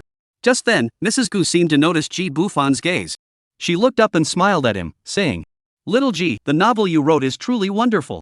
I have no idea how you managed to write something so good. My mind just can't keep up." Ji Bufan, upon hearing this, smiled modestly and said, "Ha, Auntie, do you think I wrote it well? It's not just okay." Mrs. Gu waved her hands, "It's amazing. You're so talented, little Ji. But some parts are a bit too deep, I have to think about them repeatedly to understand." Ji Bufan explained, "That's precisely the charm of mystery novels. The point is to let readers piece together the clues through repeated analysis and gradually uncover the truth. If you're not interested, there's no need to force yourself," he added thoughtfully. Mrs. Gu shook her head immediately. "Why would I force myself? I love it." Just then, Gu Chanxian walked over with a smile, placing a crystal-clear lychee into her mother's mouth. "Mom, I didn't even know you started reading novels. Even I can't understand what Fan Bao wrote. Are you sure you can understand it? If you don't understand it, just read it a few more times. You'll eventually get it," Mrs. Gu said, chewing the lychee. "Little Ji worked so hard to write it, of course I have to support him. By the way, can you tip or send gifts on this platform? I want to support little Ji." Ji Bufan hurriedly declined, "Auntie, there's no need to spend money. I appreciate your kindness, but it's unnecessary." Gu's mother insisted on showing her appreciation. With Gu Chanxian's help, she found the donation page and immediately sent 20 of the largest gifts, divine work. Each gift was worth 1,888 yuan, totaling over 37,000 yuan. This gesture immediately propelled Ji Bufan's new book to the top of the platform's gift rankings. And she herself was honored to become Ji Bufan's #1 fan. Ji Bufan was deeply moved. Gu's mother was truly kind to him, and he had no way to repay her. Chapter 52, No Opportunity? Create 1. To be honest, Mrs. Gu really does treat Ji Bufan very well. Ji Bufan could truly feel it. It wasn't about how much money she gave him or how many gifts she bought for him. Money and material things are secondary. Mrs. Gu's kindness toward him couldn't be measured in money. Every time they interact, the love in Mrs. Gu's eyes and the concern in her words are the most sincere expressions of her feelings. This kind of emotion is far more precious to him than any cold, hard numbers. Ji Bufan has always been a person who knows how to repay kindness. If someone is kind to him, he will repay them tenfold or even 100-fold. He had already secretly resolved to find an opportunity to properly repay Mrs. Gu for her kindness. If there was no opportunity, he would create one. Gu Chanxian, standing beside her mother, saw how much her mother supported Ji Bufan and didn't want to be outdone. She pulled out her phone and swiftly swiped through 10 masterpieces, becoming the second highest follower of Ji Bufan. This time, Ji Bufan didn't stop her. After all, most of the money spent would be refunded to him, so it wasn't too much of a waste. More importantly, he couldn't refuse someone's kind gesture. The two of them spent over 50,000 yuan in large donations, propelling Jibu Fan as 7 days to the end to the top of the donation rankings, leading the second place by more than double. Jibu Fan felt a sense of anticipation. The exposure from the donation rankings would bring significant traffic to his new book. Such a start was nothing short of perfect. I wonder if this book can recreate the phenomenon-level popularity it achieved in my previous life. Gu's mother was helping Ms. Wu prepare lunch. She planned to show off her cooking skills to Jibu Fan and let him taste her dishes. Jibu Fan continued writing. Gu Chanxian stayed by his side, occasionally feeding him some fruit and snacks. She made some affectionate gestures without disturbing him. Meanwhile, Jibu Fan's 7 days to the end was indeed starting to attract readers who were clicking in to read it. The traffic driving effect of being at the top of the donation rankings was immediate. Among them were fellow authors who were the most attentive to the various charts. These peers were highly curious about who this mysterious figure could be who had topped the donation rankings so quickly after signing a contract for just 20,000 words. Is it a renowned author from another platform? Or is it a new male author with a bunch of fans fawning over him? With various speculations in mind, everyone clicked on the novel. Those who recognized its quality added it to their bookshelves and followed the author, believing the book and its author would become popular. Some frowned after reading a few pages but hesitantly added it to their bookmarks, planning to check back later. Others glanced at it briefly before shaking their heads and leaving. After all, the Tomato platform has millions of authors, and varying levels of taste are the norm. However, regardless of the circumstances, the data curve for 7 days to the end had already begun to show a clear upward trend. The website's big data monitoring system swiftly detected this abnormal signal, passing it up the chain. The algorithm flagged it for manual review, the operations team forwarded it to the editorial department, and it eventually landed on the desk of a new editor. Ji Xiang is a recent graduate who joined Tomato last year. When she saw the pen name "Don't Call Me Xiao Ji" in the back-end notifications, she was pleasantly surprised. The author of 7 Days to the End, whom they had just been discussing in the editorial office, had been assigned to her. She had just finished reading the book, and the author clearly had a lot of talent, plus there was a big sister backing them. This book had the potential to be a hit. Her luck had finally come. Taking a deep breath, she opened the Add Friend interface and carefully typed out a message in the verification box. "Hello, I am your editor, Ji Xiang." Jibu Fan never expected that a real editor would reach out so quickly. He had originally thought he'd have to wait until his work debuted and achieved some success before an editor would reach out. After all, in his previous life, he had endured the cold shoulder for several books before an editor finally agreed to take him on. Back then, the only companion he had was the robot Fan. Of course, in this world, there was no Fan, only Shishi. Out of curiosity, Jibu Fan accepted the friend request from this editor named Ji Xiang. The other party replied almost instantly. "Hello, sir. From now on, I'll be your editor. Please take care of me." Such a humble attitude must be a junior editor. However, Jibu Fan didn't mind such formalities. He replied politely. "Hello, Ji Xiang. Please guide me in the future." A new message popped up in the chat box. "You're too kind, sir. I've read your work and it's absolutely amazing. Your writing is so polished and the plot flows seamlessly. You must not be a newcomer, right? Would you mind sharing your previous pen name? Don't call me Xiao Ji, I'm a newcomer." After a brief pause, the other party sent a message. "Oh, I'm sorry for being so forward. Sir, is there anything I can help you with? Would you like me to take a look at your outline or detailed plot? Don't call me Xiao Ji, no, thank you." Another awkward pause followed. "Ji Xiang, sir, may I ask your gender? Don't call me Xiao Ji, male." "Ji Xiang, alright. Boss, I'll let you get back to work. Feel free to reach out if you need anything. Don't call me Xiao Ji, alright." After ending the conversation, Jibu Fan refocused his attention back on the writing interface. He wasn't intentionally acting aloof, he genuinely didn't know what to say. As for the outline and detailed outline mentioned by the other party, what was that? Lunchtime had arrived. At the dining table, Jibu Fan praised Gu's mother's cooking highly, complimenting her repeatedly. Mrs. Gu smiled so broadly her eyes narrowed to slits.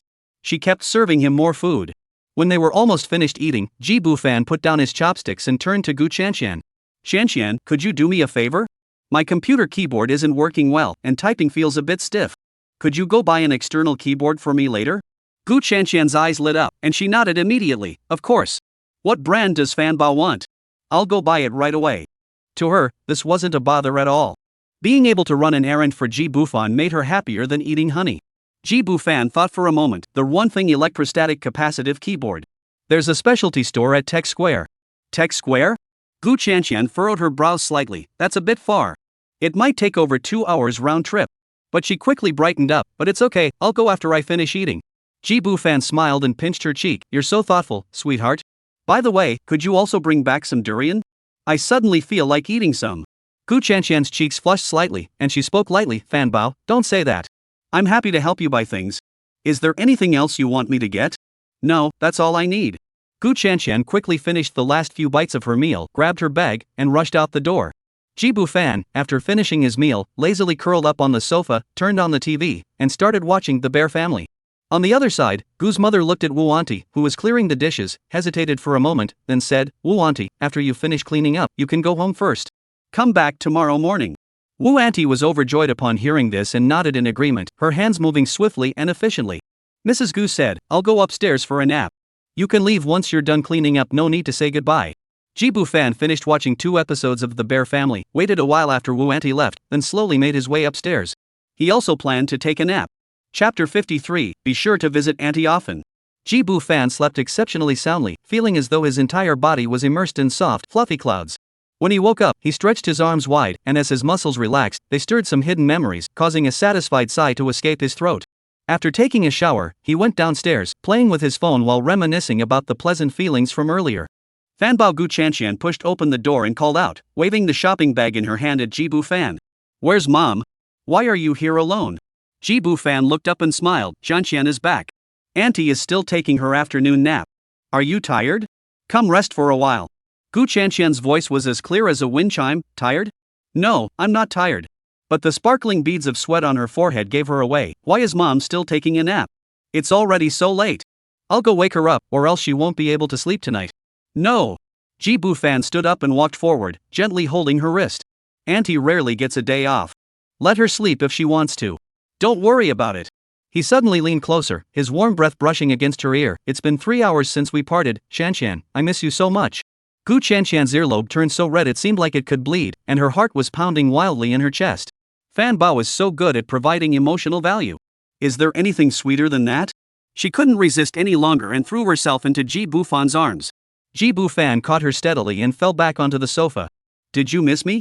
Jibu Fan's voice echoed in her ears, low and magnetic, as if it were coming from the deepest part of her heart. His fingers danced like playful elves, gently tracing her long hair, the soft touch sending shivers down her spine. Gu Chanshan's voice was as soft as a mosquito's buzz. She buried her flushed cheeks in Jibu Fan's neck, like a obedient kitten, and nodded gently. Jibu Fan felt her response and couldn't help but curve his lips into a smile. Looking at Gu Chanshan in his arms, her shy and delicate beauty made him feel a mix of attraction and tenderness. Today, Gu Chanshan was dressed in a sweet and adorable outfit. She wore a light blue fitted short-sleeve top, the fresh color highlighting her radiant skin. The collar was adorned with a pink bow tie, adding a touch of playfulness and charm. She paired it with a pink puff skirt, with layers of sheer tulle that naturally exuded cuteness. The high waistline cleverly elongates her legs, complementing the short top and highlighting her slender, graceful figure. Her twin ponytails sway gently with each step, resembling 2 playful little rabbits. Her face is filled with the innocence and charm of a young girl. Fanbao, I want to take a shower. She whispered softly, her fingertips unconsciously twisting the hem of her skirt. I sweated a lot when I went out earlier. Before she could finish, Jibu Fan said, no need. Shanshan's sweat is fragrant. These words made Gu Chanshan's cheeks flush, and her eyes sparkled with tears. Fanbao, I love you so much. Gu's mother finally came downstairs as evening approached. The twilight filtered through the floor-to-ceiling windows, casting a soft, warm glow over the living room. She slowly descended the carved staircase, the hem of her silk nightgown brushing against the steps, emitting a soft rustling sound. As she rounded the corner of the staircase, the scene on the first floor came into view. On the leather sofa, her daughter was lazily nestled in Xiaoji's arms, her hair scattered across his arms. Xiaoji's long fingers gently combed through her hair, while his other arm wrapped around her waist. The two were whispering sweet nothings in each other's ears.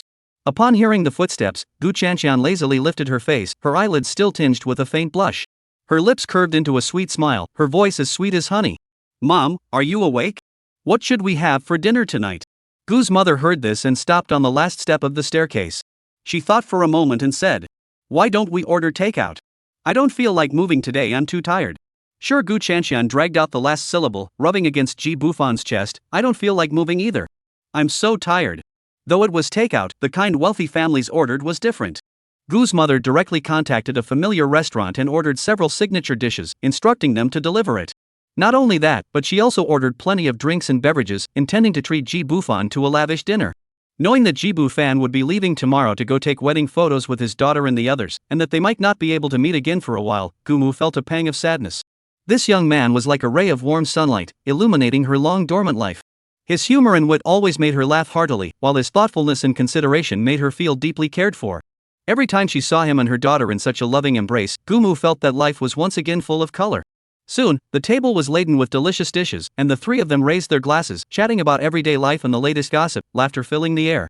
By the end, Gu Chanshan, who was feeling tired from the day's activities and had had a few drinks, eventually fell asleep on the dining table. This child. Mrs. Gu sighed with concern, and together with Jibu Fan, they carefully carried their daughter back to the bedroom. After settling Chanshan, the two returned to the first floor to continue their evening of drinking and conversation. Mrs. Gu, rarely opening up, shared some amusing stories from her youth, while Jibu Fan also shared many everyday observations. The two chatted until late into the night. The next morning, Mrs. Gu personally prepared a hearty breakfast for the two children. As they were about to part, she tightly held Jibu Fan's hand and urged her daughter, "Make sure to take good care of little Ji." She then turned to Jibu Fan and said, "Little Ji, please come back to visit Auntie often." Even after the car carrying the two of them disappeared from sight, she stood at the door for a long time, reluctant to leave. Chapter 54, Visiting Gu Chanshan's newlywed home. Jibu Fan and Gu Chanshan took a taxi to the company building where Gu's mother worked to retrieve their car, then returned to Lin Muqing's home. The day before, Gu Chanshan had left her car there carelessly, so they had to go retrieve it now. After retrieving the car, Gu Chanshan drove skillfully, while Jibu Fan lazily slouched in the passenger seat, playing with a jade pendant that was entirely emerald green. The summer sunlight streamed through the car window, refracting off the jade's surface and casting a warm, lustrous glow, as if a pool of emerald water were flowing in the palm of his hand. "Shanshan, your mother really treats me well." Ji Bufan held the jade up to his eyes, squinting as he examined it closely. "The color, the clarity, this must be a family heirloom, right? You're just giving it to me?" His fingertips gently traced the cool surface of the jade plaque, its texture as smooth as melted butter. Earlier, when they parted ways, Mrs. Gu had insisted on giving him this jade pendant. At the time, he had thought it was an ordinary item and had reluctantly accepted it. Now, under the sunlight, he examined it closely and discovered that the jade plaque was completely translucent, with a vibrant green color that seemed to be about to drip, clearly a rare and precious item. Gu Chanshan, holding the steering wheel with one hand, glanced at it casually. "Just keep it. I recognize this jade. It was given to my father by my grandmother years ago. But my father didn't value it, so he passed it on to my mother. I never thought my mom would give it to you today. My mom said this jade is very valuable, it's grandfather green." She suddenly winked mischievously. "Fanbao, when we're short on cash someday, we can pawn it for money." "It really is grandfather green," Jibu Fan exclaimed in surprise. "We can't pawn it. I'll keep it safe. Your dad doesn't care, but I do." Gu Chanshan heard this and couldn't help but curve her lips upward. She was delighted by Jibu Fan's attitude. "My mom will be over the moon. She's always said this jade should go to someone who appreciates it." When she returned home, Song Chacha was wearing a floral apron, tiptoeing to wipe the kitchen glass door. Sunlight streamed through the freshly cleaned glass, casting delicate patterns on the floor. "Xiaofan, Jianshan, you're back." She heard the door open and immediately put down what she was doing, running to greet them. The strands of hair on her forehead were still damp with water, and tiny beads of sweat glistened on her nose. Jibu Fan reached out and ruffled her hair, his fingertips brushing against the slightly damp strands. "I've told you so many times, you don't need to clean so diligently." He looked around the spotless living room and sighed helplessly. "The house is already so clean. What's there to clean?" Gu Chanshan hung her bag by the entrance and took the cloth from Song Chachao's hands. "Exactly, just hire a cleaning lady. We can afford it, and your hands." She took Song Chachao's hands, which were pale from washing. "You should take better care of them." "No need." Song Chachao shook her head hurriedly, her ponytail swaying gently behind her head. "I love doing housework. Besides, I'd just be bored otherwise." Jibu Fan was amused by her and wrapped his arm around her shoulders. "No chores today. If you're bored, come play games with me." He turned to a room and shouted, "Lin teacher. Stop hiding and writing. Come out and play with us." "Ha?" Song Chiachio frowned. Compared to playing games, she thought cleaning was easier. However, seeing how enthusiastic Jibu Fan was, she obediently went to prepare. In the afternoon, with nothing to do, Gu Chanshan suggested that everyone go take a look at the new house she had brought as part of her dowry. This house was chosen by Jibu Fan, a place not too far from here, but they hadn't had a chance to visit yet. It was the perfect opportunity to take a look during the afternoon, so everyone decided to go. If everyone liked it, they could consider moving there to live. After all, the space here was ultimately a bit too small. For now, we can squeeze in, but it'll definitely be too cramped in the future. We'll have to move sooner or later. Everyone agreed, even Mr. Lin. Although Mr. Lin was still thinking about writing, he couldn't resist the urge to play games. It might be better to go out for a walk and clear his head. So everyone set off together, heading toward the new house. The new place was very close, just a 5-minute drive away. Soon, they arrived at their destination, a high-end residential area named Yunchi Garden. The residential complex featured a modern and elegant architectural style, with a beautifully landscaped environment. Outside the car windows, neatly trimmed greenery and uniquely designed fountains alternated in view, creating a comfortable and pleasant atmosphere. Gu Chanxian's house was located on the top floor, a spacious 380 square meter penthouse. That's the one, Gu Chanxian pointed to a building in the distance. Looking up from the ground floor, the spacious balcony and large floor-to-ceiling windows stood out prominently. As everyone entered the lobby, which rivaled that of a 5-star hotel, uniformed butlers smiled and swiped their cards to open the exclusive elevator. When the elevator stopped on the 32nd floor and the double doors slowly opened, everyone held their breath. A spacious foyer greeted them, with the floor laid with Italian marble featuring natural patterns, and crystal chandeliers above casting delicate patterns of light. Wow, someone exclaimed in awe. The living room was so spacious it almost echoed. The 270-degree floor-to-ceiling windows offer an unobstructed view of the city skyline. Song Xiaoqiao couldn't resist walking to the window, looking down at the cityscape below, and murmured, "This view is just too luxurious." The kitchen is open plan, with a full set of high-end German kitchen appliances embedded in matte gray cabinets. The countertop of the central island is made of a single piece of natural stone, its texture glowing with a warm luster. The bedroom area was on the other side, with the master suite featuring a private walk-in closet and bathroom. The bathtub was positioned by the window, allowing one to soak while overlooking the city lights below. The 2 additional bedrooms are also spacious and bright, each with its own private bathroom. There is also a guest room, a children's room, a study. This house. Lin Muyu looked around, unable to help but exclaim, "It's more than twice the size of our current place, isn't it?" Gu Chanshan nodded. "Everyone will have their own space, and we won't have to fight over the bathroom anymore." The house is elegantly decorated, fully furnished with all appliances, and only needs a few small appliances and daily necessities to move in. Everyone looked around, their eyes sparkling with excitement. Such a spacious house, the living room alone was larger than their current home. Moving in would be so comfortable. Ji Bufan called Lin Muqing and asked her to come over if she wasn't busy. If she had no objections, they could arrange the move at a later date. Everyone toured the house with great excitement, their laughter echoing through the empty rooms. Only Song Xiaoqiao looked at the vast space and furrowed her brows slightly. How on earth would they clean such a big house? Guys, please remind me to update, please leave reviews, please share, thank you. Chapter 55, Don't give in, everyone should stay in the master bedroom. Noticing Song Xiaoqiao's worried expression, Ji Bufan immediately guessed her thoughts. He walked over to her, deliberately bumping her shoulder with his own, a mischievous smile playing at the corners of his mouth. "Xiaoqiao, this house is spacious enough, isn't it? Enough for you to spread your wings and fly? How about it? Isn't it a special surprise?"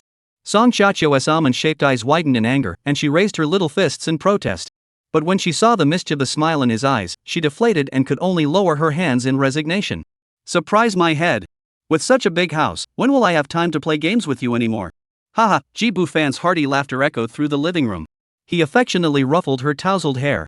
"Silly girl, I've already thought it through. I'll arrange for professional cleaners to come twice a week, and..." He deliberately dragged out the last word, raising his index finger mysteriously. "I'm planning to get you a little assistant." "A little helper? Xiaofan, who is it?" Song Xiaoqiao perked up immediately, batting her big eyes curiously. "It's a secret for now," Ji Bufan teased, "but I can hint that she's a girl just as cute as you." Over the past few months, Ji Bufan had been considering potential candidates for his future wife. Although he had met quite a few women, hundreds, even thousands. He hadn't counted exactly, but there were definitely many. But among them, the ones truly suitable to be his wife, after much consideration, were only a handful, perhaps 10 or so. Among them, there was a petite and adorable younger female classmate who particularly caught his attention. Ji Bufan plans to invite her to join this warm and loving family once his current matters are settled. This large house has plenty of space, so it could easily accommodate a few more people. However, he was calculating that the number of people should be kept to a reasonable limit. After all, too many people would make things too chaotic. It would also affect the quality of life. The current few were already warm and cozy, adding a cute little girl would be just right. Thinking about his younger female classmate's delicate figure and gentle, charming personality, Ji Bufan couldn't help but feel a bit excited. She and Song Xiaoqiao should get along well, right? Two cute, gentle young girls together would surely make this family even more warm and cozy. Lin Muqing arrived quickly. After receiving Ji Bufan's call, she immediately put down her work and rushed over without a moment's hesitation. In her heart, no matter how important the work was, it couldn't compare to her own husband. As she stepped into the luxurious penthouse, a look of surprise flashed across Lin Muqing's eyes. Such a large house must be worth at least several million, right? She couldn't help but reassess the financial standing of the second wife's family in her mind. This dowry was way too extravagant. At that moment, she had no idea that the second wife's family had also included 2 commercial properties worth over 100 million each as part of the dowry for Jibu Fan. Otherwise, she would have been even more shocked. "Husband, Shanshan, I have no objections to moving in with you," she said with a smile. "Once we finish taking our wedding photos, we can move back here. What do you think?" Lin Muqing naturally wouldn't object to moving. After all, who would give up such a good house to live in a small one? Though her house wasn't exactly small, it couldn't compare to such a mansion in terms of class. As the first wife in the family, she knew she had to set a good example and be a kind and generous hostess. She couldn't harbor any resentment just because this was the second wife's dowry house, let alone try to block it. That would only make her seem narrow-minded and upset everyone. Since everyone liked the place, she naturally had to show her support. So, she not only agreed to move without hesitation but also smiled and said to Gu Shanshan, "Shanshan, this is your dowry house. You can take the master bedroom, and I'll choose one of the guest rooms." "What?" Gu Shanshan was taken aback and quickly waved her hands. No, Muqing sister, how can you stay in the guest room? The master bedroom must be yours, your Fanbao's first wife. What's this about being the first wife?" Lin Muqing laughed, interrupting her. "Shanshan, don't be so formal. We're all family. It doesn't matter who stays in the master bedroom." She spoke, gently holding Gu Shanshan's hand, her voice gentle yet firm. "Besides, this house is your dowry. You should stay in the master bedroom." "No way. Muqing sister, we can't break the rules." Gu Shanshan firmly refused. "If you won't stay, I won't either." Jibu Fan interjected at the right moment. Enough. Stop being so modest." He smiled and wrapped his arms around both of their shoulders. "How about this? You both stay in the master bedroom. The room is big enough, and it's not like you can't fit. We've always done it this way before, haven't we?" Hearing Ji Bufan say this, Lin Muqing and Gu Shanshan both blushed and nodded lightly in agreement. "Alright." The blush on Lin Muqing's cheeks lingered for a long time. She hadn't realized that, without even noticing, the family atmosphere had developed into what it was now. This mix of shyness and warmth made her feel incredibly happy. After all, such a harmonious and cordial scene was extremely rare in ordinary families. It would be hard to find even one such family among 100. Gu Shanshan was equally overjoyed. Earlier, Lin Muqing's suggestion that she stay in the master bedroom had truly startled her. Although the other party was sincere, she knew her place. In this society, there is a clear hierarchy between wives, and even if they get along well on a daily basis, they must distinguish between primary and secondary roles in important matters. If she had actually done that, she would have been scolded by her mother upon returning home. Besides, she had never even considered competing for the master bedroom. Having a room to stay in was sufficient. In the future, she planned to return home frequently to accompany her mother. In any case, Lin Muqing's behavior as the eldest wife had left her very satisfied. She affectionately wrapped her arm around Lin Muqing's arm and excitedly said, "Muqing sister, do you know? Fanbao is planning to give us another little sister." "What? Really? I had no idea." Lin Muqing exclaimed, her eyes widening in surprise. "Where is the new sister? Have you met her yet, Shanshan?" "No, I heard she's a cute girl just like Xiaoqiao." Gu Shanshan turned to look at Ji Bufan, her eyes sparkling with anticipation. "Fanbao, when will you bring her over for us to meet?" Ji Bufan scratched his nose. Soon. I'll arrange it once I'm done with this busy period." Lin Muqing had some work to attend to at the company, so she stayed for a while before leaving in a hurry. Ji Bufan and the others also returned home shortly after. Time flew by, and it was already the next morning. The sun was shining brightly, and the breeze was gentle. Everyone woke up early, looked out the window at the sunny weather, and felt cheerful. Today, they were finally set to depart for the wedding photoshoot they had been eagerly anticipating. Chapter 56, Departure for Hongdian Film City. By 8 o'clock, everyone had finished breakfast and was ready to go. At that moment, the film crew's convoy arrived on schedule. This was the top-tier wedding photography team from Shanghai arranged by Mrs. Gu, specializing in providing customized services for high-end clients, so the scale was naturally impressive. Outside the residential complex, a row of luxury vehicles was neatly parked. The fleet included several spacious limousines, support vehicles loaded with costumes and props, and even a motorhome equipped with a changing room, ensuring that every detail of the filming process would be flawless. After everyone boarded the vehicles, the convoy slowly set off, heading toward Jinyang City in Zhejiang Province, 300 kilometers away. The destination of this journey is the renowned Hongdian Film Studio. They will capture the most precious wedding photos in the very locations that have witnessed countless classic films and TV shows. The 4-hour journey was expected to arrive by midday. Ji Bufan and his group of 5 were divided into 2 vehicles. He, Lin Muqing, and Gu Shanshan were in the front car. Inside the car, the head of the filming crew was briefing him on the itinerary in detail. The efficient female manager first complimented Ji Bufan on his talent and appearance, congratulating him on his upcoming marriage, before getting down to business. Mr. G, we will arrive at the best 5-star hotel in Hengdian by noon. After lunch, we will rest for a while and depart at 3 p.m. to shoot the first set of Song Dynasty Palace themed scenes. If everything goes smoothly, we will continue with the Republican era themed series, otherwise, we will reschedule for the next day. As she spoke, she glanced at Lin Muqing. We've already discussed this with Mr. Lin. The main concern is not to interfere with your dinner plans tonight. We understand that Mr. Lin's sister, Miss Lin, may also participate in the shoot, so we've prepared contingency plans and ensured that all costumes and props are fully stocked. The entire shooting schedule is estimated to take 3 to 5 days, with over a dozen different themed concepts designed. In addition to the previously mentioned Song Dynasty Palace poems and Republic of China era folk customs, there are also French vintage, traditional Chinese wedding, church ceremony, and forest-style lawn series. During this period, if Mr. G has any special requests, please feel free to let us know, and we will do our utmost to accommodate your needs. Ji Bufan listened carefully and nodded slightly. The arrangements are very thorough. Lin Xiaomei was having dinner with them tonight, and Lin Muyu had already informed him. He was quite looking forward to it. It was likely that Lin Xiaomei would become his 5th wife and join the filming schedule directly. However, she was currently filming, so he wasn't sure if she could make time. Ji Bufan's gaze returned to the production manager. This elegantly mannered middle-aged woman was indeed professional and proper, with a good sense of boundaries. When they met earlier, she shook his hand briefly and withdrew immediately, without taking any advantage of him or making any inappropriate advances. Her clear and organized explanation of the schedule was also flawless. Ms. Fong, we'll proceed as you've arranged, Ji Bufan said with a gentle smile. We'll be counting on you to handle everything for this shoot. Mr. G, you're too kind. It's my honor to serve you, Ms. Fong replied politely. Please rest now. If you need anything, just call me. The journey went smoothly, though it was a bit monotonous and boring. Around 11:30 a.m., the convoy arrived at the Hengdian Film Studio and pulled into the parking lot of the pre-booked hotel. This hotel was the only 5-star hotel in Hengdian, reportedly frequented by celebrities filming there year-round. Ji Bufan looked around with interest, secretly hoping to spot a popular actress. While the staff were busy unloading luggage, Song Xiaoqiao and Lin Muyu approached Ji Bufan one after the other. Ji Bufan asked with concern, Xiaoqiao, Mr. Lin, how are you? Are you tired? Both shook their heads in unison. The luxurious and comfortable vehicle, coupled with a skilled driver, made the journey not only comfortable but also boring enough for them to fall asleep. Ji Bufan's gaze lingered more on Song Xiaoqiao. This girl rarely went out and had a gentle, shy personality, so he had been worried she might not adapt well to the long journey. However, at that moment, Song Xiaoqiao seemed surprisingly well rested.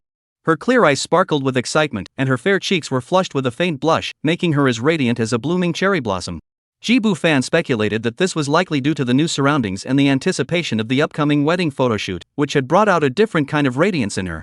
Today, Song Xiaoqiao had abandoned her usual simple attire and was dressed in a particularly fashionable and eye-catching outfit.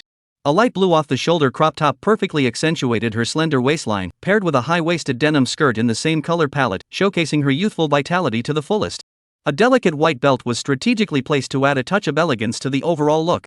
The light blue denim hat on her head and the white canvas bag slung over her shoulder complement each other perfectly, effortlessly blending sweet and edgy styles. Ji Bufan couldn't help but glance at her several times, secretly impressed. He never expected that Song Xiaoqiao, who usually kept it simple, could look so radiant with a little effort, like a pearl carefully polished, shining brightly in the sunlight. It seems he should encourage her to dress more elegantly in the future. It would boost her confidence and be a pleasure to the eyes. Why not? Chatting and laughing with the other women, they all headed to the hotel to check in. Fong, the manager, had always kept a close eye on Ji Bufan.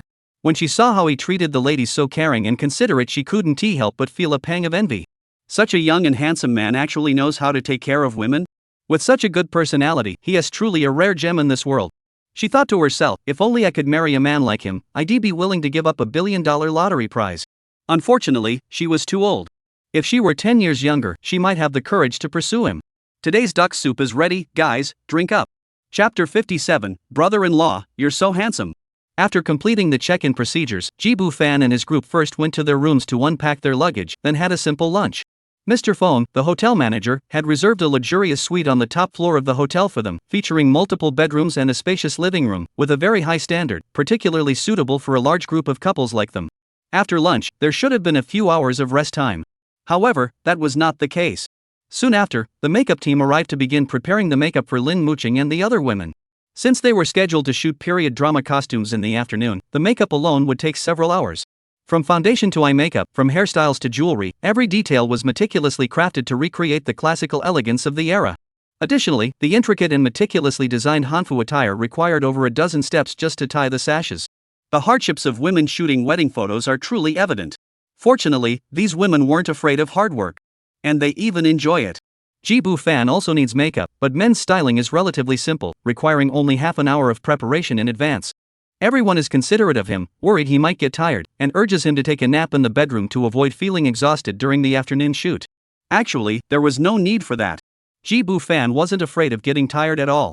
However, he couldn't refuse such kindness, and besides, being outside would only distract the makeup artist, so he decided to retreat to the bedroom to work on his writing. Before long, it was already 3 p.m., and the group set off in full regalia to the Song Dynasty film studio for location shooting. At that moment, Jibu fan's several wives were all breathtakingly beautiful, dressed in ancient-style robes that flowed gracefully, as if they had traveled through time from 1,000 years ago. Lin Muqing wore a crimson-red gown embroidered with golden phoenix patterns, her hair elegantly pinned up, radiating brilliance. Song Qiaqia wore a lotus pink, front-opening robe with a belt adorned with jingling ornaments, resembling a lady from a painting. Gu Chanxian's lake blue wide-sleeved flowing skirt accentuated her skin as smooth as jade. Lin Muyu's moon-white cross-collared long robe exuded elegance and refinement. Jibu fan couldn't take his eyes off them, they were simply breathtaking. What's wrong? Staring so intently? Lin Muqing smiled, biting her lip, and waved her hand in front of his face. Jibu fan snapped back to reality and couldn't help but laugh. You're right, I was mesmerized. With such stunning attire, I wouldn't even recognize you yourselves. Fanbao, you're stunning too, Gu Chanxian giggled from the side. Indeed, Jibu fan was dressed in a dark-colored brocade robe with subtle patterns, a jade sash at his waist shimmering with a warm glow, and a jade crown on his head that made his face look like jade, exuding an air of nobility. Gu Chanxian took out her phone and snapped a few photos of Jibu fan. I'll send them to mom so she can see how dashing and handsome our young master is. The film studio was adorned with ancient-style architecture, featuring pavilions, towers, and streets that faithfully recreated the ambience of ancient times.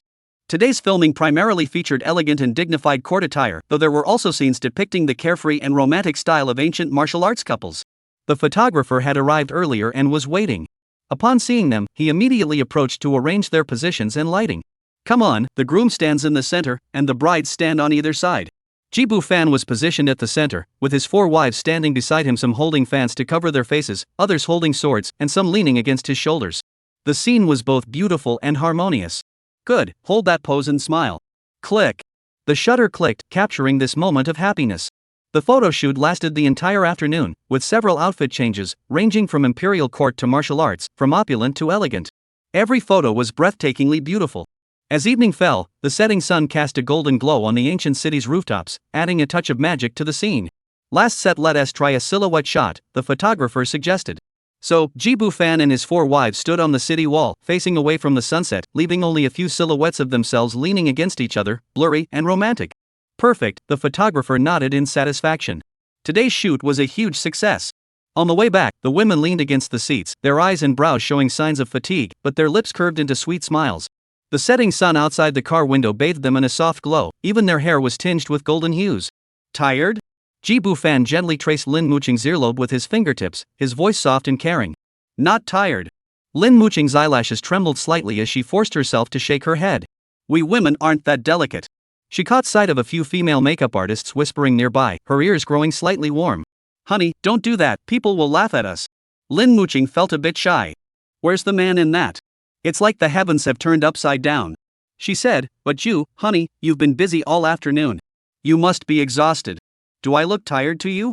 You know how much stamina your husband has, Jibu fan laughed. He followed Lin Muqing's gaze and saw several female makeup artists hurriedly looking away. They're just jealous. Let them be jealous. I just want to show you some care. Husband, you'll spoil me rotten like this. As soon as Jibu fan returned to the hotel, he saw Lin Xiaomei. She was a pure and adorable type of girl, extremely beautiful. Indeed, those who make it in the entertainment industry aren't half bad. Originally, she was resting on the sofa in the hotel lobby. Upon catching sight of Jibu fan and his group, her eyes immediately sparkled with delight. Big sister. Second sister. Lin Xiaomei jumped up excitedly, her voice clear and ringing like a silver bell. She gracefully leaped in front of the 2 sisters, radiating youthful energy. When her gaze fell on Jibu fan, the young girl tilted her head slightly, her long eyelashes fluttering. This must be my brother-in-law, right? She suddenly stepped closer, her eyes sparkling with mischief. You're even more handsome than I imagined. Brother-in-law, you're so handsome.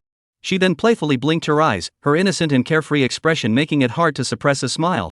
Ji Fan returned her smile with a warm expression, nodding in greeting. His gaze lingered on her without a trace of hesitation. She had skin as white as snow and features as delicate as a painting. She wore a simple yet elegant cheongsam, with delicate floral patterns outlined in faint ink, accentuating her slender figure. Her jet black hair flowed down like silk, shimmering softly in the light. Her beauty was understated yet radiated in natural vitality and purity, like a blossom just beginning to bloom on a spring branch, fresh and vibrant. This is the type Ji Fan likes.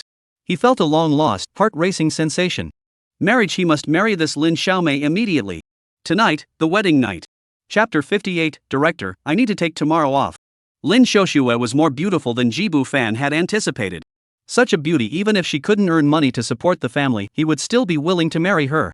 His thoughts were already drifting away uncontrollably. How should he pamper her tonight? Should he be gentle or domineering? Should he be shy and hide in her arms? Just imagining her blushing made Ji Fan's breathing grow heavier. However, he didn't know that Lin Xiaoxue's heart was equally unsettled at that moment.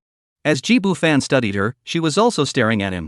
His figure was tall and slender, his shoulders broad and strong, and the contours of his face were sharp and defined under the light, casting a deep shadow. What was most captivating was his gaze, which carried a faint smile, as if he were holding a hook. Lin Xiaoxue unconsciously clenched the hem of her skirt, her fingertips growing slightly warm. Her mother had been right on the phone. This man was indeed a catch. If only she could. Her cheeks flushed suddenly, and she quickly lowered her head, afraid he'd notice her wandering thoughts. But her heart raced uncontrollably, as if it were about to burst out of her chest. Oh no, it's the feeling of being attracted to someone. He looked even younger than she had imagined, and supposedly a year younger than her. What kind of luck did my older sister have to marry such a man? Not only did she marry him, but she also brought her older sister along. And now, she seemed to have a chance to get on board too. Lin Xiaoxue bit her lower lip, quietly raised her eyes, and cast a glance filled with anticipation and toward her older sister, Lin Muqing. Lin Muqing curved her lips slightly, reached out to ruffle her younger sister's hair, then turned to Ji Fan with a smile. Honey, what do you think? Does Xiao Xue meet your standards? Ji Fan chuckled softly, his voice low and gentle. She is quite nice. Really, Uncle Ji?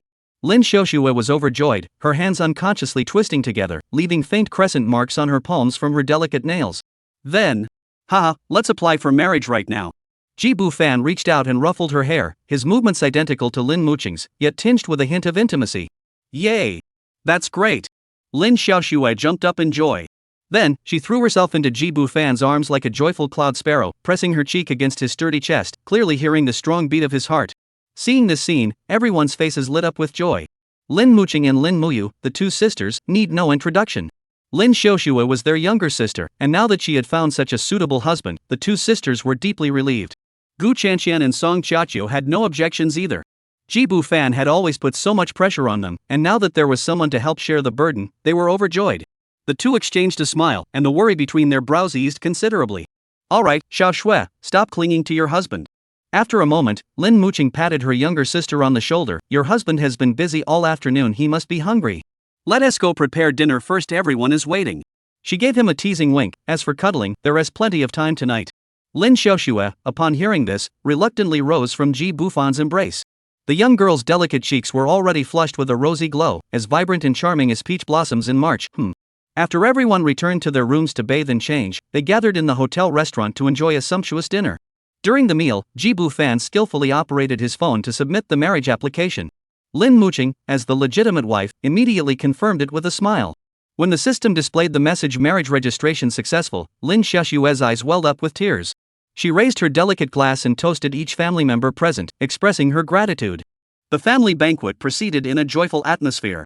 The sisters silently agreed to leave the time alone with Ji Fan tonight to the newlywed Lin Xiaoxue. The young woman initially blushed and refused, but under the sisters' playful teasing, she eventually shyly nodded in agreement. Night had fallen. Lin Xiaoxue lay lazily curled up in the velvet blanket, her eyes and brows radiating contentment. She felt as though she were floating on a cloud of happiness, even her fingertips tingling with sweetness. Suddenly remembering something, she reached for her phone on the bedside table and dialed the familiar number. Hello, Director? Her voice was still soft. Tomorrow. I'd like to take a day off. Please. I really can't make it tomorrow. The director's annoyed shout came through the phone. Lin Xiaoxue. What are you up to now? You're the lead actress's personal maid, and you have so many scenes. How are we supposed to film without you? But I really have something to do. Her voice was barely audible.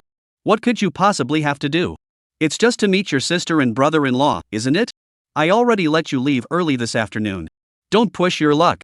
Director.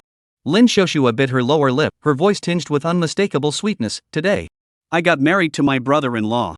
the phone fell into an awkward silence. After 3 seconds, wow. Lin Xiaoxue, you're something else. I'm this old and still single.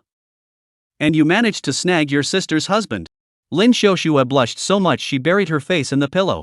Forget it, forget it. The director softened his tone. Since you're newlywed, I'll give you half a day off. But you must come in this afternoon. The production budget is tight, and you know how much it costs to delay a day? Just half a day.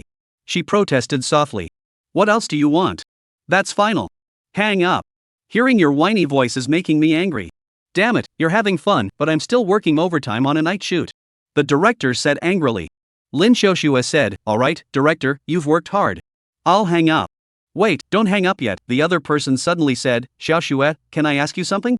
Is your husband handsome? Lin Xiaoxue was taken aback. Huh? What I mean is, I want to ask him to make a cameo appearance. You know how desperate we are for male actors in this show.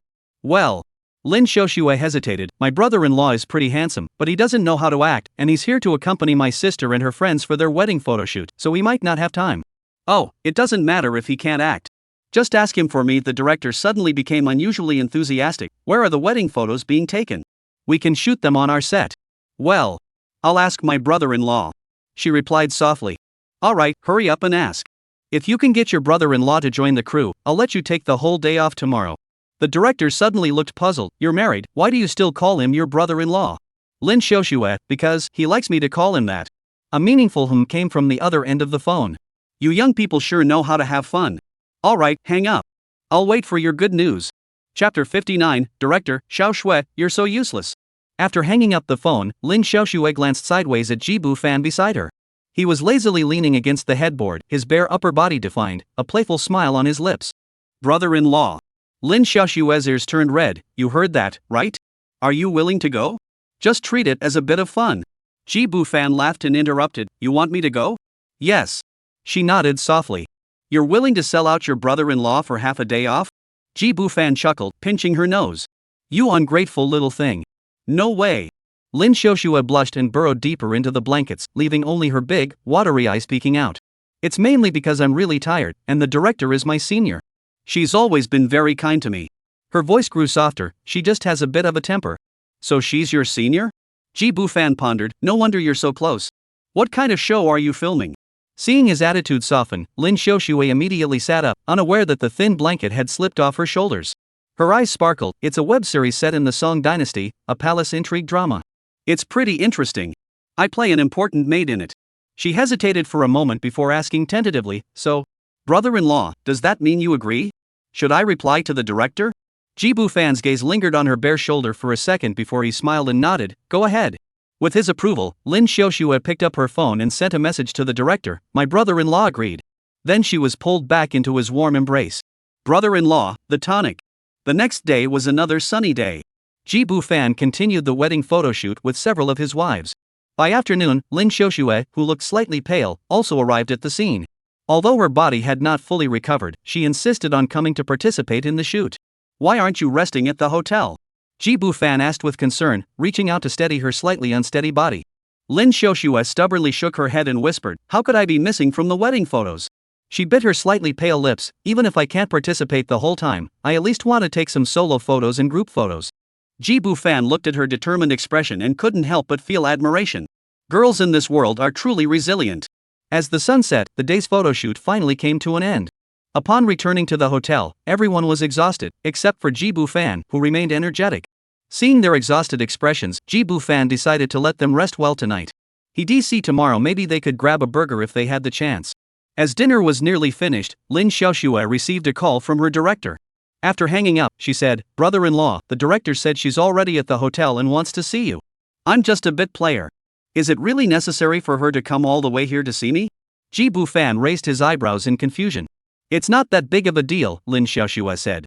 Brother-in-law, male actors are a scarce resource in the entertainment industry.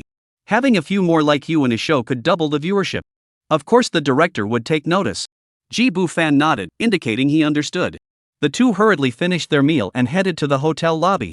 The crystal chandeliers in the hotel lobby cast a soft glow, reflecting off the marble floor and creating tiny specks of light. Ji Bu-fan and Lin Xiaoxue held hands as they walked through the spacious lobby, glancing at the scattered guests in the lounge area. "Over there," Lin Xiaoxue whispered, pointing to a sofa area by the window. Ji Bu-fan followed her gaze and saw a woman in her 30s bent over, flipping through something.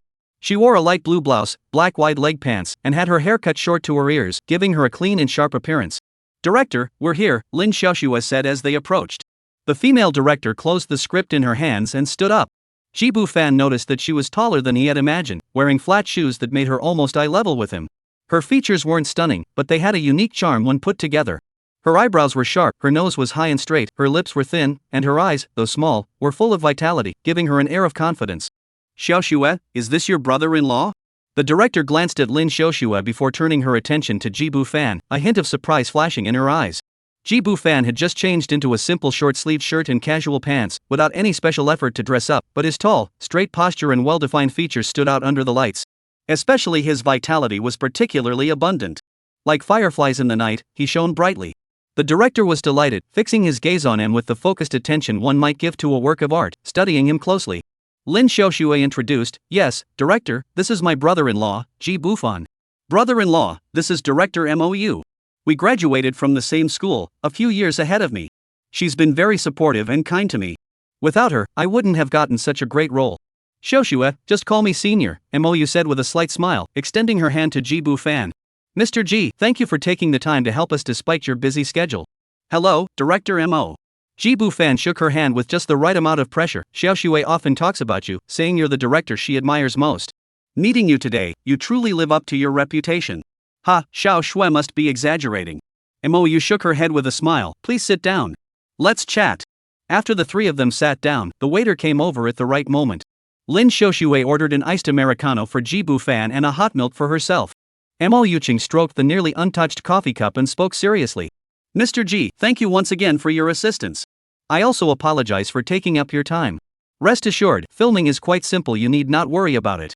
I will have the production team arrange high-level logistics support for you, and it won't be too strenuous. Additionally, we will compensate you with a generous fee." Ji Bu-fan smiled indifferently. "Director Mo, none of that matters.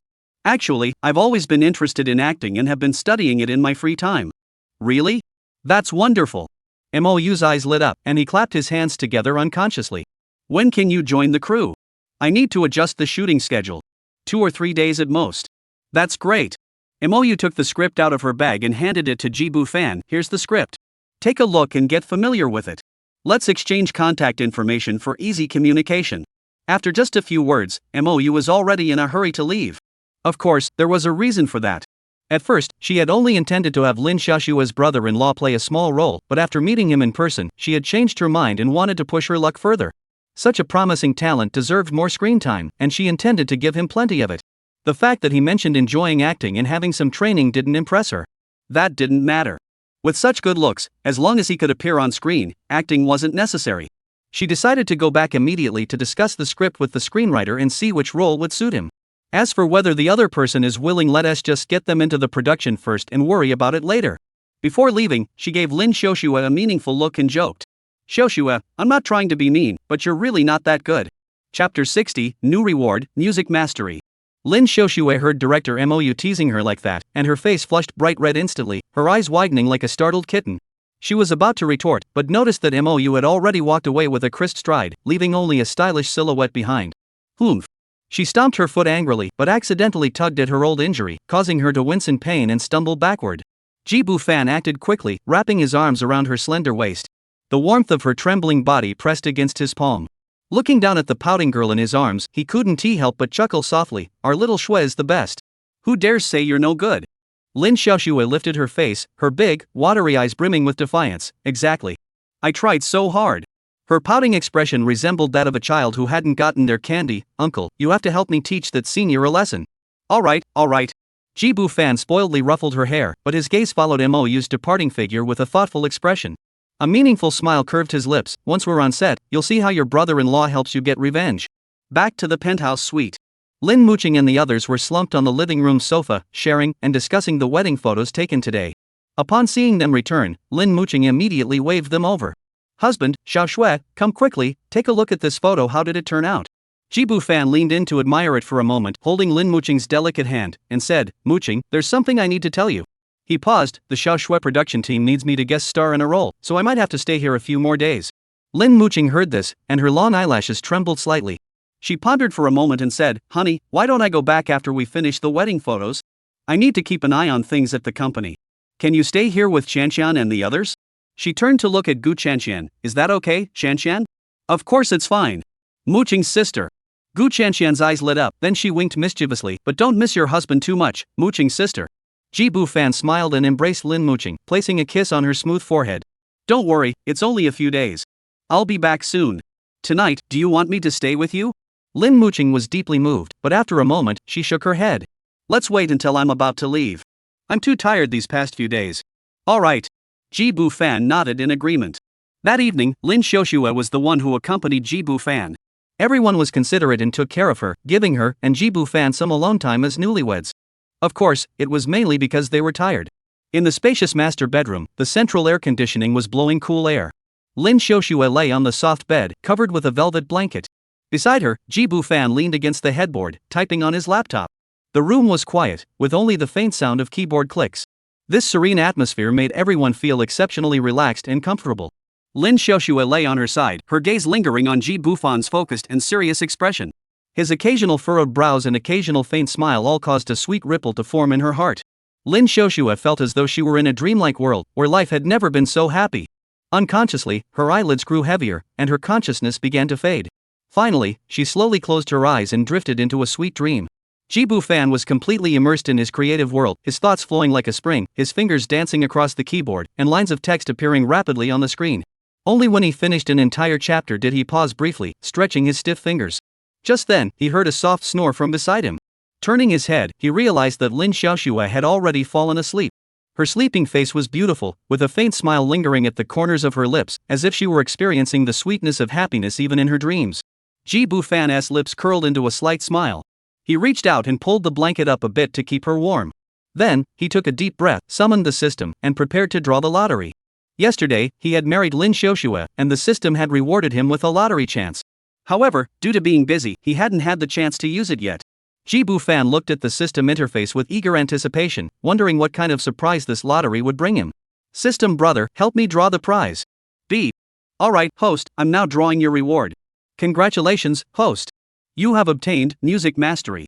Music Mastery, the host will gain professional level knowledge of music theory and vocal techniques, covering classical, pop, jazz, and other genres.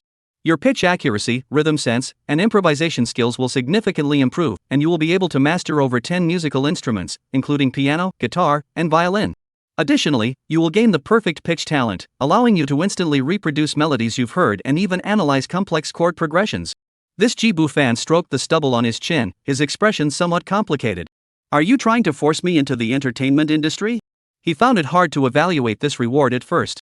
Compared to that, he yearned for rewards that could enhance his own strength, such as martial arts skills, extraordinary physical constitution, or even a gene-enhancing serum to break through the limits of his physical body. After all, a man's pursuit of strength is never-ending. However, upon further reflection, given his current physical condition, it was barely sufficient. Moreover, this chance opportunity to join Lin Xiaoxue's film crew had already given him a foot in the door of the entertainment industry. With the music mastery skill, he was sure he could quickly make a name for himself in this circle and rise to prominence.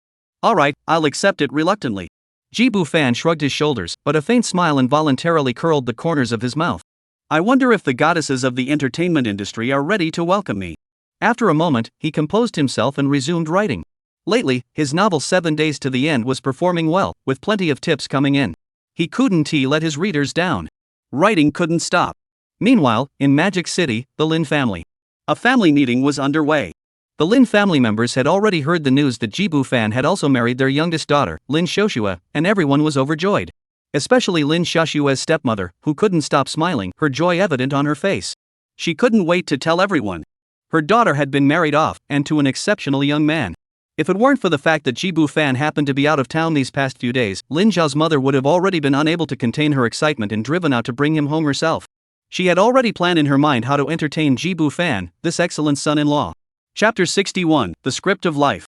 The main topic of the Lin family's family meeting this time was how much dowry to give to Jibu Fan.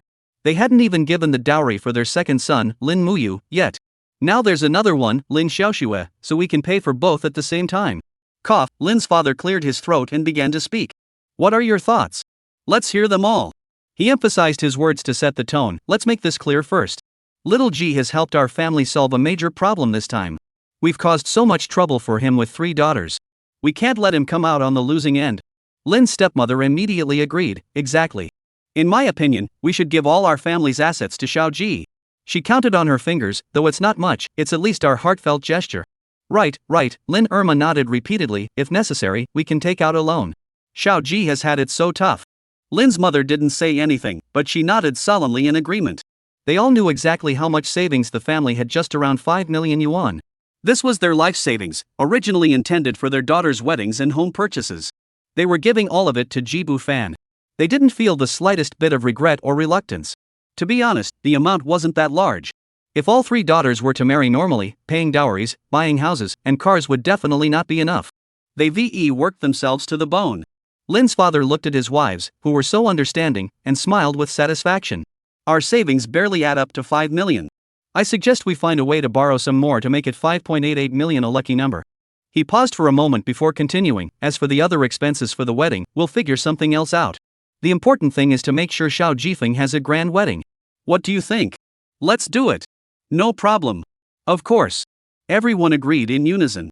In their eyes, being able to settle the future of 3 daughters with such a small amount of money was a tremendous blessing. Even if it meant enduring some hardship, it was worth it.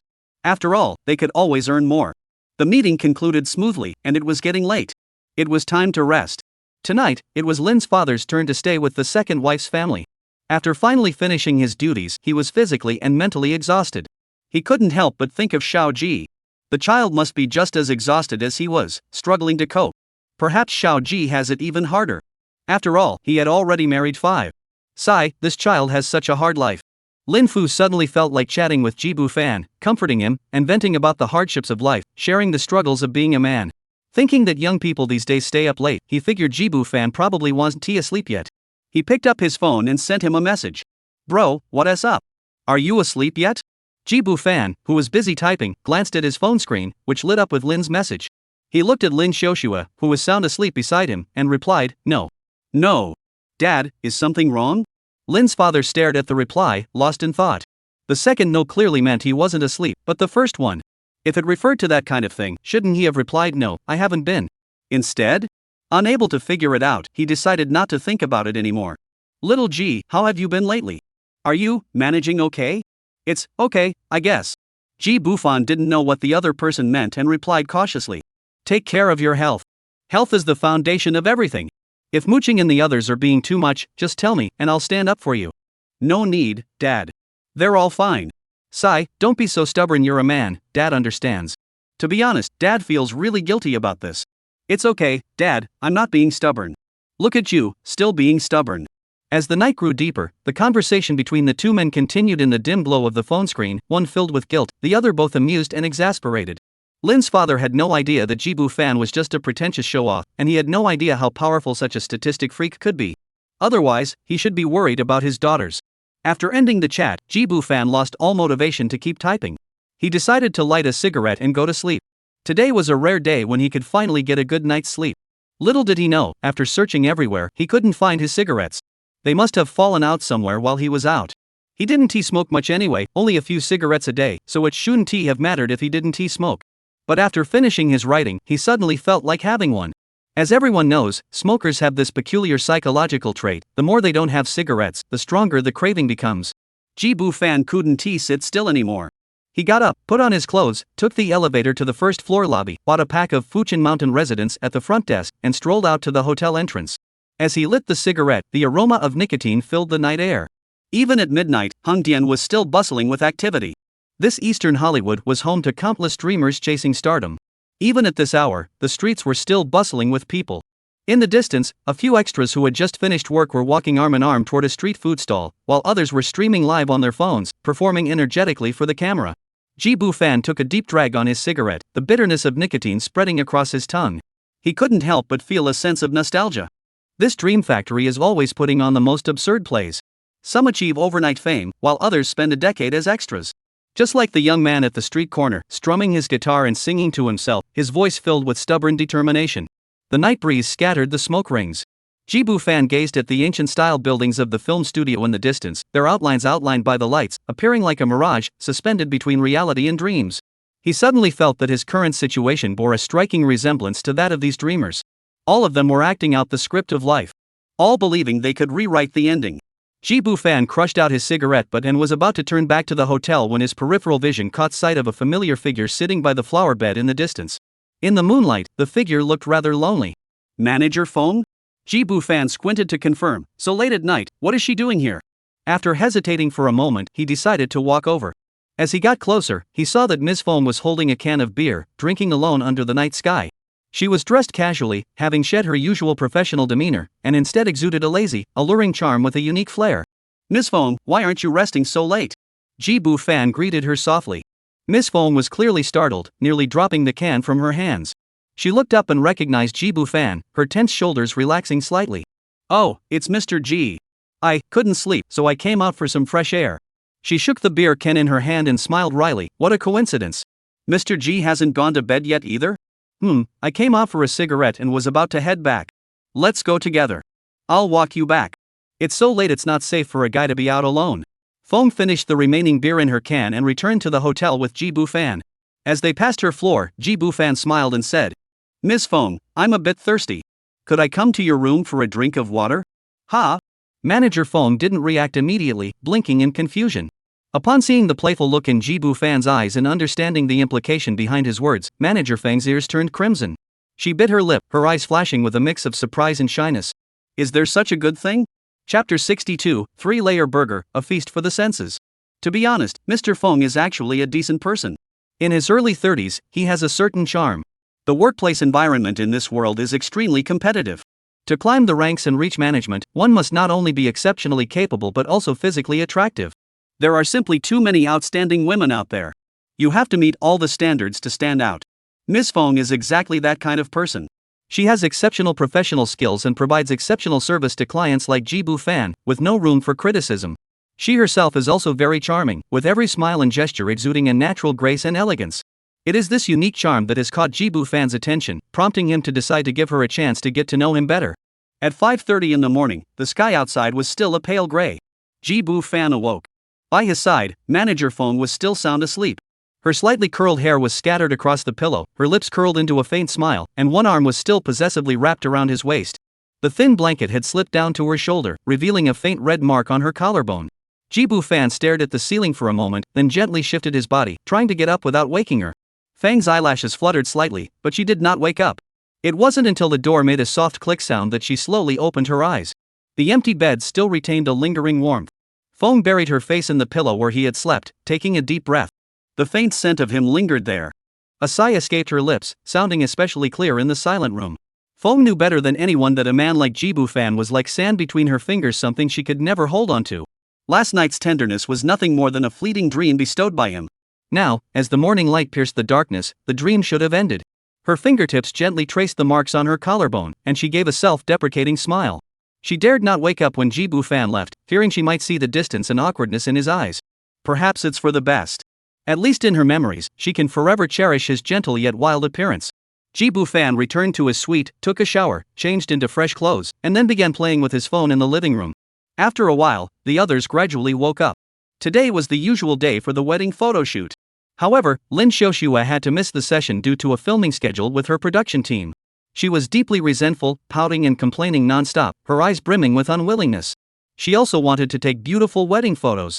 Unfortunately, the senior director wouldn't agree. In the end, she could only sigh and try to figure out if she could squeeze some time in the afternoon or tomorrow to at least take a few extra photos. After breakfast, everyone went their separate ways. By 9 o'clock in the morning, Jibu Fan's phone suddenly popped up a bank notification. 5.88 million yuan had been deposited into his account. He stared at the screen and checked it several times, wondering where the huge sum of money had come from, when Lin's father's call came in at the right moment. Little G, this is the dowry for Xiao Yu and Xiao Shui. Take it. Mr. Lin's voice carried a hint of relief. After hanging up, Jibu Fan still found it hard to believe. Although the Lin family was well off, they weren't exactly wealthy. Such a large sum of money held extraordinary significance. He found Lin Muqing, who was changing her clothes, and asked for confirmation. Muqing, your dad just transferred 5.88 million yuan to me, saying it's the dowry. Isn't that a bit excessive? Lin Muqing smiled gently. My mother called last night and said that they feel you've sacrificed a lot for the three of us. They're worried you might be at a disadvantage, so they want to compensate you more. But, Ji Bufan furrowed his brows, that's a lot of money. It's not a small sum for your family, is it? Yes, Lin Muqing nodded gently, it's almost all their savings, and they borrowed some as well. Ji Bufan pondered for a moment before saying seriously, Muyu, we can't accept all of this money. Let's return 1 or 2 million to your father. Oh, and also return the 1 million your mother saved privately.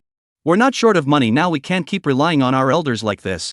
How could we put them in such a difficult position? Ji Bufan pondered, even if we have to rely on our parents, we should rely on Gu Qianqian's mother. She has money. And she's willing to be supported. Making the Lin family go through hardship for his wedding was something he couldn't bear. In the end, he was just too kind-hearted.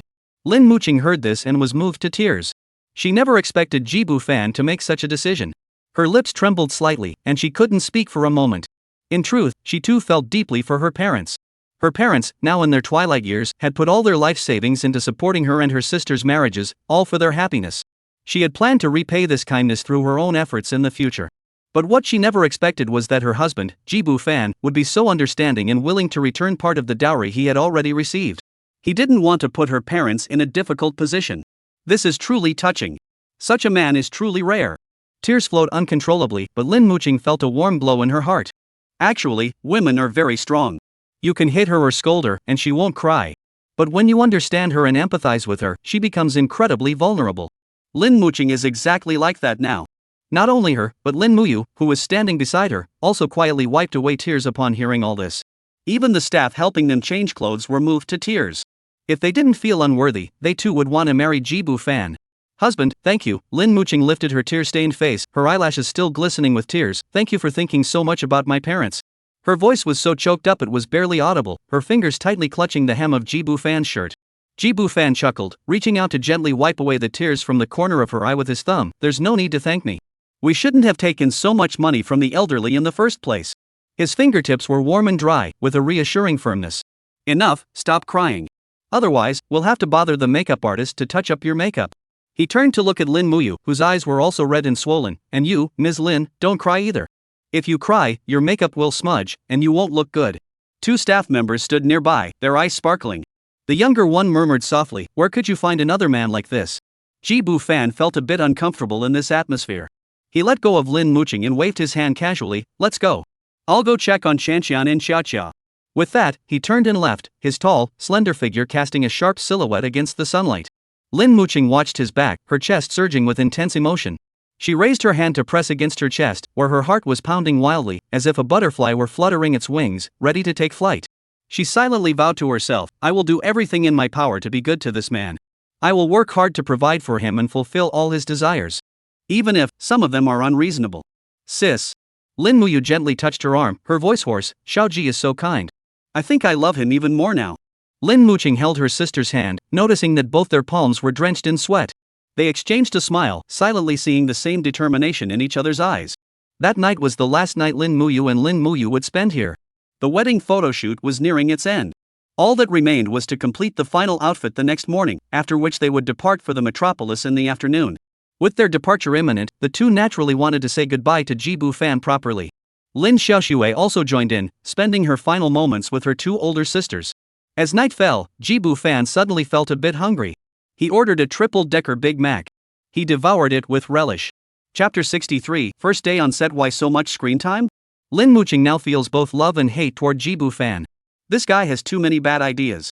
How could he do this? He's so annoying. She doesn't even know what to say to him.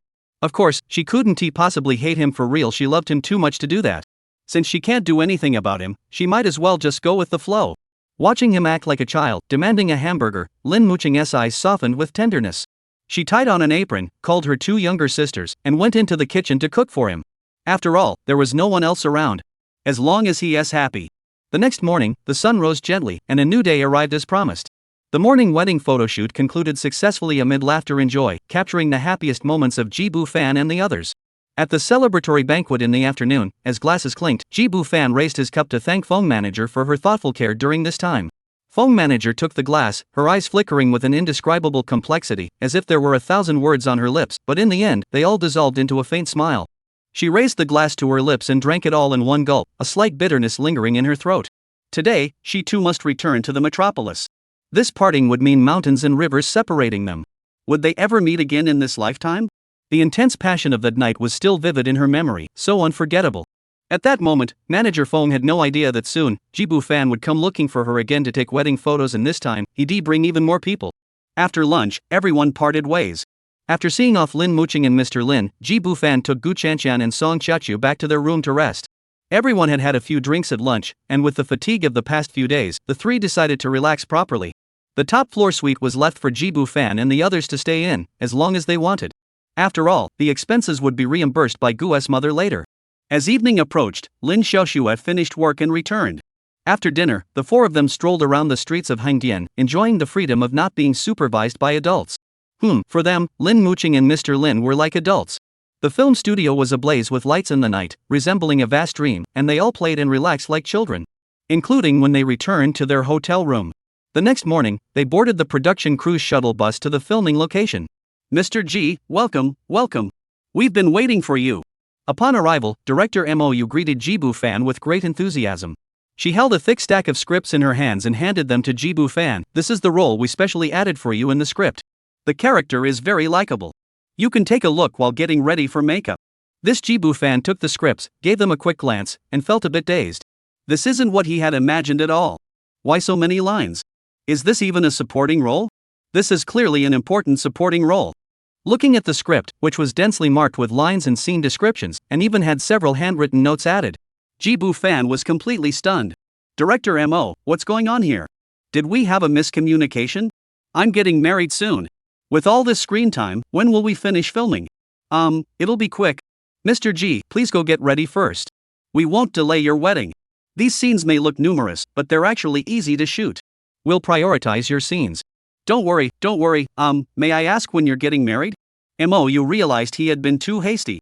Since the other party had come to shoot wedding photos, they must be planning to hold the wedding soon. She had been so eager to take the opportunity that she had forgotten about that. Jibu Fan said, the 18th of next month. There is still about 20 days left. Should be okay, right? Mo also felt a bit uncertain inside. But let's just go with it for now. We'll cross that bridge when we come to it. After all, filming is full of uncertainties. She grabbed Jibu Fan's sleeve and dragged him toward the makeup room. Xiaolu, hurry up and take Mr. G to the makeup room. Use the best makeup artist. Inside the makeup room, Jibu Fan sat upright in front of the mirror, letting the makeup artist work on his face. He flipped through the script with his fingers, his gaze fixed on each line of dialogue, occasionally pausing at a certain spot to ponder deeply. Gu Chanqian and Song Qiaqiu fluttered around him like two cheerful little butterflies, one on each side. Gu Chanqian held a folding fan, gently waving it to cool him. Song Qiaqiu held a thermos, occasionally bringing it to his lips. The two young girls were both first-timers on a film set, their big, round eyes brimming with curiosity. They whispered to each other from time to time but dared not disturb Jibu Fan as he read the script. The makeup room was bustling with people coming and going. Crew members pushed costume racks hurriedly past, while prop masters carefully navigated the crowd with antique ornaments in their arms. Many staff members couldn't resist glancing at Jibu Fan as they passed by. Even the male and female leads of the show came over to greet him. Jibu Fan politely nodded in greeting and chatted with them for a few minutes. The male lead was a young heartthrob, quite handsome, only a notch below him. The female lead was young and beautiful, exactly his type. Soon after, Director Mou walked over holding the script and sat down beside Jibu Fan. Mr. G, I'll give you a brief overview of this role. She flipped through the script, her fingertips gently tapping the pages. You've already read the original script. This is a typical female-led drama. It tells the story of the eldest daughter of a fallen family who marries into the wealthy Yu family through an arranged marriage from childhood and navigates the intricate politics within the Yu mansion. Jibu Fan closed the script, so my role is. You are the third master of the Yu family, a young general. Mou's eyes sparkled with the unique passion of a creator, leaning forward unconsciously. We've specially restructured the entire script for you, adding an external crisis that could shake the very foundations of the Yu family. Her voice trembled slightly with excitement. This crisis is beyond the capabilities of the female lead and everyone in the Yu family. Just as things are at their most critical, you return. In the play, you were a rebellious teenager who was sent to a military camp at the age of 14. 8 years of rigorous training forged you into a young general with a distinguished military career. You have been stationed at the border for 8 years without returning, and now you are returning to the capital to receive your rewards for your contributions in resisting the enemy. Mou stood up, his voice unconsciously rising, filled with the director's characteristic infectious energy. Imagine this: you stand before the gates of the U mansion, clad in shining silver armor, a sword at your waist, mounted on a majestic steed. The sunlight dances on your armor, and all the servants hold their breath. At that moment, everyone would know, the once rebellious and unruly third young master of the Yu family has returned, and has grown into a capable general who can stand on his own. With you here, no one dare look down on the Yu family again. Mou turned to look at Jibu Fan, her eyes sparkling with anticipation. The seemingly insurmountable crises facing the female lead will all be resolved by your return. Mr. G, does this entrance feel particularly thrilling? Chapter 64, Mr. G, you really can act. Speaking of which, director Mou really went to great lengths for the role of Jibu Fan. She and the screenwriter stayed up for several nights in a row, refining the character's backstory and personality until they finally settled on this version. She then racked her brain to design an entrance that not only fits the character's personality but also has a strong visual impact. It was quite a favor for Jibu Fan. Of course, her main motivation was to boost the show's viewership. Web series are produced, edited, and aired simultaneously. The show is now in the mid to late stages of filming, and the broadcast has reached a critical phase. However, the viewership numbers remain lackluster, barely scraping by at the passing grade. The problem is that the show doesn't have any standout elements. In an era where short dramas, short videos, and live streaming have fragmented the market, traditional period web dramas face an uphill battle to break through. Mou is well aware that, given the current trend, breaking even would be a miracle, and generating significant returns for investors is virtually impossible. After all, historical dramas are extremely expensive to produce, with costumes, makeup, and props alone costing millions of dollars. That's why she's put so much effort into it. Jibu Fan has excellent physical attributes. He's sunny, handsome, and stands tall with a vibrant energy. Mou secretly rejoiced at having convinced him to join the cast. However, the pressure on her is immense. The production budget is already extremely tight. Despite this, she managed to scrape together a substantial sum from the meager budget to rent top-tier costumes and props for Jibu Fan's role. Now, she can only hope that Jibu Fan will bring her some surprises. After listening to Mou's account, Jibu Fan nodded. This entrance is indeed quite interesting. The character of Yu-san is indeed quite likable and stands out. He was quite interested. Director Mo, you've gone to a lot of trouble, he said with a nod. As long as Mr. G is satisfied. Let's sign the contract first. Mou produced a performance contract out of nowhere and handed it to Jibu Fan. Jibu Fan didn't expect to have to sign a formal performance contract. After glancing at it, he was even more surprised to see that it offered him a $30,000 fee. Mo director is quite generous. If he could finish the performance in half a month, he would be making $2,000 a day. That's more than he earned working part-time at the Blue Sea Hot Spring Foot Spa. No wonder they say the entertainment industry is easy money. It really is easy money. After carefully reviewing each clause of the contract, Jibu Fan found that the agreement was well drafted and rigorous, with no hidden traps. The liquidated damages clause was even more symbolic, with just 1 yuan listed. This was enough to demonstrate the other party's honesty. Without hesitation, he picked up a pen and signed his name with a flourish. Mou took back the contract and smiled happily. Mr. G, the financial department will transfer a portion of the fees to you in the coming days. The remainder will be settled in full once your filming wraps up. Please continue with your makeup. We'll start filming your scenes shortly. After speaking, she hurriedly left. Soon after, Jibu Fan's makeup was complete, and the production assistant led him outside to take the final makeup photos. Along the way, Jibu Fan could feel the stares from all directions. Whispers spread like ripples behind him. All of them were complimenting his appearance. And indeed, his outfit was quite eye-catching. The shimmering silver armor highlighted his broad shoulders and narrow waist, while the red plumes on his helmet swayed gently with each step, making him look incredibly heroic. Even Gu Chanxian and Song Xiaoqiao, who saw him every day, couldn't help but stare at him with admiration. As they stepped into the ancient-style courtyard. As soon as he stepped into the courtyard, the previously bustling environment gradually grew quiet. Before long, everyone's gaze converged on him. Director Mou, who was rehearsing with the female lead, immediately abandoned her and hurried over to Jibu Fan, scrutinizing him from head to toe while making admiring sounds. The female lead, Suwen, stared at Jibu Fan for a while, then pulled her personal maid, Lin Xiaoxue, and said, "Holy crap, Xiaoxue, your husband is way too handsome. I love him. What should I do? What should I do? Get lost. Don't even think about my brother-in-law.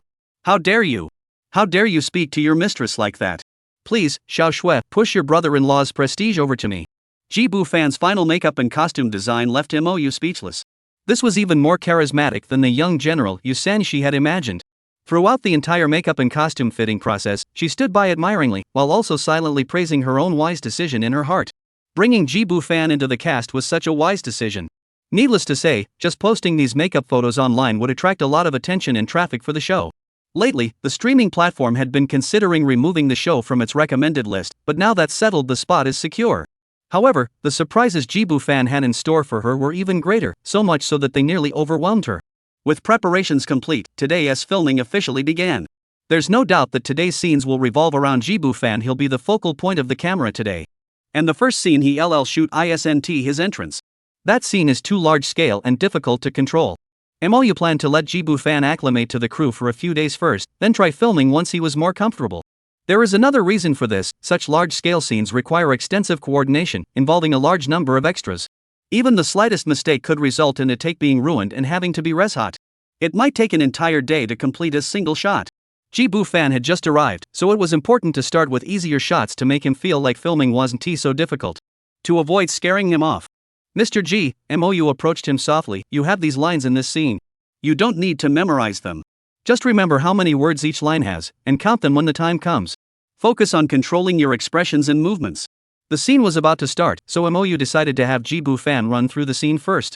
The lines weren't important, he just needed to open his mouth. Professional voice actors will handle the dubbing later. After giving her instructions, she stepped aside and let the female lead act with the maid in him. This scene primarily depicts the moment when Jibu Fan, playing Yu San-yi, returns and meets the female lead for the first time. There are a few simple actions and lines. Once the actors were in position, the crisp click of the clapperboard echoed, and the set fell silent.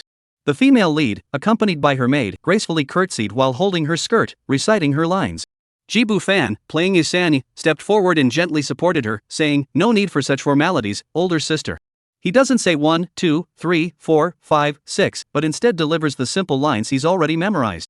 The other person rises and exchanges a few more polite words. The scene was wrapped. Jibu Fan exhaled lightly. It was his first time acting, and he was still a bit nervous.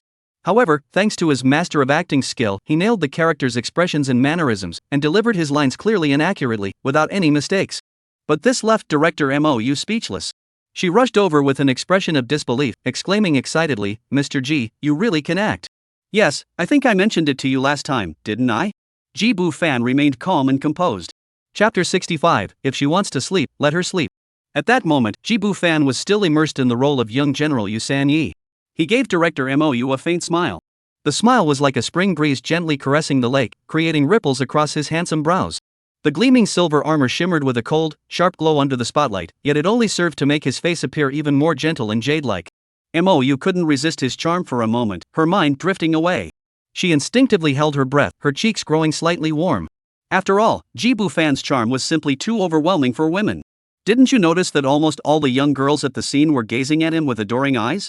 Even the older women in the crowd had sparkling eyes and kept casting admiring glances his way. After a moment, Mou snapped back to her senses and cleared her throat to hide her embarrassment. "Ah, right. You did say." She smiled awkwardly. "I just didn't expect you to act so well." Jibu Fan blushed and smiled. "Actually, I think there were a few parts one didn't perform well just now." "Mo director, shall we try another take?" No need. Mou almost blurted out immediately, her eyes sparkling with excitement. "Mr. G, just keep the same vibe. Let's start filming officially now. All departments, get ready." Soon, the scene was wrapped up. In front of the monitor, Mou reviewed the footage repeatedly, growing more satisfied with each take. Jibu Fan had truly given her an unexpected surprise. This take was even better than the previous one. His performance was truly professional level. Whether it was the precise delivery of his lines, the subtle control of his expressions, or the perfectly timed body language, it all showcased an extraordinary talent for acting. This innate sense of the camera left Mou, who had been in the industry for years, secretly amazed. He's a natural-born actor. As a newcomer, achieving such a level of performance on his first try is truly hard to believe.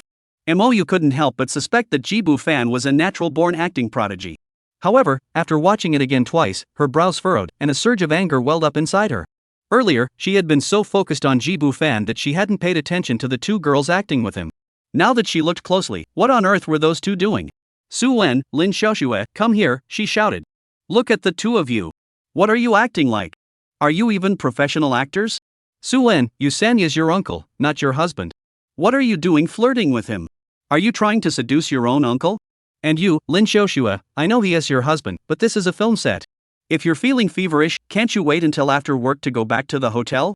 Mo Yu unleashed a tirade at the two of them. The two women fell silent, bowing their heads in submission. Not far away, Jibu Fan was sitting in a wicker chair under an umbrella, enjoying the fan service and water from Gu Chanqian and Song Xiaoqiao. Seeing this scene, he couldn't help but laugh. Earlier, he had already noticed that the two of them were up to something. They kept messing up their lines. Now, they deserved it. After being scolded, Lin Xiaoxue saw this and waved her little fist at Jibu Fan, protesting his schadenfreude. However, the female lead, Su Wen, remained unfazed. Instead, she smiled brightly at Jibu Fan and even playfully batted her eyelashes. Jibu Fan looked at her in her colorful embroidered silk dress, her waist slender like a willow, her skirt fluttering as she walked, her figure delicate and charming, her features delicate and elegant. He returned her smile with an equally bright one. As the female lead in a web series, this actress named Su Wen was a rising star, with a figure and appearance that could hold their own. To be honest, she wasn't any worse than Lin Xiaoxue. She was truly a sight to behold, a sight to behold. Jibu Fan hadn't eaten much for breakfast, and now he suddenly felt a bit hungry. Back to filming. Due to the director's outburst, everyone on set perked up, and with such dedication, filming progressed quickly. This was mainly due to Jibu Fan's excellent acting skills. He rarely had to retake scenes because of his own mistakes. His performance was smooth and natural, and every take was perfect on the first try, which made the entire crew's progress much faster than expected. In fact, Jibu Fan felt there were some parts he could have done better and wanted to try again. Unfortunately, Mo Yu didn't allow it, believing it wasn't necessary. This industry is very forgiving toward male actors. Someone like Jibu Fan is already exceptional. He even outshines many female actors in terms of acting skills. In this industry, as long as a male actor knows how to look at the camera and has a basic understanding of acting, he is considered qualified. If their acting is more professional, they're considered excellent. And if you have enough physical appeal and professional acting skills, becoming a top star and winning the Best Actor award is not that difficult. Mo Yu sat in front of the monitor, watching Jibu Fan flawlessly complete his performance once again, feeling both thrilled and bitter. She couldn't help but glance at the male lead, Lin Jiayang, who was playing with his phone in the rest area. This guy's acting was awkward, he hadn't even memorized his lines, and he was relying entirely on post-production dubbing and stand-ins. There's just no comparison. If only Jibu Fan could play the male lead. She closed her eyes and suppressed the bitterness in her heart. Unfortunately, she hadn't met Jibu Fan sooner. Mo Yu had already decided that Jibu Fan would achieve great success in his acting career. In this show, she would also help him refine his acting skills and guide him properly. But now wasn't the time. All she wanted now was to film some of Jibu Fan's scenes as soon as possible, edit them quickly, and get them aired to save the show. She had already decided to film Jibu Fan's grand entrance scene tomorrow. In the evening, filming wrapped up. Originally, Mo Yu had planned to invite Jibu Fan and the main crew members out to dinner tonight. It was meant to be a welcome dinner for Jibu Fan joining the team. However, due to the need to prepare for tomorrow's big scene overnight, the dinner was postponed. That night, in the hotel suite's large bed, Jibu Fan was leaning against the headboard, sketching on a notepad with a pen. Gu Chanqian had been a bit greedy earlier and had already fallen asleep from exhaustion. Song Xiaoqiao and Lin Xiaoxue were sitting on either side of him. Lin Xiaoxue said lazily, "Brother-in-law, Su Wen wants to add you as a friend. Should I introduce you to her?" "Sure, go ahead," Jibu Fan said casually. She must have ulterior motives. She doesn't have good intentions toward you. She wants to sleep with you. Then let her sleep with you. What's the matter? Don't you want to? Or is she not clean? No, why wouldn't I want to? Su Wen isn't the type to play around. She comes from a well-connected family and is pretty picky. Even Lin Jiayang, the top guy, has feelings for her, but she didn't agree. Then what about you? Lin Xiaoxue's ears turned red, and her voice grew soft. "I just don't want her to taste your sweetness so soon." Chapter 66, Mo Yu faints. Lin Xiaoxue's face turned red. She hadn't even thought of stopping Jibu Fan from going out to play. That would be immoral. Now that the authorities were encouraging such behavior, how could she possibly oppose it?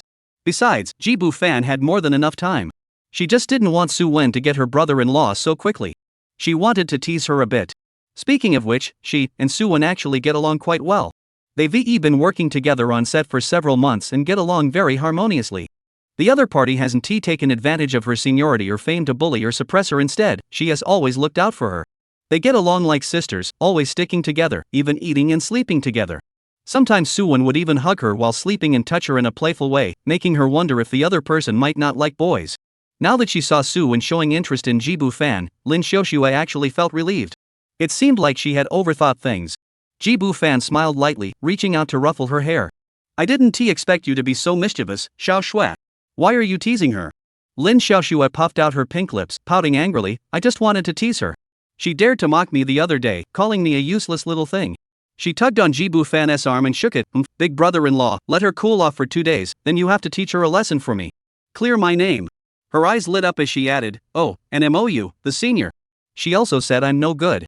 Brother-in-law, when are you going to help me get revenge?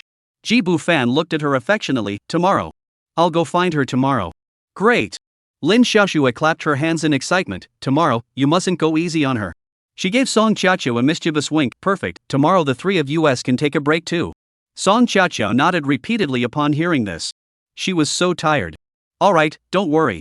Jibu Fan replied gently, continuing to jot down notes on the notepad.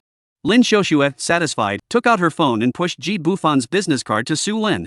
After sending the message, she tilted her head curiously and asked, Brother-in-law, what are you writing? It looks like a musical score to me.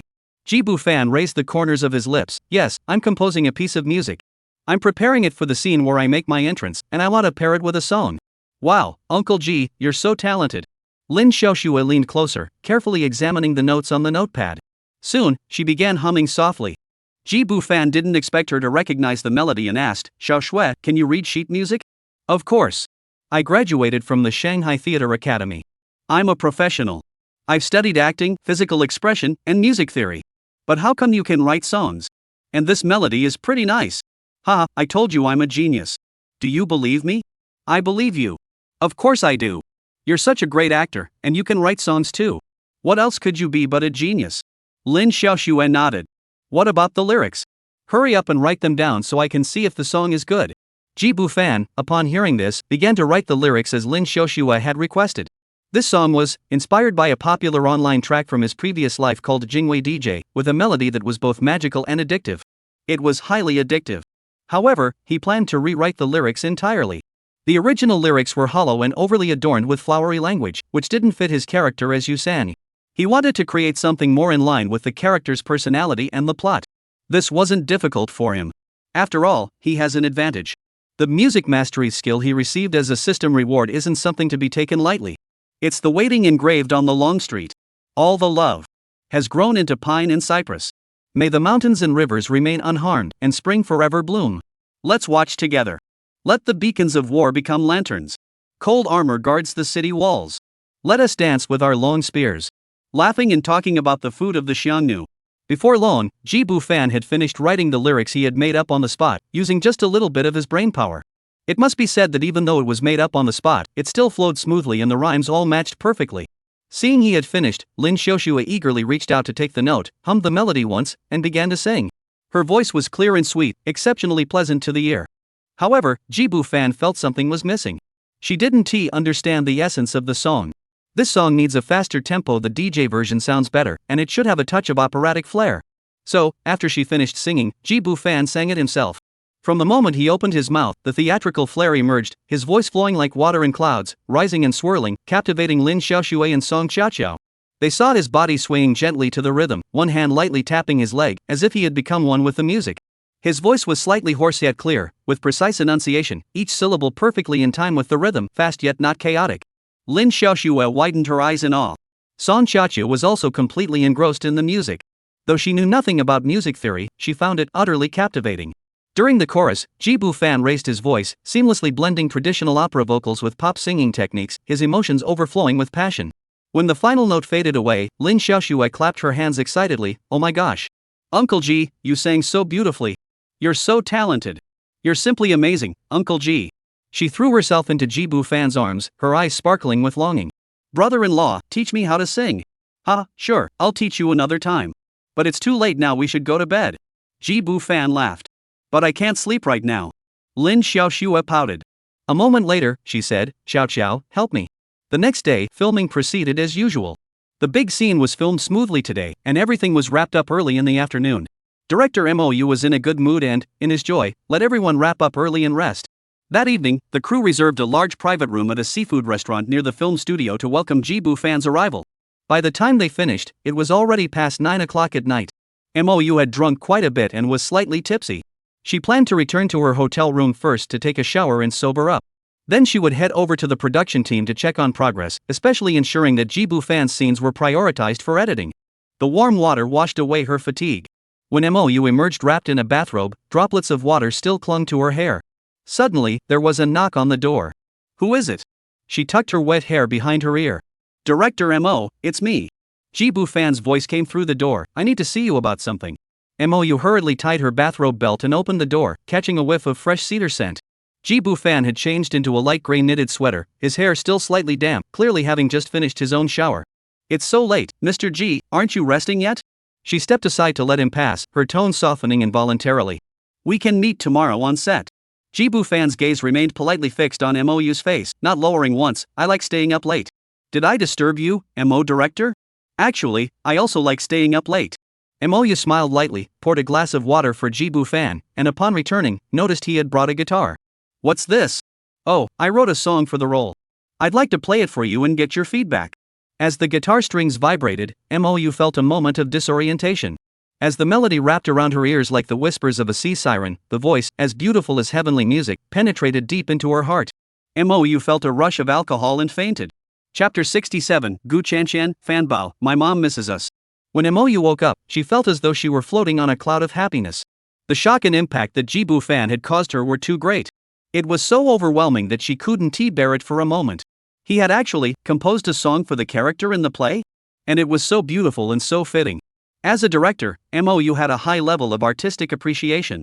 Her discerning eye told her that this was not just ordinary background music. The melody flowed with rhythms that resonated with the character's soul, and the lyrics etched the fate of the characters into the song. When Ji Bufan's clear voice, accompanied by the strumming of guitar strings, echoed through the room not long ago, the hairs on Mou's arms stood on end. Before her eyes, she could already envision the breathtaking scenes of the finished film, Yusan, clad in armor, charging on horseback, with the background music following him like a shadow, and the cries of onlookers echoing in the air. "Look! It's Yusan returning! Ah! It's really Yusan!" This scene would undoubtedly become the highlight of the entire play. Mou was utterly certain that such a perfect fusion of sight and sound would leave an indelible mark on the audience's hearts. It wouldn't just be a classic scene that everyone talks about, but it would also be remade and reimagined on short video platforms, ultimately going viral. There's no doubt about it. At this moment, Mou was certain that her show was a surefire hit. And Ji Bufan's talent would be recognized by the world. After all, a good song can easily make a show or an actor go viral. Looking at Ji Bufan beside her, admiring his handsome profile, and recalling his focused and dedicated expression, Mou was once again swept away by happiness. The night passed in silence. The next day, Ji Bufan returned to his hotel suite around 5 in the morning. When he arrived at the film set again and saw Mou, she had already returned to her usual efficient and decisive self. She wore a sharply tailored white shirt paired with flowing black wide leg pants, her flat shoes clicking lightly on the ground. Her signature short hair bounced lightly with her hurried steps, making her seem like a whirlwind sweeping through the entire set. "Today's shooting schedule is very tight, everyone needs to stay focused." Her clear voice echoed across the set, her authoritative tone leaving no room for doubt, causing all the staff to tense up. Ji Bufan stood at the edge of the set, his gaze unconsciously following her every move. At this moment, Mou was a completely different person from last night. Last night, her eyes were full of allure, her lips slightly parted, swaying gracefully under the dim yellow lights. She was like a blooming night blooming jasmine, exuding an intoxicating fragrance. But now, her sharp gaze swept across the monitor like a knife's edge, her slender fingers tracing sharp lines on the script, and an icy aura that kept others at bay surrounded her. However, upon closer inspection, one would notice that her gait was slightly softer than usual. Those long, sturdy legs that usually moved with such confidence now carried a subtle hesitation with each step, occasionally resting unnoticed on the prop table by the side of the stage. Every time this happened, the tips of her jade-like ears would flush with a faint blush, vanishing in an instant. So quickly that one might mistake it for a play of light. During a break in filming, Lin Xiaoxue slips over to Mou like a mischievous kitten. She tilted her head, her eyelashes trembling slightly, and her lips curled into a triumphant smile. "Senior, how about it? Do you still think I'm no good?" "You?" Mou's breath caught, her fair cheeks flushing a sunset like crimson, even her neck turning red. "Get out of here." "As you wish." Lin Xiaoxue laughed softly and stepped back, not teasing further. Seeing her senior in such a state was more than enough to satisfy her.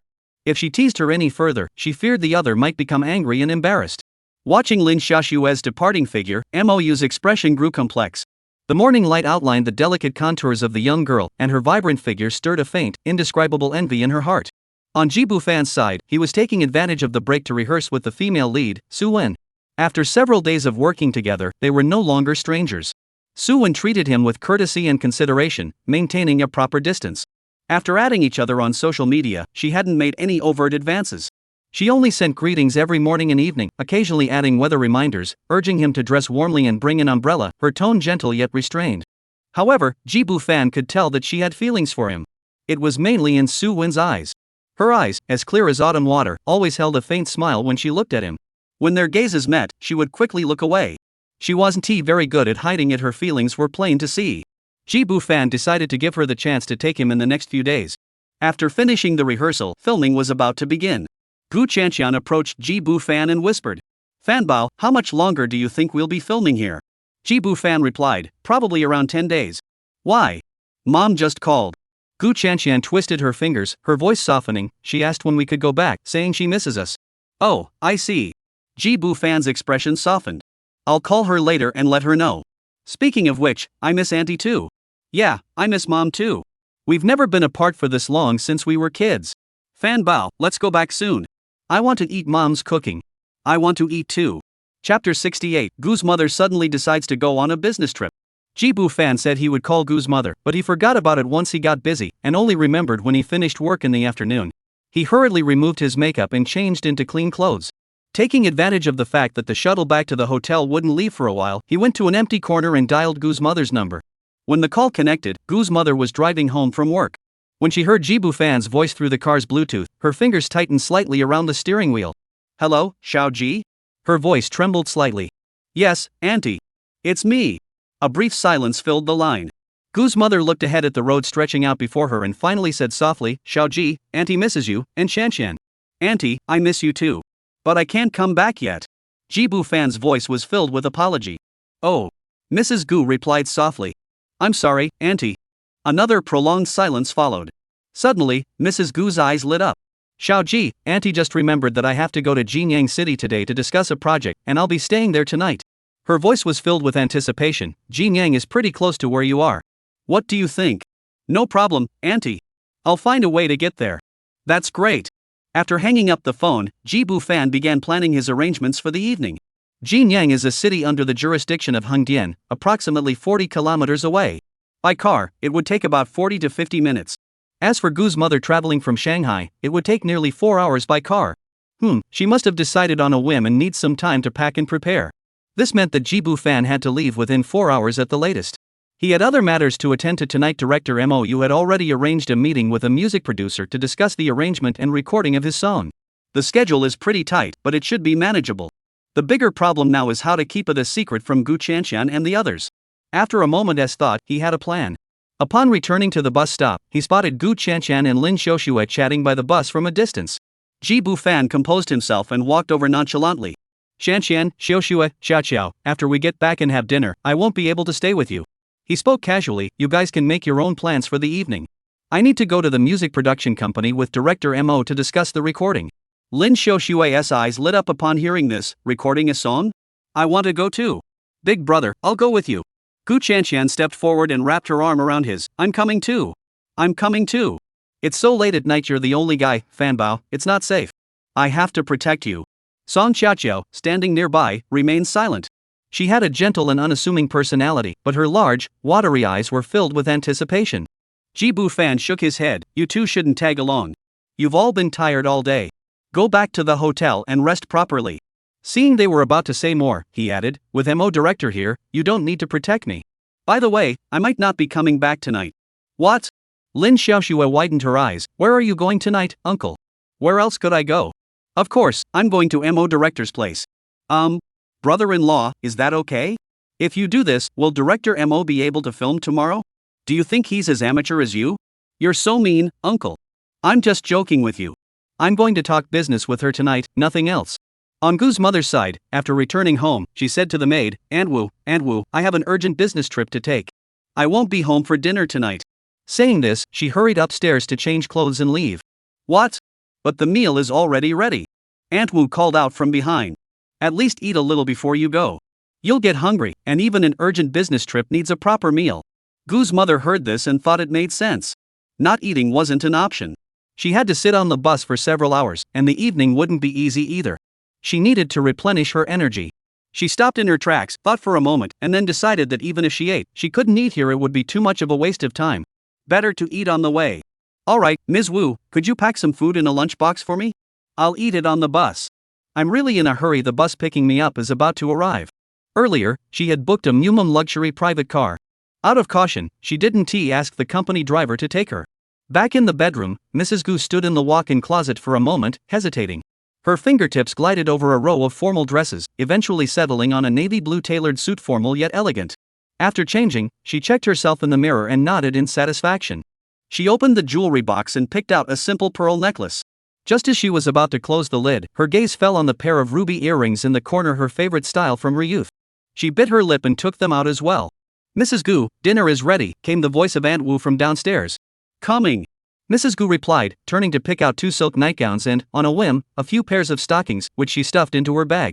Aunt Wu stood at the door, watching Mrs. Gu hurry downstairs. She handed over the insulated bag containing the lunchbox and couldn't help but remind her, Mrs. Gu, be careful on your way. Mrs. Gu took the bag and nodded, I know, Aunt Wu. As she walked away, she said, I might not be able to come back tomorrow, and old Gu didn't say he'd be back either. Please pack up the leftovers and take them home for your husband to eat. Don't waste them. I'll give you the day off tomorrow. Take a good rest. Aunt Wu stood on the steps, watching Mrs. Gu get into a black car. As the car lights grew distant in the night, she lingered outside, unwilling to go back inside. Sigh. She let out a soft sigh and shook her head. This young mistress, not much younger than herself, looked so glamorous on the surface, but in reality, she had it pretty tough too. At her age, having to rush out on a business trip late at night must be exhausting. She spends her days rushing around for her career, not even able to have a proper meal. Though she may be wealthy, her family life is far from happy. Her husband doesn't even care about her. Her children are no better, always wasting their time on meaningless things. What kind of life is this? There's no hope at all. She feels that she is better off than her. She turned around, went back inside, packed up all the leftover food on the table, and took some perishable vegetables and fruits from the refrigerator. She then happily went home. Tonight, her husband will definitely reward her. So satisfying. Chapter 69, Komi Mani. Mrs. Gu had no idea that Ms. Wu had so much going on inside. Even if she did, she would probably just respond with a casual smile. After all, people are like water, only they know whether it's cold or warm. In this world, everyone has different perceptions, different levels of understanding, and naturally, different definitions of happiness. As the saying goes, eagles soar through the sky, fish glide through the shallows, tigers roar in the mountains, phoenixes nest in the Polonia trees. Everyone has their own way of living. Mrs. Gu believed her life was nearly perfect, except for the fact that her husband wasn't very considerate. As for her daughter Chanshan, what others saw as a lack of ambition was precisely the result of her careful nurturing. She fears that her daughter might suddenly develop ambitions to start her own business. In today's challenging environment, it's no longer the golden age where success was guaranteed with hard work alone. The harder one works now, the harder one falls. The wealth she had accumulated was more than enough to ensure her daughter and son-in-law could live a life of luxury for the rest of their lives. The only condition is that they have no grand ambitions. As for the hustle and bustle others see, it has long been her normal way of life. If she were to actually have nothing to do, she might even find it boring. At this moment, she sits in the comfortable leather seat of her Mercedes-Benz S-Class, the neon lights outside the window gliding past her well-maintained profile, casting a fleeting expression of reverie. Her real name was Wang Mani, 42 years old, born into a wealthy merchant family. Looking back on her life so far, she can't help but feel a bit nostalgic. Overall, her life had been fairly smooth. She married her ideal husband at a young age and gave birth to a lovely daughter. In her career, though she faced challenges, she managed to overcome them and now has achieved some success. She has experienced both hardship and plenty of blessings.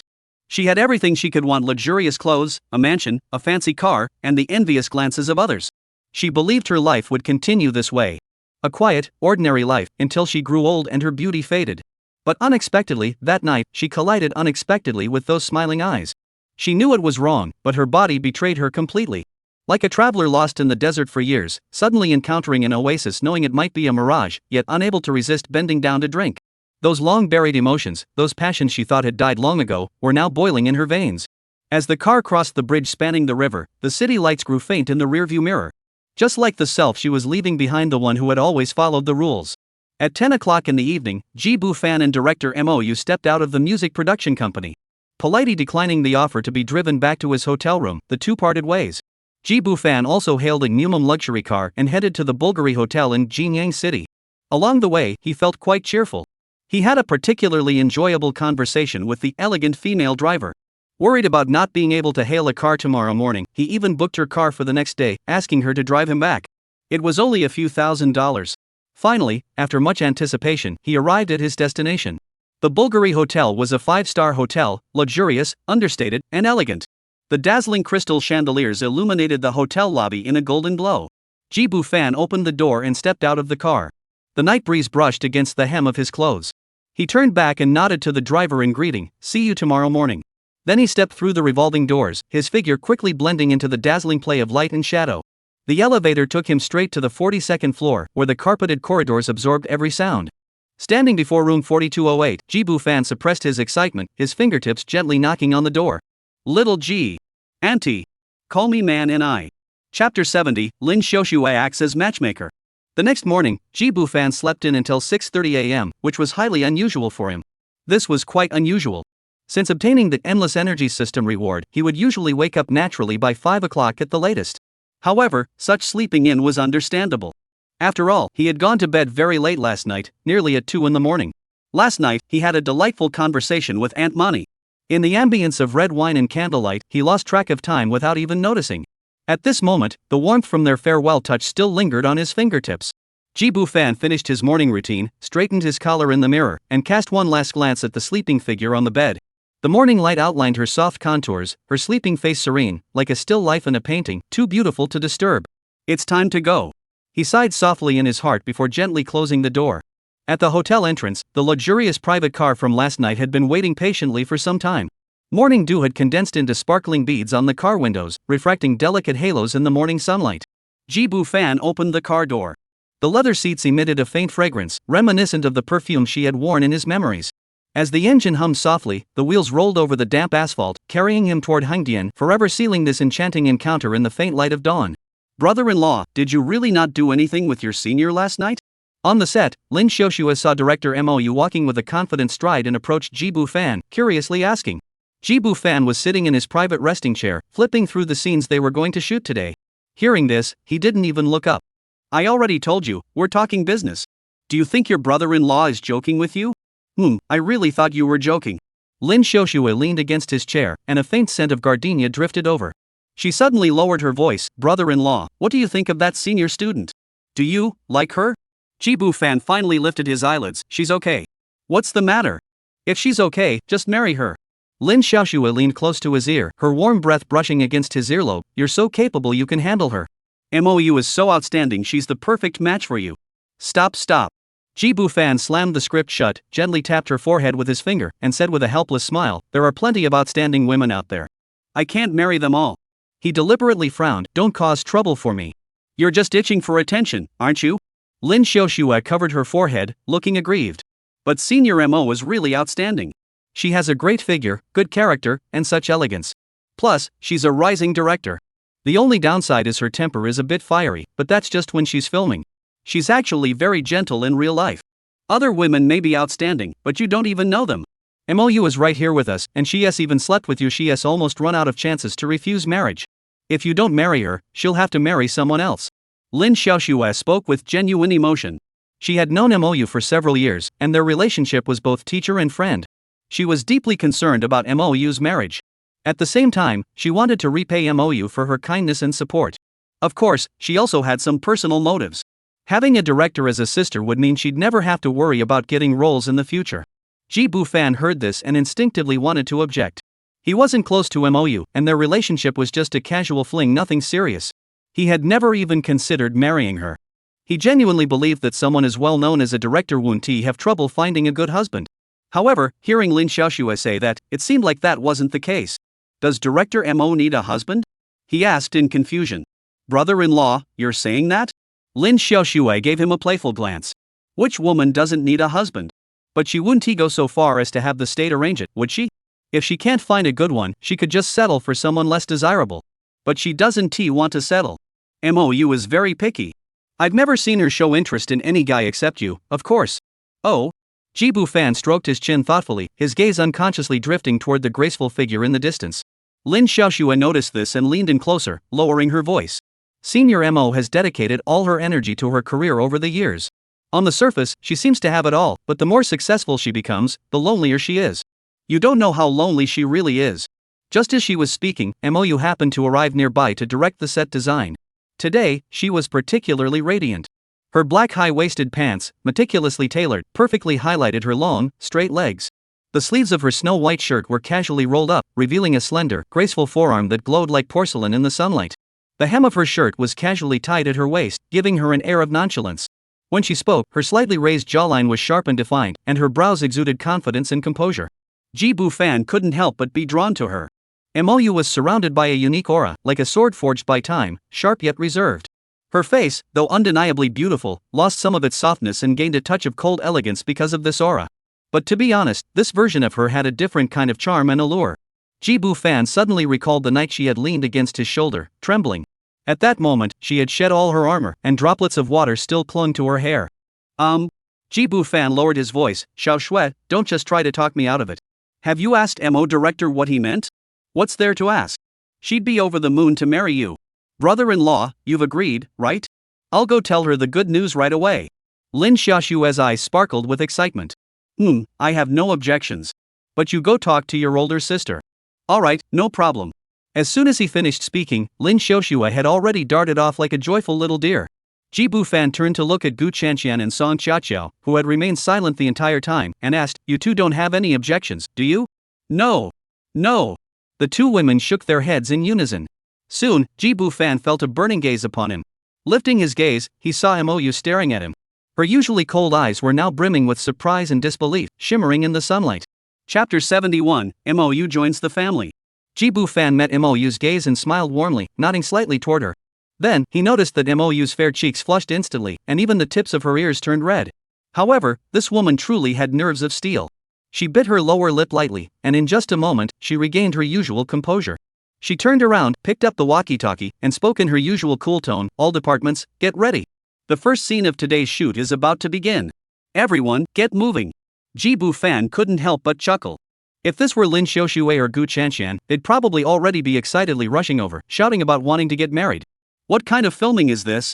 Who has the mood for that? On the other side, in the presidential suite of the Bulgari Hotel, Wang Mani didn't wake up until midday. Sunlight filtered through the sheer curtains of the floor-to-ceiling windows, casting a soft glow on the velvet bedspread and outlining the curves of her voluptuous figure. She lazily rolled over, her face still flushed with satisfaction, her hair scattered messily across the pillow, making her skin look as white as snow. She reached out to massage her sore waist, her lips curling into a smile. That smile held a touch of satisfaction, a hint of sweetness, and a complex mix of emotions that defied definition. She summoned the staff and had lunch brought in. After finishing her meal, Mrs. Gu rested for a while before regaining some strength. She rose to bathe and change, discarding the torn nightgown and stockings, and donning the dress hanging on the coat rack. Once she was ready, she set off for the metropolis. Upon arriving at the old mansion in the metropolis, dusk had already enveloped the lined streets. Warm yellow light filtered through the floor-to-ceiling windows, casting mottled shadows on the garden stone pathways. Upon entering, she saw the housekeeper, Aunt Wu, leaning against the leather sofa. On the coffee table in front of her were dried plums and almond cookies, and the TV was playing a popular family drama. Aunt Wu, weren't you supposed to rest today? Why didn't you go home? Mrs. Gu kicked off her high heels, her bare feet touching the carpet. Her slender toes curled slightly as she sank into the sofa like a lazy cat. She reached out and grabbed a velvet cushion to place under her neck. The tension from the long journey finally relaxed, and her breathing became slow and steady. Aunt Wu, seeing the mistress of the house had returned, hurriedly stood up. It's boring at home, so I thought I'd come back to clean up a bit. Mrs. Gu, you just got back? Have you eaten yet? No? Make me a bowl of Yangchun noodles to eat. Mrs. Gu's voice was hoarse. All right. I'll make you a fried egg, slice some beef, and fry 2 large shrimp. Aunt Wu hurried toward the kitchen, then turned back to add, You look so tired, your legs can barely stand, and you're shivering. But at least your complexion looks okay. Soon, Mrs. Gu was called to eat. After eating, she rested briefly before heading straight back to her room to catch up on sleep. She had to rest, her body was completely drained of energy, just as Aunt Wu had said she could barely walk without trembling. Meanwhile, in Hangdian, Ji Bu-fan and his wives were enjoying their dinner. Thanks to Ji Bu-fan, Mo was also able to enjoy a good meal at this 5-star hotel today, and even stay here. Previously she had been staying at a 3-star hotel next door with the crew. After all, they weren't a big production team, and funds were limited. At that moment, she was sitting to Ji Bu-fan's right, her fingers gently rubbing the stem of her wineglass, unable to hide the smile on her face. Just moments ago, Ji Bu-fan had completed the marriage registration on his phone, and had already received the official confirmation and consent from his wife. Now, she was officially someone's wife. And he was such a young, handsome, and talented younger brother. What kind of good fortune have I stumbled into? She murmured to herself in awe. Gratitude filled her eyes as she unconsciously glanced at Lin Xiaoxue sitting across from her. It was all thanks to this younger classmate. She raised her glass, and the bubbles in the champagne danced joyfully in the cup. Xiaoxue, Mou's voice trembled with excitement, I must toast you with this glass. Without your matchmaking, I never would have had the chance. Before she could finish, her ears turned bright red, as if they might bleed. Lin Xiaoxue smiled sweetly and raised her glass. Senior, you really should thank me. You have no idea how much effort it took to convince my brother-in-law. Her gaze swept over everyone present. From now on, we're all family. Come, let's all raise our glasses together. Welcome to our big family, Senior. Everyone raised their glasses. Outside the restaurant's floor-to-ceiling windows, the night view of Hangdian shimmered like a starry sky. Mou stared at the reflections of everyone on the glass, feeling as though the scene was too beautiful to be real. She pinched her thigh gently, the pain reminding her that this was indeed not a dream. She really had a family now. Though this family is a bit large. Soon, she gained a new perspective on this home. It was also a bit messy. Chapter 72, The Lottery. That's the reward I really want. It was late at night. All the girls had already gone to sleep. Mou leaned against Jibu Fan's shoulder, also feeling drowsy. She was lazy and affectionate, her long eyelashes trembling slightly. Husband. She gently rubbed his shoulder. About our marriage, can we keep it a secret from the crew for now? I'm worried it might cause trouble. Can we tell everyone after your scenes are wrapped up? Jibu Fan gently wrapped his arms around her soft waist. Sure. But when I have a wedding with everyone, do you want to come too? Or should we just have a private ceremony? Mou settled into a more comfortable position in his arms and mused, let's just have it together. It'll be less trouble. She lifted her face, her eyes sparkling with sweetness. Let's find a wedding photography studio here someday and take a few wedding photos. We don't need many, just to have the memory. Alright, whatever you want. Jibu Fan tightened his arms, holding her even closer. Husband. Mou's voice grew softer, filled with deep affection. You're so kind. The two said no more, simply cuddling quietly, letting time flow gently in the tender night. After an unknown amount of time, Mou's breathing grew slow and steady, and she finally fell into a deep sleep in his arms. Jibu Fan gently pulled away, carefully settling her into a comfortable position, tucking the blanket around her, and then helping the other women cover themselves with thin blankets before standing up to leave. He walked into the living room, stood by the floor-to-ceiling window, and gazed at the distant city lights, his expression growing slightly somber. System, he murmured softly. Marrying Mou had granted him another chance at the system's lottery. This was an unexpected bonus. After all, Jibu Fan had come to Hangdian originally just to shoot wedding photos. His plan was to at most take Lin Jia's younger sister as his mistress. He never even considered guest starring in her production crew, let alone ending up with her director. No, to be precise, it should be was taken by her. In any case, it can only be said that plans don't always go as expected. Life is truly full of surprises. Upon reflection, Mou is actually quite a decent woman. She is around the same age as Lin Muqing. In terms of personality, they also share some similarities. Both are capable, career-oriented women with ambitions. However, their talents are distinct. Lin Muqing is an entrepreneur, while Mou is a top graduate from the directing department of the Shanghai Theatre Academy, with exceptional artistic talent. Her physical appearance is also quite impressive. Standing at 1.75 meters tall, she is taller than many men, and her long legs are particularly striking, making her highly attractive. Additionally, her emotions are particularly pure. This could truly be called a stroke of fate. Thinking back to how she had been cuddling up in his arms earlier, Jibu Fan couldn't help but curve his lips into a smile. Tongzi Ge, let's draw lots. He murmured to himself. Ding! Congratulations, host, you've mastered Xingyi Quan. Xingyi Quan is one of the traditional internal martial arts, characterized by simple movements, direct and swift attacks, unity of mind and intent, coordination of shoulders and hips, and integration of internal and external aspects. It combines the benefits of fitness, self-defense, and health cultivation. The host will automatically master the advanced-level Xingyi Quan techniques, including its foundational stances, the 5 elements fists, and the 12 animal forms, among other advanced forms. The host will also experience changes in temperament, such as becoming more masculine and resilient. Additionally, physical fitness will significantly improve. That's amazing. Jibu Fan was overjoyed. This was exactly the reward he had been seeking. At that moment, he felt like a martial arts master. Because an overwhelming flood of memories was surging into his mind. How to sink his chi to the dantian while standing in his stance. The fierce power of the 5 elements fist split, collapse, drill, cannon, and horizontal strikes. The subtle transformations of the dragon, tiger, monkey, and horse forms in the 12 animal fists. These complex martial arts techniques were now as familiar to him as if he had trained for over a decade. His body seemed to harbor immense power. He instinctively assumed the 3 body stance, feeling his feet rooted to the ground, and as his arms stretched out, they produced a sharp, piercing sound. This Xingyi Quan is truly amazing. He no longer hesitated and began to practice the fist techniques, starting with the 5 elements fist. The splitting fist struck like an axe cleaving a mountain. The collapsing fist was like an arrow leaving the string. The drilling fist pierced the air like lightning. The cannon fist thundered like an earthquake. The horizontal punch was like waves crashing against the shore. The 5 elements fist is fierce and domineering, while the 12 forms fist is agile and versatile. Dragon form, his body stretches like a dragon ascending to the heavens, with each vertebra aligned, blending softness with strength. Tiger form, when striking, it exudes a fierce aura, with hands like claws that seem capable of tearing through metal. The monkey form is agile and swift, darting and twisting like a monkey in the forest, elusive and unpredictable. The horse form, his steps are as swift as a galloping horse, nearly tearing the carpet to shreds. After completing this set of techniques, Jibu Fan stood still, his body radiating heat, his skin glowing with a faint red hue.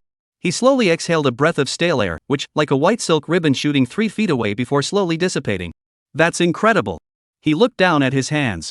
His arms, which had previously appeared slightly slender, now had clearly defined muscle lines, with tendons winding like coiled dragons. With a light clench of his fist, he could feel an explosive force surging within. What surprised him even more was that his 5 senses had become extremely sharp. The voices of people chatting on the street outside were clearly audible. The flight paths of mosquitoes buzzing by in the distance appeared to slow down and play in slow motion before his eyes. With each breath, his lungs expanded and contracted like bellows, his breath long and deep, with no trace of stagnation. Feeling the surging power within him, he couldn't help but smile. From today onward, I will defeat 10 opponents. Chapter 73, The Third Master Knows Martial Arts, and I Can't Handle It. Jibu Fan's body was covered in beads of sweat. He stretched his body, feeling as though he had been reborn, in the best condition he had ever been in.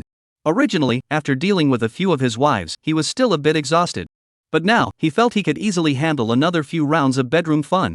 Warm water flowed over his muscular body, filling the bathroom with a hazy mist. Standing before the mirror, he admired his flawless physique with satisfaction.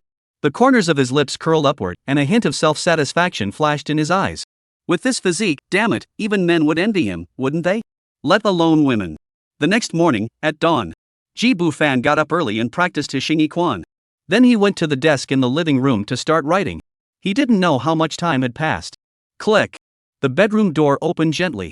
Gu Chanqian rubbed her sleepy eyes and emerged, her silk strapless nightgown rippling gently with her movements. She yawned lazily, but froze in place the moment she lifted her gaze. She blurted out, her sleepiness gone.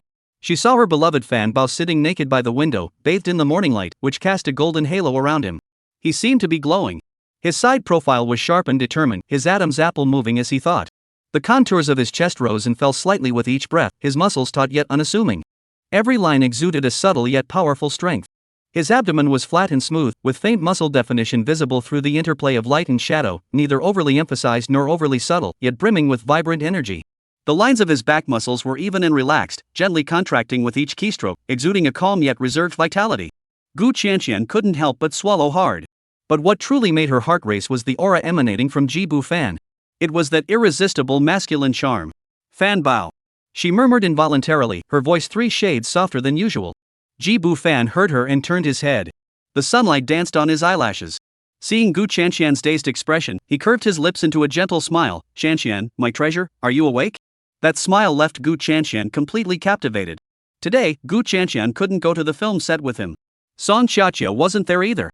In fact, it wasn't just the two of them. Director Mou and Lin Xiaoxue wouldn't have gone either if they hadn't had to. Heaven knows how much self-control they had to exert to resist Jibu Fan's damnable charm and their own restlessness. Don't ever think women aren't attracted to men. When women get lustful, their intensity is beyond imagination. Just look at Gu Chanqian and Song Xiaoqia. They just woke up, and before long, they were asleep again. When they arrived at the film set, Jibu Fan also received more attention than usual. Though he was always in the spotlight, today was different. The female actors' gazes seemed as though they wanted to devour him. Staff members kept finding excuses to approach him, some offering water, others adjusting his clothes or the lighting.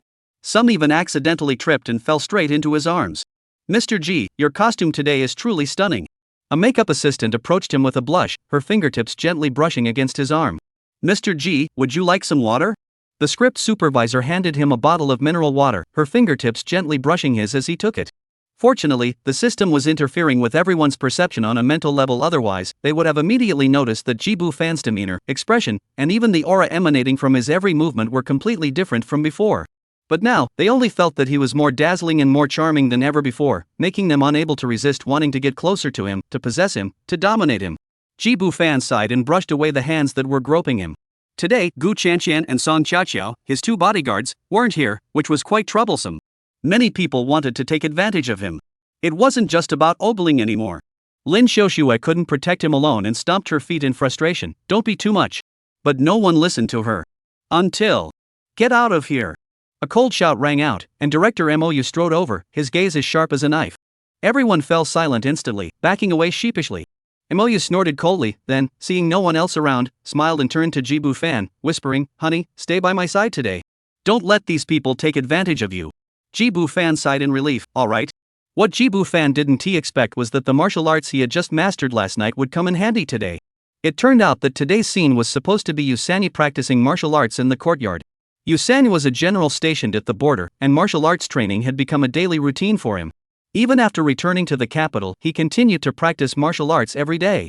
This scene was originally supposed to be performed by a female stuntwoman, with Jibu Fan only needing to film a few close-ups of his face. However, today's stunt double was in poor condition, with weak and lackluster movements. Mou called cut several times, her expression growing increasingly displeased. Try again.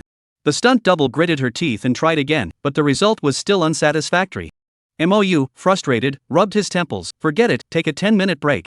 Jibu Fan, seeing this, paused for a moment, then stepped forward and said, Director Mou, why don't I do this scene myself?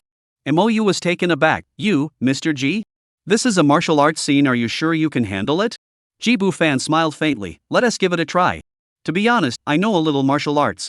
Mou was skeptical but eventually nodded. Alright, give it a try. The crew quickly adjusted the equipment. Jibu Fan stood in front of the camera, took a deep breath. The next moment, his body moved swiftly, his fists striking with fierce force, his steps steady and powerful, each move exuding an overwhelming aura. The entire crew was stunned. This, my husband really knows martial arts? Mou widened her eyes, muttering to herself. Then, she excitedly slapped her thigh. Great. This is the Yu San Yi I want. On screen, Jibu Fan's movements were as smooth as flowing clouds in water, his fists and feet creating a whirlwind of energy. Even the stunt coordinator couldn't help but praise, those moves are even more impressive than a professional stuntman. The set buzzed with excitement, whispers echoed everywhere, and all eyes were fixed on Jibu Fan. The female lead, Suwen, felt her heart racing, her chest burning, and her breathing growing. Mr. Yu knows martial arts, I can't handle this. She pressed one hand over her chest and grabbed the hand of her personal maid beside her, saying, Xiao Shui, I can't take it anymore. Did you see that? Your brother-in-law actually knows martial arts. Lin Xiaoshui's cheeks were also flushed, her eyes wide, and she murmured, I saw it, I can't take it anymore either. Xiaoxue, I've fallen in love with your brother-in-law. What should I do? What should I do? She begged humbly, can you let me have your brother-in-law for just one night? Just one night. Lin Xiaoxue replied without hesitation, no. Why? We're best friends, aren't we? I'm doing this for your own good. One night, you really can't handle it. Chapter 74, she really cried. Lin Xiaoshui's words, Suwen didn't believe a single word. She rolled her eyes and raised the corners of her mouth slightly. Xiaoxue, you're underestimating me, aren't you? If you can't bear to do it, just say so. I'm a trained dancer, I've got plenty of stamina. Lin Xiaoxue snorted through her nose and turned away. If you don't believe me, just wait and see. You'll be the one crying. So you agree then? Suwen's expression changed instantly. She wrapped her arm around Lin Xiaoshui's waist affectionately. Thank you, Xiaoxue. We're best friends forever. I'll always remember your kindness. What's the use of me agreeing?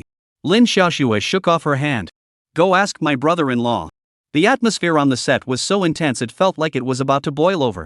Everyone's gaze was fixed on the man surrounded by 3 cameras, as if drawn by a magnet. Their eyes sparkled with adoration, and a few even bit their lower lips unconsciously, their breathing growing. However, amidst the chaos, one person stood out like a sore thumb. The male lead, Lin Jiayan, stood in the corner with a sour expression, feeling bitter inside. He saw that all the attention had been stolen by Jibu Fan. Everyone, including his own wives and assistants, was staring at Jibu Fan with admiring eyes. He felt like he was about to grow horns, and he was deeply hurt. Not long ago, these people were all vying for his attention. But because of Jibu Fan, no one was paying him any attention. This stark contrast left him feeling as though his heart was being torn apart. Women, they're all the same, they love the new and despise the old, always chasing after something else. He sneered inwardly. Jibu Fan is just a little more handsome, has a bit more charm, and is a better actor, that's all. Oh, and he seems to know a little martial arts. Why is he so outstanding? Why was Lin born if Ji was already here? Lin Jiayan was utterly depressed, feeling a wave of despair wash over him, making life seem meaningless. He quietly walked over to the monitor and whispered, "Director M.O., when will we finish filming Mr. G's scenes?" "Huh? What did you say?" Director M.O. You didn't even look up, his eyes fixed on every movement of Jibu Fan on the screen. "I'm asking when Mr. G's scenes will wrap up?"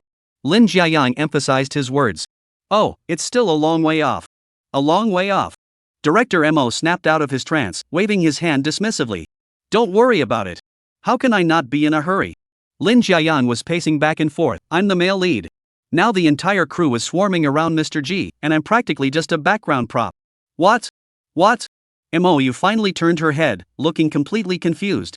"Little Lin, if you have nothing to do, go rest. I'll give you the day off. I'm busy here." She immediately turned back to the screen, where her husband was performing a sidekick so cool it was almost illegal. Lin Jiayan opened his mouth, speechless with anger. He looked at Jibu Fan, wanting to punch this annoying guy and kick him out of the crew. But he knew he couldn't beat him. Better not. Why should men make things difficult for each other? Little G isn't easy either, he's just a newcomer, newly arrived. Jibu Fan's martial arts debut stunned the entire audience. As the director called cut, the set erupted into enthusiastic applause. Those closer to him, such as Lin Xiaoshui and Su Wen, clapped while approaching him, surrounding Jibu Fan to ask after his well-being, holding umbrellas, and offering water. MOU, seeing this, feared that Jibu Fan might be taken advantage of again, so she called him over to her side and stood close by to protect him. Then, she reviewed the footage from the shoot, pondering how to edit a highlight reel to post online as a teaser. With Jibu Fan's smooth and fluid martial arts scenes, this was sure to spark heated discussions online. The show's popularity would undoubtedly soar as a result. The only downside was that, according to the broadcast schedule, Jibu Fan's official scenes wouldn't air until the weekend. MOU couldn't wait to see the audience's reactions. I'm sure they'll be glued to the screen. After all, Little G is so amazing. Time flies, and before you know it, the sun is setting. The afterglow bathed the film set, casting a warm golden hue over the bustling filming location that had been busy all day. MOU clapped her hands and addressed the crowd. "That's all for today. Everyone, you've worked hard." The crew began to pack up the equipment in an orderly manner, while the actors gradually made their way to the makeup room to remove their makeup and change clothes. Jibu Fan had just changed out of his costume and was wiping the sweat off his forehead with a towel when he suddenly heard the sound of light footsteps behind him. "Mr. G." Suwon ran up to him, still wearing her costume, her meticulously applied makeup giving her a shy expression. She lowered her head slightly, her voice soft. "Do you have time tonight? I'd like to invite you to dinner." Jibu Fan looked at the nervous young actress before him, a gentle smile curving his lips, but he shook his head gently. "I'm sorry, I have something to do tonight." "What?" Suwon looked up abruptly, her delicate cheeks flushing bright red. She felt as though her heart had been squeezed tightly, making it difficult to breathe. Was she rejected? This was the first time she had ever mustered the courage to pursue a guy. Who knew how long she had been building up the courage? And it was Lin Xiaoxue who had told her that Mr. G didn't dislike her, which is why she had come. Why did things turn out this way? She bit her lower lip tightly, her slender fingers unconsciously twisting the hem of her shirt, wishing she could find a crack in the ground to crawl into. I'll just go then." She turned around in a hurry, her eyes already starting to tear up. "Wait." Jibu Fan's voice suddenly rang out behind her, tinged with a hint of suppressed laughter. "Miss Su, I wasn't finished speaking yet." Suwon froze in place, unable to muster the courage to turn around. "I really don't have time for dinner, but we could have a drink later. I need to go record a song with director M.O., and I should be done by 10 o'clock. Is that okay?" Sure. I can wait. It doesn't matter how late it is." Suwon spun around, her face beaming with joy. She was so happy she almost jumped up, but quickly covered her mouth, afraid of showing her excitement too much. Jibu Fan really did have to record a song that evening. After several days of work, the music company had finished arranging and producing the track, and the official recording session was finally scheduled. That evening's recording session went smoother than expected. After a few hours, several decent versions had been recorded, and with another day of polishing, they should be able to achieve a perfect take.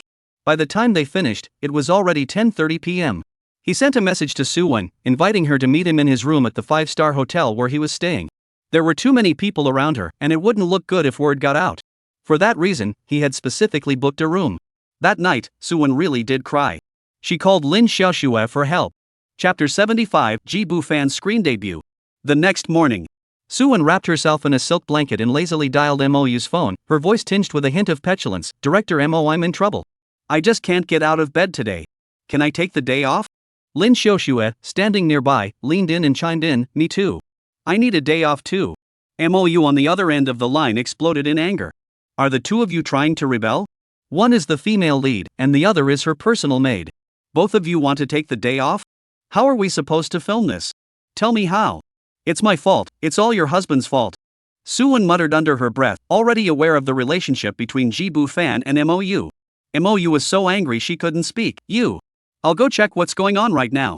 Anyway, it's raining outside, so we probably can't shoot this morning anyway. What? It's raining? Great. Su Wen and Lin Xiaoxue cheered. It's raining so hard outside, and you two didn't even notice? We didn't know. We're useless now, we don't know anything. When MOU arrived, she was also useless shortly after.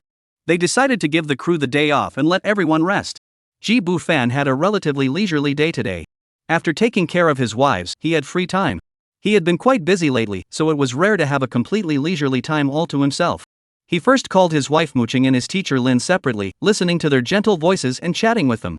He then checked in on Mrs. Gu, exchanging some casual family gossip, his words filled with concern. Then, he brewed some clear tea and began writing.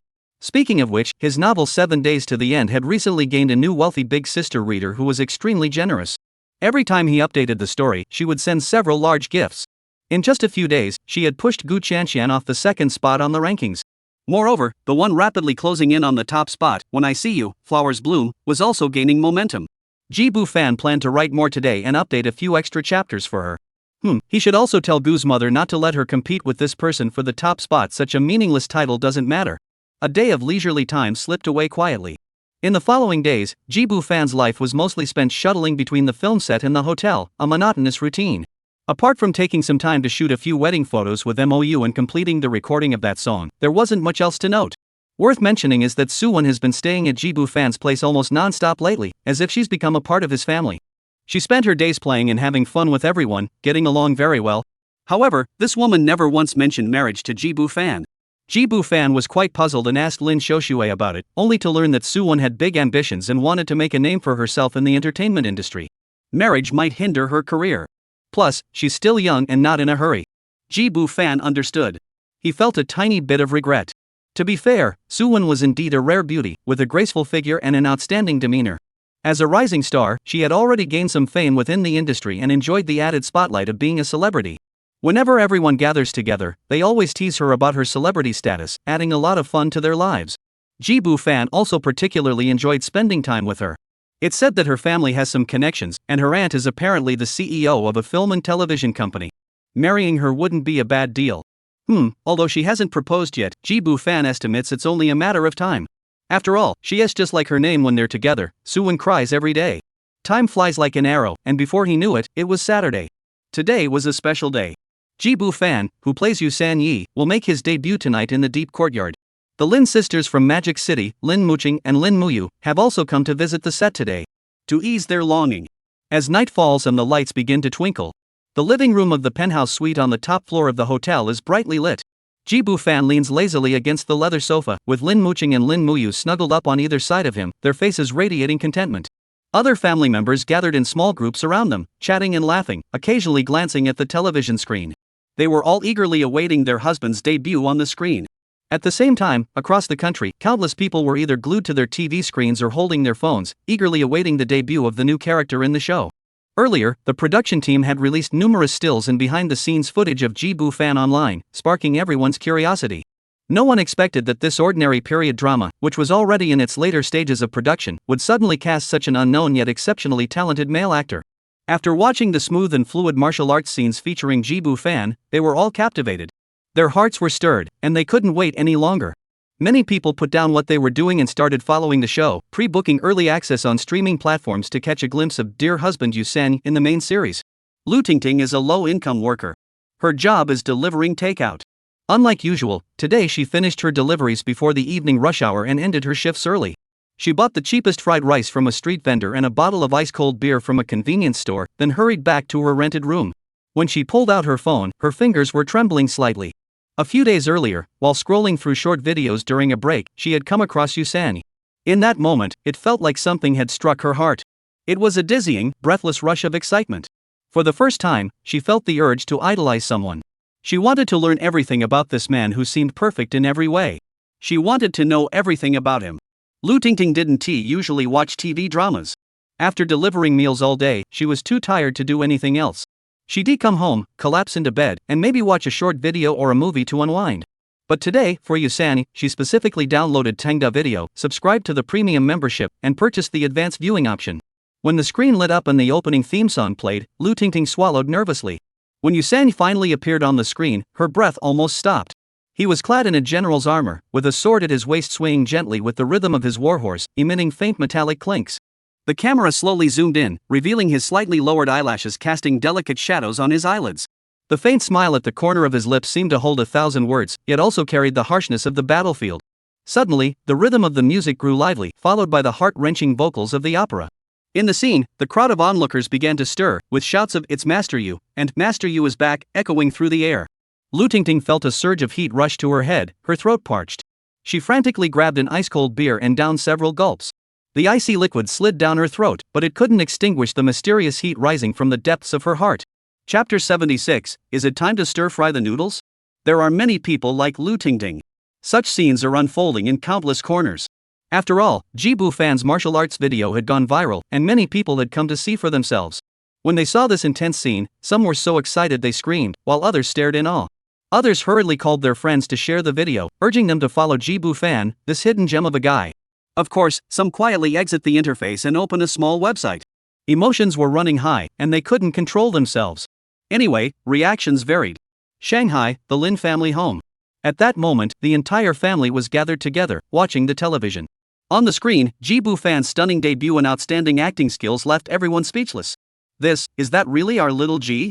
Lin's father spoke in disbelief. I can't even recognize him. Muqing didn't mention that he could act either? Mrs. Lin's eyes and brows were filled with suppressed laughter. No doubt about it. All the kids called to confirm. But, she paused, her gaze returning to the screen, little Ji is indeed handsome. He doesn't look any worse than those popular male stars. Sitting in the corner, Lin's second mother unconsciously clenched the handkerchief in her hand. Staring at the dazzling Jibu Fan on the screen, she silently calculated. Xiao Ji is too outstanding. My daughter marrying him is such a huge advantage.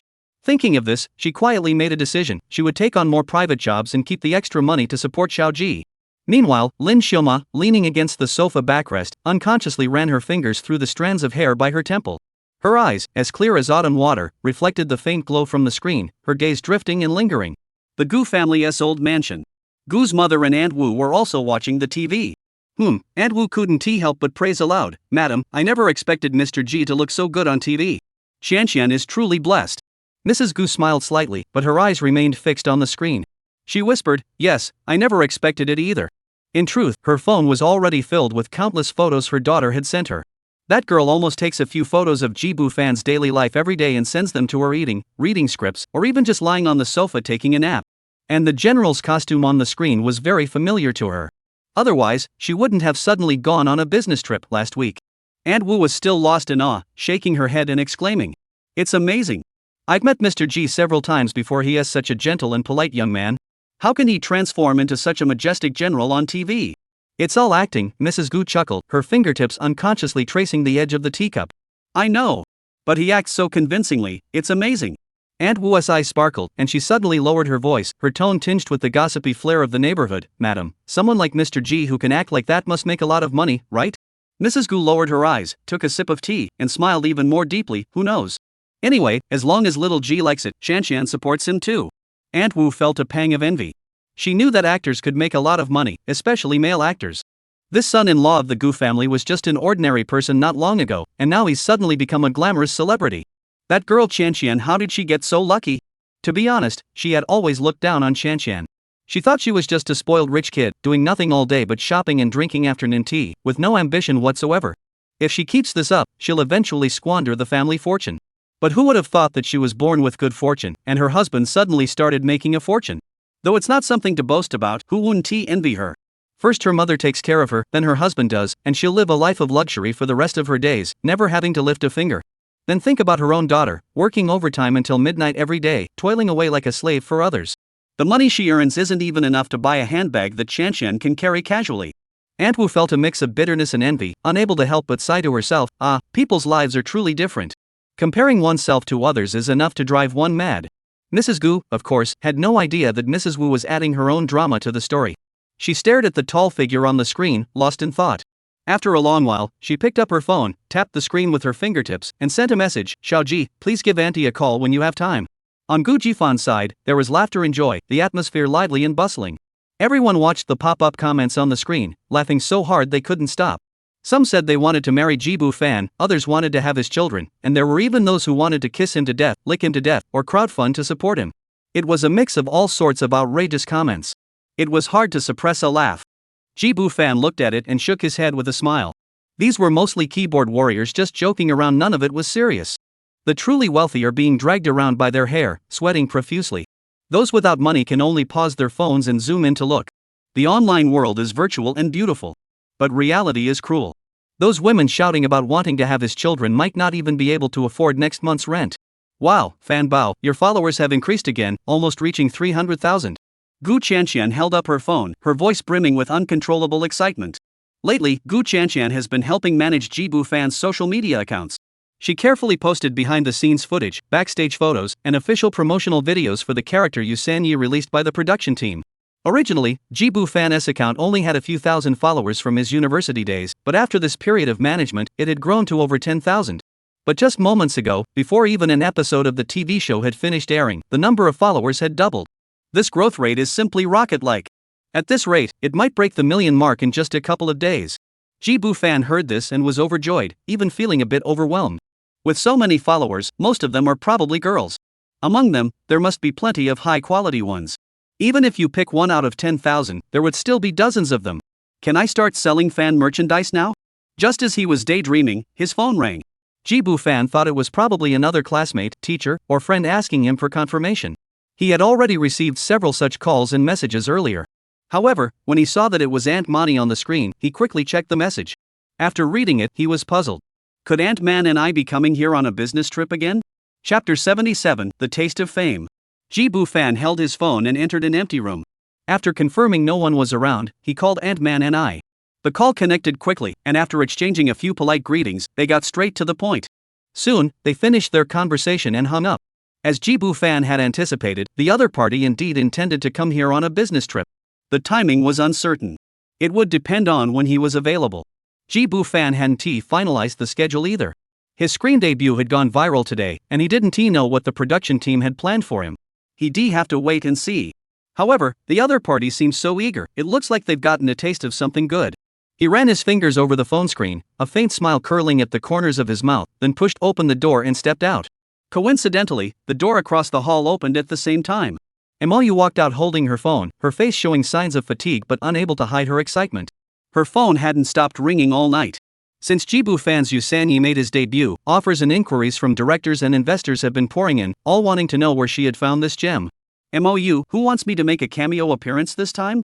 Jibu Fan asked with a smile, then stepped forward and wrapped his arms around her waist. MOU shook her head and leaned against his shoulder. There are plenty of people who want you to make a guest appearance, but I've turned them all down. There aren't any good roles anyway. Besides, you don't have time. A smile flashed across her face. That was the investor for our show calling. They want to add 8 million to the budget. 2 million of that is to compensate you for your previous low salary. What? There's such a good thing? Jibu Fan was puzzled. Yeah, our investor is pretty decent. But it's also because of you that she made much more than expected. MOU said. That's quite rare. I'm getting paid for acting. They're investors, there's risk involved, so making money is only fair. It's not easy for them to part with more money. By the way, honey, the CEO of the investment company is coming tomorrow and wants to meet you. Make sure you're prepared. Prepare for what? They definitely want to sign you. This company not only invests in films and TV shows but also runs a talent agency with many artists under its umbrella. By the way, Su Wen is from there, and that boss is apparently her aunt. MOU looked at Su Wen and said to her, Little Su Manli, the boss, is your aunt, right? I didn't get that wrong, did I? Su Wen was currently huddled with Gu Chanqian, analyzing how many followers Jibu Fan's account was gaining per minute. Upon hearing this, she turned her head and said, Yes, Director MO, she's my aunt. What's up? MOU said, Your aunt is coming tomorrow. Do you know about it? Why is she coming? Su Wen clearly had no idea. However, she quickly guessed, Oh. It's because of Mr. G, isn't it? MOU said, Yes, tomorrow night Mr. Su is hosting a dinner. You should come too. Su Wen nodded, no problem. At that moment, Jibu Fan tightened his arms around MOU's waist. Honey, let's not talk about that now. What should I do about the contract? I don't want to be tied down. When it came to signing a contract, Jibu Fan instinctively felt wary. Mainly because in his previous life, he had seen too many cases online of people being scammed after signing contracts, like Ziki and Sui Chu. He felt these companies were just bloodsuckers. He didn't have a good impression of them. Feeling Jibu Fan's tension, Mou patted his hand reassuringly. Don't worry. I'll keep an eye on it for you. If the contract isn't suitable, we won't sign it. She spoke gently, but these days, male actors are pampered by their agencies, and the terms are very lenient. You won't be restricted. The key is to negotiate the profit-sharing ratio and the terms for terminating the contract. Can't we just be free agents? Jibu Fan asked naively. Mou couldn't help but laugh. Of course you can. She counted on her fingers, but who will handle your schedule? Legal affairs, finance, taxes? Publicity, business endorsements, media operations, copyright management, crisis PR. Jibu Fan felt overwhelmed and scratched the back of his head awkwardly. Alright, I was being too simplistic. Silly, Mou said with a loving look in her eyes. The most important thing for a good agency is to help you plan your career path. Her tone turned serious. For example, those low-quality shows that could ruin your reputation, we'll block them for you. We'll screen out the truly high-quality scripts that can enhance your value. Suwon had been listening all along and suddenly interjected. They can also help you decline those dinners with ulterior motives, so you won't be exploited by those scheming women.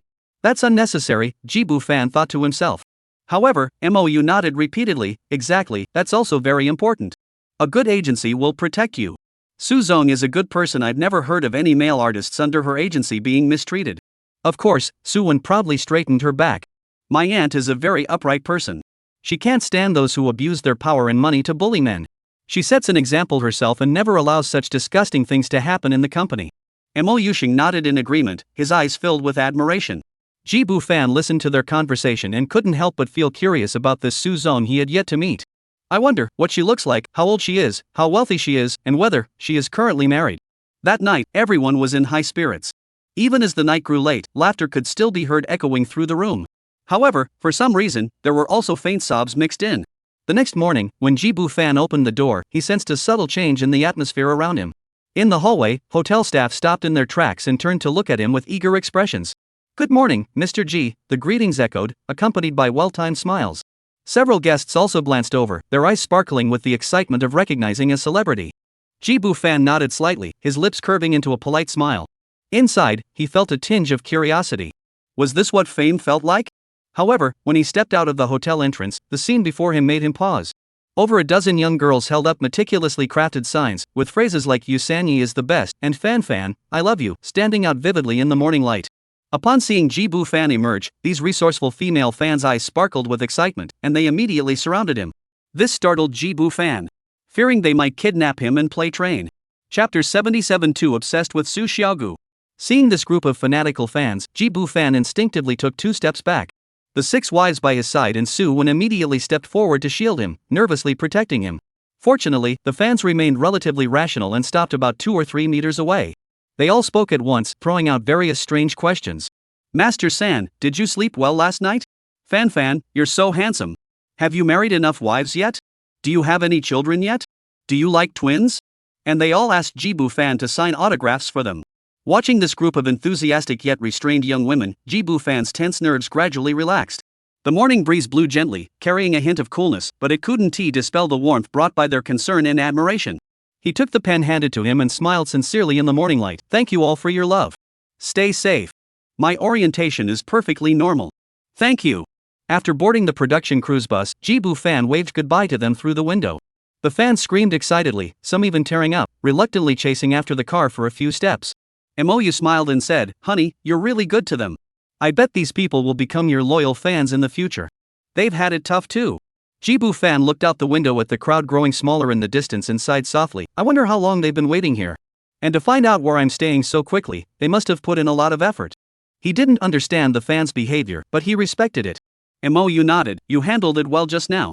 You were very graceful. Well, except for those 2 steps you took back at the beginning that looked a bit panicked. That's because I was scared. Jibu Fan laughed. Meanwhile, Lin Muqing was still shaken, frowning, and saying, that was so scary. What if there were crazy, irrational fans? The consequences would be unimaginable. Husband, maybe we should quit being actors?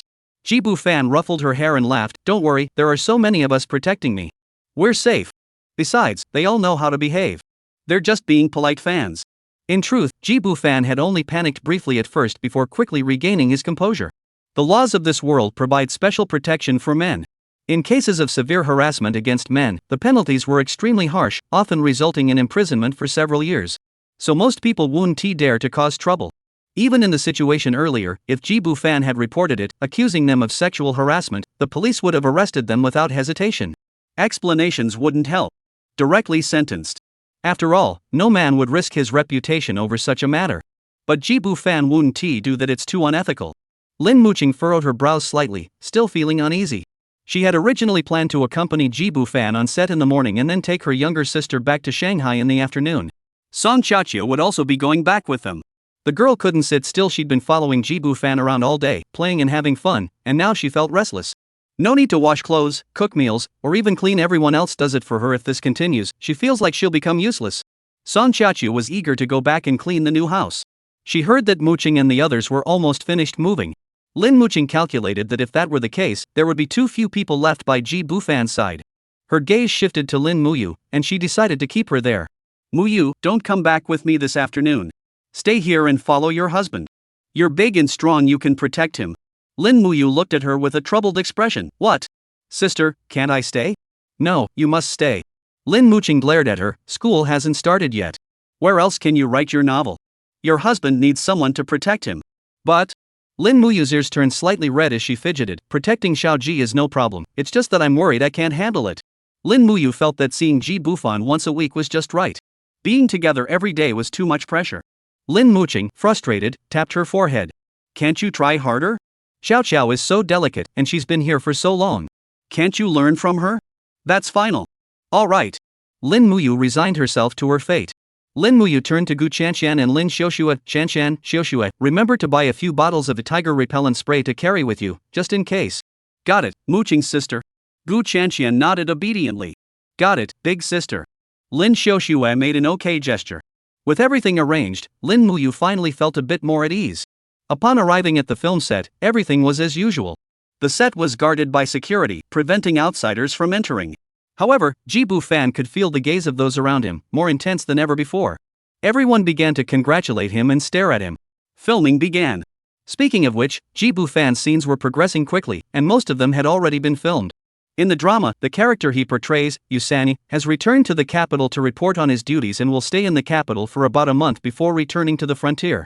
His role in the series would come to an end here, totaling around 10 episodes. At first, MOU was worried that there were too many scenes. And with Jibu Fan's limited time, would they be able to film everything? Surprisingly, the filming process went remarkably smoothly.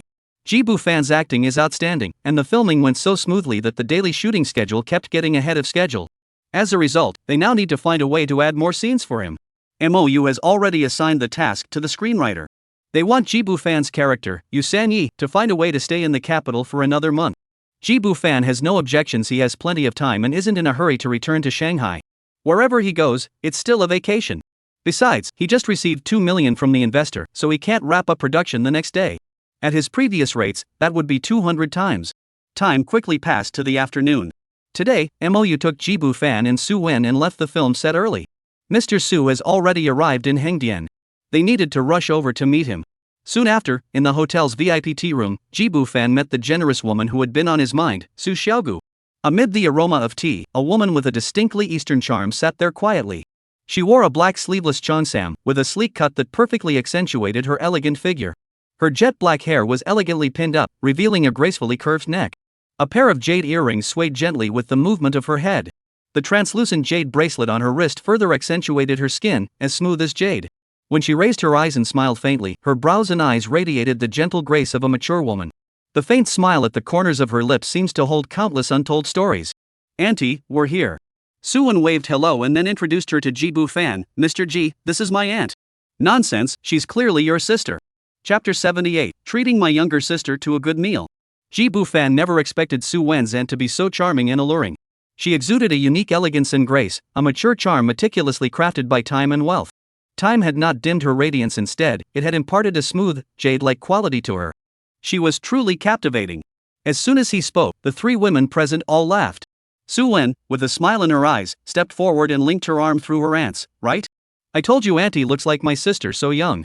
Su Xiaoguo covered her mouth and laughed. Mr. Ji is so eloquent. Unfortunately, time doesn't spare anyone. At my age, I can't compete with you young people. Miss Su is too modest, Jibu Fan said seriously. Your elegance and grace are something many young girls can only dream of. Mr. G is the true young talent, Su Xiaogu replied with a smile, her eyes filled with admiration. You couldn't help but tease, enough. If you two keep flattering each other like this, I'll get goosebumps. She had known Su Xiaogu for many years and spoke to her with ease and familiarity. Once everyone had seated themselves, Su Xiaogu personally poured tea from the teapot. Her slender fingers gently cradled the teacup, her movements graceful and fluid. Mr. G, thank you for coming to help with the drama Deep Courtyard, she said, bowing slightly, her voice gentle. I've wanted to meet you for a long time, but I never had the chance.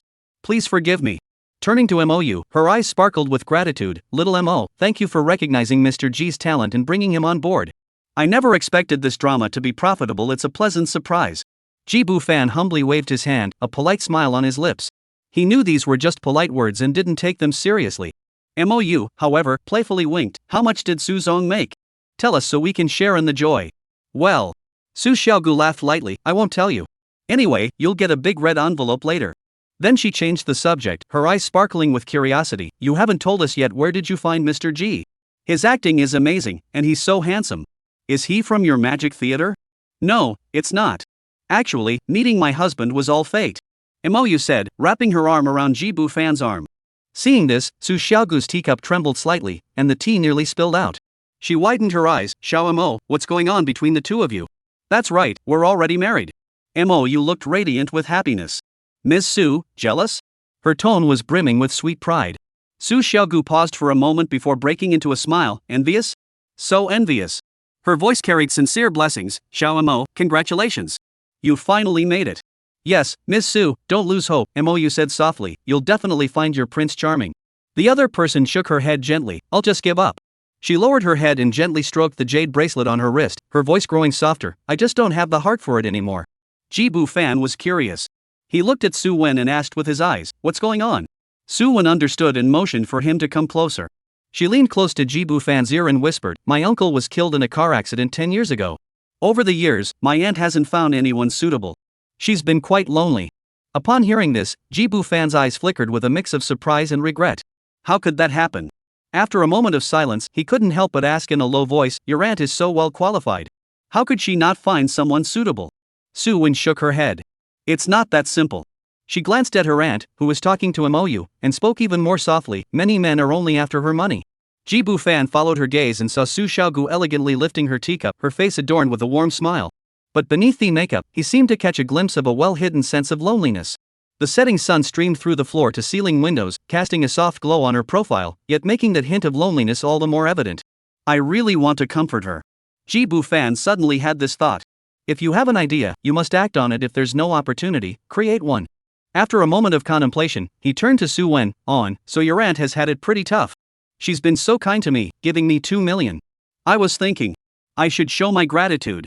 Su Wen blinked, momentarily confused. Show my gratitude? What do you mean? Jibu Fan slapped her thigh. What else could I do? I'm a man. What else could I give? What do you think? Wow. Su Wen covered her mouth in surprise, her eyes sparkling. Really? Mr. G, you're willing to be with my aunt. You're so kind. But, Jibu Fan feigned hesitation. Would your aunt be willing to accept it? Of course. Su Wen was about to say yes. But then she thought about her aunt's reserved and aloof nature, and she wasn't so sure anymore. After all, a guy as handsome as Jibu Fan wouldn't leave any woman indifferent. He was practically irresistible to women of all ages. Her aunt certainly wouldn't be an exception. But if it came down to actually pursuing her, it might require some persuasion and a good talk. Mr. G, Su Wen raised her eyes and smiled faintly, a hint of mischief flashing in her eyes. Leave this to me. My aunt has lived such a plain life all these years, she deserves a nice meal. Chapter 79, Little Sister-in-Law, you have a chance to flirt with Mr. G. Jibu Fan and Su Wen were whispering to each other, their voices low and hushed. Their behavior was a bit too intimate. This caught Su Xiaogu's attention, causing her to furrow her brows slightly as her gaze darted back and forth between the two. She couldn't help but feel that there was something unusual about their relationship. With a look of confusion, she turned her gaze toward MOU, only to see him nodding with a smile on his lips. This made Su Xiaogu even more puzzled. Because she knew very well that her niece, Su Wen, had no plans to marry in the past few years due to her career. So this girl was just playing around with this young man. But MOU didn't seem to care at all, just ignoring it completely? His heart must be too big. Right in front of her, her husband was being affectionate with another woman. Su Xiaogu thought that if it were her, she couldn't accept it. Her mindset is still pretty conservative. Even though society now promotes such open relationships, she feels that the most she could do is out of sight, out of mind. If she saw it, she'd definitely get angry. However, after tonight, many of her long-held beliefs were completely shattered. Her ideological awareness had also been greatly elevated. Everyone was drinking tea and chatting. Soon, as the streetlights began to glow, the group moved to the dining room for dinner. Under the crystal chandeliers, glasses clinked, and laughter filled the air. Jibu Fan, with his outgoing personality and witty remarks, frequently told jokes and made humorous comments, skillfully setting the mood at the table. Laughter filled the air. Due to MOU and Jibu Fan's marital relationship, Su Xiaogu mentioned that the contract she had prepared for Jibu Fan was no longer appropriate and needed to be upgraded to a higher level.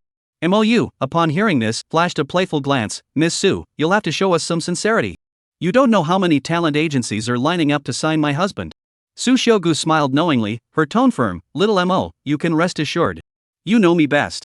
She fixed her intense gaze on Jibu Fan. I'm not afraid of fair competition. I dare say no other company can offer better terms than mine. That's good. MOU raised her glass in a toast. Then I'll thank Su Zong on behalf of my husband. After they clinked glasses and drank, Jibu Fan also raised his glass. I'll also toast to Ms. Su. Please take care of us in the future. You two are trying to get me drunk. Su Xiaogu laughed playfully but still picked up her glass and drank it all in one go. After 2 glasses of wine, Su Xiaogu's cheeks flushed slightly and the alcohol began to take effect. She decided to go to the restroom to splash some water on her face and sober up. She stood up to excuse herself. Auntie, I'll go with you. Suwon put down her utensils and followed her. Inside the restroom, warm yellow light illuminated the smooth mirror surface. Su Xiaogu washed her hands, the cool water flowing over her fingertips, slightly dispelling the alcohol. She looked up at her reflection in the mirror, her eyes slightly red, but unable to hide her joy. Suwon stood beside her, touching up her makeup, gently applying lipstick, pausing for a moment before asking, Auntie, what do you think of Mr. G? Of course he's great. Su Xiaogu answered without hesitation, her tone betraying her admiration. She was in a good mood at that moment. Because Jibu Fan had just made it clear that he would prioritize signing her with his company. Even if other agencies offered slightly better terms, as long as the difference wasn't significant, he wouldn't easily change his mind. This sincerity had even moved her. She had already begun to plan in her mind to offer Jibu Fan a contract that was sufficiently generous and favorable so that he would know that she, Su Monli, never shortchanged her own people. Moreover, Jibu Fan was truly exceptional. She hadn't come across such an outstanding young man in a long time. Not only was he good-looking and a solid actor, but his personality was also cheerful and likable. Earlier at the banquet, she found herself drinking a few extra glasses, all because he had made her laugh so heartily, feeling happy and at ease. Come to think of it, she hadn't felt this happy in a long time. Ha! Su Xiaogu suddenly thought of something, turned to look at Su Wen, narrowed her eyes, and asked sharply, Wen, tell me the truth, did you have a relationship with Mr. G? Su Wen nodded honestly, yes, I'm with Mr. G. You? Su Xiaogu widened her eyes, how could you be so reckless with a young man? Can you take responsibility for this? He didn't ask me to take responsibility, Su Wen pouted. Besides, Mr. G likes me too. We're mutually attracted. How can that be called playing around? Is that your excuse for playing with someone else's feelings? Oh, Auntie. Suwon laughed and cried, I already said there was no teasing, and I wasn't playing with him. If you really want to know, I'm the one who's being bullied, okay? You don't know how powerful Mr. G is. How powerful could he be? Auntie Su interrupted her angrily, you little girl has gone bad. I told you before to behave yourself, but you've forgotten everything I said. I didn't forget. I only ever had a thing with Mr. G. Auntie, please don't scold me. Suwon pouted, then suddenly changed the subject. Actually, there's an opportunity now. Auntie, you have a chance to tease Mr. G too. What? On, speak clearly. Auntie Su was so shocked she took a step back, her voice trembling. When Jibu Fan saw Su Xiaogu again, he noticed something off about her expression. Whenever their eyes met, she would unconsciously look away, her cheeks flushing slightly, and even a hint of uncontrollable shyness could be seen in her eyes. Jibu Fan's heart skipped a beat. He instinctively glanced at Suwon beside him, only to see her lips curl into a smile as she raised her eyebrows at him triumphantly, her eyes brimming with mischievous laughter. Jibu Fan instantly understood what was happening, and a knowing smile curved his lips. He then raised his thumb towards Suwon, silently expressing his approval. The dinner ended hastily in the awkward atmosphere. Everyone silently sped up their meal and soon stood up to leave. Su Xiaogu had also booked a suite on the top floor. Everyone took the elevator up together. MOU had already known about Jibu Fan's plans for the evening and teased him playfully, honey, Su Zong had quite a bit to drink earlier. Why don't you be a gentleman and escort her back to her room? Alright, MOU, you should also go back to your room and rest early. Jibu Fan complied readily, gently taking Su Xiaogu's arm. Su Xiaogu wanted to refuse, but when she felt the strong, steady arm around her, the words on her lips vanished. She could only glare angrily at MOU before letting Jibu Fan lead her toward the room. Shortly afterward, she glared angrily at Su Wen. What are you still standing here for? Hurry up and leave. Of course I'm staying to help. Su Wen blinked her innocent big eyes. We don't need you. Alright, little auntie, you said it. I'll go to the next room and wait for you to beg me, okay? Chapter 80, Life is Worth Living. Su Monli never imagined that one day she would become the very type of person she once despised and looked down upon the most. At that moment, she was leaning against Jibu Fan's sturdy chest. The youthful boyess aura enveloped her, drawing her in irresistibly. This feeling was too beautiful, so beautiful that she almost forgot the weight of moral constraints. In the past, when her friends would enthusiastically talk about how great and wonderful young heartthrobs were, she would respond with a dismissive sneer, thinking it was nothing but lowbrow taste. But now, she was savoring it like honey. It was simply because Xiao Ji was too irresistible. He was like a meticulously crafted cocktail, refreshingly crisp at first sip, with a sweet aftertaste that left her craving more. Su Monli gazed at his handsome profile, her eyelashes casting a shadow in the light, as if hiding countless secrets of youth. Her heart skipped a beat. Then it began to race wildly. This unfamiliar flutter left her utterly confused. Over the years, she had always held herself to high moral standards. Even when male artists at the company made advances, she had always maintained a proper distance. Of course, she wasn't entirely without desires or worldly pleasures. On those restless nights when the moonlight filtered through the sheer curtains and fell upon the bed, she would allow herself to indulge in some sensual fantasies. She imagined herself with a handsome face, a dazzling male star, and a story too intimate to share with others. But fantasies are just fantasies. She firmly believes that intimate relationships without an emotional foundation are no better than the pure and pleasant self-indulgence of solitude. Such thoughts and actions had never made her feel ashamed. Everyone has 7 emotions and 6 desires. A lady is judged by her actions, not her heart. If one were to truly scrutinize the heart, there would likely be no true ladies in this world. Otherwise, how could Miracle Dragon Company have risen to the ranks of the Fortune 500 by selling just a small toy? The room was filled with a serene atmosphere. Only the faint sound of breathing echoed softly. Su Monli lay lazily, her thoughts receding like the tide. She recalled her niece Su Wen's earnest pleas and her own sincere affection for Jibu Fan. Fortunately, she had not refused this unexpected opportunity. This decision made her feel that life was worth living. It wasn't all for nothing. In a hazy state, she began to envision the various possibilities of the future. How should she interact with Jibu Fan moving forward? What kind of ending would their relationship lead to? Perhaps she should prepare a more generous contract for him. The lingering effects of alcohol mixed with fatigue gradually washed over her, and her consciousness began to fade. In the final moment before drifting off to sleep, she heard Su Wen's soft snoring beside her. When Jibu Fan returned to his suite, it was just past 10 o'clock. In the living room, Gu Chanqian was lazily curled up on the leather sofa, scrolling through her phone, while Lin Xiaoxue was snuggled up next to her, their heads almost touching. At the desk by the floor-to-ceiling windows, Mr. Lin was intently typing on his laptop keyboard, the blue glow from the screen reflecting on his focused profile. Glancing around, she didn't see MOU anywhere, so she must have already gone back to her room to rest. Oh, Fan Bao is back? Gu Chanqian put down her phone and winked mischievously. I heard you were eaten by Mr. Su? Tell me, how was it? Lin Xiaoxue also looked up, her eyes sparkling with curiosity. Even the sound of Lin teacher's typing paused briefly. Jibu Fan noticed this and curved his lips into a playful smile. What's the matter? Are you all so curious? Haven't been beaten in a day, so you're itching for a beating, huh?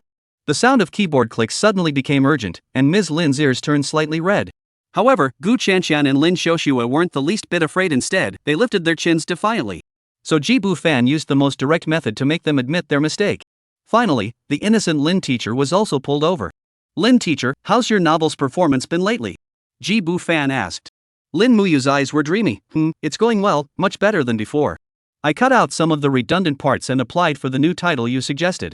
The revenue has tripled recently, and daily earnings have already broken the 1,000 mark. By the end, she was very excited. Not bad. Jibu Fan ruffled her hair. With your writing skills, as long as you keep updating regularly, you'll definitely make a fortune. I believe in you. It's all thanks to you, my husband. Lin Muyu blushed and rubbed his palm. Once I make the money, it's all yours. So obedient? Yes, my mom said money should be managed by the husband. She blinked her moist eyes and whispered, Husband, can I go right now? I haven't finished today's word count yet. Wait 5 more minutes. After spending 3 days in Hengdian, Su Monli decided to leave. She had to leave. As the afternoon sun filtered through the curtains, she gazed at her reflection in the mirror, her eyes red-rimmed, her skin radiant, and her fingertips unconsciously traced the lingering marks on her collarbone. Over the past 3 days, she had been utterly captivated by the web of emotions woven by Ji-bu Fan, unable to step out of her hotel suite even once. If this continues, she bit her lower lip, I might really end up dying in his hands. She packed her belongings. Sumanli cast one last glance around the room filled with sensual memories, her fingertips lingering briefly on the disheveled sheets. Finally, she adjusted the collar of her silk cheongsam and left the room. Perhaps distance would help her regain her senses. At least, she needed to go home and take care of her battered body first. As the car pulled away from the hotel, Sumanli finally pulled out her phone from her bag and sent a message to Ji Bufan. Mr. Ji, I have an urgent matter to attend to. I'll be returning to Hangzhou first. Let's reschedule for another time.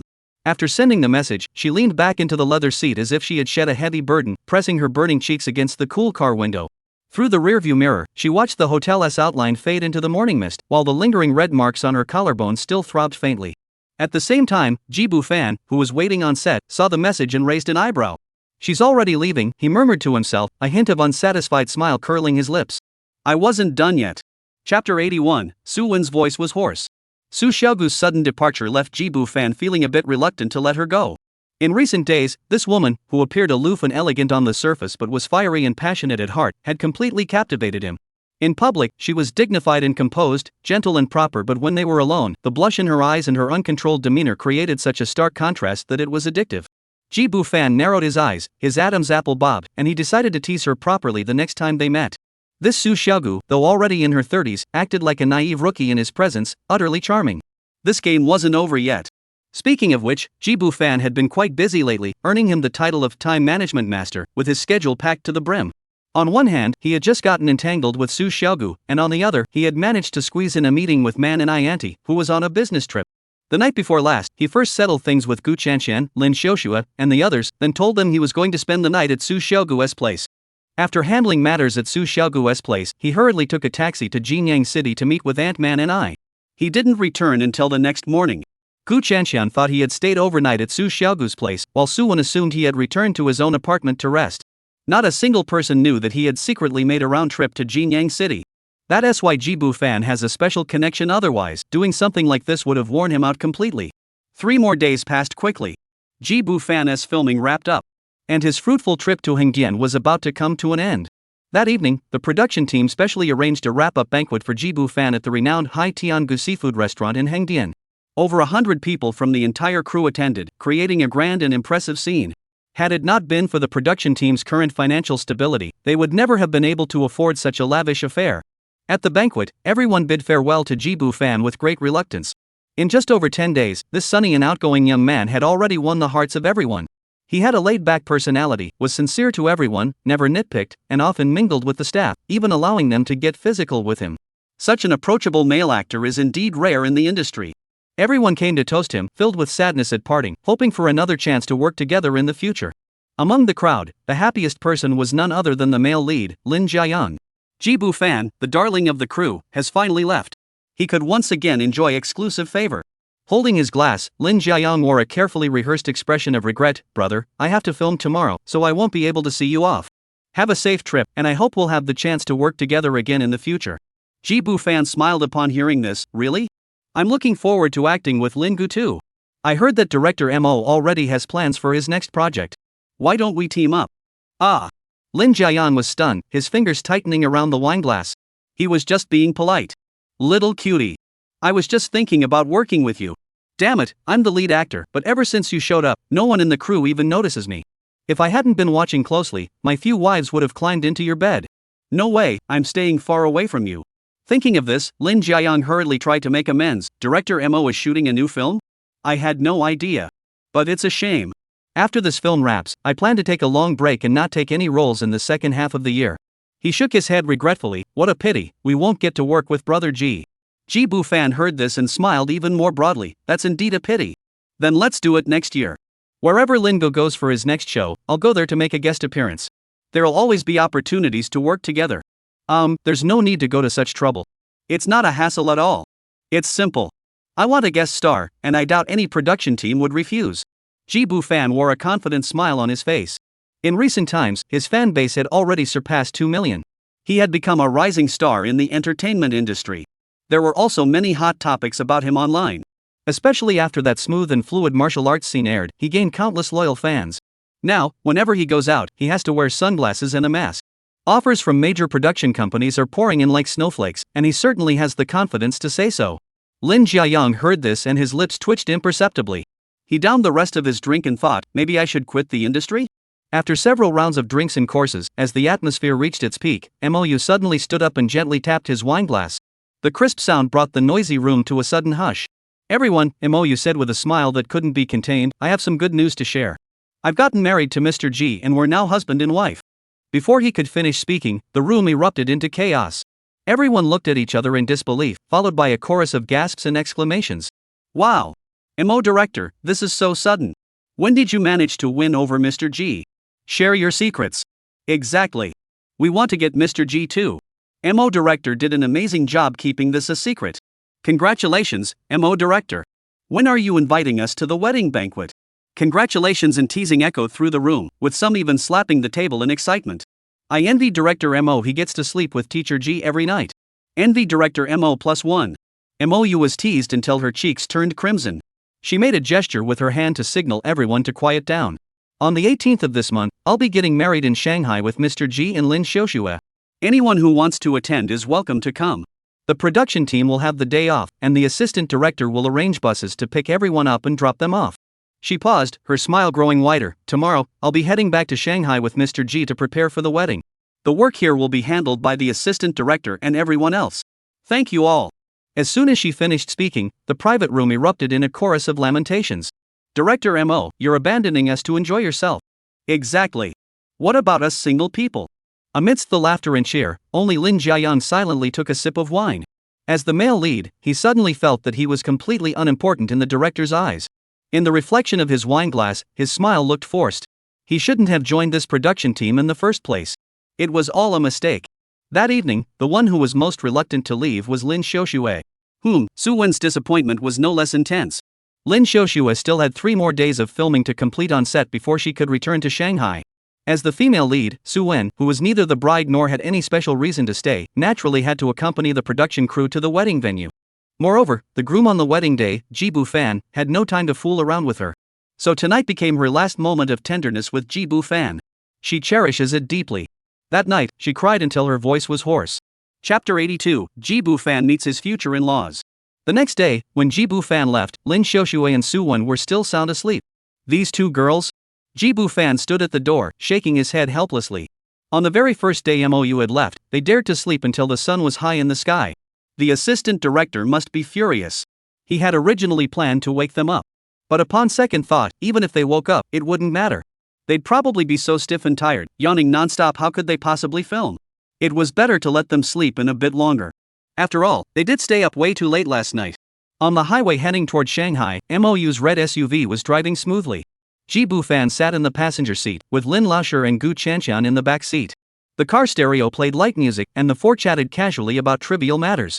Mou occasionally answered a call, all from people asking Ji Bu-fan to reschedule a scene, but she told them to find an excuse to decline. Because Ji Bu-fan wasn't taking any jobs at the moment. The journey went smoothly, and by noon, the car entered the Yunqi Yuan residential complex. As soon as they opened the door, the enticing aroma of a meal wafted out. We're back! Gu Chanqian exclaimed cheerfully. Lin Muqing heard the noise and peeked out from the kitchen, her face adorned with a gentle smile, finally back. She hurried over, took the luggage from everyone's hands, and even helped Ji Bu-fan tidy up his slightly disheveled collar. She had just rushed back from the office specifically to greet Ji Bu-fan and the others. Earlier in the kitchen, she had been helping Song Qiaqia with the cooking. At that moment, Song Qiaqia emerged from the kitchen carrying the final dish, a steaming bowl of Westlake spinach soup. The hot soup was topped with vibrant green spinach leaves, and the aroma filled the air. Dinner is ready. Everyone, wash your hands and let's eat. At the dining table, everyone sat together in a joyful atmosphere. Except for Lin Xiuxue, who was still filming on set, everyone in the family was present. The meal was so delicious that everyone praised it highly. Song Qiaqiao's cooking was impeccable. She has no other responsibilities now and dedicates herself to perfecting her cooking and household chores. She rarely watches TV shows anymore. Most of her free time is spent watching short videos to learn new recipes. Now, the home-cooked dishes she prepares are visually appealing, aromatic, and delicious, rivaling those from restaurants. Among the group, Mou was the last to join this large family, but she had interacted with everyone else quite a bit and was considered a close friend. Therefore, she felt no awkwardness. At that moment, as she savored the delicious meal and felt the warmth of home, her heart was filled with a sense of happiness. To have met Xiao Ji, married him, and become sisters with these kind and lovely girls, what a blessing. Mou couldn't help but feel moved. And this house is so big and beautiful. Mou also had a house in Shanghai, but it was much smaller than this one. She had originally been worried about housing, but now she was completely at ease. With such a large house, there would be plenty of room for more people. After dinner, everyone hurriedly cleaned up the leftovers. Ji Bufan took Song Qiaqiu and Lin Muqing to the bedroom to rest, while the others found their own rooms to relax. In the evening, they arrived at a high-end restaurant on Huaihai Road. Ji Bufan arrived with his wives to greet his in-laws. Guo's parents arrived first.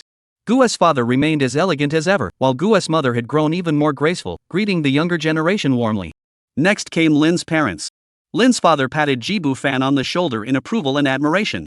The Lin mothers were all dressed in elegant cheongsams, moving with grace. The last to arrive was Mou's eldest sister, Mo Bing. She wore a simple yet elegant long dress, her every movement exuding gentleness and refinement. Mou's parents had passed away, and as the eldest sister, she took their place at the gathering. Mou hurried forward to greet her sister, and the two sisters exchanged a smile, their silence filled with affection and trust. Ji Bufan couldn't help but glance at Mou's older sister a few times. He had heard that she was also involved in the arts, a prominent figure in the performing arts circle. Though she was not wearing the elaborate stage costumes and headdresses of a performer, her simple attire still highlighted her striking features, and the graceful, lingering expressions around her eyes and brows were truly captivating. The purpose of today's gathering was twofold: first, for the elders to meet and get to know one another. The other purpose was for them to discuss the arrangements for the children's weddings. The entire process unfolded in a joyful atmosphere. Mrs. Gu originally wanted to cover all the expenses, but upon second thought, she realized that this might make the other in-laws feel awkward, so she suggested dividing the costs based on the number of guests each family would bring. After all, a banquet costing 20,000 yuan per table wasn't a burden for anyone. Except for Song Qiaqiu. However, she has no relatives, and at most, only 2 tables of classmates. This small expense can be covered by anyone. After the main matters were settled, the atmosphere at the banquet was very harmonious. Everyone was smiling and toasting each other, filled with praise for the marriage. Ji Bufan, as the new son-in-law, spoke elegantly and with grace, earning him widespread praise. Laughter filled the room, and everyone's faces were flushed with happiness. Meanwhile, in the imperial capital, the lights in the tomato novel office building gradually dimmed, leaving only the desk of editor Ji Xiang still glowing with a harsh white light. The cold glow of the computer screen reflected off her slightly tired, delicate face, but the data chart showing the curve of 7 days to the end made her eyes sparkle. It was a nearly perfect upward curve. Her fingertips tapped the desk unconsciously as her gaze darted back and forth between her phone screen and the computer. On her phone was the social media account named Don't Call Me Xiao Ji. Is it really the same person? Ji Xiang bit her lower lip and murmured to herself.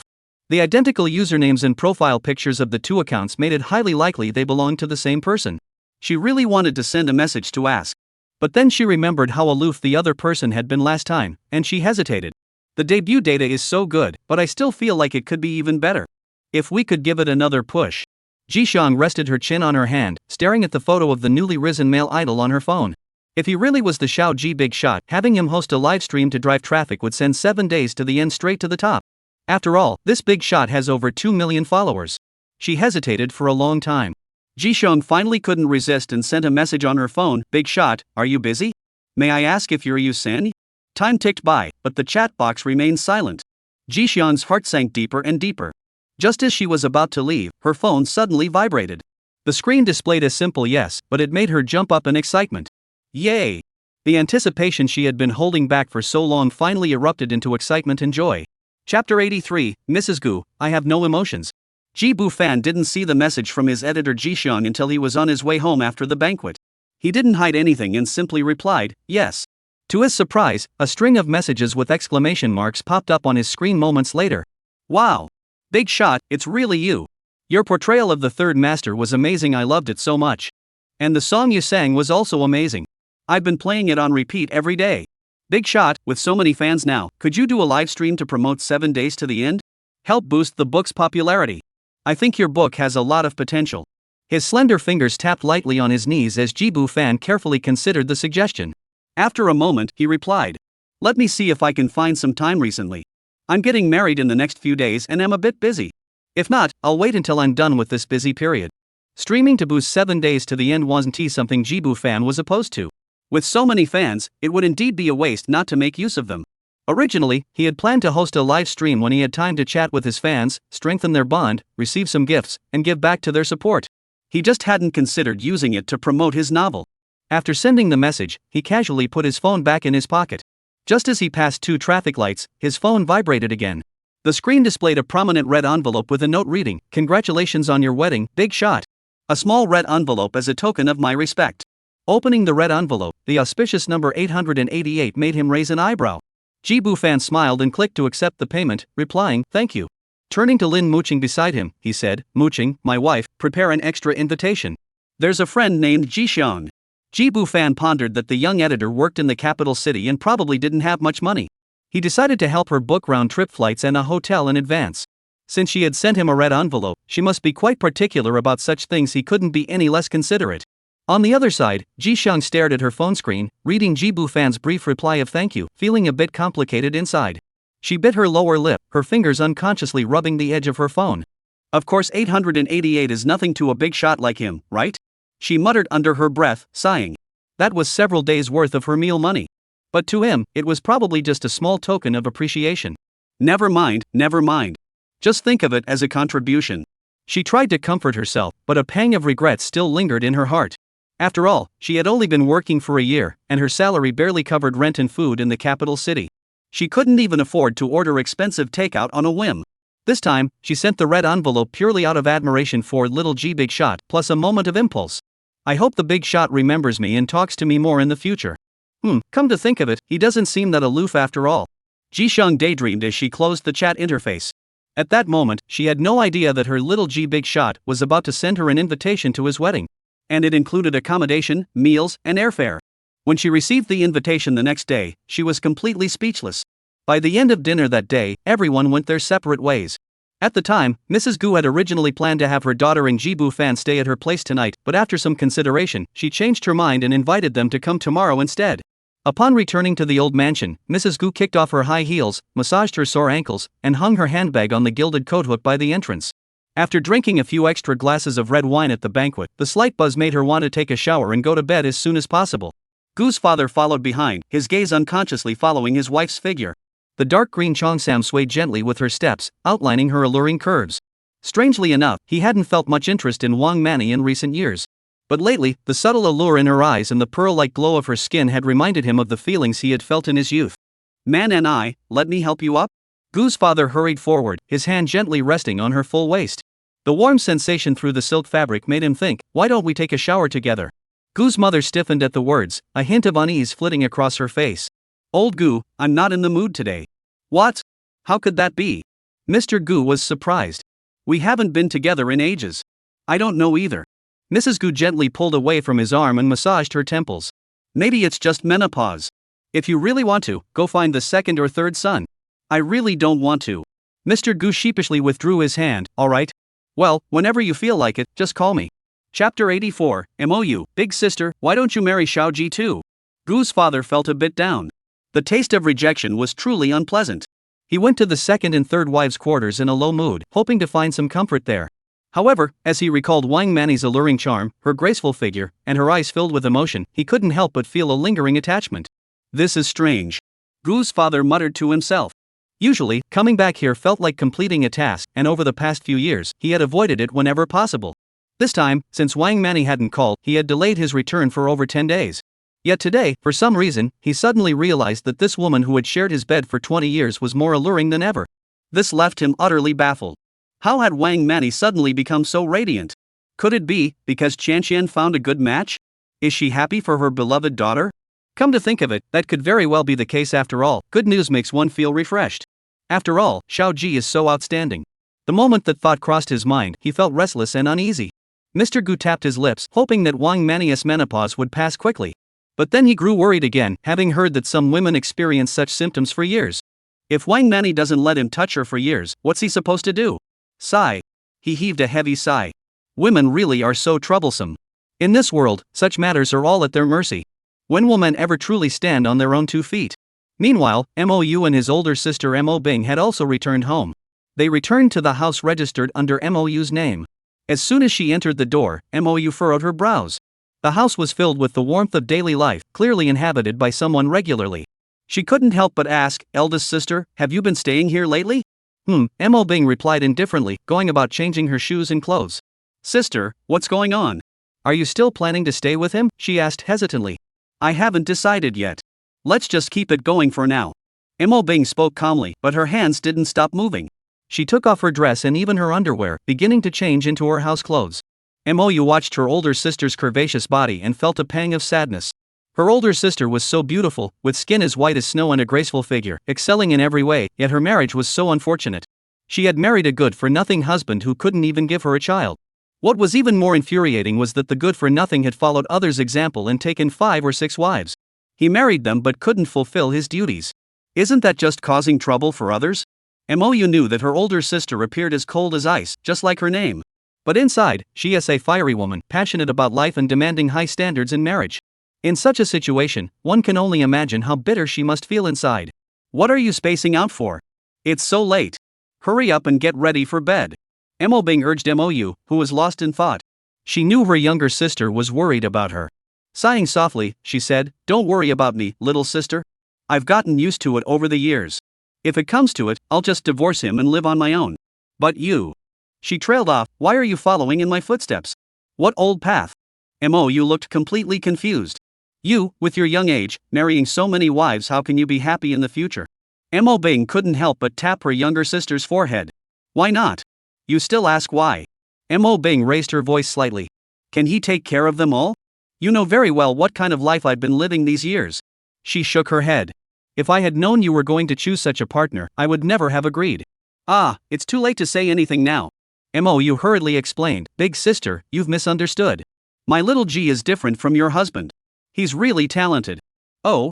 How capable?" Mo Bing raised an eyebrow. "Well, how do I explain this?" Mou stammered. "Anyway, he's really impressive. At least, he makes me feel pretty challenged.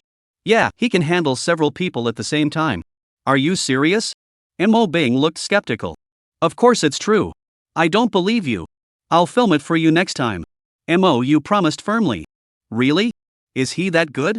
Seeing her sister so certain, Mo Bing finally began to waver. "The difference between people can be that big? You bet. If I hadn't experienced it myself, I wouldn't have believed it either." Mou said excitedly, "You have no idea how energetic Xiaoji is. No matter how late he goes to bed, he can still get up early the next day, full of energy.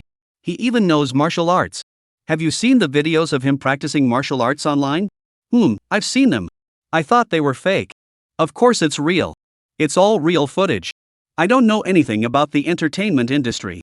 Mo Bing rolled her eyes. "With technology so advanced nowadays, I thought it was just AI face swapping." She paused, her expression softening. "Never mind that. Little sister, from what you're saying, you're living a happy life now?" That's good, that's good." Mo Bing's eyes welled up with tears, genuinely happy for her younger sister. "Yes, older sister." Mou gently held her sister's hand. After hesitating for a moment, she finally spoke her mind. "If I were you, big sister, why don't you just divorce him? Maybe your next marriage could be as happy as mine?" She carefully observed her older sister's expression, afraid of hurting her feelings, and stopped speaking at the right moment. Mo Bing simply shook her head and said nothing. It was late at night. The two sisters had finished washing up and lay in bed. After the lights were turned off, only moonlight filtered through the curtains. Mou turned sideways and hugged her older sister, feeling the familiar warmth. She remembered that when she was little, she used to hug her older sister like this every night. Time flies, and before they knew it, the two sisters had both started their own families. Mou knew that such intimate moments would grow increasingly rare. Suddenly, a bold idea flashed through her mind, and the more she thought about it, the more feasible it seemed. She sat up abruptly, her eyes sparkling with excitement. "Eldest sister, why don't you get a divorce and marry Xiaoji too?" Mo Bing was startled by the sudden proposal. "Are you kidding? I'm this old, and you think Xiaoji would want me? You're not that old either, just in your early 30s. Not that young? I'm 10 years older than Xiaoji. How could he possibly like me?" Mo Bing shook her head repeatedly. "Why wouldn't he? Xiaoji isn't picky." Mou said urgently, "I have an investor friend who's 36, and Xiaoji likes her too. He was obsessed with her recently." "Really? Wait." Mo Bing suddenly realized, Xiaoji already has so many wives. Does he have any energy left? Of course he does. Didn't I tell you he's amazing? Mou lowered her voice. "It's not just that, Suzong. Even Su Zong's niece, who's the female lead in my show, is connected to Xiao Ji. You have no idea that girl cries every time. This. Mo Bing was so shocked she couldn't speak. After a moment, she shook her head. Little sister, it's not that I don't believe you. What you're saying just sounds a bit exaggerated. Then I'll record a video for you later, so you can see if I'm lying. Alright, but I'm not really interested in seeing that. I'm just curious. Chapter 85, Must Do Activities at School. Ji Bufan had no idea that Mou was arranging a new marriage for him. And the prospective bride was none other than his own older sister. If he had known, he would have been deeply moved and immediately sent her a reward of several billion. At that moment, Ji Bufan was already asleep, cuddling several of his beautiful wives. The next morning, he woke up early as usual. He rose quietly, careful not to disturb his sleeping wives. In the spacious living room, he performed a full set of Xingyi Quan. After finishing his routine, he went to his study, where his fingers danced across the keyboard. By the time he finished writing 2 chapters of his novel, the morning sunlight filled the room, and the women began to wake up one by one. They stretched lazily, their silk nightgowns glistening with a pearlescent sheen. Nourished by a fulfilling love, their eyes sparkled with allure, and even their hair seemed to be bathed in a soft glow. Each of them was like a flower blooming in spring, delicate and enchanting. Ji Bufan's task for the day was to distribute wedding invitations. In the evening, he would go to Gu Qianxian's house to meet her mother. After breakfast, Lin Muqing went to work at the company, while Song Xiaoqiao tidied up the house.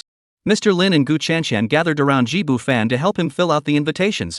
They had some mutual friends from school, so the 3 of them discussed how to write them together. Although Ji Bufan knows many people, there are over 1,000 seniors, juniors, and teachers at his school and nearby campuses. He has only interacted with a few of them. But most of them were just casual acquaintances. Those he was close enough to send invitations to numbered only around 100. Gu Qianxian teased him as she wrote, "Fanbao, your nickname Yellow Moonlight really isn't just for show." Even if she combined her friends with those of Mr. Lin, she still didn't have as many as Ji Bufan. After finishing the paper invitations, Ji Bufan began calling each person to confirm. For those who lived far away, he simply had them sent via same-day delivery, while those who lived nearby would be visited in person later. Just as he was busy, his phone dinged. Lin Muqing had sent over the digital invitations she had made. Ji Bufan casually forwarded them to a few friends out of town. At that moment, Ji Xian, who was in another city, was busy reviewing manuscripts when her phone suddenly popped up with the electronic invitation from Ji Bufan. She opened it and was immediately stunned. The gold-embossed wedding invitation clearly displayed the wedding date and the address of the Magic City Hotel. She started calculating the travel and accommodation costs, feeling anxious. How much will this round trip cost? Looking at the wedding photo of Xiaoji the big shot and his several wives on the invitation, she bit her lip, torn between choices. Just as she was thinking of a polite excuse to decline, her phone vibrated again. "Send me your ID number. I'll book your flight and hotel for you." Ji Xiang's face flushed red. She had only sent an 888 yuan red envelope. How could she let the other person spend so much? She hurriedly replied, "No need, big shot. I'm busy with work and might not be able to take time off. I'm really sorry." The other person replied instantly, "The 18th is a weekend." Ji Xiang choked, her fingers hovering above the screen, too embarrassed to know how to respond. She racked her brain and weakly added, "Weekend. I might have to work overtime." Ji Bufan, stop beating around the bush. Send it over quickly. Ji Xiang stared at the screen, bit her lower lip in agony, and finally sighed resignedly, "Okay." After sending the message, she suddenly felt her cheeks flush. Last night she had been feeling sorry for herself over the small gift, but now she was too ashamed to even look up. Xiaoji, the big shot, not only covered the flight and accommodation but also insisted she come. Compared to that, her red envelope was practically worthless. "This is way too elaborate," she muttered under her breath, feeling both touched and embarrassed. Her gaze fell once more on the wedding photo. Ji Bufan, dressed in a black tuxedo, looked tall and handsome, his gentle, smiling eyes making her heart race. The brides, dressed in flowing white gowns, smiled radiantly. Some were elegant, others charming, all breathtakingly beautiful. If only I could be one of them. The thought barely crossed her mind before she pinched herself hard. "Li Rui, what are you thinking? Do you even deserve it?" Li Rui, that's a pretty name, it suits her online handle. Ji Bufan looked at the profile information Ji Xiang had sent him and muttered to himself. Born in 2002, 23 years old this year, the prime of her life. I wonder what she looks like. He operated his phone to book a flight and hotel for the other person. And soon after, he sent the details to the other person. Upon receiving the message, Ji Xiang stared at the flight and hotel details several times, her heart racing slightly. She had already started thinking about what outfit to wear. Should she buy a new dress? After all, it was Xiaoji's big wedding, and the ceremony would certainly be grand. She didn't want to embarrass herself. On Jibu Fan's side, after finishing this matter, he left with Lin Teacher and Gu Chanqian to distribute the wedding invitations. The first stop was naturally their alma mater. It was summer vacation, and at Magic City Social University, a second-tier university nicknamed Magic City, there were still many faculty and students staying on campus. Many of them were on Jibu Fan's invitation list. As he stepped onto campus, he was immediately greeted with a wave of enthusiastic greetings. As a former campus celebrity, Jibu Fan was not only widely recognized as the campus darling but also jokingly referred to as the must-visit attraction at the main campus of Magic Society University. Now, with his new identities as an actor and singer, he was even more sought after. Those who had known him in the past were eager to reconnect with him. Those who hadn't had the chance before now hoped to catch a glimpse of him. Ji Shuesher. A senior rushed over, her eyes sparkling with anticipation. Why are you at school today? I sent you so many messages, did you see them? Senior Ji. A crisp voice rang out from a distance. A female student blushed and asked, are you free today? I'd like to invite you to dinner. Even passing teachers stopped in their tracks. Little G, come on over to my office for a while. I heard you're interning now? How's it going? Do you need me to recommend a better place for you? Amidst the constant greetings, Jibu Fan maintained a polite smile, handling each enthusiastic greeting with ease. He skillfully navigated the crowd, neither being rude nor lingering too long. Gu Chanqian watched from the side, unable to suppress a smile, clearly already accustomed to such scenes. Lin Teacher, however, was still not used to it, but she was trying her best to adapt. Most of these people were ordinary, and Jibu Fan didn't want to have much interaction with them. After going through the motions, he quickened his pace. However, when he found the person he was supposed to invite and handed them the invitation, the atmosphere grew even more lively. Upon learning that he was getting married and that there were so many brides, everyone turned their envious glances toward Gu Chanqian and Ms. Lin. They even hoped that Jibu Fan would bring them along as well. They all agreed that they could earn money to support themselves and weren't afraid of being scolded or hit. As long as they were occasionally given something to eat. Their demands were not high. In their eyes, Jibu Fan was the perfect marriage partner. The only flaw was that he was a bit frail. Taking him out would be so impressive. Chapter 86, The Younger Sister, by Li. Jibu Fan's attitude toward these people was different from before, clearly more serious. Their overall qualifications were relatively outstanding. Many of them were women he wanted to maintain long-term relationships with, and some he even considered marrying. After exchanging pleasantries, they agreed to meet up later to go to a hotel. Jibu Fan left and continued his invitation delivery schedule. Finally, he arrived at a Shanghai anti-milk tea shop. As he pushed open the glass door, the wind chimes tinkled softly. The person he was looking for was Bai Li, a young female student working part-time there during the summer vacation. She was also the one he had mentioned to Song Xiaqiu earlier, the helper he wanted to find for her. Bai Li, who was behind the counter, heard the sound and looked up. When she saw him, her eyes lit up instantly. Senpai, she called timidly, her fair cheeks flushing visibly, even her delicate earlobes turning pink. Her slender fingers unconsciously twisted the edge of her apron, revealing her nervousness and excitement. Jibu Fan was amused by her appearance and tapped the counter lightly with his fingers. Bai, why didn't you ask me what I'd like to drink? His voice carried a hint of teasing, and his eyes sparkled with amusement. Bai Li snapped back to reality, hurriedly picking up the order tablet, her fingertips trembling slightly. I'm sorry. What would you like to drink, senior? Our new product, Bubble Goji Milk Tea, is delicious. Her voice grew softer, her ears turning red, almost transparent. Jibu Fan watched her flustered expression and couldn't help but chuckle softly. Alright, I'll take you up on that. 2 of those, please, with less ice. And 2 iced Americanos as well. Okay. Bai Li quickly tapped away on the tablet, then suddenly gathered her courage and looked up. Senior, let me treat you. No need, I'll handle it. Jibu Fan swiftly showed his phone's payment code and completed the transaction.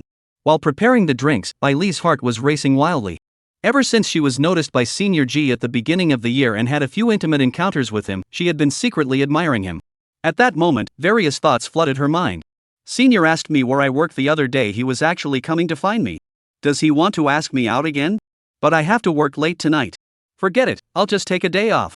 And this time, I have to pay for the room myself. I can't let him spend money on me again.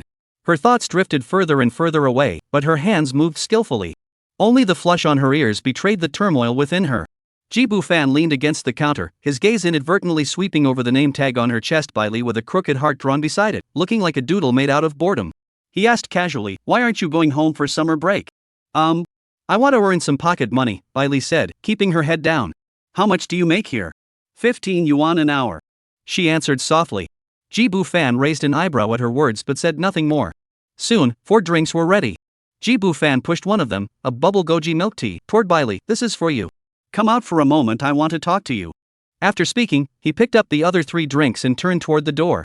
Sunlight streamed through the glass door, casting dappled shadows on his tall, straight silhouette. Bailey paused for a moment, then hurriedly removed her apron and followed him out. Ji Bu-fan walked to the car and handed the drinks to Gu Chanshan and Lin Teacher inside. As he turned around, he saw Bailey standing timidly at the store entrance. She wasn't very tall, and her entire figure looked small. Her slender wrists and ankles exuded a delicate, vulnerable aura, as if she were still a middle school student who hadn't fully blossomed yet. However, Ji Bu-fan's gaze swept over her unnoticed.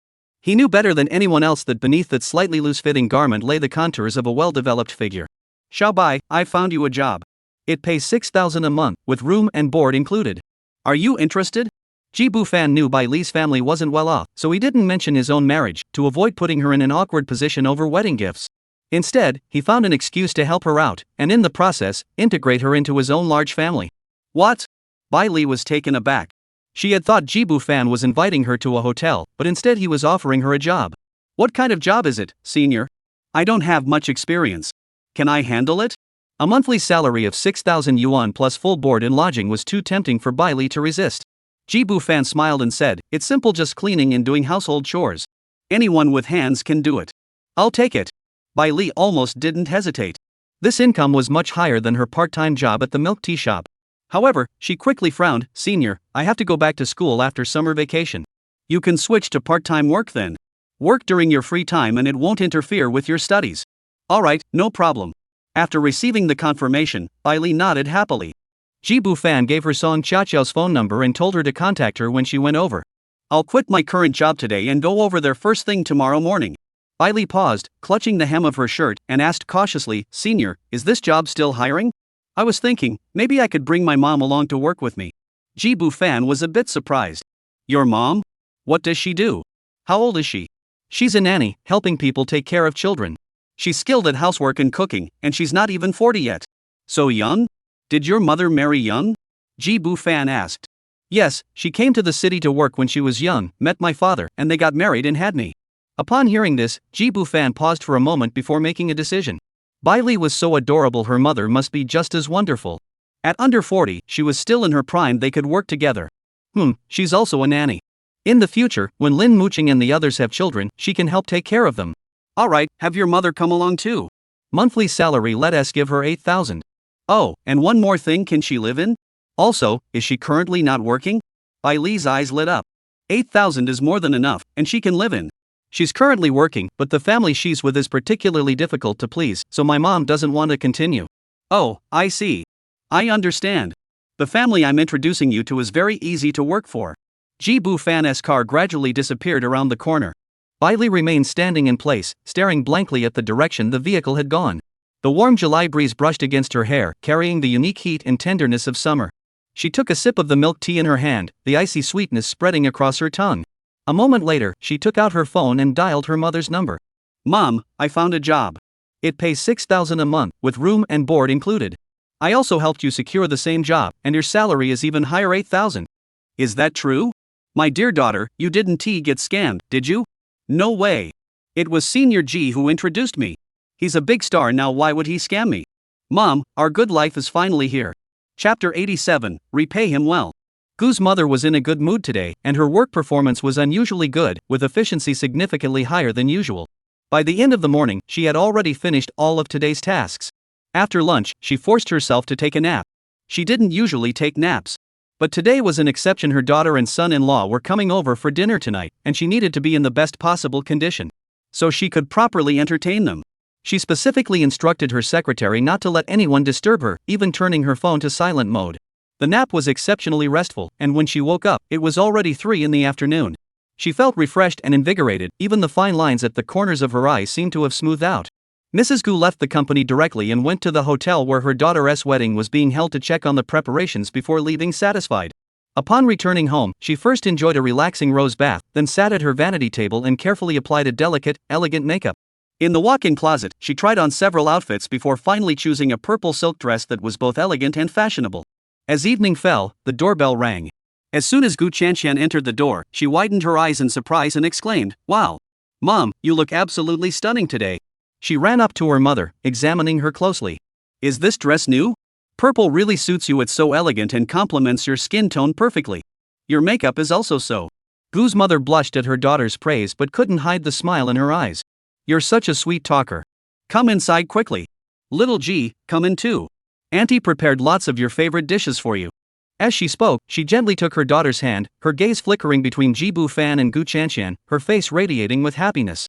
Mrs. Gu had indeed prepared a lavish dinner with great care. Although most of the dishes were made by Aunt Wu, Mrs. Gu had also helped out.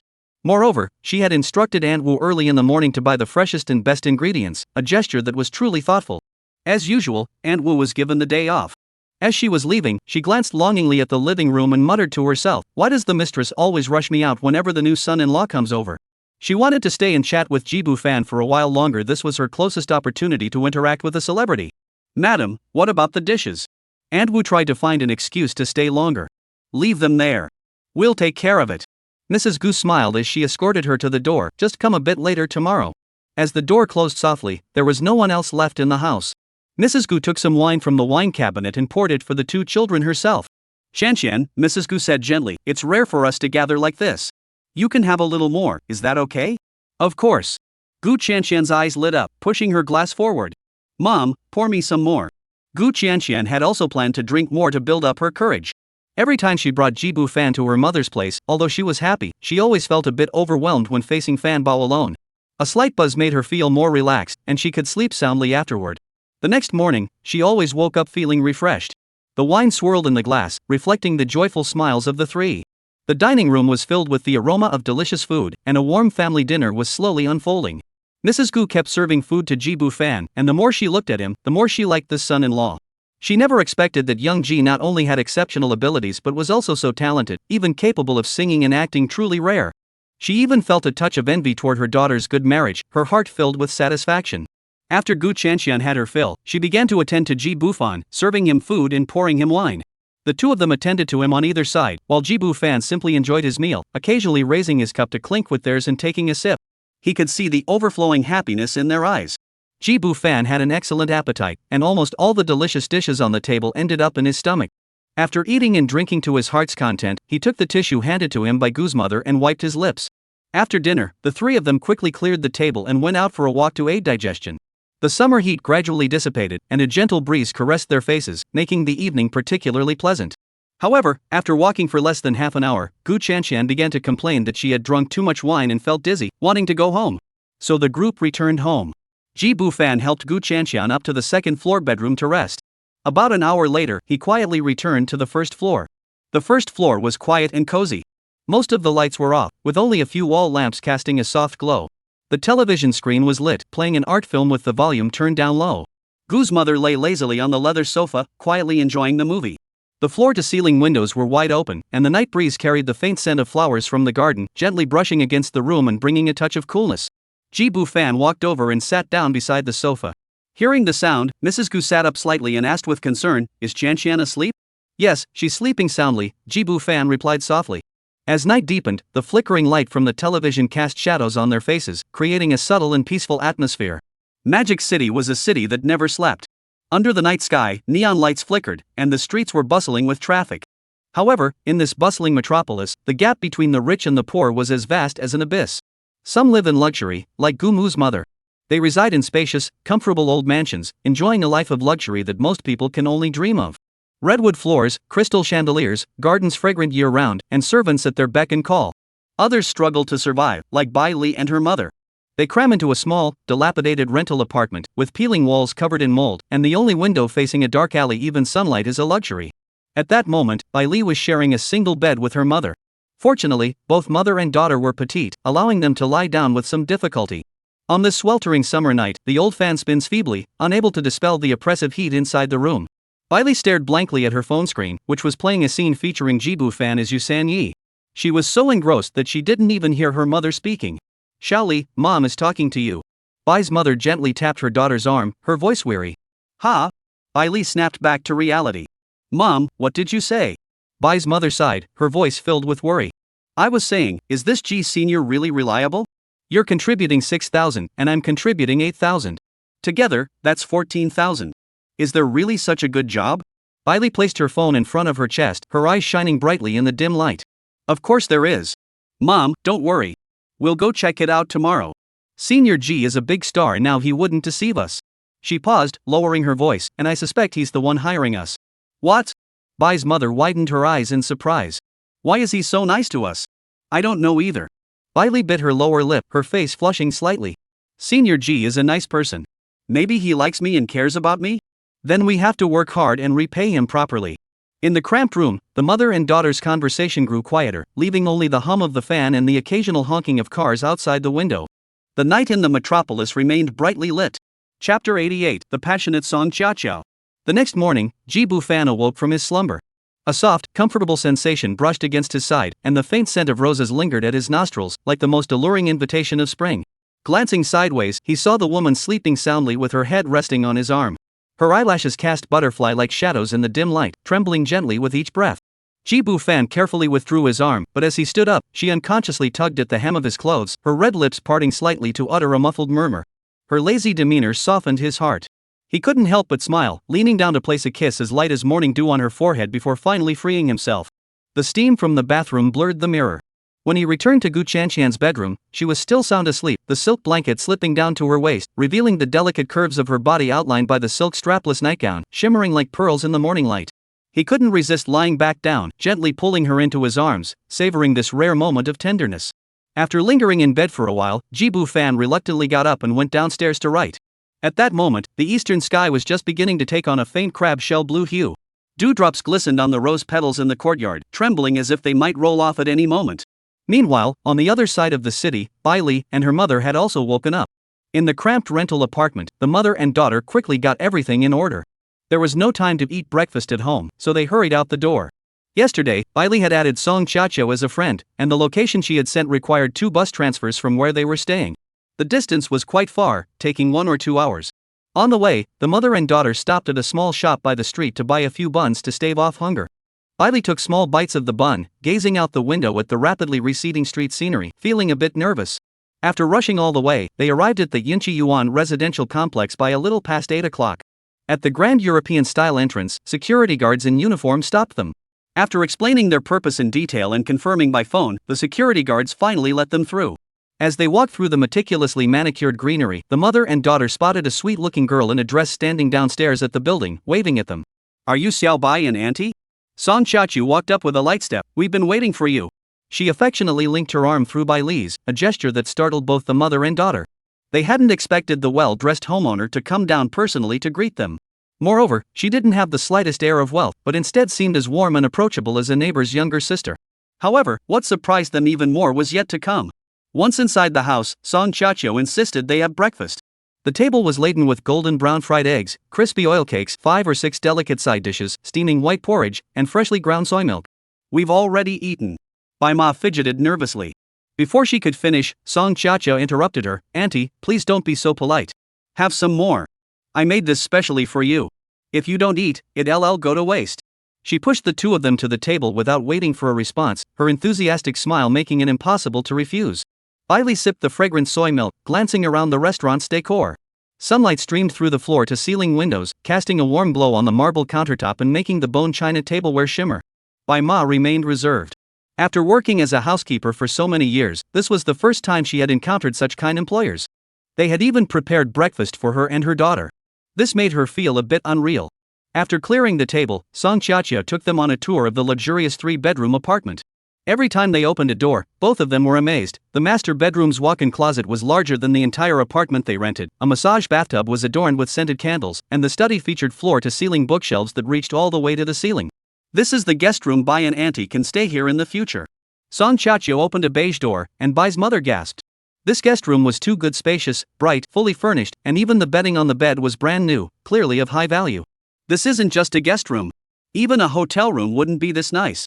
Bailey gently ran her fingers over the silk-like blanket, the smooth texture making her feel as though she were in a luxurious mansion from a TV drama. "Xiao Bai, Auntie," Song Xiaoqiao suddenly pulled out her phone. "I'll transfer this month's wages to you first. It's 14,000, right?" Her fingertips tapped the screen a few times. "Oh, no need to rush." Bai Ma hurriedly waved her hands. "We haven't even started working yet. There's no need to pay up front. We'll work first and get paid later.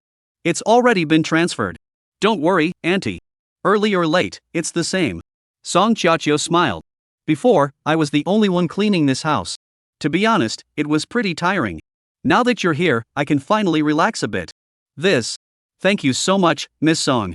You're such a kind person. My husband and Xiaoli will work hard. From now on, you can rest. We'll handle all the work. Bai Ma was deeply moved, her eyes welling up with tears, and she bowed awkwardly. Oh, no!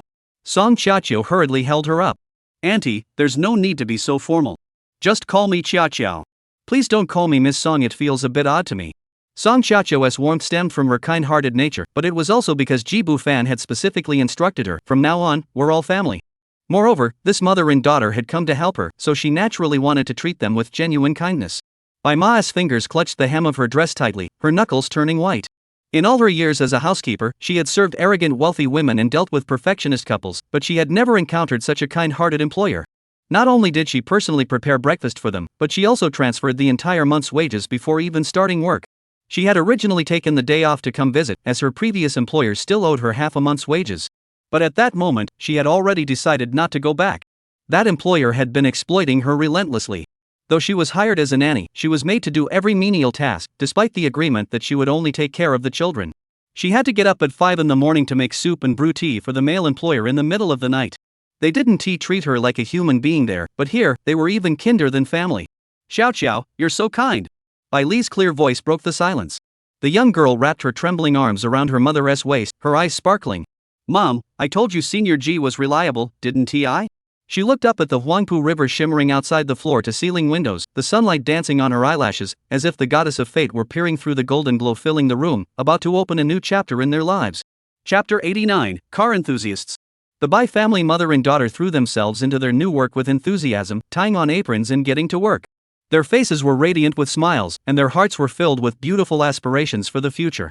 Meanwhile, at the Gu family's old mansion. After finishing breakfast, Mrs. Gu looked energetic as she prepared to go to work. She walked lightly, looking as though she had been rejuvenated by a decade, with a joy that couldn't be concealed in the corners of her eyes and brows. She skillfully slid into the silver-gray Mercedes Maybach, starting the engine with graceful movements. The window slowly lowered, and she waved to her daughter and son-in-law standing at the door. Shanshan, Xiaoji, I'm off to work. Mom, drive safely, Gu Chanshan said with concern. Auntie, drive carefully, Ji Bufan added. Mrs. Gu smiled and nodded, then gently pressed the accelerator, and the luxury sedan slowly drove away. In the sunlight, the Maybach's streamlined body shimmered with a subtle, luxurious glow. Ji Bufan kept his hands in his pockets, his gaze following the receding car. As a seasoned car enthusiast, he had a particular fondness for this Maybach. This classic model seamlessly blends luxury and elegance, with its interior featuring top-quality leather and real wood trim, every detail exuding exceptional taste. Despite having been driven for many years, the car was well maintained and had low mileage. The leather seats inside show almost no signs of wear, and the engine, after being thoroughly broken in, runs as smoothly as silk. Ji Bufan, who understands and loves cars, knows that a vehicle in this condition drives more comfortably than a brand new one straight off the assembly line. What truly captivates him is that this top-of-the-line luxury vehicle is equipped with a full suite of intelligent driving assistance systems, including an air suspension chassis that can automatically adjust its height. Every time he grips the steering wheel adorned with walnut wood trim, Ji Bufan can feel the delicate texture through his fingertips. The cabin is filled with a subtle fragrance, complemented by the distinctive deep rumble of the V12 engine, creating a sensory feast. He especially enjoyed cruising slowly along the riverside road at night, letting the adaptive air suspension filter out every bump in the road. Or, suddenly flooring the accelerator, engaging in aggressive driving, and experiencing the exhilarating rush of acceleration. However, despite his deep affection for this car, Ji Bufan had never considered purchasing one for himself. He closed his eyes contentedly. Anyway, I already have the keys. Why bother buying one when I can just borrow it whenever I want? There was another car parked at the entrance of the courtyard, Gu Chanshan's BMW Mini. This car was the complete opposite of the Maybach. If the Maybach was elegant and luxurious, then the Mini was lively, playful, and cute. The car was brand new, purchased by Gu Chanshan after she started university. At that time, she had already started pursuing Ji Bufan. So when it was brand new, Ji Bufan had already taken it for a spin. When he took the keys and sat in the driver's seat, he immediately felt the Mini's bucket-style sports seats hugging him tightly. The steering wheel wasn't large, but the steering was precise. It felt as though it could read the driver's mind. After 2 years of breaking it in, the 1.6T engine now runs smoother than ever, with torque delivery at low RPMs feeling more linear than when it was new. In sport mode, the exhaust pipe emits a satisfying pop sound every time you downshift, which is particularly pleasing to the ear. 2 months ago, when he and Gu Chanxian drove to the suburbs for camping, the Mini's performance on the winding mountain roads left Ji Bufan thoroughly impressed. On the rain-washed asphalt road, the short wheelbase advantage was fully demonstrated. In a series of hairpin bends, the suspension system controlled body roll perfectly, with all 4 tires firmly gripping the road surface. When he deliberately brake late on a downhill bend, he could even feel the electronic differential automatically correcting the trajectory. In the morning sunlight, Gu Chanxian affectionately linked her arm through Ji Bufan's, watching her mother head off to work. At that moment, she felt as though she were soaking in warm honey milk, every pore radiating sweet contentment. Her entire being was filled with happiness and joy. Her mother was successful in her career yet never neglected to spoil her. Her beloved husband, though a bit of a playboy, was exceptionally talented, witty, handsome, and highly capable. In terms of daily life, she had no financial worries and lived in abundance. Every day was carefree, and she could do whatever she pleased. What could be happier than this? After a good night's sleep, Gu Chanxian felt refreshed and energetic. Her fair cheeks had a healthy flush, as delicate as a blossoming cherry blossom. The morning breeze gently caressed her hair, carrying a faint fragrance of jasmine. Fanbao, let's go back to the house. Gu Chanxian, like a playful kitten, gently rubbed her cheek against Ji Bufan's cotton pajamas. Through the thin fabric, she could clearly feel the firm contours of his muscles, causing her ears to grow slightly warm. Ji Bufan ruffled her hair. All right, let's go back. By the way, Chanxian, do you have any plans for today? Plans? No plans. Gu Chanxian tilted her face upward. I just need to be with Fanbao all day. She deliberately dragged out the last syllable, her voice sweet enough to drip honey. Ji Bufan pinched her soft cheeks. I have to go out later. Su Wen's aunt is in Shanghai, and she invited me to meet her. Do you want to come along? Originally, Ji Bufan had planned to follow his editor Ji Xiong's suggestion and host a live stream to pass the time. After all, he was just sitting around anyway, so why not interact with his fans? But just now, while having breakfast, he received a message from Su Wen's aunt. She said she had already arrived in Shanghai and wanted to meet him to discuss contract matters. Ji Bufan knew that she wasn't just there to discuss the contract, otherwise, she wouldn't have arranged to meet at a hotel. To avoid putting too much pressure on the other party, he decided to bring Gu Chanxian along to lend a hand. Additionally, he planned to call Mou. Upon hearing this, Gu Chanxian's fair cheeks flushed with a faint blush, like cherry blossoms in early spring tinged with the first light of dawn. She wasn't very familiar with Su Xiaogu, so she felt a mix of nervousness and shyness. Her long eyelashes trembled slightly, casting a delicate shadow on her eyelids. Her fingers unconsciously twisted the hem of her garment, wrapping around it before loosening their grip. She hesitated for a moment, her rosy lips gently parting, before finally lifting her clear eyes and softly saying, "Yes, Fanbao, I'll go." The two returned to the second floor to change clothes. Ji Bufan changed into a slightly more formal outfit, a light-colored shirt paired with well-tailored smoke gray trousers, exuding a casual yet composed demeanor. Gu Chanxian carefully selected a sleeveless striped shirt from the wardrobe, the fine vertical stripes accentuating her slender figure. She paired it with a black pleated skirt that fell just above the knees, revealing a pair of straight, fair legs. She gathered her long hair to one side in front of the mirror, revealing her delicate collarbone, giving her an air of freshness with a touch of playfulness. Soon, the two of them drove out. Meanwhile, Mou, who had received the message, had already set off. She was thrilled, as it seemed like today might be her chance to film a video and show her older sister something new. Chapter 90, Bewitched. Mou was also busy sending out invitations yesterday. She had originally thought she would have to go to Ji Bufan's place tonight to film the video footage. But unexpectedly, an opportunity arose during the day. She naturally guessed what Su Manli, the CEO, was thinking. It was no more than being captivated by Xiaoji's husband, unable to resist, and eager to meet him as soon as possible. Otherwise, she could have waited a few more days to come over and sign the contract during the wedding. Why go out of her way for a special trip? Such a big boss time is precious. Wasting several days on this is simply unacceptable. At that moment, Mou was in a good mood, with a smile on her lips, driving happily, feeling particularly amused. Thinking about how serious Su Zong usually was, yet he was so easily handled by Xiaoji's husband, she found it particularly amusing.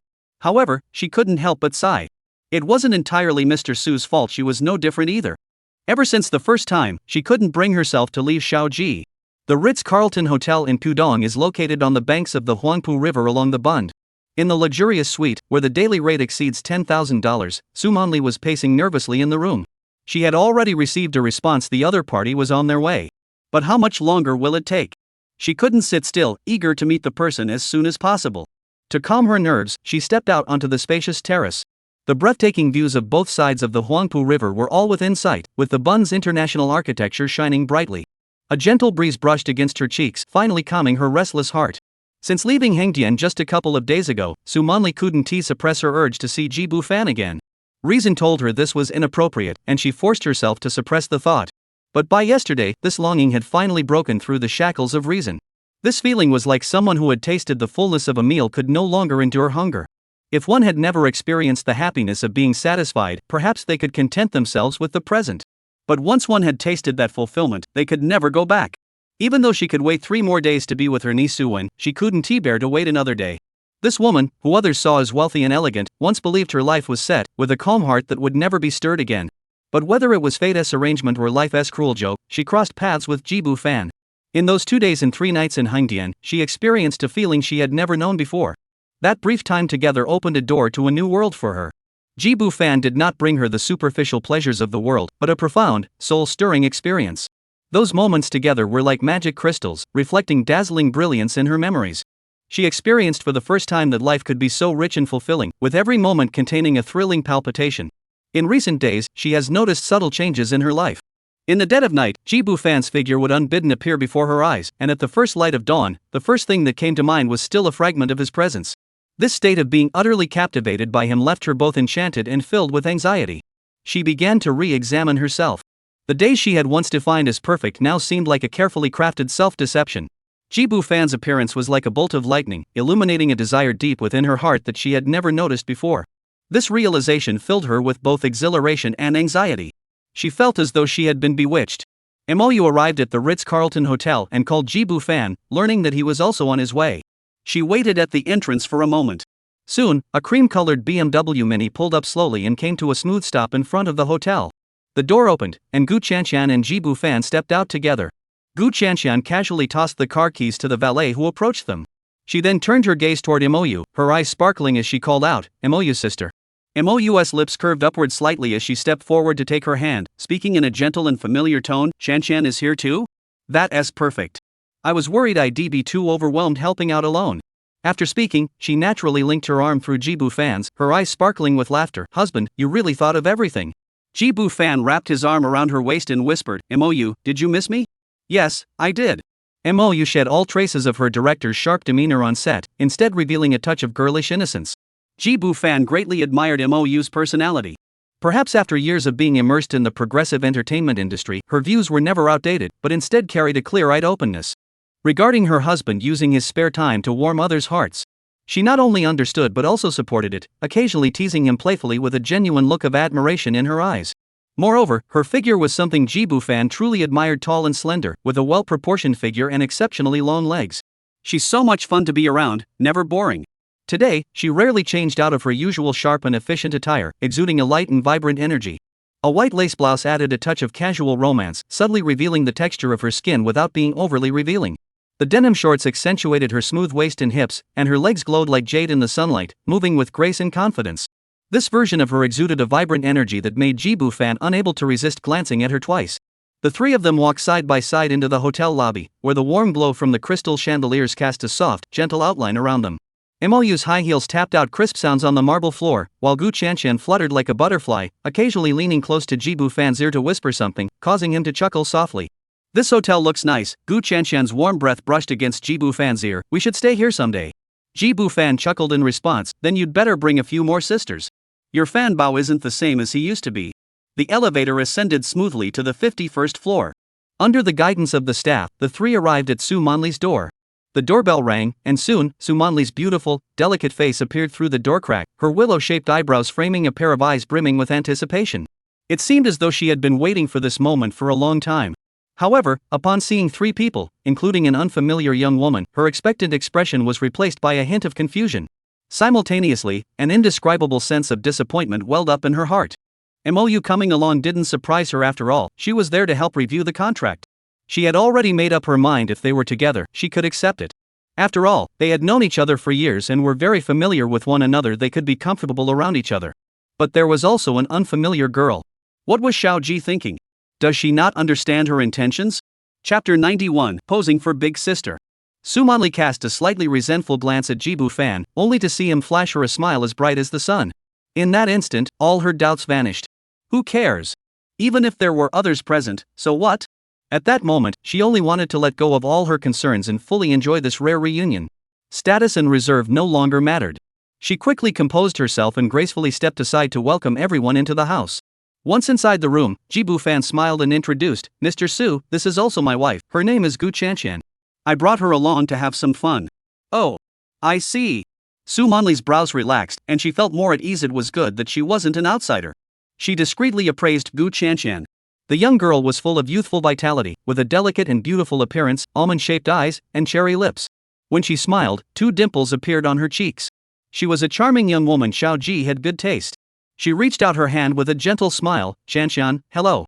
Gu Chanshan quickly took her hand, her voice sweet and soft. Hello, Miss Su. She had seen Su Monli from a distance twice before, but had never been this close. Standing before her now, she truly felt the charm of this woman. Her makeup, elegant demeanor, and every gesture exuded the composure and grace of a mature woman. It was truly breathtaking. Gu Chanshan suddenly drifted off, a tantalizing thought crossing her mind. Such an elegant and mature Miss Su, being held in Fan Bao's arms and teased, how enchanting that must be. Of course, it was time to get down to business. Su Monli took out a contract from her limited edition crocodile skin handbag, dipped the gold-plated pen into the ink, and lightly tapped the paper. Mr. Ji, please take a look. This is the exclusive agency contract I have drafted for you. Ji Bu-fan took the contract, his eyes scanning the terms, and his eyebrows involuntarily raised slightly. The contract clearly stated a 90-10 profit-sharing ratio, with him receiving 90% and the company taking only 10%. Furthermore, the contract explicitly stated that there were no mandatory performance requirements, no obligations for commercial endorsements, and no annual work quotas. This meant he had complete control over his work schedule and could freely plan his entertainment career as he saw fit. This was truly incredibly lenient. In the entertainment industry of this world, while male artists are scarce, newcomers typically only receive a 30% share from their agencies, and those with some fame can negotiate up to an 80% share. As for those who can secure a 90% share, they are already top-tier male stars who have made it to the first tier. Yet here was Su Monli handing such a contract to him, a nearly unknown newcomer. Ji Bu-fan's lips curled into a meaningful smile. This sincerity, this boldness, was indeed intriguing. Su Monli said, Mr. Ji is a rare talent. I have always valued long-term collaborations with high-quality artists. This contract has no time constraints and no breach clauses. You may terminate it unilaterally at any time. Mou, sitting beside him, couldn't help but lean in to take a look, her eyes filled with astonishment. As someone in the industry, she knew how generous these terms were. This wasn't a talent agency contract, it was clearly a gift agreement. Even Gu Chanshan couldn't help but gasp in astonishment. With such a contract, there was no need for hesitation. Ji Bu-fan signed it without a second thought. After signing, he shook hands with Su Monli. When their palms touched, his hand perfectly enveloped her well-maintained delicate fingers. Ms. Su's sincerity is truly touching, I cannot refuse. Now, please allow me to show you my full sincerity.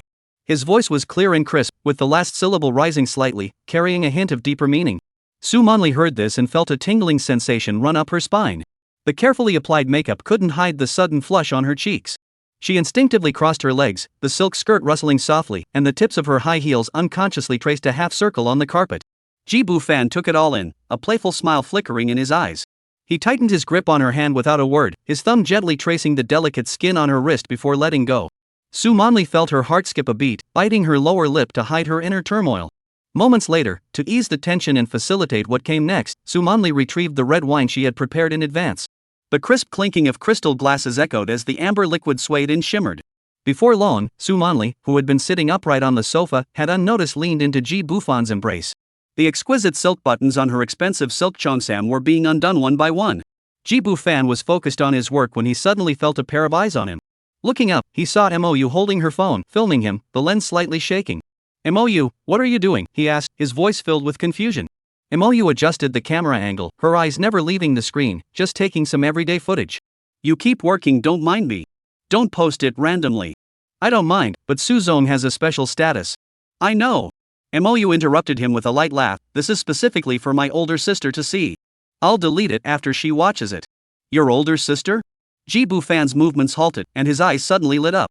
He immediately envisioned Mou's elegant older sister, her graceful figure, and her alluring charm. He cleared his throat and straightened his posture without a trace of hesitation. Why don't I pose for your older sister? Mou smiled knowingly, and the camera refocused on her husband. Sure, let your older sister see your most spirited side. On the screen, Xiao Ji stood tall and proud, exuding a heroic aura. He shifted his stance slightly, his jawline sharp and defined, exuding the charm of a young man. Mou looked at the viewfinder with satisfaction, thinking, if big sister sees this, will she be able to resist?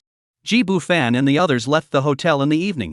At that moment, Gu Chanqian and Mou were still in good spirits. They had only come to lend a hand today, so they hadn't expended much physical energy and were still mentally refreshed. In contrast, Su Zong in the suite probably didn't even have the strength to turn over. The heavy blackout curtains were tightly drawn, and the disheveled bedsheet still bore a few creases. The unfinished bottle of Evian mineral water on the bedside table glowed faintly in the twilight. This billionaire businesswoman probably doesn't even have the strength to lift her finger to press the service bell. At least for the next 24 hours, she probably won't be able to get out of bed. Chapter 92, Little Sister, You're Eating Way Too Well. Ji Bufan and the three of them parted ways at the hotel entrance. He and Gu Chanqian went home. Mou, carrying the footage she had filmed, also hurried back to her own home. She wanted her older sister to see just how amazing her little G husband was. The engine hummed softly as the car drove into the deepening night. Mou held the steering wheel with one hand and tapped the center console lightly with the other, her eyes sweeping past the neon lights gradually lighting up along the road. The corners of her lips curled upward, and her eyes sparkled with excitement. Tonight, she was going to show off in style. When Ji Bufan returned home with Gu Chanqian, his wife Lin Muqing had just gotten off work. The dining table was laden with a feast of dishes, their aromas wafting through the air. Song Qiaqio and Ms. Lin were in the living room, apparently waiting for them to come home for dinner. Ji Bufan scanned the room but didn't see his younger female classmate Bai Li and her mother, so he asked Song Qiaqio, did Xiao Bai and her mother come today? They did, they just left a few minutes ago. Didn't you see them? Song Qiaqio replied. No, probably not on the same route, Ji Bufan replied. This neighborhood had separate lanes for cars and pedestrians, so he had driven back and not encountering them was normal. But weren't they supposed to be staying at home? Why did they leave? Before he could ask, Song Qiaqio volunteered. Xiao Bai and her mom went home to pack some things. They'll be moving here starting tomorrow. Oh. Ji Bufan nodded and asked, how do you think they are? Are they getting along well? Yes. Song Qiaqio nodded vigorously. They're great. Xiao Bai and her aunt are both very hardworking. They can't stop working, no matter how much you try to stop them. Bai Auntie's cooking is also delicious. All these dishes on the table are made by her. You'll see for yourself later. She pointed to the dining table. All right. Ji Bufan replied. Soon, Lin Muqing and Gu Chanqian had both changed into comfortable loungewear, and everyone gathered around the table to begin eating. Just as Song Qiaqio had said, Bai Li's mother was indeed an excellent cook. Every dish was visually appealing, fragrant, and delicious, earning praise from everyone present. Song Qiaqio and Lin Teacher had already tasted Bai's mother's cooking earlier and were now lavishing praise without reservation. Xiao Fan, Song Qiaqio picked up a piece of steamed fish with her chopsticks and said with a smile, with Bai Auntie and Xiao Bai helping out, I had it easy. Bai Auntie works efficiently, and Xiao Bai is so well behaved and adorable. She paused for a moment, then blinked her eyes and asked, are you planning to marry Xiao Bai into the family? Ji Bufan was enjoying his meal when he heard this. He looked up and nodded honestly, yes, I do have that intention. The few women present were not surprised by his answer and showed no signs of opposition. On the contrary, they all looked relieved. Having another sister in the family meant that the burden on their shoulders would be lightened once again. Lin Muqing chewed her food silently, her heart filled with mixed emotions. Her mindset had changed the most. From her initial longing for a life with Ji Bufan, to now having more and more sisters at home, even the spacious bed was too small. Back then, she never would have imagined that her life would turn out this way. Her gaze drifted unconsciously to her sisters sitting at the table. The sweet and obedient Song Qiaqio was serving food to Ji Bufan, while the lively Gu Chanqian was eating and excitedly sharing today's amusing stories. Even her younger sister, Mu had seamlessly integrated into this large family. Lin Muqing was surprised to discover that she felt no jealousy or resentment, only a warm wave of emotion. This transformation left her utterly baffled. From possessiveness from resistance to acceptance, her emotional journey felt magical even to herself. Perhaps it was because each sister brought a different color to the family, making life more vibrant and colorful? Every time the night grew quiet, the warm scene of the sisters huddling together would warm her heart. The feeling of being surrounded by love, the warmth of mutual support, all left her deeply captivated. Though the scene can sometimes be chaotic, the sweetness within makes it all the more irresistible. Lin Muqing picked up a piece of fresh green vegetable with her chopsticks, bit it gently with her pearl-white teeth, and a faint smile spread across her lips. This life, though vastly different from her initial imagination, had unexpectedly brought her true happiness. At that moment, Song Qiaqio was still praising the Bai family as mother and daughter. Xiao Fan, you have no idea. Bai Auntie isn't just capable, she is also beautiful. She looks so young, and her figure is still in great shape. At first glance, she doesn't even look like Xiao Bai's mother. Ji Bufan raised his eyebrows. Oh? Really? On the other side, Mou was almost home. After turning the last corner, she skillfully parked her car in the underground garage. During the few seconds the elevator ascended, she could even feel her heart racing. This eager desire to share something had been absent for a long time. The urge to share is a wonderful emotion. When someone encounters or obtains something particularly wonderful, the joy is like holding a pocket full of stars, and one can't help but want to pour them out for others to see. It's not about showing off, it's more like the innocent excitement of a child who has discovered a treasure. Look, I found something amazing. Keeping such beauty to oneself feels too precious, so one must share it with those closest to them, until they see the same sparkle in their eyes. Only then does the joy truly settle. The desire to share isn't about showing off, it's the tenderness hidden deep within the heart. Because you believe this beauty is worth being seen, because you trust that someone will genuinely rejoice in your joy. Alright, I'm just being silly, it's really just showing off. Ding! The elevator doors opened, and as soon as MOU entered the house, she heard her older sister's lazy voice from the living room. Little sister? I thought you weren't coming back tonight. MOU hurried into the living room, waving her phone in front of her. Big sister, guess what I brought you? Her smile was tinged with pride and a hint of secret anticipation. Are you ready to meet my little G husband again? Mo Bing lazily propped herself up, her silk nightgown sliding off her shoulders with the movement. She hadn't been busy with work lately and had no performance commitments, so she was enjoying some leisure time.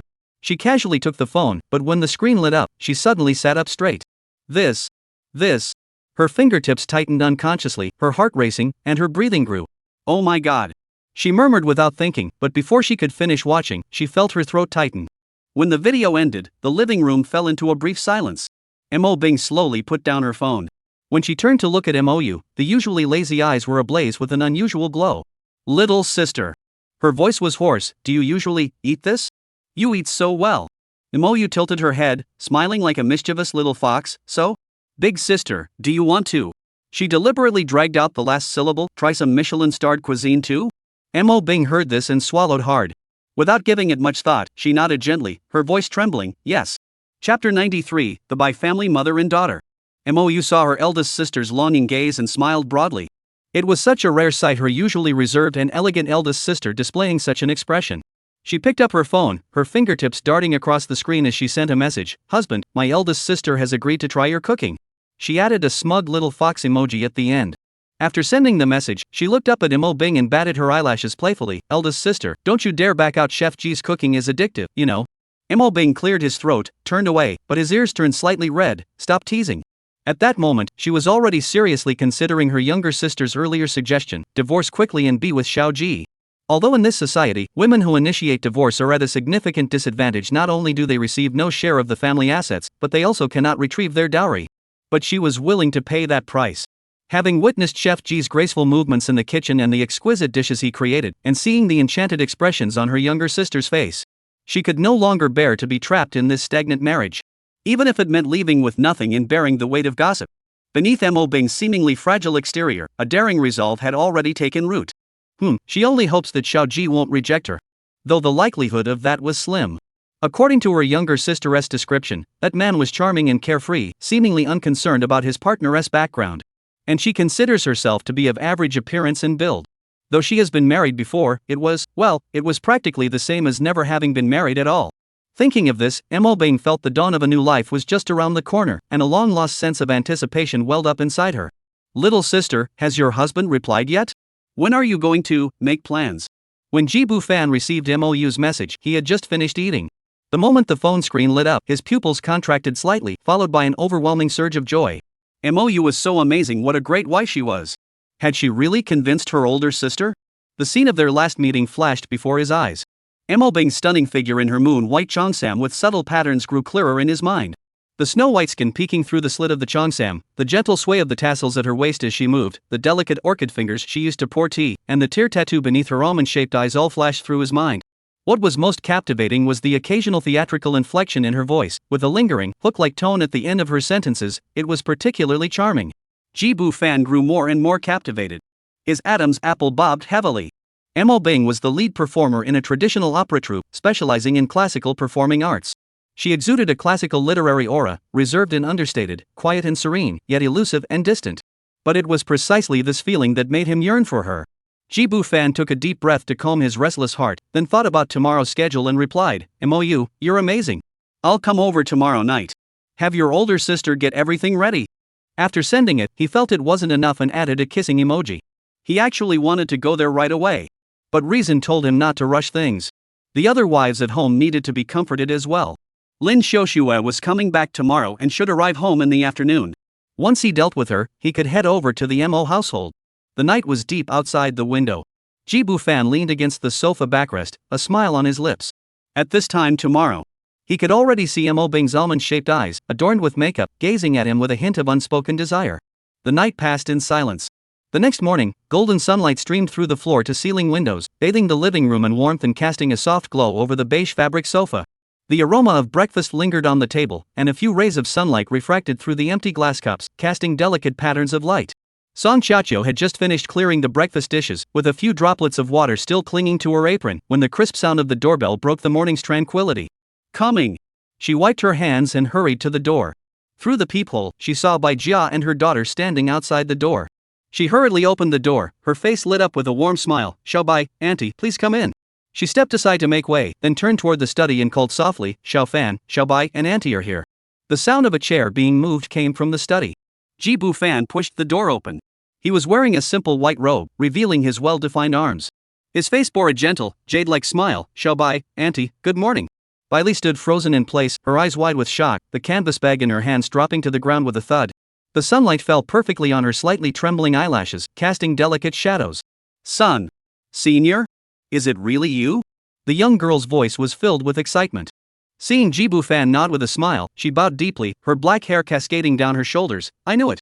I knew it was you, senior, helping me and my mother." Ji Bufan, seeing this, quickly stepped forward and placed his hands on her shoulders. The warmth from his palm seeped through the thin fabric, carrying an irresistible warmth. "Don't do that. From now on, we're family." As he spoke, he nodded at Bai Ma with a smile, his gaze gentle. Bai Ma hurriedly bowed slightly, her voice soft and sincere. "Mr. Ji, I truly don't know how to thank you."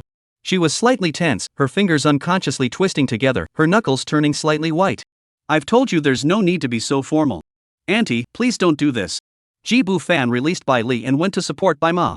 His movements were natural and considerate, as if he truly regarded them as family, though his gaze kept flickering between the mother and daughter. His gaze first landed on Bai Li. The young girl was wearing a simple white dress today, her slender waist barely visible, and the outline of her calves peeking out from under the skirt glistened in the morning light. Her jet black hair trembled slightly with her excitement, sweeping across her delicate collarbone. The flush on her cheeks, caused by her emotions, resembled the blush of a ripe apple. When his gaze shifted to Bai's mother, his expression grew even more intense. Bai's mother was graceful and mature, also wearing a dress that accentuated her curvaceous figure perfectly. Her curves were graceful, exuding the unique charm of a mature woman. Her face was beautiful, and her eyebrows and eyes still bore a faint resemblance to the youthful beauty of Bai Li, though now softened by the gentle wisdom of age. The faint wrinkles at the corners of her eyes did not detract from her beauty but instead added a touch of composure after having experienced the vicissitudes of life. "She looks great!" Ji Bufan exclaimed, his eyes brimming with admiration. He felt a stir of interest, exchanged a few polite words, and then asked Bai Li to accompany him to the study. Bai Li, unaware of his intentions, obediently nodded and followed. The door closed softly, blocking the view from the living room. Bai Ma was cleaning up outside, but her mind was elsewhere. "Mr. Ji is such a kind man, he's been nothing but good to us." But he was too outstanding. Her daughter was even thinking of marrying him. How could that be appropriate? Suddenly, a faint sound came from the direction of the study. At first, it was just low murmurs, but gradually, the sound grew unsettling. Mrs. Bai's face turned bright red. Chapter 94, starting the live stream. Ji Bufan embraced Bai Li, leaning against the window, and admired the endless beauty outside for a while. After about 20 minutes, he sensed that Bai Li was getting tired. He decided not to continue. Soon after, Bai Li emerged from the room, her cheeks still flushed, with a few wrinkles visible at the hem of her skirt. Bai Ma quickly pulled her daughter aside and whispered, "Xiao Li, you should know better." She glanced at Song Xiaoqiu and Gu Qianqian in the living room, who were looking at their phones. "What if they hear you? It'll be so embarrassing." I couldn't help it," Bai Li said shyly, twisting her fingers, her voice barely audible. Bai Ma was about to say more when the study door opened at just the right moment. Ji Bufan walked out with a calm expression, showing no signs of anything unusual, still looking as energetic as ever. He surveyed the living room, his gaze sweeping over everyone present. "Auntie, Xiao Bai, there's no need to clean today. The house is already quite clean. Take the day off and rest well." He then turned to Gu Qianqian and Song Xiaoqiu. Xiaoqiu, take Xiao Bai and Auntie to the mall. Buy them some new clothes and shoes, a few sets of everything from head to toe." "How can we possibly?" Bai Ma hurriedly waved her hands, but was gently yet firmly interrupted by Ji Bufan. "Auntie, don't be so polite. Don't treat yourself like an outsider." Gu Qianqian jumped up excitedly. "No problem, Fanbao. Leave it to me." She grabbed Song Xiaoqiu's hand. "Let's also buy some new clothes for Xiaoqiu." Jibu fan smiled and nodded, buy some for everyone. Pick out a few things you like for yourself too. Alright. Gu Chanxian blinked her eyes and ran toward the room. Everyone, hurry up and get ready. We're leaving soon. Her cheerful voice echoed down the hallway, instantly dispelling the earlier awkward atmosphere. Once everyone had left, the large house fell silent. Jibu fan continued typing. By around 10 o'clock, he began setting up the live streaming equipment, preparing to go live. This was his first live stream since he became famous. He recalled his university days when, whenever he was short on cash, he would go live to make some extra money. Those innocent days seemed like they were just yesterday. In the blink of an eye, he had already married so many wives and hadn't streamed live for nearly a year. For this live stream, he had specially posted a preview on social media the night before. This wasn't just a special event to thank his fans, it was also a chance to collect gifts, make some extra money, and give his novel a boost in popularity. Soon, the equipment was set up, and Jibu fan took a deep breath before clicking the Start Live Stream button.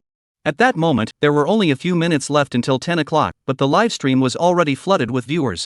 Clearly, many had been waiting for a long time. Among them were Ji Xiang, an editor based in the capital city Sumonli, staying in a luxury suite at the Ritz-Carlton Hotel Mou, and her older sister Mo Bing and Su Wen, who was filming on set in Hengdian, among others. Of course, the majority were die-hard fans of Jibu fan. Comments flooded in like a tidal wave. Third Master. It's really Third Master.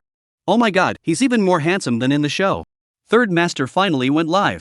We've been waiting so long, the flowers have wilted. Does Third Master not have to film today?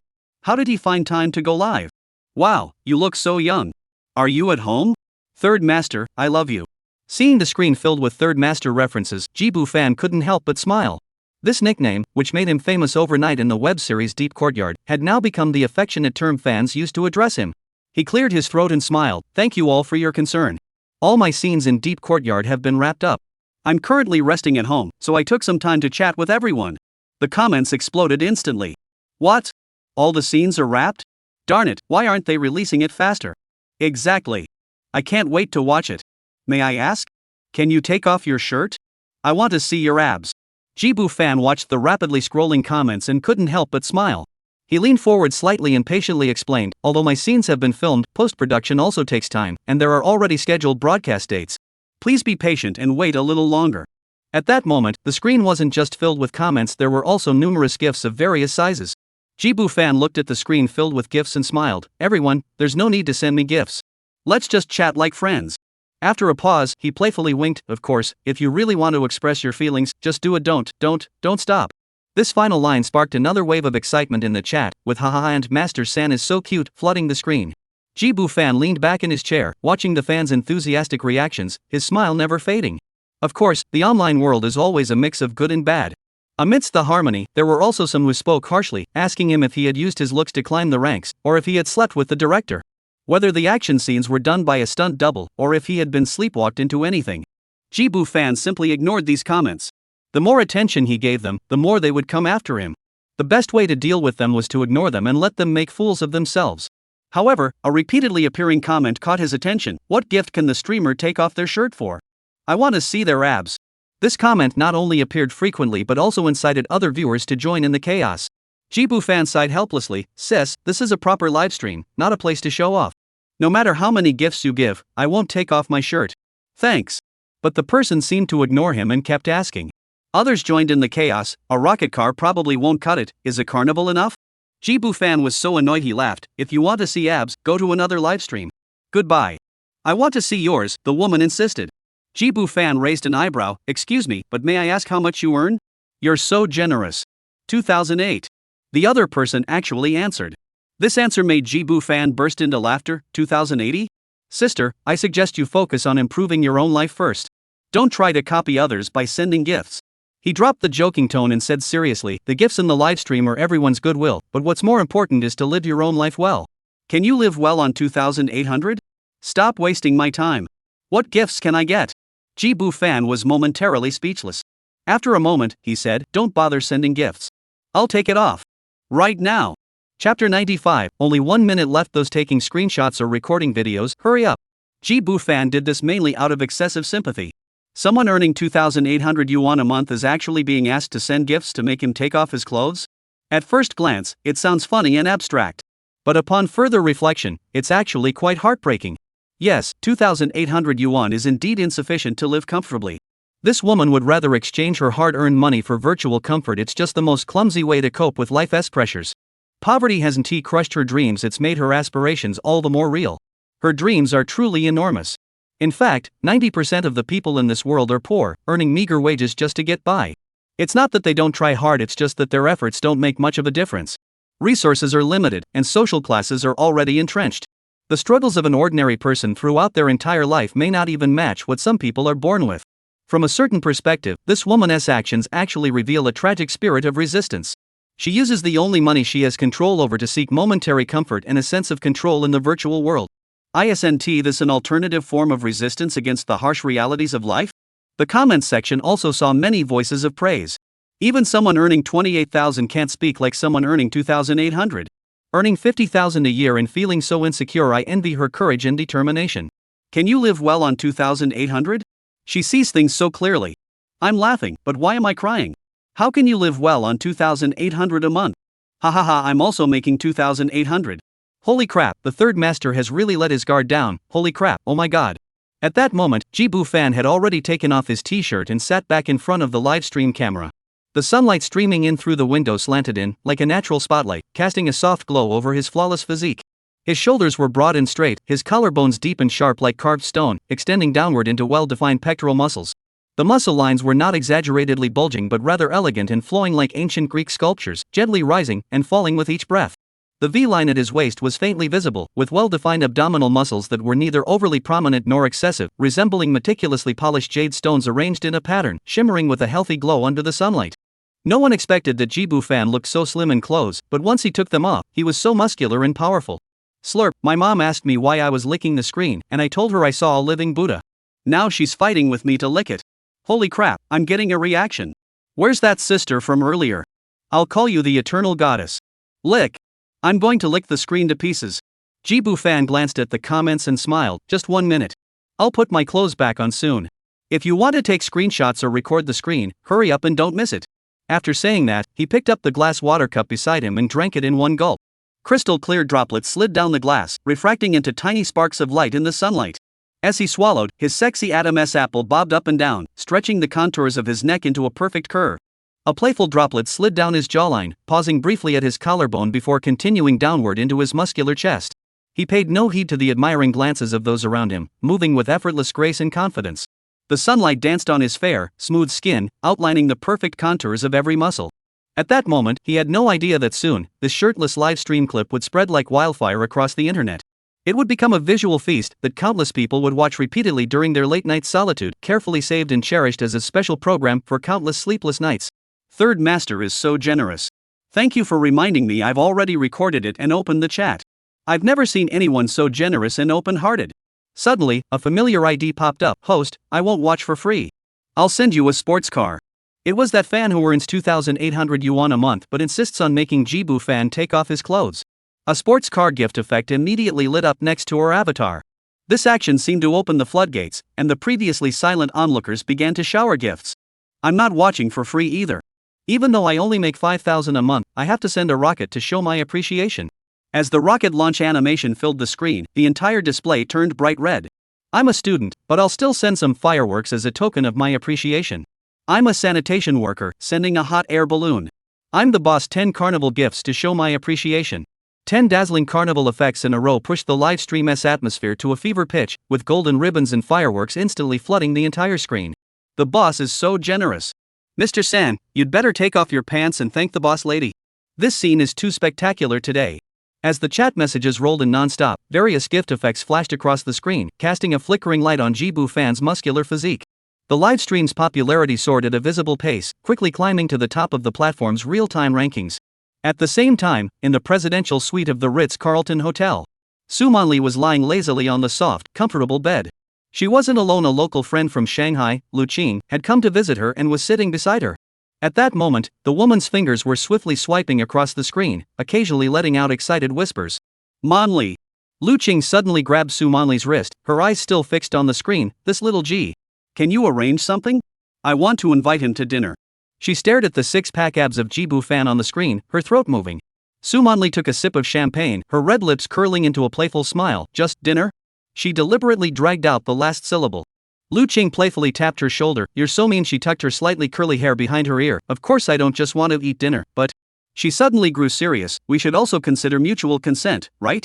As the saying goes, birds of a feather flock together.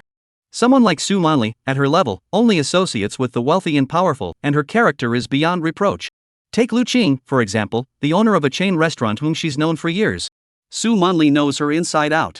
In her early 30s, she exudes the grace and elegance of a mature woman while still retaining a youthful vitality and passion. The sparkle in her eyes was something Su Manli recognized all too well. It was an uncontrollable flutter of desire. Yet despite this, Lu Qing maintains proper boundaries, transforming that intense emotion into elegant restraint.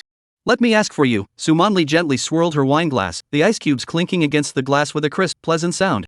Xiao Ji is a nice guy, and you're very charming. He shouldn't refuse.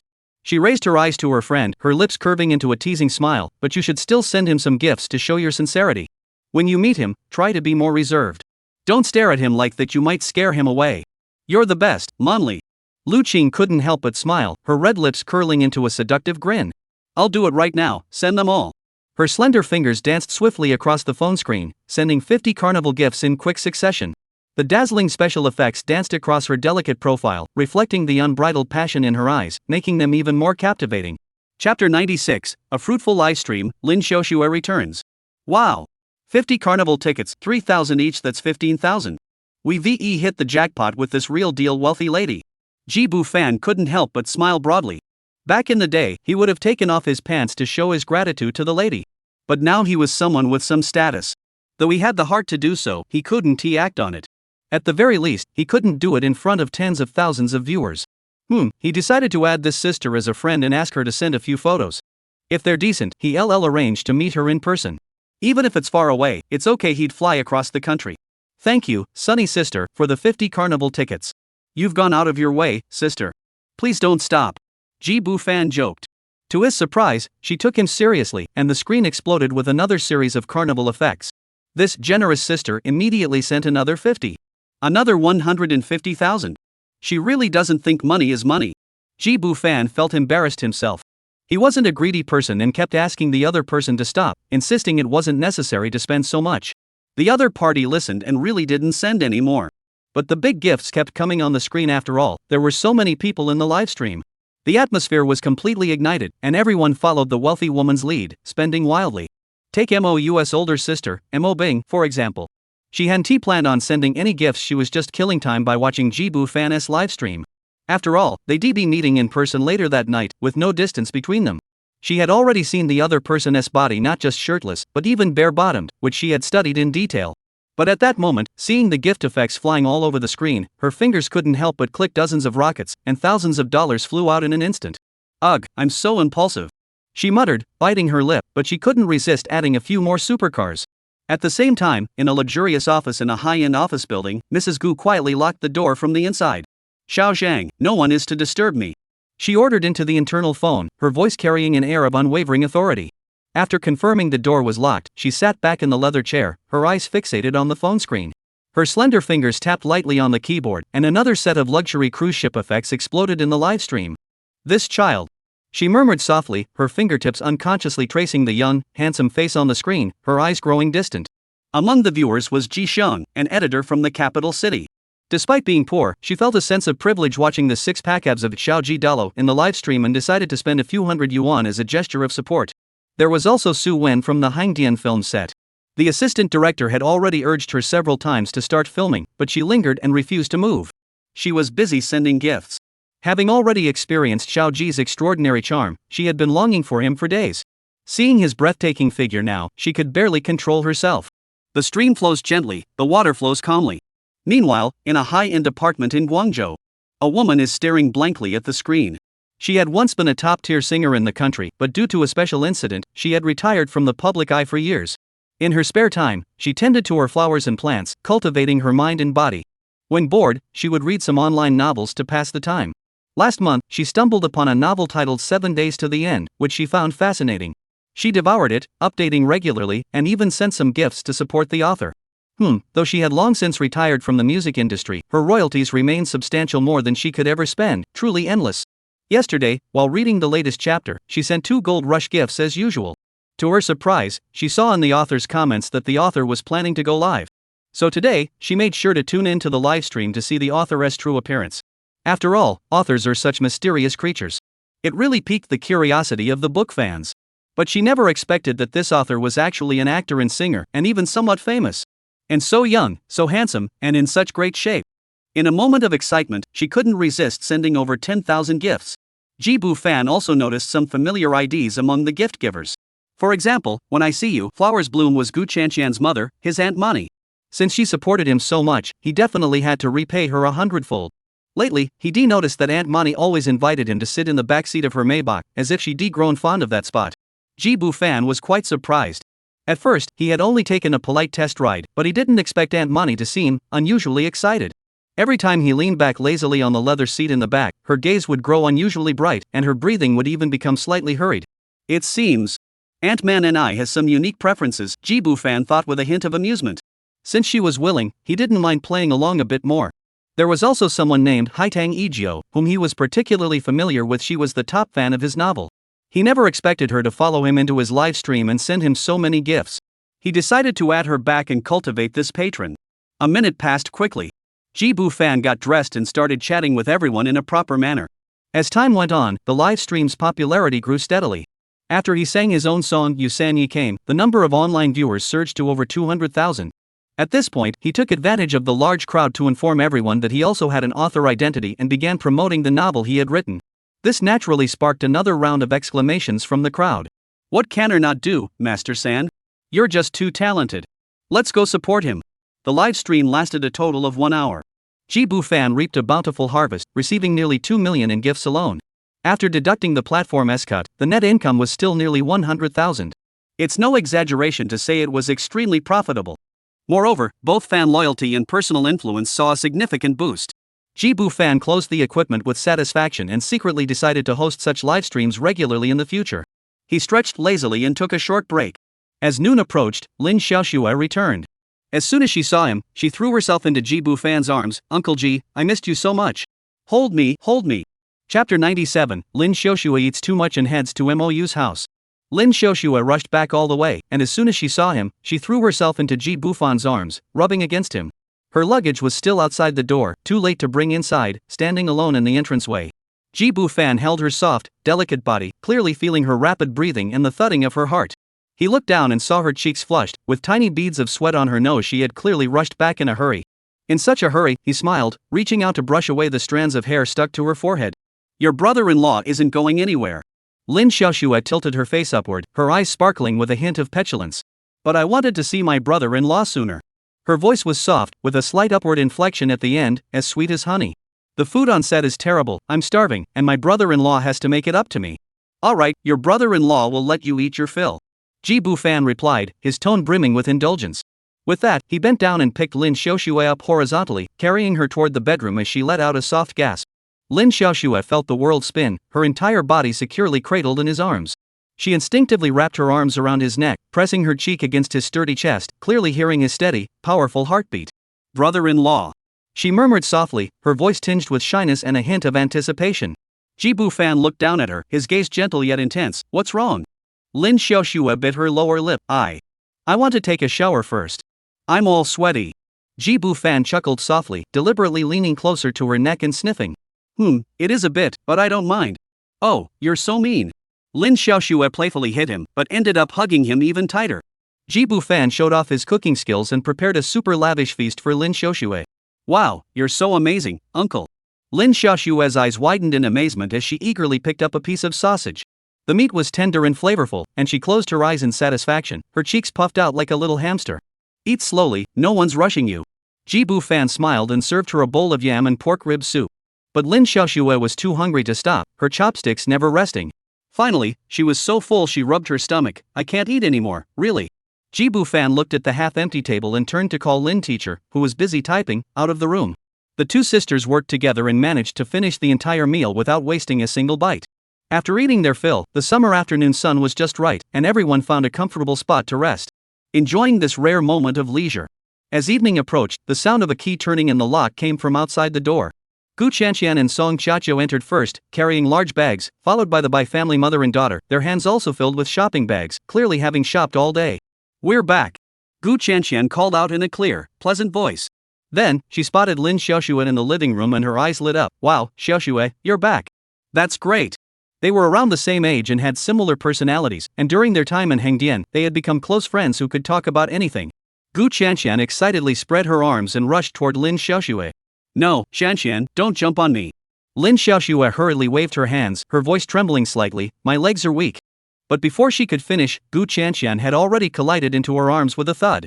Lin Xiaoxue, who was already struggling to stay upright, couldn't withstand the impact, and the two of them lost their balance. Fortunately, the sofa was behind them, and they both fell onto it together. Ouch! Gu Chanxian pushed herself up, tilting her head to look at Lin Xiaoxue, whose face was flushed red, and suddenly broke into a mischievous smile. "Xiaoxue, what's wrong with you? Oh, I know. You must have eaten something behind my back, didn't you? You're such a glutton." Lin Xiaoxue's face flushed red all the way to her ears. She angrily hit her sister-in-law. "What nonsense are you talking about? "Who ate secretly? I ate openly. Your brother-in-law's cooking is too delicious. I couldn't control myself and ate too much." Gu Chanxian batted her eyelashes and deliberately dragged out her words. "Oh, so you ate until you were stuffed, huh?" She emphasized a particular word, making Lin Xiaoxue both embarrassed and angry. The two of them laughed and played around on the sofa. After a while, they calmed down. Lin Xiaoxue noticed the unfamiliar Bai family mother and daughter, her gaze filled with curiosity. She tidied her slightly disheveled hair and asked, "Chanxian, who are these two?" "Oh, this is Xiao Bai. Her name is Bai Li," Gu Chanxian introduced enthusiastically, "and this is Bai Auntie, who's helping out here." She paused for a moment before adding, "Xiao Bai is also my brother-in-law's junior." Your brother-in-law really likes her." Lin Xiaoxue's gaze lingered on Bai Li for a moment. The girl looked gentle and charming, petite and adorable, truly endearing. She instantly understood something. This girl would be her sister from now on. A warm smile spread across her face as she stepped forward and extended her hand. "Hello, little Bai. My name is Lin Xiaoxue. From now on, we're family. Please take care of me." She then turned to Bai's mother and bowed politely. "Hello, Auntie. Thank you for taking care of this family." Bai Li, overwhelmed by the attention, took Lin Xiaoxue's hand and said, "Hello, Sister Xiaoxue." Bai Ma bowed in return. "Xiaoxue, you're too kind. You two chat. I'll go prepare dinner." At that moment, Jibu Fan was adjusting his shirt sleeves as he walked out of the bedroom. He looked at Bai Ma and said, "Auntie, there's no need to prepare dinner for me. I'll be leaving shortly." "Where are you going, Fan Bao?" Gu Chanxian asked. Jibu Fan fastened the last cufflink and said, "I'm going to Mou's house. Her older sister invited me to dinner. Do you want to come?" Gu Chanxian heard this and refused without much thought. She wanted to rest for the day. As Jibu Fan was heading downstairs, Mou, who had come to pick him up, arrived in her car. He opened the door and got into the passenger seat, his left hand naturally resting on Mou's full thigh. Mou not only didn't resist, but even adjusted her posture slightly to allow him to touch her more comfortably. She raised the corners of her lips into a seductive smile, starting the car as she spoke. "Honey, you don't know how excited I was when I saw your older sister. She specially prepared a lot of her signature dishes for you and even changed into a particularly beautiful bodycon skirt. Honey, you're in for a treat tonight." Chapter 98. Older sister Mo Bingxin is fully satisfied. Jibu Fan heard this and raised his eyebrows slightly. His long fingers tapped a rhythm on Mou's leg, and the corners of his lips curled into a playful smile. "Mou, my dear, you're wrong. Don't you know my abilities?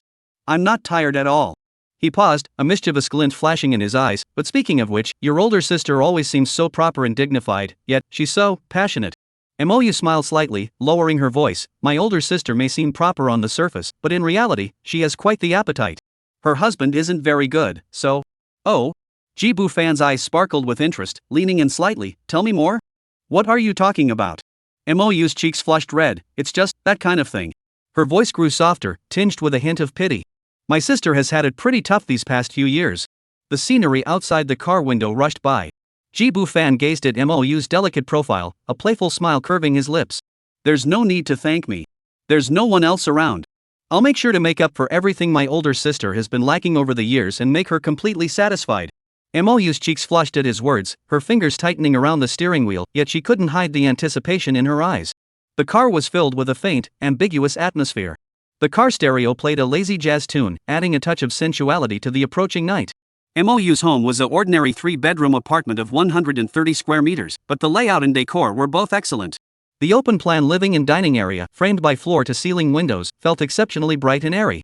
The minimalist furniture, paired with metallic accents, exuded a modern, sophisticated style. When Deng Jibufan entered the house, his gaze was immediately drawn to Mo Bing standing by the floor-to-ceiling windows. The afterglow of the setting sun filtered through the sheer curtains, casting a soft golden hue on her light brown bodycon dress. The form-fitting fabric gently rippled with her subtle breaths, perfectly accentuating the voluptuous curves characteristic of a mature woman. Mo Bing saw Jibufan and a faint blush spread across her face. She instinctively smoothed her skirt, her eyes filled with anticipation and a touch of shyness.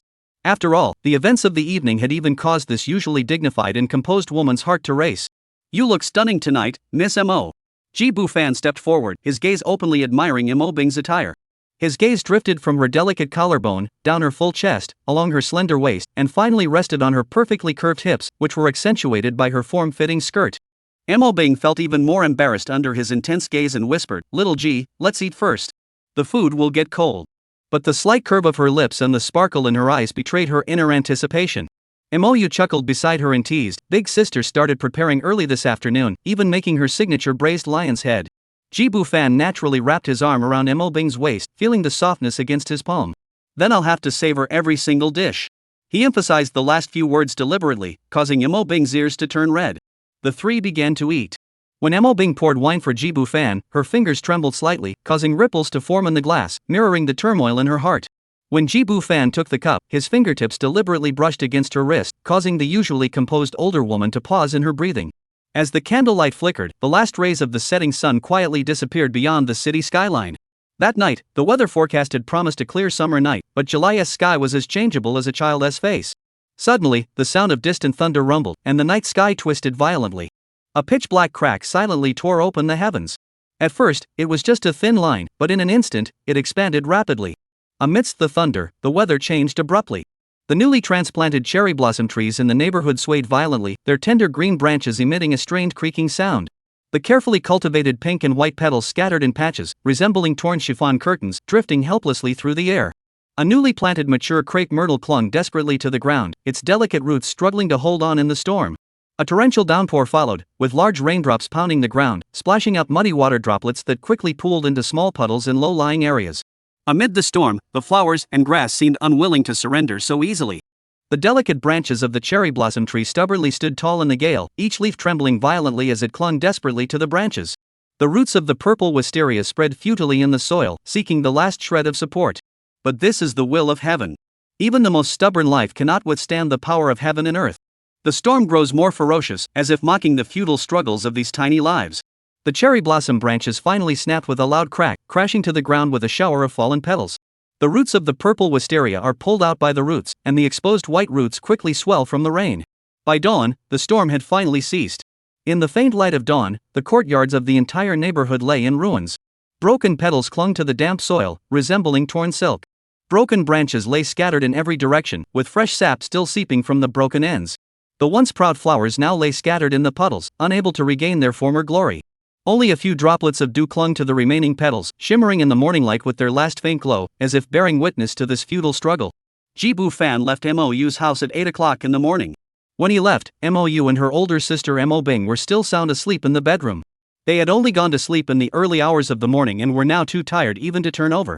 A strand of Mo Bing's beautiful hair lay scattered beside the pillow, gently rising and falling with her even breaths. Before leaving, Jibufan paused and looked back. His gaze lingered on Mo Bing's sleeping profile for a moment. Her eyelashes were lowered, and the corners of her lips curved into a satisfied smile.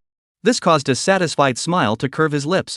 This woman truly surprised him, so proper and reserved in public, yet fiery and alluring at home.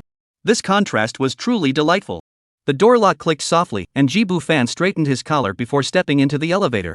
The July morning breeze, carrying a hint of heat, swept over him, yet he felt completely at ease. Chapter 99, The Extraordinarily Alluring Bai Li and Bai Ma. Jibufan stepped out of Mou's house as the morning light was just beginning to shine. The breakfast stall at the street corner was steaming with heat. He found a spot by the window, sat down, ordered a bowl of soy milk, 2 fried dough sticks, and asked for a tea egg and some steamed buns. Though they were ordinary breakfast items, the steaming aroma was irresistible, making one's mouth water. He ate slowly, occasionally glancing out the window at the passers-by, until he was full and satisfied. He then took a ride home. When he opened the door, everyone was there. The house was bustling with activity, and the living room was filled with people chatting and laughing. Lin Muqing was sitting on the sofa chatting with the Bai family mother and daughter. Upon hearing the door open, she turned her head immediately, her eyes sparkling with a smile. "Honey, you're back?" She hurried forward, her light-colored loungewear making her skin look as white as snow. Tomorrow was their wedding day, and she hadn't gone to work today. She was radiating with happiness. Ji Bufan didn't respond, simply reaching out to pull her into his arms and gently kissing her lips. This sudden display of affection made Lin Muqing blush instantly. She playfully tapped his chest but didn't move away, instead burying her face in his shoulder and murmuring, "There are so many people watching." Her voice was filled with sweetness. After a moment of tenderness, Lin Muqing suddenly remembered something. She lifted her head from his embrace and looked behind him. "Did Xiao Mo not come back with you?" She knew that Ji Bufan had gone to Mou's place last night, and today everyone was going to the hotel to rehearse the wedding ceremony. Logically, Mou should have come along. Ji Bufan looked calm, reached out to ruffle her hair, and said softly, "She was too tired last night. She'll probably sleep until the afternoon. We'll just have her go to the hotel on her own later." After speaking, he took Lin Muqing's hand, intertwining their fingers, and walked toward the living room, gesturing for everyone to change clothes and get ready to leave. Everyone sprang into action at the sound. "Yay! Let's go to the hotel." Gu Chanshan cheered excitedly, holding Lin Xiaoshua's hand with one hand and Song Xiaoqiao's with the other, bouncing like a joyful little deer toward the master bedroom. Lin Muqing followed behind them, watching the girls' playful antics with a helpless smile. Mr. Lin also stood up and returned to his own room to tidy up. Only the Bai family mother and daughter remained awkwardly standing by the sofa. Bai's mother rubbed her hands nervously and cautiously looked at Ji Bufan. "Mr. Ji, should we go with you too?" Ji Bufan laughed heartily. "Of course we should go. Auntie, you and little Bai can come along and have some fun. There's nothing to do at home anyway." As he spoke, his gaze fell on Bai Li. The young girl was staring longingly at the direction where the other girls had left, her big, watery eyes filled with envy and longing. Ji Bufan didn't need to guess what the little girl was thinking. She must also want to become his bride. Today, Bai Li was particularly alluring. A strapless off-the-shoulder nightgown highlighted her delicate figure, making her look like a little princess. Meanwhile, Bai Mu, standing beside her, was no less stunning. Her silk loungewear perfectly accentuated her mature, voluptuous curves. Indeed, clothes make the person. These two outfits must have been bought for them yesterday by Gu Chanshan, the rich second-generation heiress. After putting them on, both of them looked even more alluring. Ji Bufan was secretly admiring them when Bai Li suddenly turned her head and caught his gaze. The young girl blushed instantly but mustered the courage to give him a sweet smile. A hint of amusement flashed in Ji Bufan's eyes as he leaned in and whispered softly into her ear, "Little Bai, do you want to marry me too?" Bai Li heard this and her face turned bright red. How could she not want to?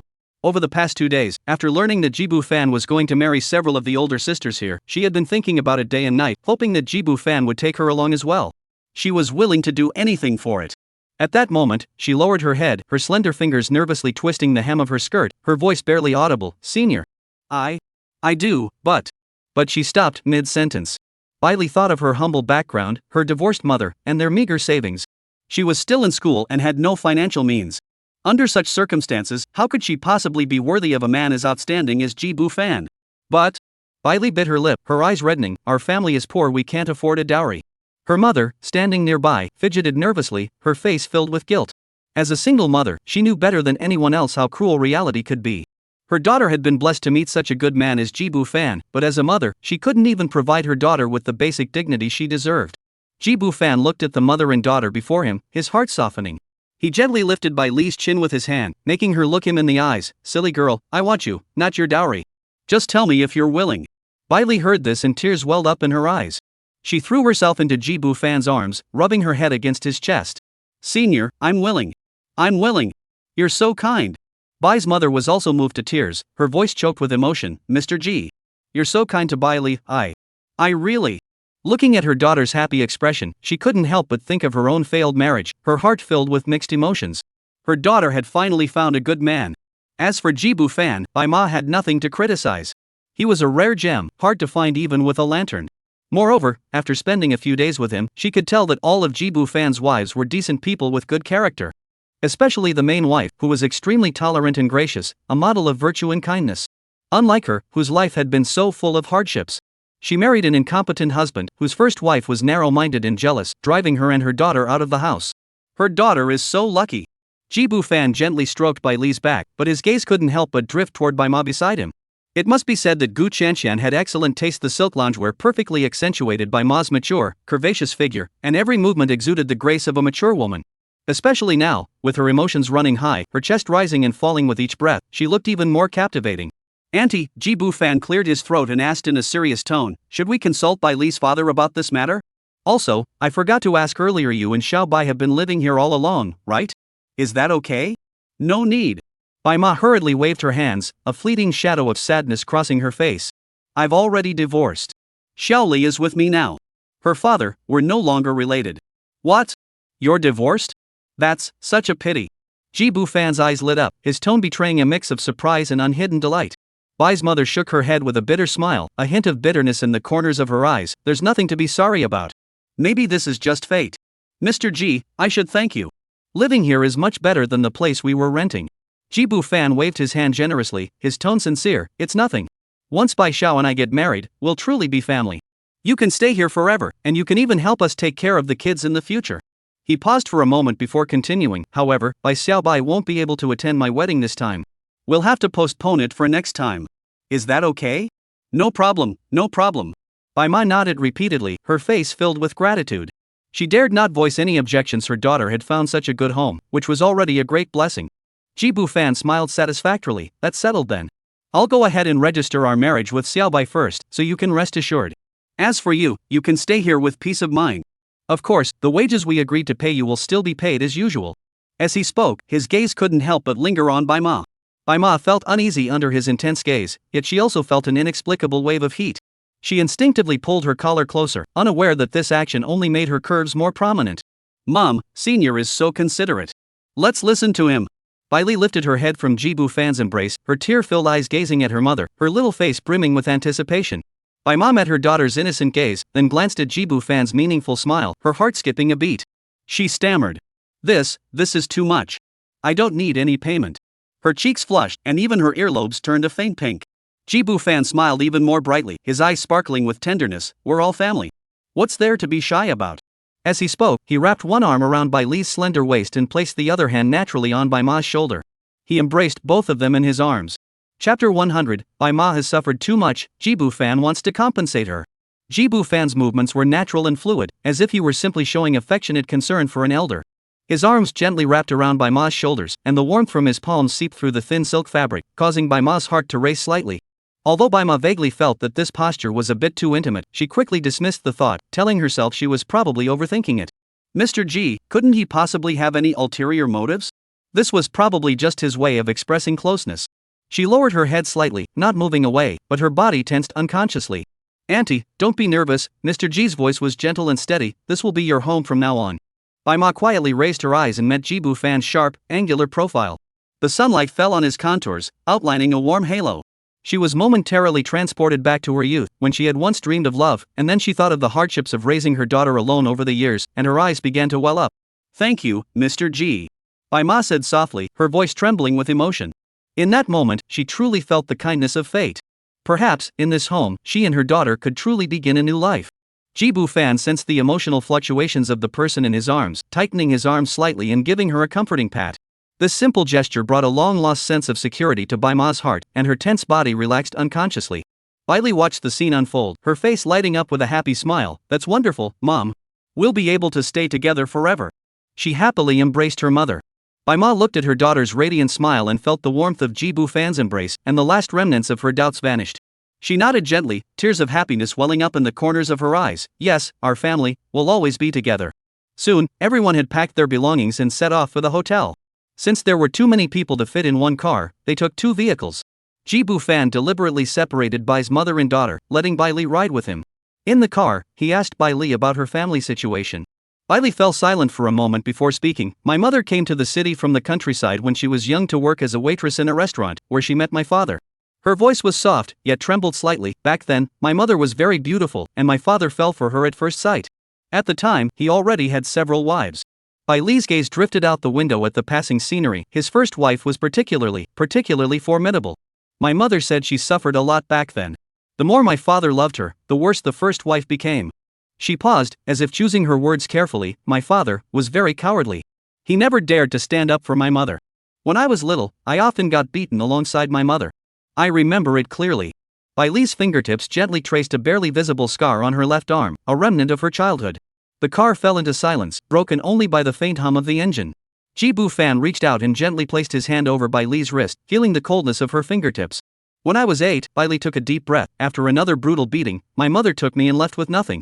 She was afraid we would be beaten to death. That was 11 years ago. Over the years, my mother did any kind of hard labor to support me and send me to school. Bai Li's voice grew calmer, yet still carried a deep ache. Construction site labor, dishwashing in restaurants, delivering takeout. It wasn't until recent years that our lives improved slightly. As she spoke, Bai Li turned to look at Jibu Fan, her eyes suddenly sparkling with hope. Now that we've met you, senior, my mother and I, we've finally made it through the tough times. She broke into a brilliant smile, as if all the shadows had vanished in an instant. Jibu Fan's heart trembled, and without a word, he embraced her tightly. His hands gently traced the contours of her slender back, as if trying to smooth away every scar etched into her soul over the years. The air inside the car seemed to freeze. Lin Muqing's fingertips, clutching the steering wheel, turned slightly white, and her voice trembled. Xiao Bai, I never imagined you and Auntie had it so hard. It's been so tough for you. In the rearview mirror, her reddened eyes sparkled with tears. Song Xiaoqiu had already broken down into sobs. She too had been dealt a harsh hand by fate, and now she cried like a child. She sniffled. Xiao Bai, don't worry. From now on, in this family, no one will ever bully you or Auntie. She wiped away her tears and tried to make her voice sound more resolute. You don't need to feel guilty about not having a dowry. I don't have one either, and Xiao Fan doesn't mind. Muqing's sister is also a good person. She won't be as cruel as your father's first wife. Bai Li nodded gently, tears still hanging at the corners of her eyes, but a happy smile already curving her lips. I know. Her voice was soft, like a spring breeze wrapped in honey. I feel so incredibly lucky to have met all of you. The last word almost dissolved into a satisfied sigh, fading away into the warm air. Jibu Fan, however, was filled with mixed emotions. He never imagined that Bai Ma had endured so much suffering over the years. How had she managed to endure it all? Raising a child alone in this cold, unforgiving city, struggling to survive, playing both the role of father and mother, working tirelessly during the day to earn a living, and then dragging her weary body home at night to care for the child. Those years must have been filled with countless nights of despair. In that cramped rental apartment, listening to the howling wind outside, holding her sleeping daughter close, she dared not even cry out loud, afraid of waking the child. Did she ever long for someone to be by her side, to share the burden, or simply to give her a hug, to offer some comfort? To give her the strength to face this bleak life. But fate seemed to have never given her a moment's respite. Yet she managed to survive. What is even more remarkable is that she still retains her youthful charm, with traces of her former beauty still visible in her eyes and brows. Perhaps she was truly blessed with natural beauty. Jibu Fan silently resolved. The warmth that Bai Ma had been deprived of over the years, he would make up for it. Since fate has wronged her, he would repay it tenfold. From now on, he would make this woman taste all the sweetness the world has to offer, and compensate her for every moment of happiness she had missed over the years, bit by bit. That's right, he, Jibu Fan, was that kind-hearted, that compassionate. Even Jesus couldn't compare to him. Chapter 101, Wedding Rehearsal, Auspicious arrives. Jibu Fan held Bai Li in his arms, but his thoughts were on Bai Auntie. People are strange creatures. They don't cherish what they have, but what they don't have lingers in their hearts. He was curious. What kind of house was Bai Li's hometown? Soon, everyone arrived at the Ruijin International Hotel in Huangpu District, where Jibu Fan's wedding banquet was to be held. As soon as they stepped out of the car, the wedding company manager and hotel manager greeted them with warm smiles and respectful tones. Walking through the 6-meter-high hotel lobby, everyone followed the staff into a corridor lined with Persian carpets. The manager led the way while detailing the day's wedding arrangements. Her voice echoed through the spacious corridor, intertwining with the crisp sounds of high heels tapping against the floor. The doors to the banquet hall slowly opened, revealing a column-free space spanning thousands of square meters. Dozens of crystal chandeliers hung from the dome, reflecting dazzling light in the sunlight. The mirror-like Italian marble floor reflected the figures of people, creating a surreal, dreamlike double space. The MC held the script and led everyone through a rehearsal. Everyone was in high spirits, and Jibu Fan followed the instructions, moving into position and exchanging sweet glances with his wives from time to time. This was merely a rehearsal. A more comprehensive dress rehearsal would take place later in the afternoon when the elders arrived. By the time it ended, it was nearly noon. The hotel provided a suite on the executive floor for them to rest and change clothes. After lunch, everyone headed to their rooms to rest. The guest rooms were spacious and bright. Upon entering, the first thing that caught the eye was a row of neatly arranged coat racks. Hanging on them were the bride's various exquisite wedding gowns. There were wedding gowns, reception dresses, wedding dresses, and toasting dresses, among others. Due to the large number of brides, these dresses filled several coat racks, almost taking up half of the living room space. The girls had just finished eating and were planning to rest for a while, but upon seeing the beautiful gowns, their spirits soared. They chattered excitedly as they searched for their own gowns, eager to try them on and see how they looked. Ji Bu-fan stood aside, a gentle smile on his lips, admiring the vibrant scene before him. His beloved wives fluttered like butterflies among the gowns, each one perfectly accentuating their graceful figures. It wasn't until the Patek Philippe watch on his wrist reminded him that time was running out that Ji Bu-fan reluctantly tore his gaze away. You try them on first, I'll go out to meet someone. He gave a quick nod, then turned to close the door behind them. Editor Ji Xiang should be arriving soon. He needed to go downstairs to greet them. The elevator doors slowly slid open, and Ji Bu-fan stepped into the hotel lobby. His gaze swept across the waiting area and quickly locked onto a particular figure. It was a young girl wearing a beige dress, her jet black hair cascading down her shoulders like a waterfall. Her slender fingers fidgeted nervously with the hem of her dress, occasionally glancing toward the revolving doors, like a small animal that had accidentally wandered into the human world. Both curious and reserved. Ji Bu-fan noticed her pick up her phone and quickly tap it a few times. Moments later, his own phone emitted a soft ding sound. A message popped up on the screen. Boss, I've arrived at the hotel. The corners of his lips curled upward involuntarily as he strode toward her. Ji Xiang editor, he stopped 3 steps away from her, his voice gentle. Ha? The girl startled, looking up abruptly, fumbling to stand up. Big brother Ji. Her skirt fluttered gracefully in the air as she moved too quickly. She instinctively held down the hem, her fair cheeks flushing red. Did you have a smooth journey? Ji Bu-fan sat down across from her with ease, his long fingers tapping lightly on the table. The sunlight streaming through the floor-to-ceiling windows cast a golden glow around him, making him seem to radiate light. Ji Xiang felt awkward and nodded, her fingers unconsciously twirling the strap of her bag. It was smooth, but... She looked around, her voice growing softer. This place is too luxurious. We didn't need to book such an expensive hotel.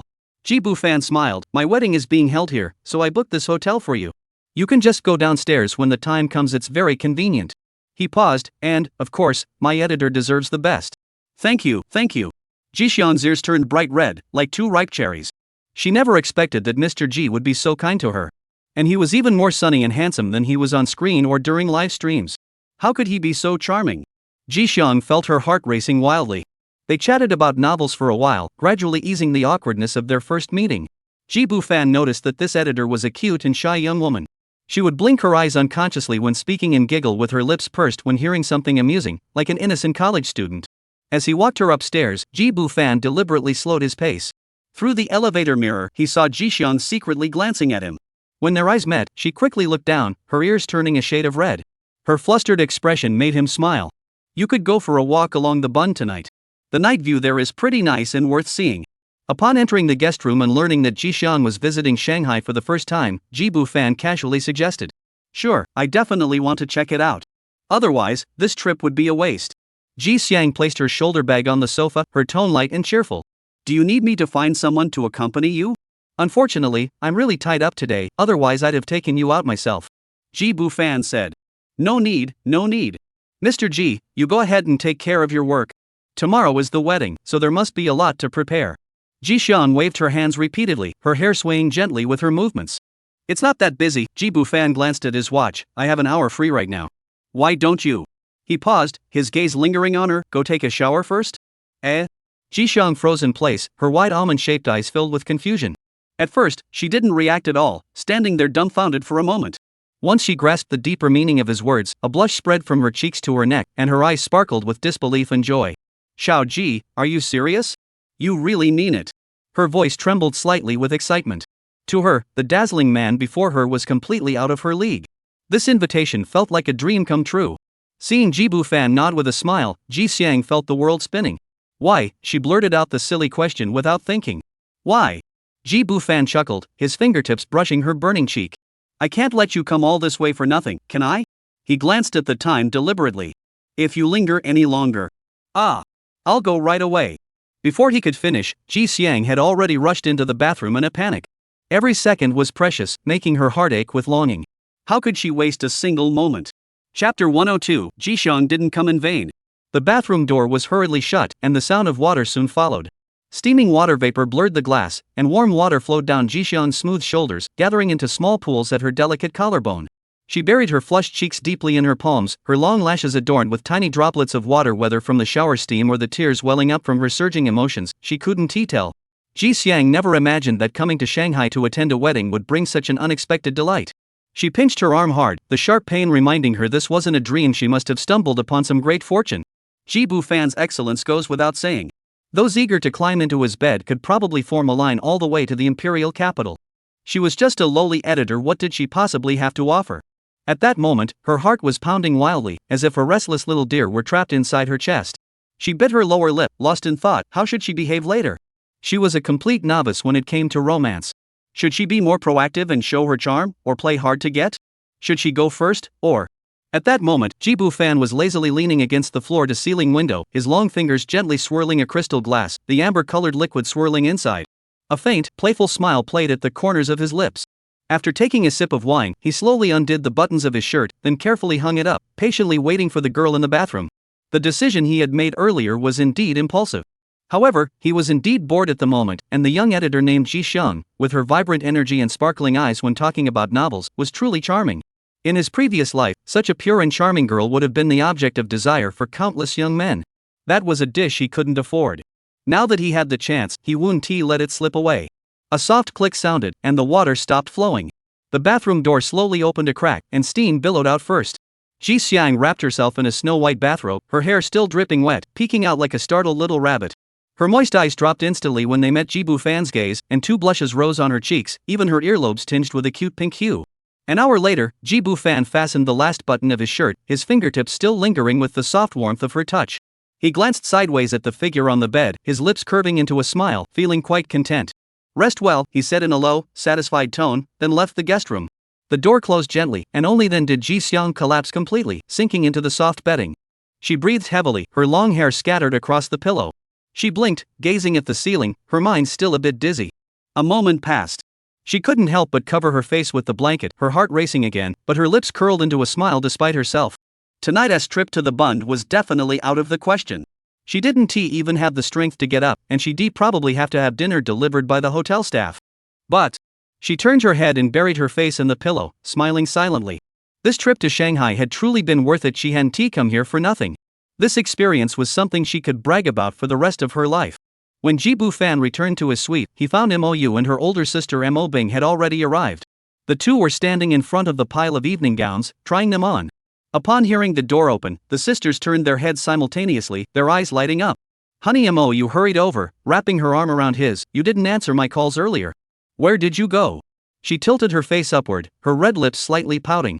Jibu Fan casually wrapped his arm around her slender waist, but his gaze swept past her to Mo Bing, who was still standing in place.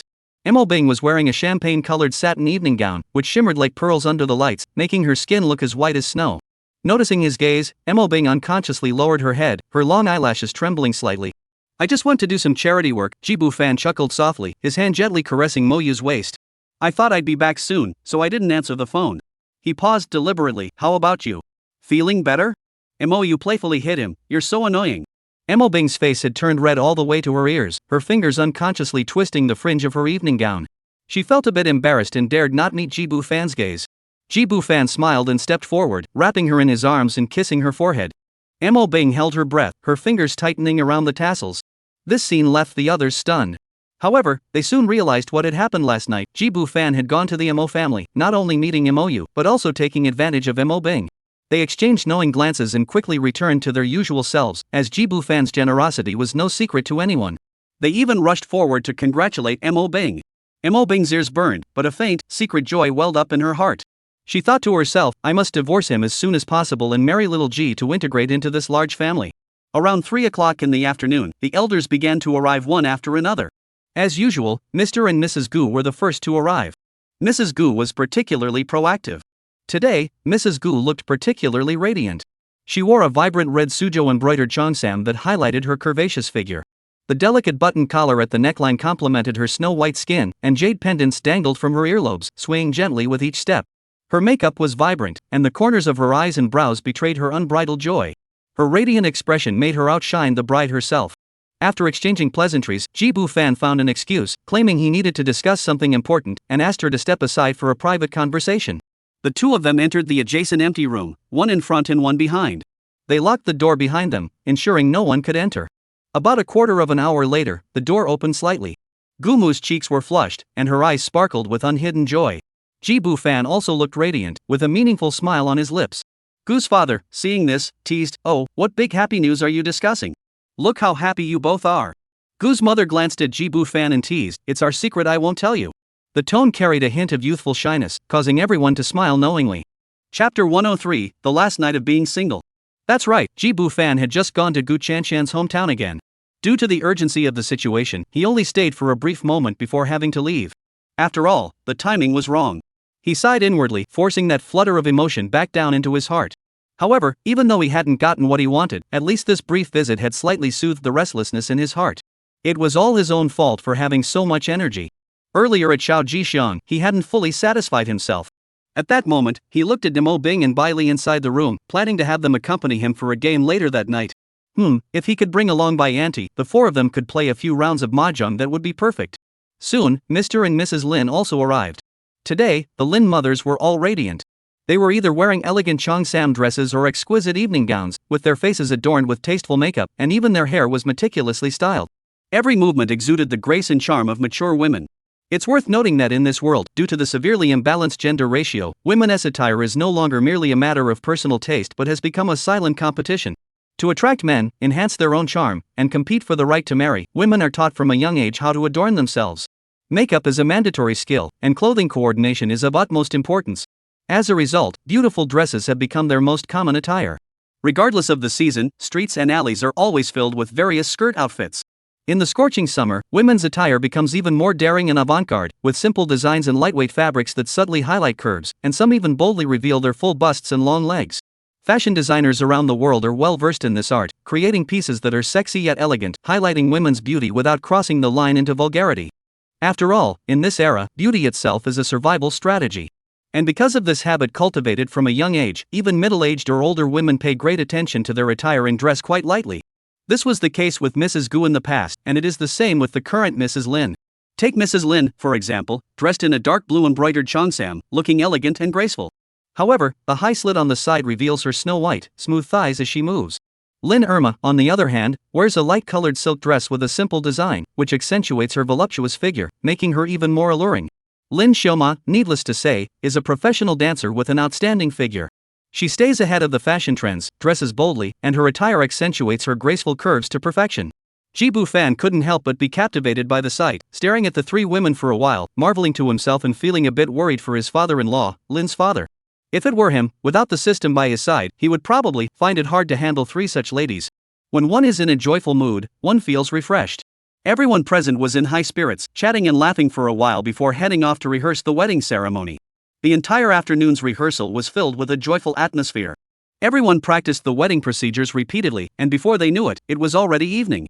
After dinner, everyone went their separate ways. The elders returned home to rest. Several brides were staying at the hotel that night. They needed to get a good night's rest to prepare for the next day, as the makeup artists would arrive at dawn to style their hair and apply makeup, followed by the main event of the wedding procession. Ji Bu-fan was the most relaxed of them all. He took Mo Bing and the Bai family mother and daughter home, waiting only for the auspicious hour tomorrow to arrive, when he would quietly await the bride's arrival. But this final night of bachelorhood, his gaze inadvertently swept over Bai Auntie's graceful silhouette.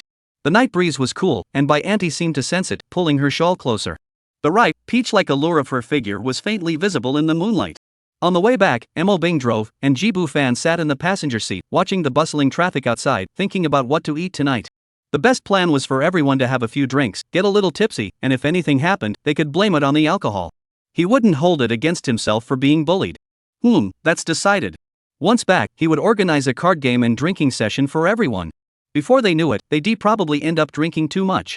However, plans don't always go as expected. Just then, Ji Bu-fan's phone suddenly rang, and the caller was none other than Su Wen. Picking up the phone, he immediately heard Su Wen's sweet yet urgent voice on the other end. "Hello, Mr. Ji, I'm almost in Shanghai, can I come find you later?" Ji Bu-fan curved his lips into a playful smile and teased her, "Sis, I'm getting married tomorrow. What are you doing coming to find me now?" "Oh, what else could I be doing?" Su Wen's voice carried a hint of petulance. "Mr. Ji, I miss you so much, I'm going crazy." "Do you miss me, or do you miss little Ji?" Ji Bu-fan lowered his voice, implying something. Both. Su Wen answered without hesitation, her voice filled with urgency. "Can I come over, Mr. Ji? I'll be off the highway in about 20 minutes. Where are you? Should I come to you, or should we go to a hotel?" Ji Bu-fan smiled and said, "I'll send you my location. Come straight to my place. Oh, and bring your aunt along too." He paused, his voice tinged with a hint of ambiguity. "You'll stay at my place tonight and keep me company on my bachelor night." "Yay! That's great." Su Wen's excited cheer came through the phone. I'll call my aunt right now. She's going to be so happy. After hanging up, Jibu Fan couldn't help but curve his lips into a smile. Even through the phone, he could sense Su Wen's uncontrollable anticipation. It seemed that during this time, she had truly become quite eager. Thinking of this, a playful gleam flashed in Jibu Fan's eyes. Tonight's bachelor night was going to be more lively than he had anticipated. He was busy planning his arrangements when his phone rang again. The caller ID showed Su Zong, the alluring Su Xiaogu. Hello, Xiaoji, came the lazy voice of Su Manli on the other end. Can I bring someone else along? Jibu Fan raised an eyebrow. Oh? Who is it, Su Zong? You should remember her, Su Manli chuckled, the one who gave you 100 carnival gifts during your live stream last time. Jibu Fan immediately recalled an ID, the sunny day lady? That's her. Su Manli's tone carried a hint of teasing. Her name is Lu Qing. She's my best friend. She watched your live stream with me last time. At this point, she paused deliberately, lowering her voice to add, Don't worry, Lu Qing is a great person. She's not only beautiful but also very feminine. Jibu Fan interrupted her at this point. Since she's Su Zong's friend, why not come over together? Alright, thank you, Xiaoji. Su Manli pouted. I told you not to call her Su Zong. Call her Su Jie or Li Jia, or even Li Li. Chapter 104, Single Night 2. On the other end of the phone came Su Manli's ambiguous and coy voice. Jibu Fan could imagine the way her eyes were flickering at that moment. He cleared his throat. Alright, it's settled. Su Jia, I'll send you the location. Pick up Su Wen and Qing Tian Dajie and come over together. After hanging up, Jibu Fan rubbed his chin thoughtfully. One Su Wen, one Su Manli, and now there's another Qing Tian sister. Plus the 3 people here, the pressure is getting a bit intense. But it should still be within his capabilities. On the other side, after hanging up the phone, Su Manli gave her best friend Lu Qing an OK sign. Lu Qing's face immediately lit up with a bright smile, her lips curling upward uncontrollably. She had been coming over to keep Su Manli company every day, eating, drinking, and shopping with her. Tonight, she even planned to stay over and sleep with her, thinking they could attend Jibu Fan's wedding together tomorrow. Although she hadn't been invited, she didn't mind crashing the meal. She wasn't going to bring a gift anyway. Little did she know that tonight turned out to be the perfect night, with an unexpected bonus. She could even crash the groom's party. Stop daydreaming and hurry up and change. Su Manli looked at her best friend Estay's smile and teased her. One is already downstairs. Don't you want to see Xiaoji sooner? Right, I'll change right away. Lu Qing jumped out of bed like a carp and ran to the wardrobe barefoot. Just moments ago, the two of them had been lazily lying in bed watching a movie, but this sudden good news had her scrambling. Manli, which one should I wear? She rummaged through the wardrobe, her voice brimming with excitement. That blue and white floral dress would be perfect. What about me? Su Manli asked. You should wear the cheongsam. It really flatters your figure. Alright, I'll listen to you. Manli, there are so many of us. Do you think Xiaoji can handle it? Should we tone it down a bit? Ah Qing, your concern is completely unnecessary. Trust me, Xiaoji is different from other men. You don't need to be more reserved. I'm worried that you'll end up begging him to be more reserved. Really? Lu Qing's breath caught in her throat, and her eyes brimmed with tears.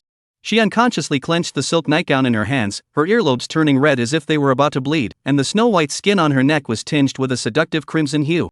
Su Manli admired her best friend's amorous expression, her red lips curving into a knowing smile. She changed her clothes slowly, the silk nightgown sliding off her shoulders with each movement, revealing a large expanse of snow-white skin. When have I ever lied to you? She turned to grab the cheongsam, swaying her waist. Hurry up, don't dawdle.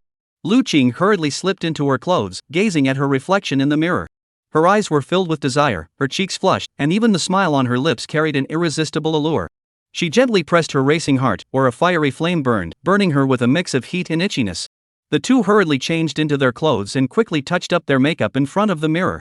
Su Manli applied a layer of vibrant lip gloss, while Lu Qing sprayed a bit of perfume behind her ears.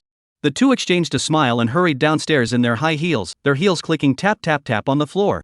As soon as they reached the lobby, they saw Su Wen's Mumum car parked in front of them. The window rolled down, revealing Su Wen's tired yet excited face. She had finished filming today without even taking off her makeup, just quickly wiping her face on the way, and Han-Ti even had time to eat dinner before rushing over. Auntie, get in the car. Su Wen waved urgently, her eyes sparkling like stars. I can't wait to practice with Mr. Xiaoji. As she spoke, she suddenly noticed someone beside her aunt and her face flushed red all the way to her ears. Auntie, who is this? Su Manli gestured for Lu Qing to get in while explaining, this is my best friend Lu Qing. You met her a few years ago. Just call her Aunt Qing. Lu Qing smiled gently. Xiaowen is already so grown up. The last time I saw you, you were still in school. Su Wen finally relaxed. Aunt Qing, are you coming with us? Is that okay? Do you mind if I come along, Xiaowen? Of course you can. Otherwise, it'll just be me and your auntie. That'd be so awkward. Jibu Fan returned home and excitedly called the girls over to help him take various bottles of wine from the wine cabinet. In no time, the table was filled with bottles of wine. Bailey looked at the array of wine bottles and hesitated, asking, "Senior, is there really enough wine for all of us to finish? Tonight is a night of revelry." Jibu Fan laughed, his eyes sparkling with excitement. "Don't worry about whether we can finish it all. The atmosphere is what matters." "I shall. Go get the playing cards and mahjong tiles. Tonight we'll play and drink together, and no one is allowed to leave early." He turned his gaze to Baima. "Auntie, you have to join us." Baima hesitated. "Auntie is getting old. I'd rather not join in the fun." "That's out of the question." Jibu Fan shook his head firmly. "Auntie, you're still in your prime.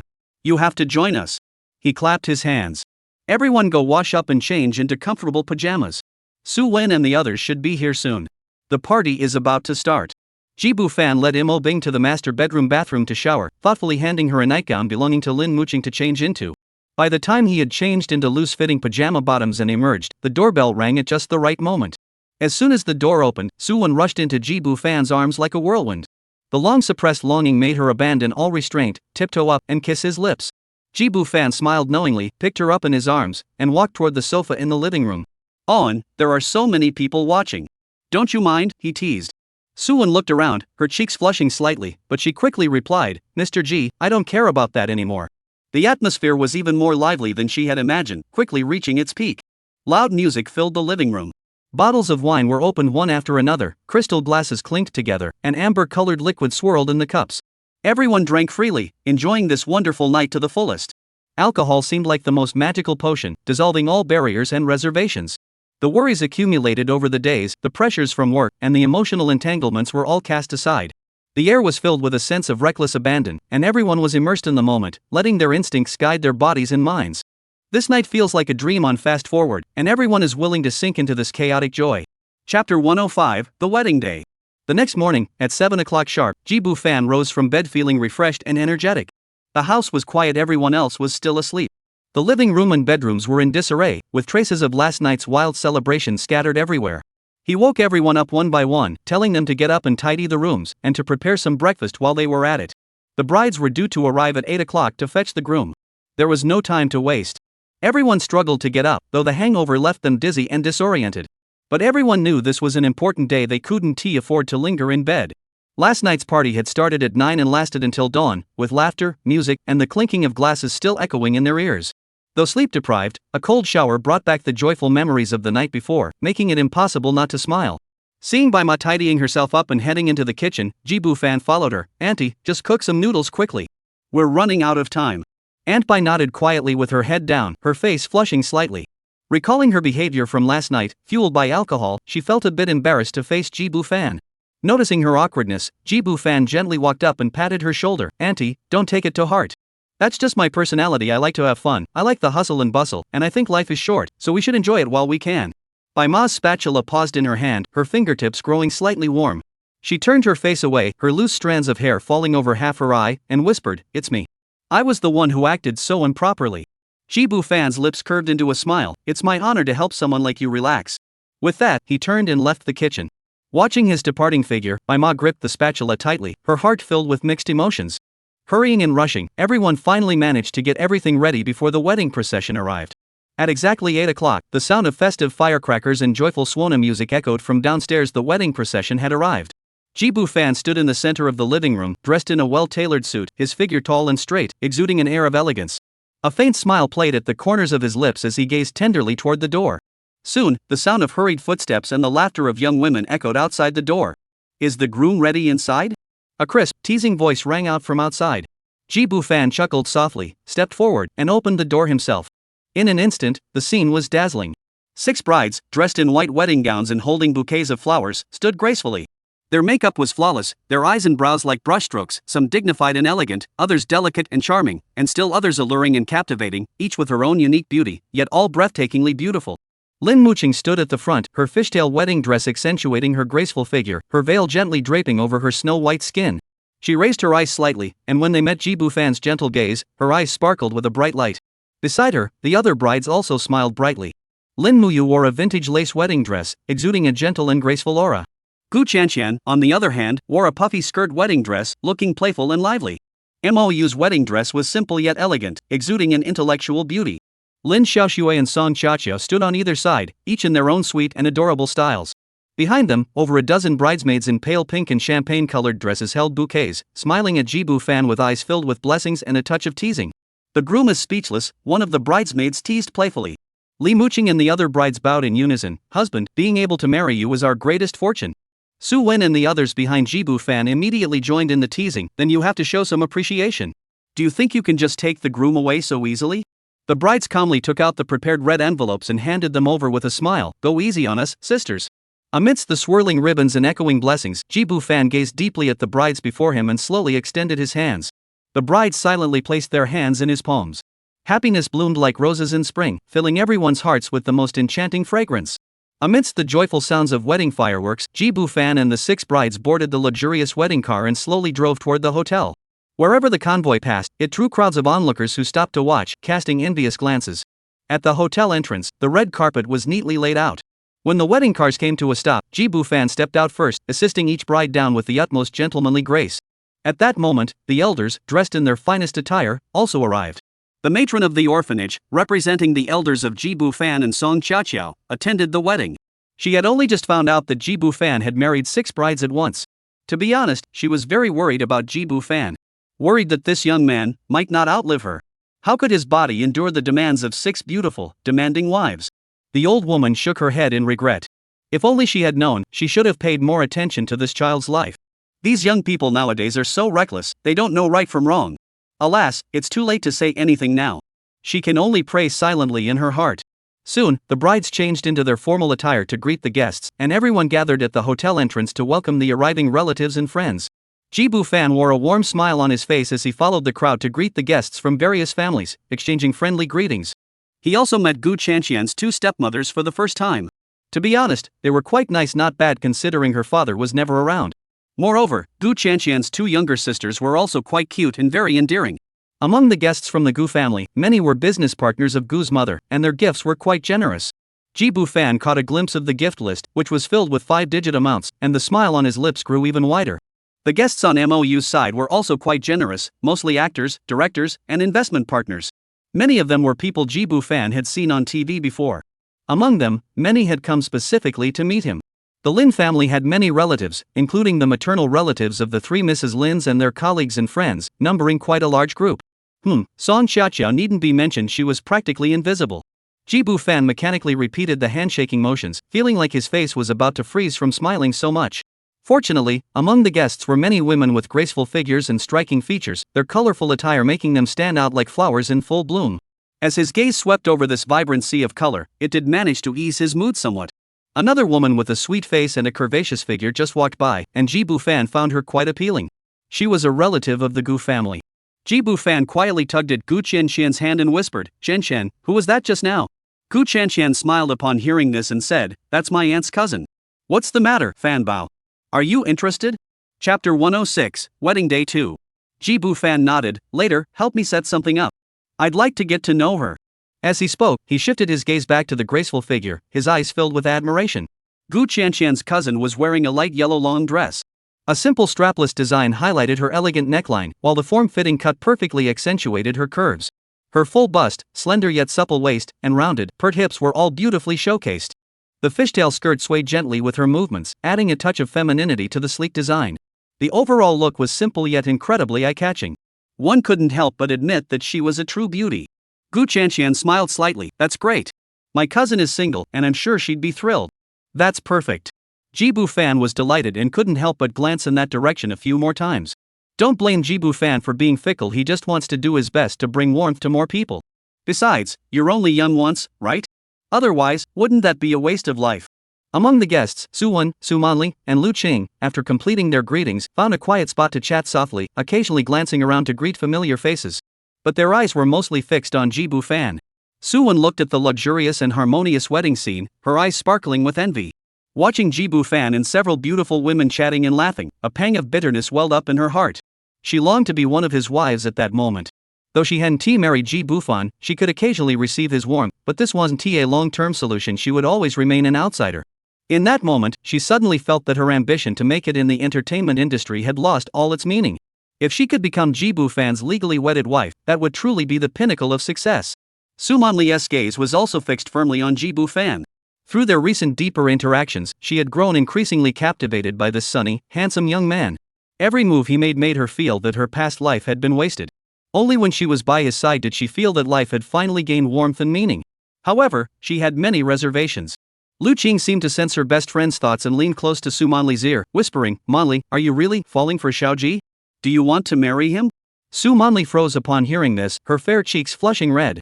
She glanced around instinctively to make sure no one was paying attention, then bit her lip and nodded. "But I'm so much older than him."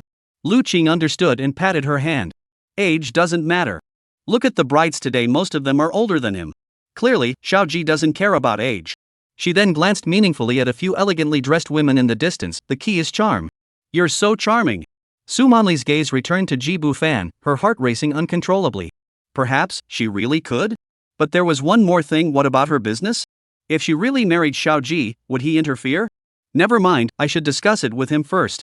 I'll give him $1 billion and sign a prenuptial agreement to keep him from touching any of it. After sorting out these thoughts, Su Manli felt much better.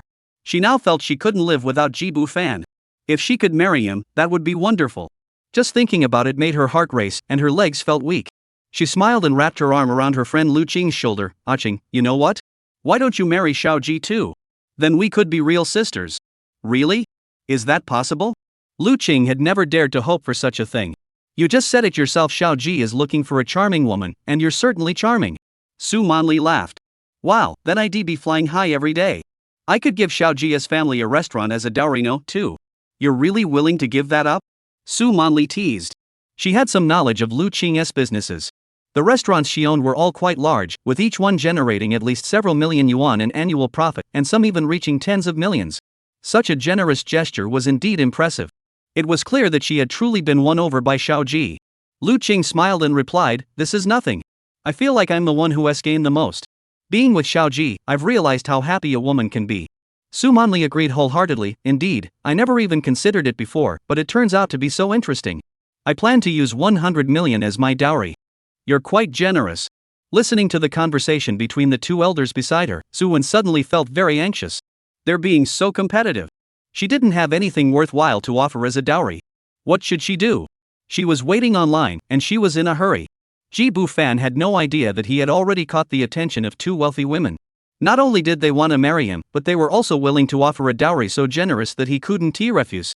If he knew, he'd be over the moon and would even give them back a few billion. As the guests began to arrive, the wedding ceremony officially began. The brides had changed into their elegant wedding gowns. As the melodious wedding march played, they walked slowly down the aisle from the other end of the red carpet. The lace skirts swept across the ground, pearl headpieces shimmered in the light, and each smile in the sacred atmosphere was even more captivating. Jibu Fan stood at the end of the red carpet, watching the figures approach one by one. The smile on his face faded from the earlier polite formality, replaced by a genuine warmth. He straightened his back slightly, his gaze gently sweeping over each bride as she approached. The white veils hung lightly, unable to hide the anticipation and joy in their eyes, like jasmine flowers bathed in morning light, fresh and passionate. The red carpet was not long, and soon several brides had reached his side. They turned together to face the guests.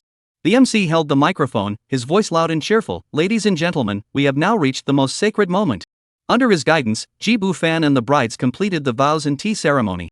Jibu Fan also received several thick red envelopes. The MC's words flowed nonstop, and finally praised Jibu Fan's excellence, joking. "Ladies, be sure to keep an eye on your neighbors, repairmen, cleaners, teachers, bosses, mothers, sisters, cousins, mothers-in-law, deliverymen, and especially your daughter's future classmates." He paused for a moment before adding, "Above all, don't lose your job, don't owe anyone money, and don't keep large dogs at home." At this, the guests all murmured in disapproval. Someone laughed and shouted, "Mind your own business." The MC, laughed off by the crowd, quickly made a surrender gesture. All right, I want to say another word. It's just that our groom is so outstanding, I was just worried for the brides." The laughter below grew louder. "Stop talking. Leave us some chances." "MC, aren't you tempted?" "Me? Of course I'm tempted." The MC was quite honest. Chapter 107, Independent Men. Amidst a joyful atmosphere, the wedding ceremony came to an end. The guests, with smiles on their faces, made their way to the banquet hall to enjoy the wedding banquet. Jibu Fan and his group still had tasks to complete. They had to go table to table, toasting each guest and expressing their gratitude. The brides changed into their toasting attire, stunning in their exquisite and vibrant wedding gowns that accentuated their radiant beauty. With over 100 tables to visit, the process took several hours before they had finished. Some guests began to rise and leave, and Jibu Fan and his team hurriedly set off to see them off.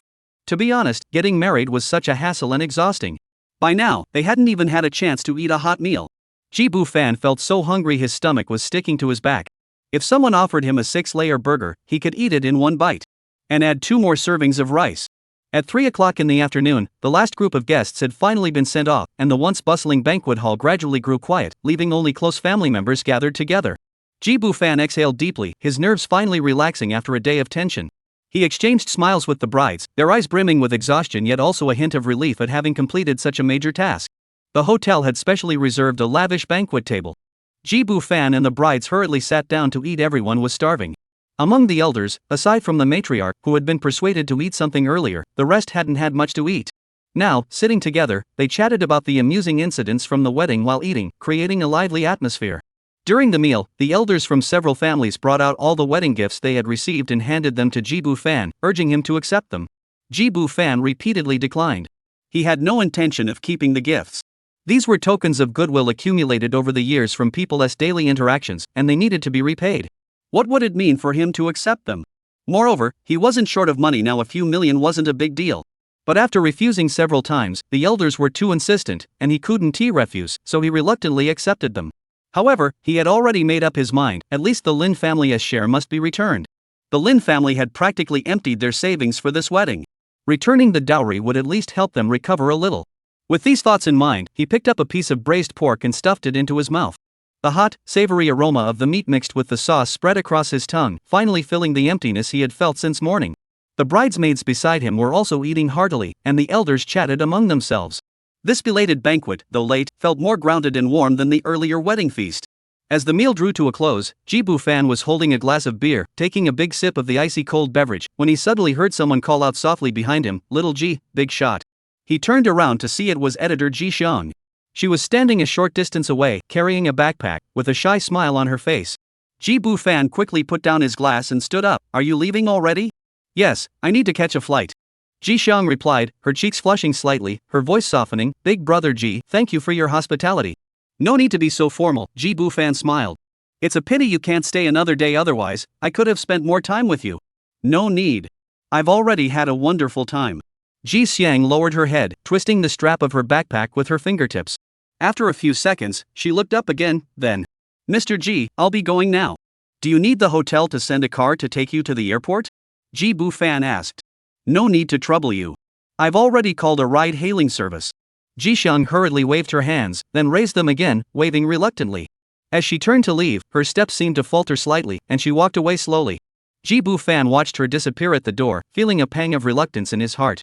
This young editor was quiet and delicate, with fair, delicate skin, and she was quite charming to be around. Unfortunately, she worked in the capital city, and he didn't know when they would meet again. He withdrew his gaze and sat back down. Lin Muching, who had noticed him spacing out, teased with a smile, "That editor girl is pretty nice. Husband, why not consider marrying her?"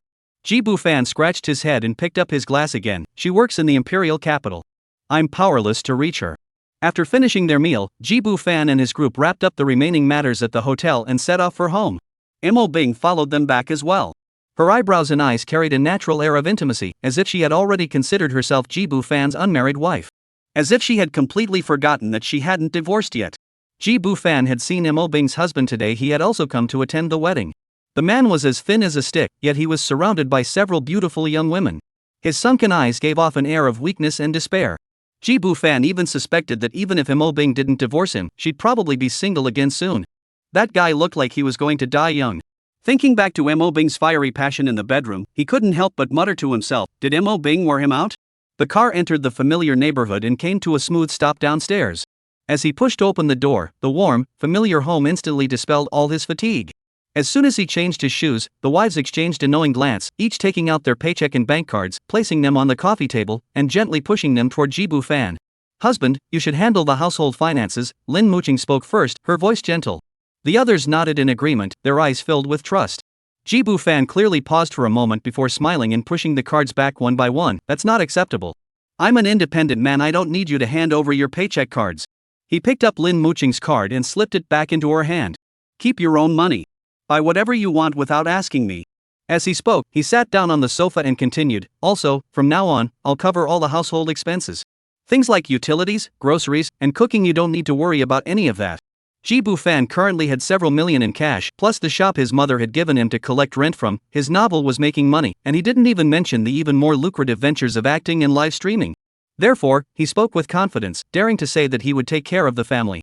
His wives heard this and their faces lit up with emotion. Lin Muqing couldn't help but wrap her arm around his, her eyes filled with warmth and laughter. What kind of husband are you? Not only do you not ask us to contribute, but you're taking on all the responsibilities of the household. Mou nodded in agreement, her voice filled with admiration. Exactly. I've never heard of such a thing. Husband, you're too good to be true. Ji Bufan was flattered and scratched his head with a smile. We're family. Why talk about such things? As long as we're happy together every day, that's what matters most. He suddenly slapped his thigh, his eyes sparkling. Come on, let's get things going. Chapter 108, Early Morning, An Argument with Aunt Bai. As soon as Ji Bufan finished speaking, the eyes of several wives lit up. Lin Muqing's face flushed red, and she gave him a playful glare before standing up first. Yay! Yay! Gu Chanqian and Lin Xiaoxue cheered in unison, dragging Song Qiaqia toward the bathroom. Mou and Lin Muyu also moved in unison, and the air in the room seemed to ignite instantly. Ice sister, little Bai, you two come too. Ji Bufan looked at Mo Bing and Bai Li standing nearby. The two brides-to-be blushed at the mention of their names. Mo Bing's face turned crimson with embarrassment as she glanced at Ji Bufan but said nothing, merely nodding slightly. Bai Li appeared even more reserved, twisting the hem of her dress, but she also stood up. Finally, Ji Bufan's gaze fell on Bai Auntie standing nearby. Bai Auntie had been standing there, but upon seeing this, her expression changed abruptly. She avoided his gaze and hurriedly ran toward her room, slamming the door shut with a loud bang before finally letting out a sigh of relief. Earlier, when she heard Ji Bufan pat his chest and say he would support the family, refusing to let the wives hand over their paycheck cards, she had genuinely admired him. This man was indeed different, independent, confident, and exceptionally responsible. But at that moment, hearing his unhesitating words and seeing the scene in the room, Aunt Bai couldn't help but think that this man was really daring. But then she thought again and couldn't help but admit that Ji Bufan was truly gifted, with the capital and ability to do such things. Shaking her head, Bai Ai leaned against the door and sighed inwardly. Mr. Ji is truly remarkable, but he's a bit too reckless. The look he gave me just now, he actually wanted me to join him. This night was destined to be extraordinary. As night deepened, the darkness spread like a piece of silk soaked in warm ink, silently enveloping the windowsill. The lights inside the house had been dimmed at some point, casting soft, blurry shadows of everyone on the walls. Lin Muqing stood up first, tidying her hair, her fingertips accidentally brushing against Ji Bufan's wrist, causing a slight tremor. Mou smiled and turned to open the balcony window, letting the cool evening breeze sweep in, causing the warm yellow glow to flicker gently. Mo Bing and Bai Li stood side by side, their ears flushing red, the color spreading down to their necks, like traces of a moonlit kiss. The ticking of the clock inside the house seemed to stretch out, mingling with faint laughter, slowly spreading in the warm light. A faint sweet fragrance lingered in the air, as if the late-blooming tulips on the windowsill had quietly unfurled their petals. Someone brought a cushion to lay on the sofa, while another fetched a few bottles of wine from the cabinet. The clinking of glasses was as crisp as wind chimes on the eaves. Ji Bufan leaned against the center of the sofa, his fingertips tapping the armrest absent-mindedly. As his gaze swept over everyone, it was like a spring breeze skimming across a lake, creating ripples of gentle waves. As night deepened, moonlight filtered through the sheer curtains, weaving a hazy net on the floor, softening the sounds within the room. The lights dimmed further, casting overlapping shadows that even the outlines became soft and gentle. The next morning, as the first light of dawn began to peek through the windows, Ji Bufan opened his eyes. The gentle, even breathing beside him was as soft as cotton. Through the cracks in the curtains, tiny dust particles danced slowly in the faint light. Thanks to the vigorous energy buff from the system reward, despite working non-stop all day yesterday and staying up late into the night. He had only slept for a few hours, he was already fully refreshed, his energy and vitality restored. He rose quietly, walked to the bathroom, and took a shower. The cold water made every pore on his body open up, leaving him feeling even more refreshed. After drying off and changing into fresh clothes, Ji Bufan walked straight into his study, turned on the computer, and began typing. His fingers danced across the keyboard, and words appeared on the screen line by line, and before he knew it, he had typed thousands of words. The sky outside gradually brightened, and the study was silent except for the sound of the keyboard. Suddenly, he heard a faint sound coming from the living room. He saved his document, stood up, and decided to go out for some fresh air and take a break. Upon opening the door, he saw that it was Bai Ai who had gotten up and was tidying the living room. Aunt Bai was wearing a light peach-colored nightgown, the collar hanging loosely, revealing a sliver of her fair neckline. As she bent over to pick something up, the hem of the nightgown outlined her full, rounded waistline, like a ripe peach exuding a heavy, sensual charm. Her jet black hair was casually tied at the back of her head, with a few strands framing her cheeks, highlighting her slightly mature face, which exuded both the gentle grace of age and a hint of unintentional allure. Every movement exuded a mature charm, adding a touch of intrigue that young girls lacked. Aunt Bai looked up and caught sight of Ji Bu-fan. The cloth in her hand paused, and 2 flushes of red quickly spread across her cheeks. She shifted her gaze nervously and murmured, "Good morning, Mr. Ji." Ji Bu-fan hummed in acknowledgement, his gaze lingering on her graceful figure. Aunt Bai sighed inwardly, this man sure has boundless energy. Last night she had slept lightly and had faintly heard some sounds around midnight. She never expected him to be up so early, and by the look of it, he must have been awake for a while. How does he have so much energy? Feeling the intense gaze on her, Bai sped up her movements, her ears growing warm. She quickly lowered her head and continued wiping the table, daring not to look at him again. Aunt Bai, don't worry about cleaning up yet. Ji Bu-fan withdrew his gaze and spoke casually, I'm a bit hungry. Go make breakfast first, we can finish this later. Aunt Bai, relieved, quickly put down the cloth and replied, all right. She turned and headed toward the kitchen, her steps lighter and more cheerful. Ji Bu-fan stood in the living room for a moment before following her inside. The kitchen was quiet in the early morning, with only the faint hum of the refrigerator. Aunt Bai was opening the refrigerator to fetch ingredients when she noticed him enter. She paused for a moment and asked, is there anything else Mr. Ji would like to eat? Nothing special. Just make whatever you think is good. Ji Bu-fan leaned against the doorframe, watching her take out the eggs, and suddenly spoke up, if you're frying eggs, I think they're best when the edges are slightly crispy and the yolk is still runny. Aunt Bai stopped what she was doing and turned to look at him, that won't do. The yolk will be raw and smell fishy. It needs to be fully cooked for safety. The runny yolk is what makes it fragrant. Ji Bu-fan raised his eyebrows, speaking with certainty. But fully cooked is safer to eat. Bai picked up the frying pan, her tone also becoming serious. The two of them exchanged words back and forth, arguing for a long time about how well the eggs should be cooked. They debated everything from the heat level to the texture, their voices growing louder without them noticing, their faces flushing red. As she spoke, Bai grew so excited that her body began to tremble, as if she were truly upset. In the end, she was convinced by Ji Bu-fan's theory about the slightly crispy edges locking in the freshness and the runny center preserving the egg's aroma. She scolded him playfully, fine, do as you say, but don't blame me if you get an upset stomach later. She then adjusted her skirt, turned to start the stove, her ears still flushed. Chapter 109, Getting Married with Bai Li. The layout of Bai Li's hometown was quite surprising to Ji Bu-fan. He had already felt deeply moved when he arrived yesterday. Before that, he had imagined it countless times in his mind, always thinking it would be nothing special, just an ordinary family home. Perhaps a small courtyard, or a compact apartment unit, but he never imagined that what greeted his eyes was also a steamed bun shop. Though called a steamed bun shop, it completely overturned his preconceived notions of such workshops. There was no chaos of flour flying everywhere, no clutter of steaming baskets piled high, and not a hint of the musty smell of spoiled ingredients.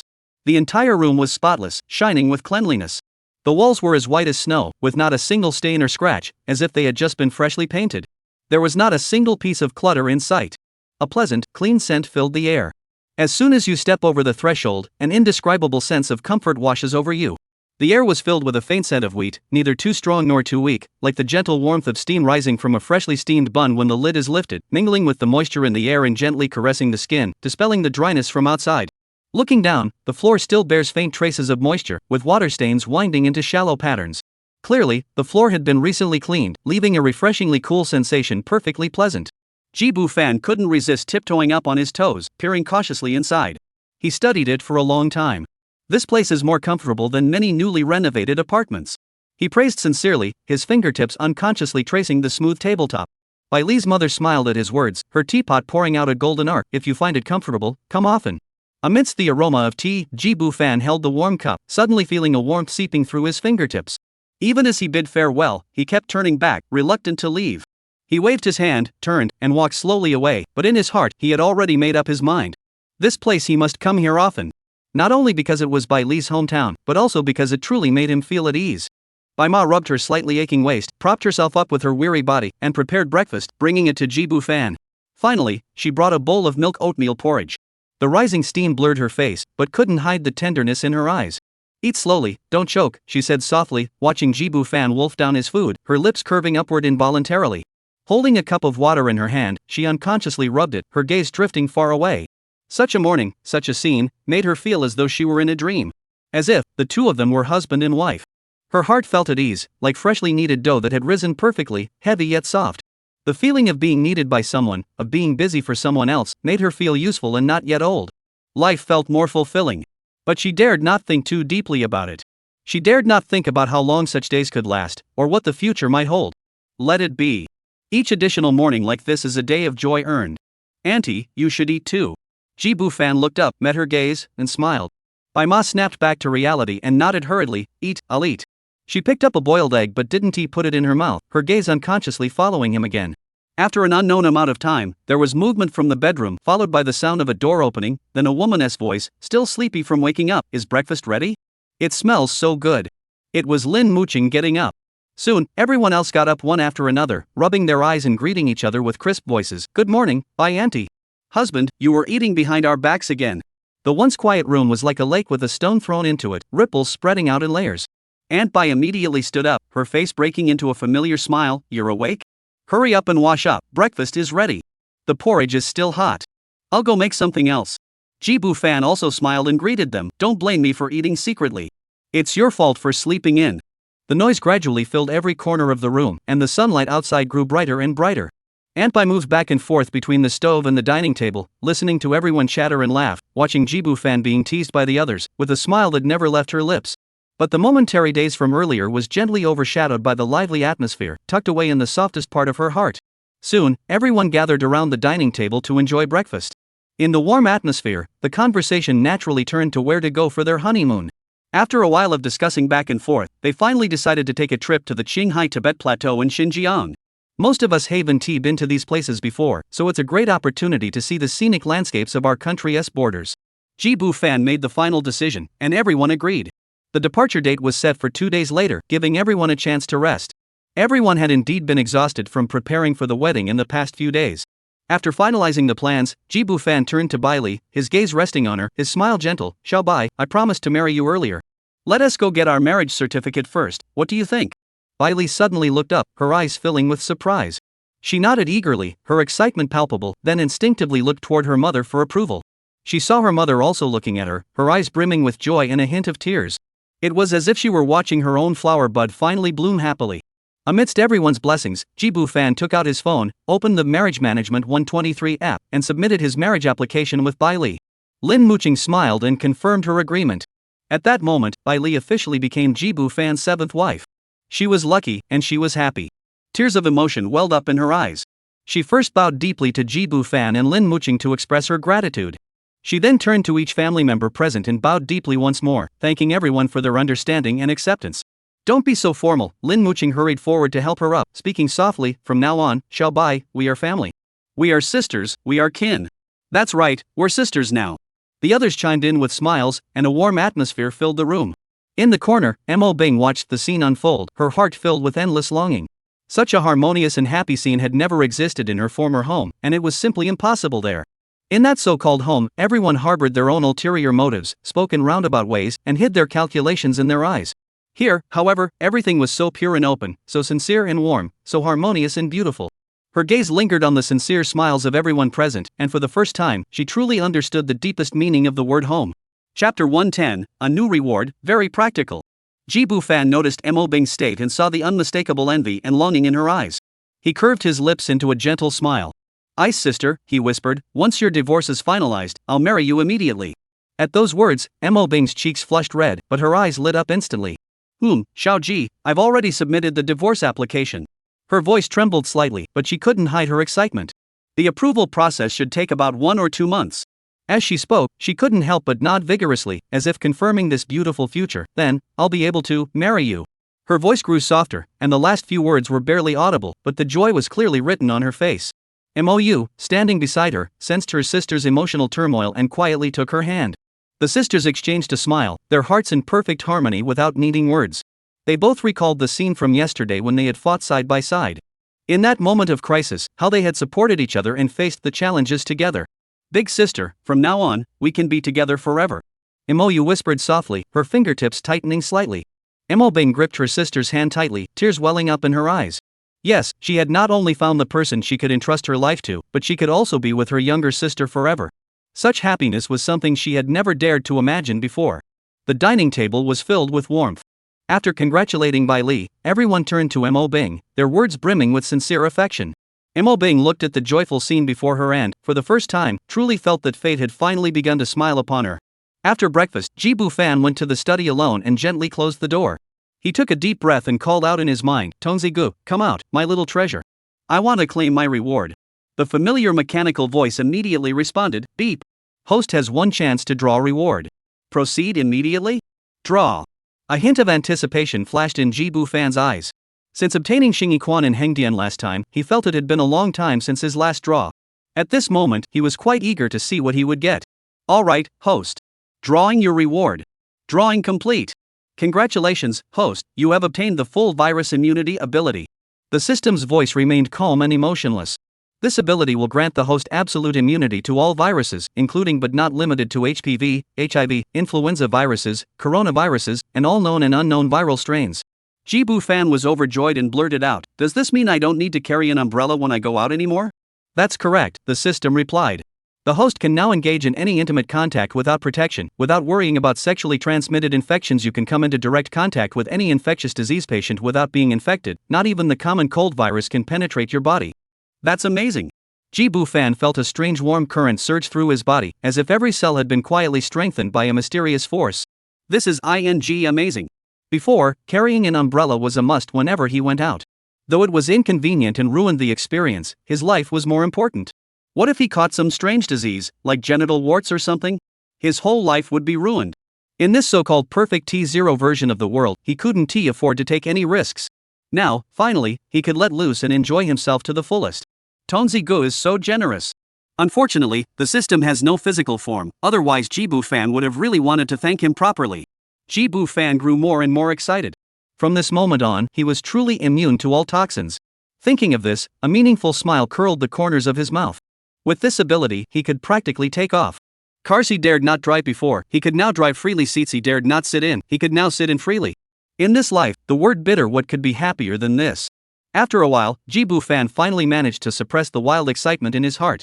Tonzi-gu was really generous. This reward was absolutely amazing. He was already thinking about where to go and have some fun. Should he head to Blue Sea Hot Spring Foot Spa to find a bunch of cute girls to represent the country?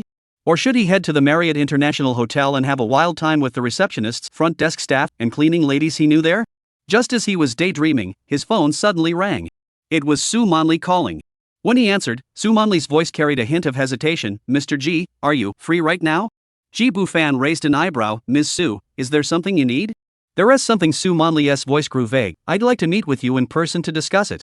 If you're available." "Oh?" Ji Bu-fan perked up. "Is it really that important? Can't you just say it over the phone?" "Oh, it's really important. Don't ask. Let's talk about it in person." Su Manli's tone softened, tinged with a hint of petulance. Ji Bu-fan was still curious. At first, he thought she was just being greedy again, but it didn't seem like that. Since he had nothing planned for the day, he agreed readily. "Alright, I'll come over right now." On the other end of the line, Su Manli visibly relaxed, her voice brightening. "Great. I'm here with Chang. We'll wait for you."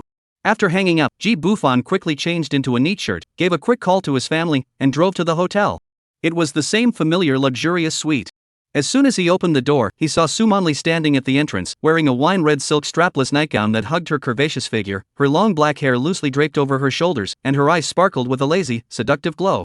On the sofa sat a familiar face, her best friend, Lu Qing. The two were wearing the same silk strapless nightgown in different colors. Lu Qing's was moonwhite, making her skin glow with a delicate luster under the warm light. In their early 30s, they were at the peak of their allure, every movement exuding the charm of a mature woman. Ji Bu-fan's gaze swept over the two of them, his Adam's apple involuntarily bobbed. This wasn't the scene of a business meeting. He closed the door behind him, a playful smile curving his lips. "Miss Su, Ms. Lu, did you two change into your battle attire just to wait for me?" Su Manli's cheeks flushed with a faint blush. Just as she was about to speak, her wrist was suddenly grabbed by Ji Bu-fan, who pulled her forward, causing her to stumble half a step before landing securely in his arms. Ji Bu-fan was never the type to remain composed in such a situation. Faced with such a direct temptation, how could he possibly contain himself? As Su Manli was pressed onto the sofa, her mind was still on the matter at hand. She gasped for breath and managed to squeeze out a few words. "Xiaoji, I." Before she could finish, her mouth was covered. Chapter 111, The Proposal from Two Older Sisters. The scent of nicotine lingered in the luxurious suite. Ji Bu-fan leaned against the headboard, his fingertips holding a cigarette that flickered on and off. By his side, Su Manli's hair was slightly disheveled, her cheeks flushed with a lazy blush. Her silk nightgown hung loosely off her shoulders, revealing large patches of smooth skin. She lay on her side, her eyes flickering with lingering allure. Occasionally, she glanced up at Jibu Fan, her eyelashes trembling lightly, like a docile kitten. Lu Qing curled up on the other side, her moon-white skirt sliding down to her waist, revealing her gracefully curved waistline. She reached up to tidy her disheveled hair, a satisfied smile lingering at the corners of her lips. Her gaze toward Jibu Fan held a hint of unyielding tenderness. Jibu Fan extinguished the cigarette but in the crystal ashtray just as he turned his head, only to be gently pulled by Su Manli. She bit her lower lip, her cheeks flushing deeper, her voice still hoarse from her earlier words. Xiao Ji. I know I'm much older than you, and it's embarrassing to say this, but I truly want to spend the rest of my life with you. Can I marry you? Before she could finish, Lu Qing also hurriedly sat up, her nightgown slipping off her shoulder, but she didn't bother to pull it back. She exclaimed urgently, Me too. Me too. Xiao Ji, being with you makes my life meaningful. I also want to marry you. Jibu Fan raised an eyebrow. This was unexpected. He ran his fingertips over his chin, looking at the two alluring older women before him, one with a hint of nervousness in her eyes, the other with a face full of anticipation. To be honest, he had originally only intended to have a casual relationship with the two of them. He hadn't considered marrying them. He certainly didn't expect them to take the initiative and propose. Maybe it's not so bad after all. Though the two older women were a bit older, they were both stunningly beautiful and incredibly wealthy. Plus, he could still get the System S rewards. This could work. After giving it some thought, Jibu Fan was about to nod in agreement. Just then, Su Manli spoke up again. She was more impatient, and seeing Jibu Fan hesitate, she feared hearing a negative response, her heart even trembling with anxiety. She quickly offered her dowry to show her sincerity. Little Ji, I truly love you. I'm willing to give you a dowry of 100 million. And I'll give you 2 restaurants, with at least 1 or 2 million in profit each year. Lu Qing chimed in. No need what? Jibu Fan was about to wave his hand to refuse the dowry, but the words stopped at his lips. He was genuinely stunned by the figure. He opened his mouth, but the words of refusal couldn't come out. Who in their right mind could refuse such an offer? He wasn't short on money, but this was way too much. I'll take it. The words slipped out before he could stop them. He looked down at the two people in his arms, overjoyed. Su Manlia's fine lines at the corners of her eyes were filled with laughter, and Lu Qing burrowed deeper into his embrace, her hair brushing against his neck, making it itch. The two sisters were so sincere he had to return the favor in kind. An hour later, Jibu Fan dialed Lin Muqing's phone. He said he wanted to marry 2 more wives and asked her to agree. On the other end of the line, there was an instant silence. Jibu Fan could even imagine Lin Muqing's expression at that moment, her eyes wide with shock and disbelief. It wasn't her fault, even he thought this was a bit reckless. Just yesterday, he had finished the wedding with 6 wives, and this morning he had married Bailey, and now he had agreed to marry Mo Bing as well. How much time had passed? He was already adding 2 more. Anyone would be confused. Lin Muqing must be exhausted being the main wife, having to deal with his constant requests to marry more concubines. After a while, Lin Muqing snapped back to reality. Husband, what did you say? Marry 2 more people? Are you joking? Our house is already too small. Jibu Fan smiled and explained, I'm not joking. It's Su Zong and Qing Jia. You met them yesterday when they came to give their wedding gifts. Both of them want to marry me, and I thought it wouldn't be right to refuse. He emphasized his words and added, the key is, they're very sincere. Mr. Su said he'd give a dowry of 100 million. Qing Jia wants to directly give 3 restaurants, with annual profits of at least 20 million each.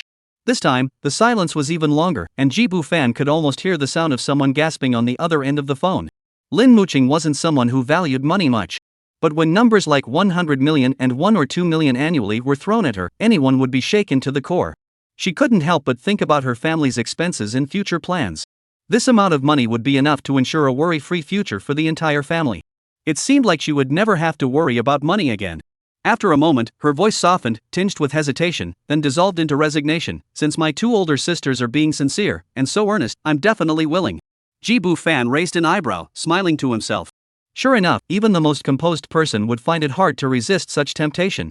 There is no one in this world who truly doesn't love money, it's just that they haven't encountered an amount that is truly tempting enough. Take himself, for example. Alright, then confirm it on your phone later. He smiled in agreement. I'll bring them home for dinner tonight. Have by auntie prepare some extra dishes. After hanging up, Jibu Fan turned to look at Su Manli and Lu Qing, who were staring at him eagerly, and raised his phone. All set. The 2 girls immediately relaxed, their faces lighting up with bright smiles. Su Manli said softly, Muqing is such a kind person. I should send her some gifts to thank her properly. Lu Qing immediately chimed in, you're right. I should prepare a generous gift too. But come to think of it, giving only Muqing seems a bit unfair. Little G has so many wives we can't show favoritism, can we? She thought for a moment and said, why don't we just get something for everyone? We've just joined the family, we should at least show our intentions. Su Manli nodded in agreement. You're right, Aching. We should consider everyone. Let's go to the mall this afternoon and pick out some gifts for everyone. It's settled then. Lu Qing clapped her hands. Both women were wealthy socialites, money was no object for them. Even if it meant spending several million on gifts, they wouldn't bat an eyelid. As long as they could smoothly integrate into Jibu Fan's family, everything was worth it. However, this shopping plan would have to be postponed until the afternoon. At that moment, both of them were so exhausted they could barely stand up. Jibu Fan's reply gift was simply too generous, leaving them completely drained. They had the hotel staff bring in a lavish meal, and after eating their fill, Su Manli and Lu Qing helped each other into the bedroom to catch up on sleep. Just as they lay down, the sound of even breathing could be heard, clearly a sign of extreme exhaustion. Jibu Fan stretched lazily in the living room, his joints cracking softly. After completing the marriage registration with the two women, he rewarded them with 2 additional lottery chances. He leaned back lazily on the sofa, summoned the system, and murmured with anticipation, let's see what good stuff I can win this time. Chapter 112, 2 rewards, 1 good and 1 bad. Jibu Fan summoned the system to begin the lottery. Moments later, the rewards were revealed. Ding, congratulations, host. You have obtained the skill, Culinary Mastery. The system prompt followed immediately. The host will automatically master all the abilities of a level 1 chef, equivalent to 20 years of culinary experience, and will be proficient in the preparation methods and essence of all major cuisine styles. As soon as the words were spoken, a flood of information poured into his mind like a tidal wave. From precise knife skills and heat control to the unique secrets of each cuisine, the experience and techniques of a 20-year veteran chef seemed to be etched into his very bones. Jibu Fan raised an eyebrow, mentally running through the steps of stir-frying shrimp in oil, every detail as clear as if he had done it 1,000 times. But he quickly scoffed, losing interest. What's the point? He didn't need to cook at home, so this reward was completely useless. Fortunately, the second reward caught his eye. Ding, congratulations, host, you've obtained a special reward, 5 centimeters to add anywhere. This was straightforward and easy to understand. No further explanation was needed. The 5 centimeters could be freely allocated to any part of the body. Jibu Fan pondered for a moment and had a plan. Add 2 centimeters to my height, that's enough. Too tall would be too noticeable. He stroked his chin, calculating the remaining 3 centimeters, 2 centimeters for length, and 1 centimeter to increase the circumference. Perfect. As soon as the thought crossed his mind, a warm sensation spread throughout his body, as if his bones were being gently stretched, with subtle changes occurring in the background. Once the sensation faded, Jibu Fan stood up and stretched, feeling an indescribable sense of comfort throughout his body. He studied his reflection in the reflective floor-to-ceiling window for a moment, his posture seeming even more upright. A smug smile involuntarily curled the corners of his mouth. Feels great, he hummed under his breath, settling back into the sofa with a cheerful disposition. These 2 rewards were 1 good and 1 bad, but overall, the surprises were more numerous. He was truly grateful to his system from the bottom of his heart. If the system could transform into a girl, he would give everything he had to thank her properly. Now that Jibu Fan had nothing to do, Su Manli and Lu Qing went to catch up on sleep and recover their stamina, but he didn't need to. After just a meal, the fatigue from earlier had completely vanished, and his energy was fully replenished. At that moment, he was full of energy and didn't need a nap at all. With nothing to do, he began to mentally tally up the wives he currently had and the rewards he had obtained. Upon calculation, he now had 9 wives. First wife Lin Muqing, 27 years old, gentle and generous in nature.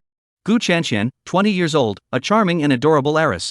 Song Xiaoqiao, 21 years old, his childhood sweetheart. Lin Muyu, 25 years old, his absent-minded teacher.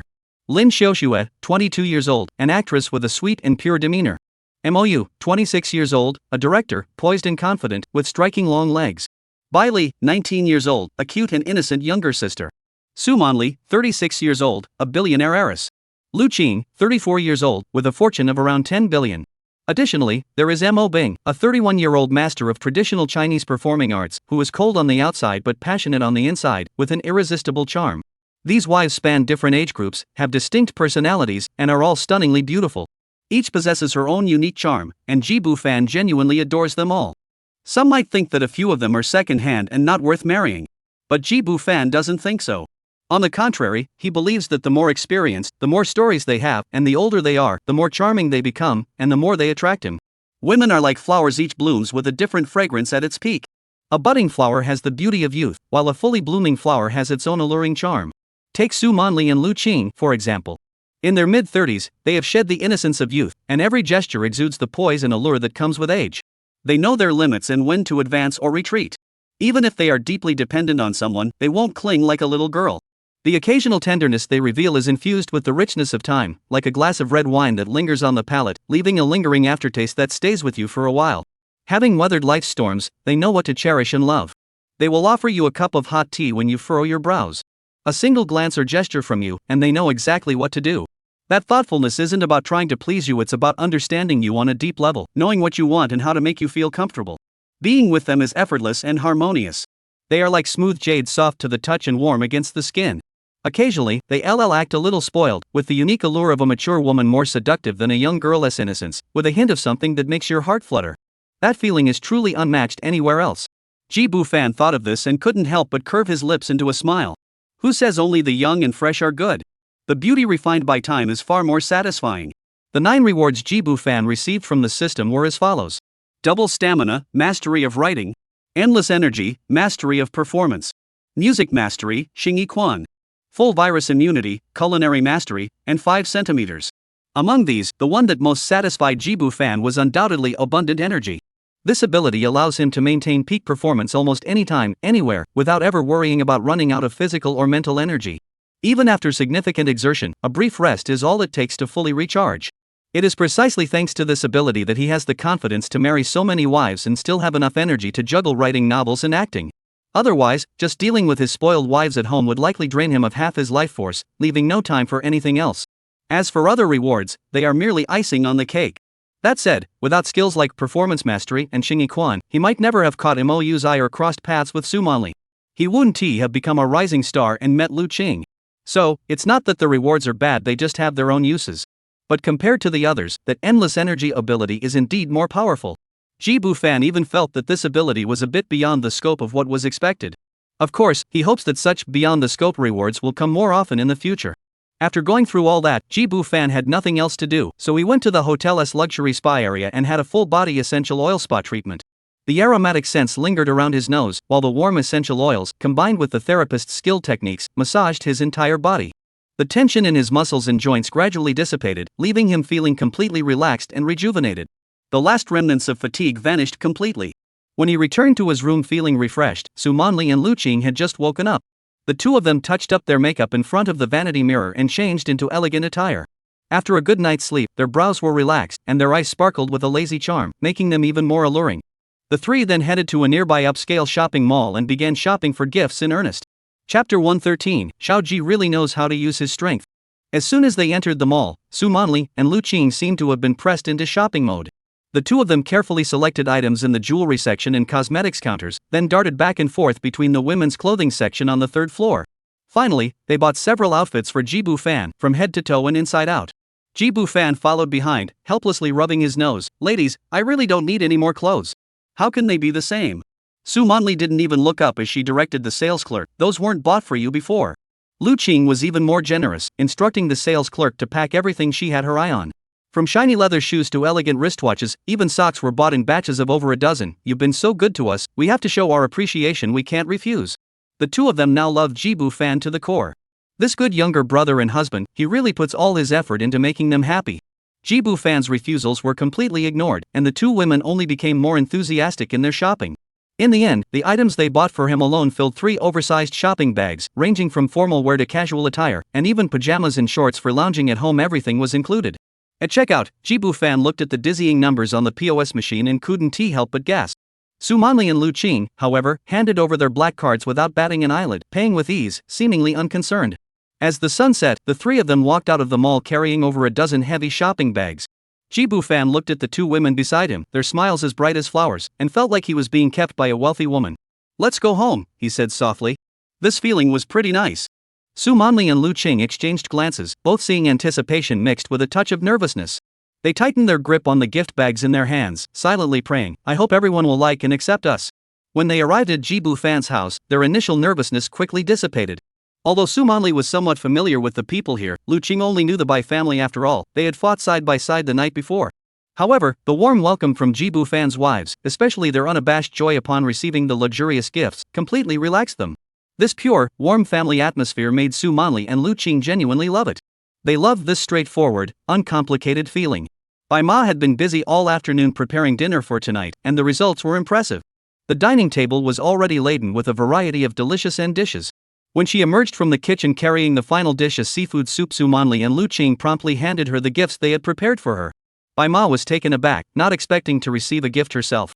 She blushed slightly, wiped the water droplets from her hands, and thanked them with a smile before taking the gifts.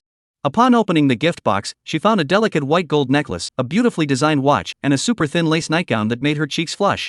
The price tags were still attached, and she had only glanced at them casually. But when the 5 or 6 digit price jumped into view, she froze in place. She quickly pushed the gifts back and waved her hands repeatedly. "This is too expensive, I really can't accept it." Joking aside, how could she possibly afford something so expensive? Any one of these items alone was worth several months of her salary. But her refusals clearly had no effect, and even Jibu Fan stepped in to persuade her to accept it. Bai Ma could only accept it with a sigh of relief, thinking to herself, life is finally looking up. At that moment, Lu Qing smiled and teased, "Sister Bai, I bought this nightgown based on your measurements. I wonder if it fits. Why don't you try it on now? If it doesn't fit, we can go exchange it right away." Saying this, she walked forward, picked up the nightgown, and held it up in front of Bai Ma. "It looks about right, but it's best to try it on to be sure." Bai Ma's face turned bright red, and she hurriedly waved her hands. "No need to try it on, no need to try it on. It looks fine to me, I can wear it." The dress was far too sheer, covered in lace patterns. She had never worn anything so revealing in her life. "Come on, just try it on." "Exactly, Ms. Bai, please try it on. I'm sure you'll look great in it." "That's right, Bai Auntie, go change quickly. We're all waiting to see." Everyone chimed in, egging her on, enjoying the commotion. Bai Ma's cheeks were burning hot, and she felt a faint sense that everyone seemed to know something. Persuaded by everyone's words, Bai Ma's cheeks turned as red as a ripe apple. In the end, she couldn't resist and hurriedly grabbed her nightgown and fled into the room. As the door closed, she took a deep breath in front of the mirror, her fingers clutching the sheer lace fabric. After hesitating for a moment, she finally put it on. The fabric was so light it felt almost weightless, and as it touched her skin, she could feel her heart racing. When she opened the door, blushing, the noise in the living room fell silent for a moment. The soft light fell on her, outlining her delicate, curvaceous figure. The lace patterns on the sheer fabric were faintly visible, and the gentle, homey aura she usually exuded, wrapped in aprons and the smell of home-cooked meals, now revealed a stunning beauty that took everyone's breath away. Even the air seemed to carry a hint of sensuality. While Lu Qing couldn't help but exclaim, "Sister Bai, your figure is amazing." Su Manli nodded with a smile. "I knew I made the right choice. It fits perfectly." Bai Ma felt so uncomfortable under the stairs that she didn't know where to put her hands, her ears burning so hot she could fry an egg. Before anyone could say another word, she turned and fled back to her room, quickly changing into her own clothes. The flush on her face hadn't fully faded yet. "I just can't get used to it," she muttered softly, but deep down, she felt a strange sweetness. Such revealing clothes were so embarrassing to wear in front of others. At most, she'd wear it late at night or early in the morning, just for Mr. G to see. This warm little incident gradually died down amid everyone's laughter, and the lavish dinner officially began. Su Manli and Lu Qing brought several bottles of premium red wine. With a soft pop, the cork was removed, and the rich aroma of the wine mingled with the fragrant dishes on the table, adding a touch of intoxicating warmth to the family gathering. The atmosphere at the table was lively and harmonious. Everyone laughed and chatted, occasionally passing dishes to one another or clinking glasses. Although Bai Ma's cheeks were still slightly red from the nightgown incident, the smile in her eyes was impossible to hide. Here, she was not treated like a servant. Su Manli picked up a translucent shrimp and placed it in her mouth. The sweet and fresh taste exploded on her tongue, and for a moment, she felt a bit dazed. Looking around at the sincere smiles on everyone's faces, she couldn't help but whisper softly, "This place is truly wonderful." Lu Qing, upon hearing this, also put down her wineglass and cast a gentle glance at everyone present. The last remnants of anxiety lingering in her heart melted away like thin ice in spring, silently and completely. The warmth and acceptance filling this home made one unconsciously let down all defenses, wanting only to immerse oneself in it. Outside the window, the night was deep, and stars twinkled in the sky. But the light inside the house grew warmer and brighter, illuminating everyone's smiles with extraordinary vibrancy. Su Manli and Lu Qing both looked toward Jibu Fan, who was seated at the head of the table. It was the seemingly ordinary yet extraordinarily capable young man who, with his unique charm and sense of responsibility, had brought together so many women with such different personalities, building this warm and inviting haven. Their gazes met, and both saw the same intention in each other's eyes. Perhaps this was the very place they had always longed for deep in their hearts. Chapter 114, Marrying Oneself with One's Own Money. Su Manli and Lu Qing were filled with mixed emotions. Jibu Fan, at that moment, was also deeply moved, even feeling a slight buzz of dizziness. In his previous life, he was just an ordinary person struggling to make ends meet, drifting aimlessly in the vast sea of humanity. Now, he had such a warm and harmonious family. These women, some gentle as water, some lively, some graceful, and some poised, had all been drawn to him and captivated by him. They gathered around him willingly. Any one of them, in his previous life, had been an unattainable dream. He raised his wineglass, took a sip, and the fragrance of red wine spread across his lips and teeth, much like the overwhelming sense of fulfillment surging through his heart at that moment. This was the kingdom he had built. In this warm home, everyone could let down their guard and be their true selves. Ji Bu-fan's lips curled into a smile, and his eyes sparkled with tenderness. He knew that such days would continue forever, and they would only get better and better. Suddenly, ding-dong. The phone on the table rang, and a new message popped up on the screen. Are you there? Ji Bu-fan glanced at it but didn't respond. If you have something to say, just say it. Why ask are you there? How am I supposed to know if I'm here or not? It depends on what you want. Not long after, the phone vibrated again. Bro, can you lend me some money? Ji Bu-fan scoffed and still didn't respond. Anyone sending a message asking for money is definitely a scammer. His anti-fraud awareness is top-notch. Trying to scam him? No way. He continued to clink glasses with his wives, enjoying the warm family dinner atmosphere. However, not long after, his phone rang again. This time it wasn't a message, but the ringtone for a video call. The caller ID showed it was his university classmate Wang Zihao, who had sent the two messages earlier. Ji Bu-fan hesitated for a moment before answering the video call. A plain face appeared on the screen, single eyelids, a flat nose, and rough skin. Compared to Ji Bu-fan's good looks, he was several levels below. Old Ji. You finally answered the call.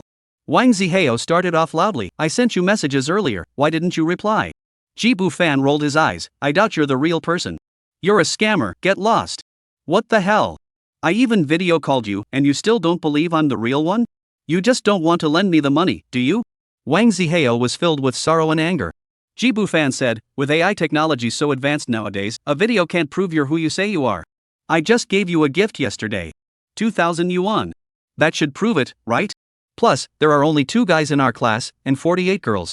More than half of them have gone out with you, and the rest you said you'd let me have, but they're all ones you don't like. Alright, stop it. I believe you, little Wang. Ji Bu-fan quickly interrupted. How much do you need? Let's agree on the amount beforehand, don't exceed 2,000. You're such a jerk. Do I really need to ask you for 2,000? Wang Zihao looked aggrieved. I want to borrow 10 million from you. How much? 10 million. Ji Bu-fan was speechless. 10 million? They were just classmates with no real connection.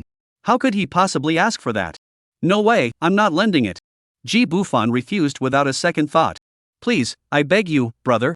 Wang Zihao immediately switched to a pleading tone. I can only rely on you now. You're a big star now and have married so many wives, you must be able to come up with 10 million. Please help me. I said no, I won't lend it. Ji Bu-fan frowned. Speaking of which, little Wang, what do you need so much money for? I thought you married a rich woman. Why not ask her? Speaking of which, Wang Zihao was indeed one of the only 2 boys in Ji Bu-fan's class, but their relationship was rather strained. It was all because he had been too outstanding back then. All the good girls in the class had been chasing after him, and this guy couldn't help but feel a little jealous. So they didn't interact much in the first place, and he didn't even notify the other when he got married.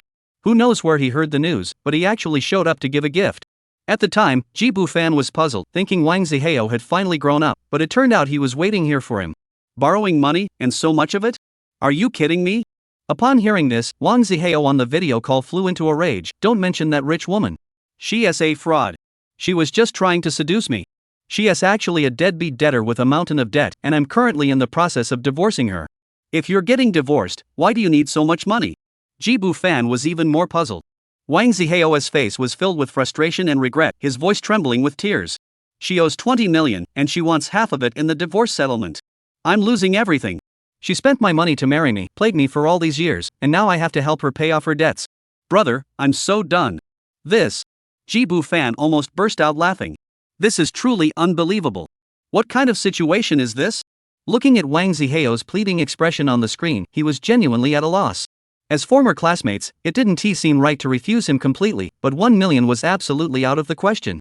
Xiao Wang, it's not that I'm heartless, but 1 million is simply too much. I can't lend you that much. His tone grew solemn, and his attitude was resolute. At most 10,000. If you really need it urgently, I can transfer it to you right now. Any more than that, I simply don't have. Wang Zihao stared at the screen for a few seconds, probably reading from his eyes that there was no room for negotiation. He was quite stubborn, refusing the 10,000 yuan, and instead shifted his gaze and said, How about this? Old G, why don't you introduce me to a few real rich women? You know a lot of people, those truly wealthy women must trust you. If I can hook up with just one, my debt would be easily settled. Jibu Fan was amused by his idea and replied without mercy, forget about it. Real rich women have high standards, they won't look at you. Wang Ziheo's face turned bright red, but he couldn't refute it. He could only ask bitterly, then what should I do? I can't just be driven to death, can I? Jibu Fan picked up his glass, took a sip of wine, and casually suggested, why don't you try working at a club? I heard the money comes in fast there. If you're willing to work hard and serve a few extra customers a day, you might just make $1 million in a year. His words were half teasing, half dismissive. He hadn't expected the other person to take him seriously. But to his surprise, Wang Ziheo on the other end of the screen froze, a strange gleam flashing in his eyes, as if he had actually taken it to heart. Alright, I understand. Wang Ziheo dropped the line and hurriedly hung up the video call. Jibu Fan looked at the darkening screen, shook his head, and smiled, not giving the incident a second thought. He turned back to continue chatting with his wives. He never could have imagined that this would be his last conversation with Wang Ziheo. Not long after, he heard the news of his death. That guy really ended up in such a place, working himself to death day and night, and in the end he died from exhaustion. Chapter 115, Xiao Ji has a big appetite. At that moment, Jibu Fan had no idea that his classmate Wang Ziheo would soon meet an unfortunate end. Moreover, it was related to the bad idea he had suggested. After hanging up the phone, he continued to enjoy dinner with his wives. After dinner, they took a short break. At his suggestion, everyone set up 2 mahjong tables and began playing happily. Su Monli and Lu Qing quickly integrated into the family. After all, they were experienced women, though slightly reserved, they gladly joined the game. They joined in the fun. The atmosphere at the mahjong tables was lively. Jibu Fan moved back and forth between the 2 tables, playing for a while on one side and then the other, thoroughly enjoying himself. When he grew tired, he would rest for a moment before quickly regaining his energy. Unfortunately, Bai Ma refused to play no matter what, which was a bit of a shame. The game continued well into the night. When the last tile was placed, some stretched lazily and yawned, others massaged their sore shoulders, and some had hoarse voices. Yet everyone's face bore a satisfied, weary expression. I can't go on, my eyelids are about to stick together, someone muttered, prompting a chorus of laughter. Everyone went to take a shower and rest. Though tired, they were all thoroughly entertained, and the barriers between them gradually dissolved. They all felt that their beloved husband, Jibu Fan, seemed different today, as if he had grown taller, more handsome, and more majestic. Even more captivating and intoxicating. Meanwhile, Jibu Fan suddenly felt hungry and knocked on Bai Ma's door, asking her to make him a bowl of rice with toppings. Upon hearing this, Bai Ma's face flushed red, and her fingers unconsciously tightened the lace hem of her nightgown. She had intended to refuse, but when she looked up and met Jibu Fan's eyes, filled with anticipation and earnestness, her heart softened inexplicably, and the words of refusal stuck in her throat. Wait here, you greedy little thing. She replied softly, her voice tinged with playful reproach. As she turned away, the hem of her nightgown gently lifted, creating an elegant curve. Jibu Fan leaned against the doorframe and smiled, thanks to Bai Auntie. What can I say, I have a big appetite. Soon, the sound of a spatula stirring in the kitchen filled the air, accompanied by an enticing aroma. Soon, a bowl of steaming hot green pepper and pork stir-fry over rice was brought out. A fried egg lay on top. The golden brown, crispy fried egg lay on top of the translucent rice, tender slices of meat coated in a thick sauce, and green bell peppers dotted throughout, creating a dish that was a feast for the eyes and the palate. Eat slowly, no one's rushing you. Bai Ma watched Jibu Fan devouring his meal with such enthusiasm that she couldn't help but gently remind him, her eyes sparkling with tenderness. Jibu Fan's mouth was full, and he mumbled, White Mom's cooking is amazing. I love it so much. After Jibu Fan finished eating, she returned with the dishes and cutlery, only to find him already asleep. It's too late. I'll just stay here for the night. Before he could finish speaking, his eyes had already closed in a daze. Bai Ma opened her mouth but ultimately only sighed softly, then quietly fetched a blanket to cover him. Moonlight filtered through the curtains, casting dappled shadows on his handsome profile, creating a serene and peaceful scene. The next morning, sunlight streamed into the room, gently waking the sleeping Jibu Fan. He rubbed his sleepy eyes and felt the warmth and comfort beside him. A new day began quietly in the warm morning light. As usual, Jibu Fan took advantage of the quiet morning hours to practice martial arts and write. However, as he left Bai Ma's room, he felt a touch of lingering reluctance. After breakfast, he plunged back into his study. He planned to use this free time to finish some more drafts. After all, he was leaving for a trip tomorrow, and he might be too busy on the road to write, so he couldn't afford to miss a deadline. His fingers danced swiftly across the keyboard, every word and sentence exuding a sense of urgency and dedication.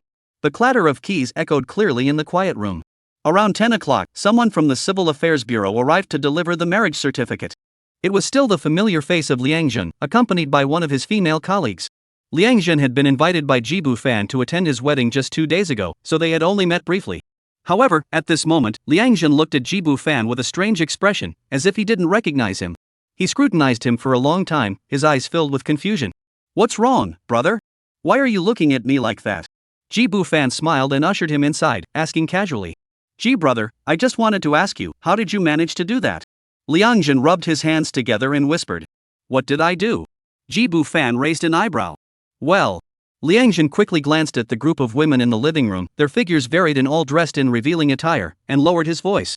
"How did you manage to keep all these wives so well behaved while still looking so energetic yourself? Do you have some secret technique? Please teach your older brother." It wasn't hard to see why he was thinking that. Jibu Fan's moves were simply too astonishing. He had just finished marrying 6 wives and then married 3 more. Anyone would be skeptical. "Secret?" Jibu Fan laughed at the suggestion, pointing at himself. "I rely purely on my own abilities. Don't joke around, Ji brother." Liangjun clearly didn't believe him, leaning in closer with a determined tone. "You must be hiding something. Or maybe you've been taking some special supplements? I know about these things, there are all kinds on the market now, with new ones coming out every day. Did you try a new one? Tell me which one you took." Jibu Fan shook his head with a wry smile. "I really haven't. I'm naturally gifted and have never touched those things. If you don't believe me, go search right now. You can even turn the place upside down. If you find even half a pill, I'll admit I'm wrong." Liangjun wasn't about to go rummaging through someone's house. Seeing that Jibu Fan spoke so honestly and didn't seem to be lying, he reluctantly believed him a little. "Ah, Ji brother, you're truly amazing." He looked at the women in the living room, laughing and chatting, and couldn't help but sigh. "I have 3 children at home, and they're enough to drive me crazy. I'm exhausted every day. You have 9, and not only can you handle them all, but you also have time to act and write novels. How long has it been? You're already a big star." He smacked his lips and gave Jibu Fan a thumbs up. "Brother, you're truly amazing." Jibu Fan smiled and waved his hand modestly. "Hey, what's so amazing about that? It's just that those who are capable have more responsibilities. It's nothing to boast about." He changed the subject and patted Liangjun on the arm. "Brother, I'll need to arrange another wedding soon. I'll have to trouble you again then." "No problem at all." Liangjun immediately patted his chest in agreement. "I'll definitely be there on time, and I'll give you a big red envelope." Speaking of which, Jibu Fan's approach was actually quite thoughtful. Take the last wedding, for example. With 6 wives, he could have easily split them up and held 1 wedding a month, allowing him to collect 6 wedding gifts in a row. Most people would have done the same.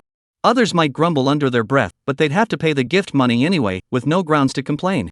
But he did it all at once, saving everyone a lot of trouble and expenses. It really felt thoughtful. Chapter 116, Cousin Mina. Liangjun didn't linger to chat with Jibu Fan any further. He had work to attend to, so he immediately began distributing the marriage certificates and going through the formalities. It didn't take long to finish everything. After exchanging a few more polite words, he bid farewell to his colleagues and left. As he stepped out of Jibu Fan's house, he noticed the female colleague's eyes darting around, her face glowing with an unusual expression. He smiled and teased her. "Miss Yu, what's up? Have you set your sights on young Master Ji?"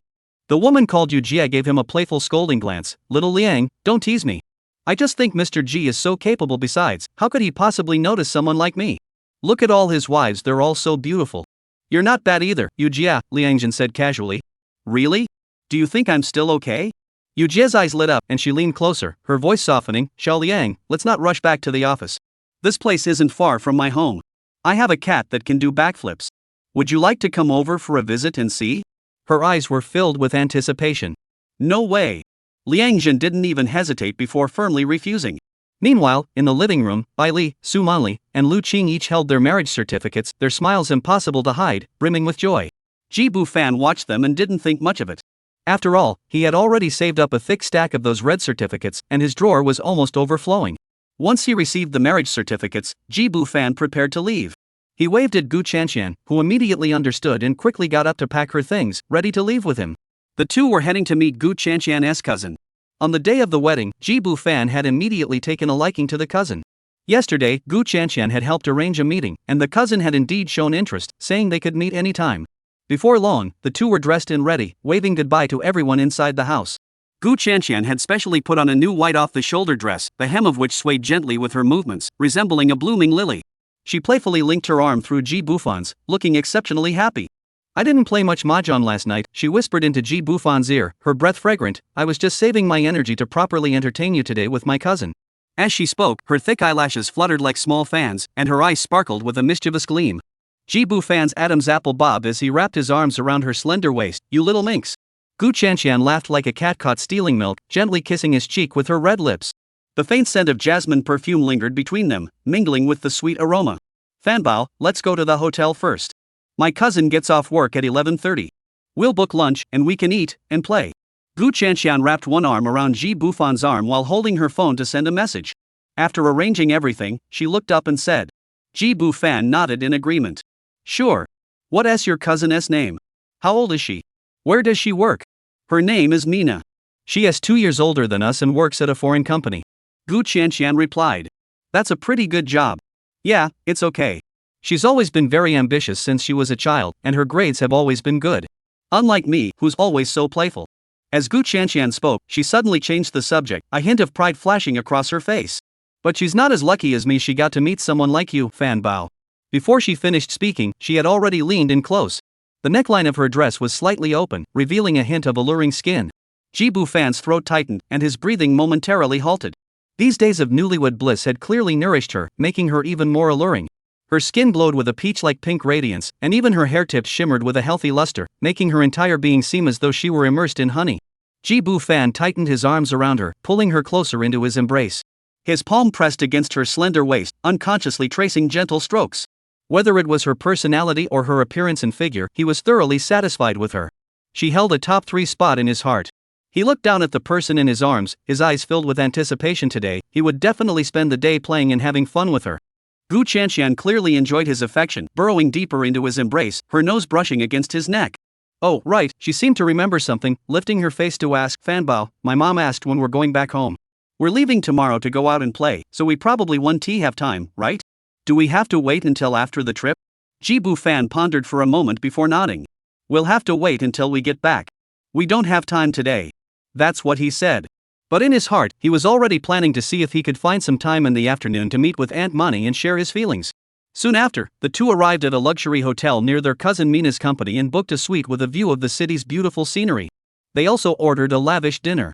As the dishes began to arrive, Mina elegantly made her entrance. She was wearing a brown-colored fitted dress. The sheer fabric shimmered with delicate gold threads, and the hem draped into flowing fringes, adding a touch of lazy allure. The dress hugged her waist and hips tightly, with a few pleats at the side that rippled out like waves, accentuating her curves to perfection. Her appearance was both innocent and alluring. Her delicate face is slightly rounded, her eyes like amber pearls, sparkling brightly, as if hiding a captivating allure within. Her straight nose and pink, pouting lips exude both sweetness and a touch of playful teasing. Her porcelain white neck shimmers with a radiant glow. When their eyes met, a dimple appeared at the corner of her lips, like ripples on spring water stirred by a gentle breeze. 3 parts innocence and 7 parts dazzling beauty that made one's heart race, leaving one utterly captivated. Such a captivating beauty would make Ji Bufan's heart race. It was no wonder. Mina took a few graceful steps forward, bowing apologetically. Sorry I'm late, Chanxian, Xiaofan, did you two get tired waiting? As she spoke, her eyes sparkled as she looked at Ji Bufan, her gaze filled with surprise. She felt that today's Ji Bufan was even more extraordinary than the day he got married. Ji Bufan smiled and stood up, reaching out naturally. No, cousin, you're just in time. The dishes have just been served. As their palms touched, a soft, warm sensation spread through her.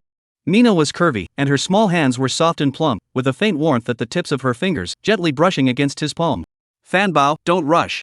I can't wait. Gu Chanxian laughed. Cousin, hurry up and wash your hands and eat. After dinner, we'll get down to business. We're family, no need to be so formal. Chapter 117, Gu Chanxian's bold words. Mina blushed upon hearing Gu Chanxian's words. She hadn't expected her cousin to be so direct, which made her feel a bit uncomfortable.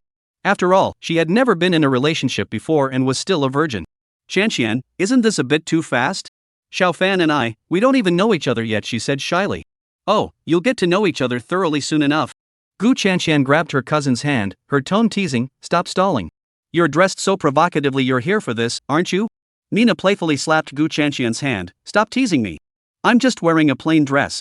I wanted to look presentable when I came to see you all. I was thinking we could eat first, then watch a movie together to get to know each other better. We don't have time to waste. Gu Chanxian pulled her toward the sink. What movie do you want to watch, cousin? I heard Transformers 6 is out. That's not good. It's a waste of time. I'll just tell you the story. There was once a robot named Optimus Prime, and then he died. Can we hurry up now? Ha? What? You're too early. You can later. Mina was so embarrassed by her teasing that her ears turned red. She stomped her feet in frustration. Shanshan. You're really. She didn't know what to say. What kind of lewd words were those? In her impression, her cousin Shanshan from her aunt's family had always been a well-behaved and charming girl. How could she speak so without restraint now? She had no regard for propriety at all. Married women, are they really that scary? Jibu Fan couldn't help but chuckle, clearing his throat and offering a way out. Cousin, let's eat first. The food will get cold. Mina blushed and sat down, her fingertips unconsciously rubbing the hem of her skirt. Her heart was pounding like a frightened rabbit, nearly bursting out of her chest. The atmosphere at the dinner table was initially a bit stiff. When Mina first sat down, her back was straight, her hands neatly folded on her knees, and she even tried to breathe more softly. Jibu Fan picked up a piece of charcoal grilled lamb and placed it in her bowl.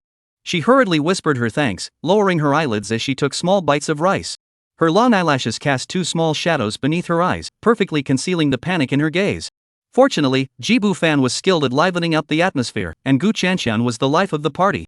The two chatted animatedly, constantly bringing up interesting topics. With a few glasses of red wine down, the amber-colored liquid carried a warm buzz through her limbs, and Mina's tense shoulders finally began to relax. She no longer kept her head down, occasionally lifting her eyes to glance at Jibu Fan's profile, her gaze as fleeting as a dragonfly skimming the water. He was vividly recounting amusing anecdotes from the film set, his eyebrows arched in a carefree smile. The afternoon sunlight streamed through the restaurant's floor-to-ceiling windows, casting a soft glow on his sharply defined profile, accentuating his sharp jawline. That smile held just the right amount of charm, completely different from his aloof on-screen persona, instead exuding a fresh sense of authenticity. Mina was so engrossed that she unconsciously swayed the crystal wine glass in her hand, causing the deep red liquid to ripple gently along the glass. In a daze, she recalled the scene from 2 days earlier at Shanshan's wedding. That day, Jibu Fan was dressed in a well-tailored suit, looking so handsome and dashing. She had secretly admired him for a long time, envying Shanshan in her heart, how lucky she was to marry such an outstanding man. At that time, she never could have imagined that the next day she would receive a call from her cousin Shanshan.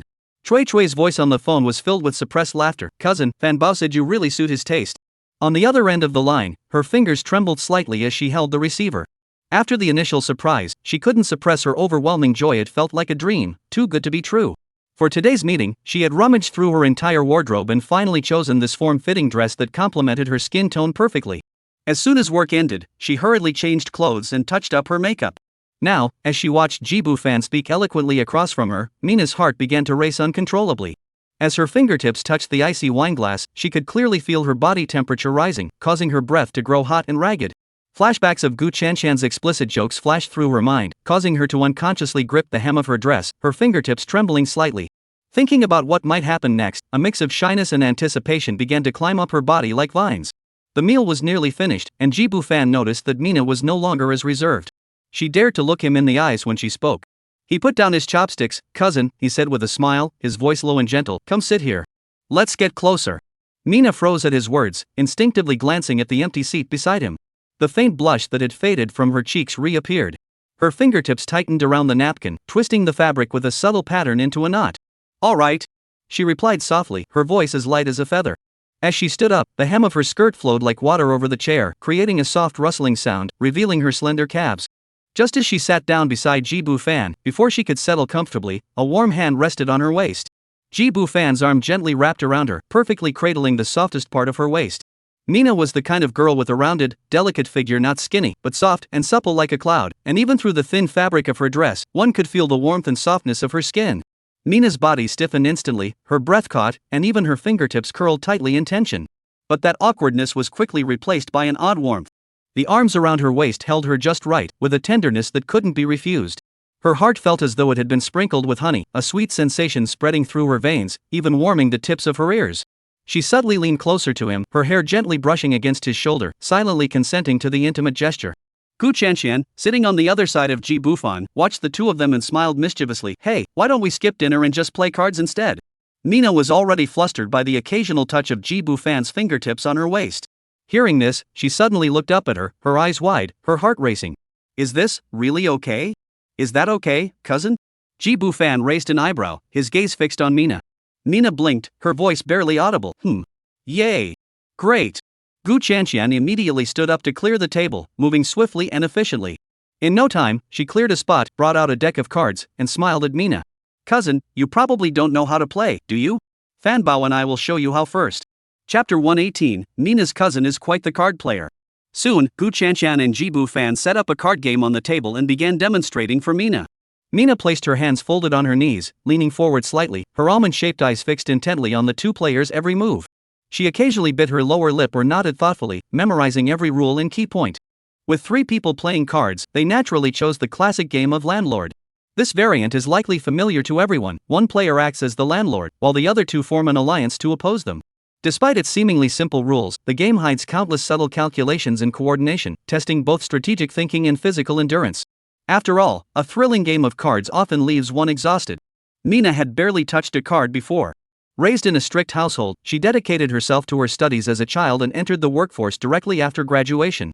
Her leisure activities were limited to watching movies and playing on her phone. Though she had watched some card-playing videos and secretly longed to try it, she had never had the chance. Today, she finally got her wish. The atmosphere at the card table grew increasingly lively. From the guest room came Gu Chanchan's exaggerated cheers, Ji Bufan's low chuckles, and Mina's occasional victory cries so soft they were almost inaudible, yet unable to hide her joy. I won. Mina gradually let loose. When Ji Bufan deliberately let her win, she would give him a sly glance. When Gu Chanchan cheated, she dared to call her out in a soft voice. Those eyes, which had always carried a hint of shyness, were now brimming with playful laughter. Another game ended, and Mina unexpectedly emerged victorious. Gu Chanchan suddenly slapped her on the shoulder. Not bad, cousin. She tilted her head, smiling with her eyes crinkled. I didn't expect you to be so good at this, huh? Ji Bufan and the others were enjoying their card game. Meanwhile, the wives at home had spent a leisurely morning and were now gathered together for lunch. After Ji Bufan and Gu Chanchan left in the morning, everyone was idle and tired from staying up late the night before. Lu Qing, seeing this, discussed it with everyone and called in a massage team to give everyone a full-body essential oil massage. No one was left out. After the relaxing massage, everyone felt refreshed and energetic. As they enjoyed their lunch, they chatted animatedly, creating a particularly harmonious atmosphere. Lu Qing and Su Manli loved this atmosphere and decided to buy a house in the neighborhood so they could live closer to everyone and visit whenever they wanted. In fact, what they truly desired was to live here permanently. Unfortunately, the area was too crowded and there was no more space available. While it was possible to squeeze in, the quality of life would inevitably suffer. Just like last night, the two of them didn't sleep very comfortably and ended up pressing against each other in the middle of the night. After a quick discussion, both agreed to buy a house here, preferably in the same building, to make visiting each other even more convenient. So, before they even finished eating, Lu Qing called the real estate agent to bring over the property listings. The agent's efficiency was surprisingly high. The phone call ended less than half an hour later, and the doorbell rang. A woman in a business suit stood at the door with a bulging folder, wearing a professional smile. Just then, everyone had finished their lunch. Lu Qing and Su Manli greeted her and invited her to sit in the living room, then got straight to the point and asked about the property listings. Ms. Lu, Ms. Su, what a coincidence, the agent flipped through the folder, pointing to the property information and smiling. The building you're living in actually has 2 vacant units. One is on the 28th floor, and the other is on the 12th floor. Both are spacious, north-south facing apartments. Upon hearing this, both women were delighted. The apartment that Gu Chanchan had brought as her dowry was on the top floor, the 32nd floor, and the 28th floor was only 4 floors below, making it the obvious best choice. Let's go check out the 28th floor first, Lu Qing decided on the spot. The others were also curious and decided to follow along. The elevator descended smoothly to the 28th floor. Upon opening the door, the layout was almost identical to that of the 32nd floor. The entrance hall was spacious and bright, with the living room connected to a scenic balcony. The bedrooms were distributed on both sides of the floor plan, and even the views from the balconies were identical. After all, it was a single unit design per floor, so the floor area and orientation were identical. This is a brand new unit, currently in its raw state. The agent explained while turning on the lights in each room one by one. Under the lights, the unfinished cement walls highlighted the high-quality structure of the house. The unit price is 62,000 yuan per square meter, with a total price of over 22 million yuan. Compared to the launch price 2 years ago, the price per square meter has dropped by over 10,000 yuan, effectively saving the cost of renovation. Su Manli strolled toward the balcony, a gentle breeze brushing her hair. She looked down at the meticulously designed garden landscape and the city views below, a satisfied smile curving her lips. The layout is great, and the location is perfect. Let's go with this one. I think it's great too. Can the paperwork be processed quickly? Lu Qing asked bluntly. The agent visibly paused for a moment before quickly regaining his composure. Of course. The final sale process is straightforward, and with all the necessary documents, it can be completed within a week. Let's go with that. Lu Qing turned to Su Manli, and the two exchanged a smile, their eyes brimming with decisiveness. For them, being able to gather with everyone in such a lively atmosphere was well worth the expense. On this sunny afternoon, a transaction worth over 2 million was casually finalized. Lin Muching and the others who had come along to view the property watched the scene unfold, their eyes wide with astonishment. Earlier, when the agent mentioned the total price of over 2 million, they had secretly gasped in astonishment, thinking that such a price could sustain an ordinary person's efforts for several lifetimes. But in the blink of an eye, Lu Qing and Su Monli had already made their decision, discussing it as casually as if they were talking about the taste of a dish. Lin Muching quietly tugged at her younger sister Lin Xiaoshua's sleeve and whispered, "My goodness, buying a house worth tens of millions is like going out for a meal. That's way too extravagant." Lin Xiaoshua nodded in agreement, "Exactly. The two older sisters' brother-in-law found for us, they're so impressive." Bai Ma had just come along to join the fun, but she was now utterly speechless. What has she done to deserve this? She glanced at her daughter and felt that coming to Mr. G's house with her daughter had truly broadened her horizons. Chapter 119, Meeting with Mrs. Gu. Inside the hotel suite, the card table was in complete disarray. Gu Qianqian and her cousin Mina had already gone to rest, exhausted yet satisfied. Mina had originally planned to continue working in the afternoon after finishing here, but that was now out of the question. Forget about the afternoon. If she could recover by tomorrow, that would be a miracle. Ji Bufan sat on the sofa for a moment, tapping the table with his fingertips absent-mindedly. The excitement from the card game hadn't faded yet, but he felt no fatigue, only a sense of exhilaration and a lingering desire for more. The sky outside grew dark, as if it were about to rain. He stood up and walked to the windowsill, pulled out a cigarette, and the lighter clicked, producing a blue flame that flickered twice. He took a deep drag, but before the nicotine could fully take effect, he had already pulled out his phone and dialed Mrs. Gu's number. "Auntie, it's me." His voice still carried a hint of the relaxation he just felt. "Little G." Mrs. Gu's voice came through the receiver, filled with unhidden excitement. "Is there something you need? I heard from Qianqian that you wanted to see me?" Ji Bufan asked slowly. Is it convenient?" Mrs. Gu's tone was filled with anticipation. "I'm going on a trip with Qianqian and the others tomorrow. I'll probably be back in about 10 days.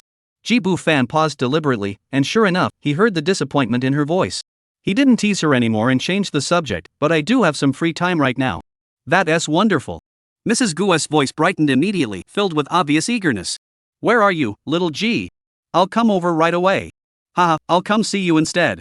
It's not very convenient for you to come over here." Ji Bufan replied with a smile. All right. I'll send you the location right away. Let us meet up soon." After hanging up, Ji Bufan looked at the distant buildings. The cigarette between his fingers was already half burned, and the ash was blown away by the wind through the window, scattering softly. The alluring glances and playful teasing of Mina and Gu Qianqian at the card table earlier had faded away. He began to carefully plan what to say and do when they met later, a confident smile slowly curving his lips. Gu's mother hung up the phone, her fingers swiftly swiping across the screen to book a private suite with excellent privacy. She deliberately chose a low-key yet luxurious high-end hotel to ensure she wouldn't run into anyone she knew. As soon as the confirmation message appeared, she sent the address and room number to Ji Bufan, then took a deep breath and began to tidy herself up in front of the mirror. She applied a light layer of foundation, chose a brighter shade of lipstick than usual, and slightly lifted the corners of her eyeliner, adding a touch of allure to her eyes. Finally, she sprayed a light spritz of perfume on her neck, and the subtle rose scent began to linger in the air. Her high heels clicked hurriedly on the floor, causing her skirt to flutter slightly in the breeze. As she passed the secretary's office, she paused briefly, her tone calm yet authoritative. "I'm stepping out to handle some matters. Don't look for me today.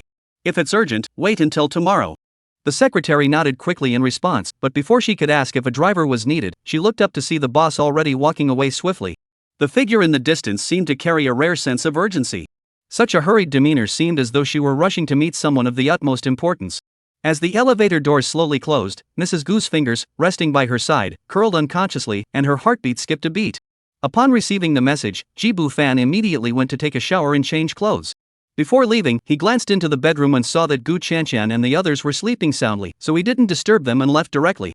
When he arrived at the agreed-upon location, light rain began to fall from the sky. He opened the car door, and the rain threads immediately clung to his neck, carrying a hint of coolness.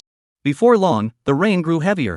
It was no longer the gentle, tentative drizzle of before, but had transformed into millions of transparent threads, weaving slowly and steadily, enveloping the world in a hazy white veil.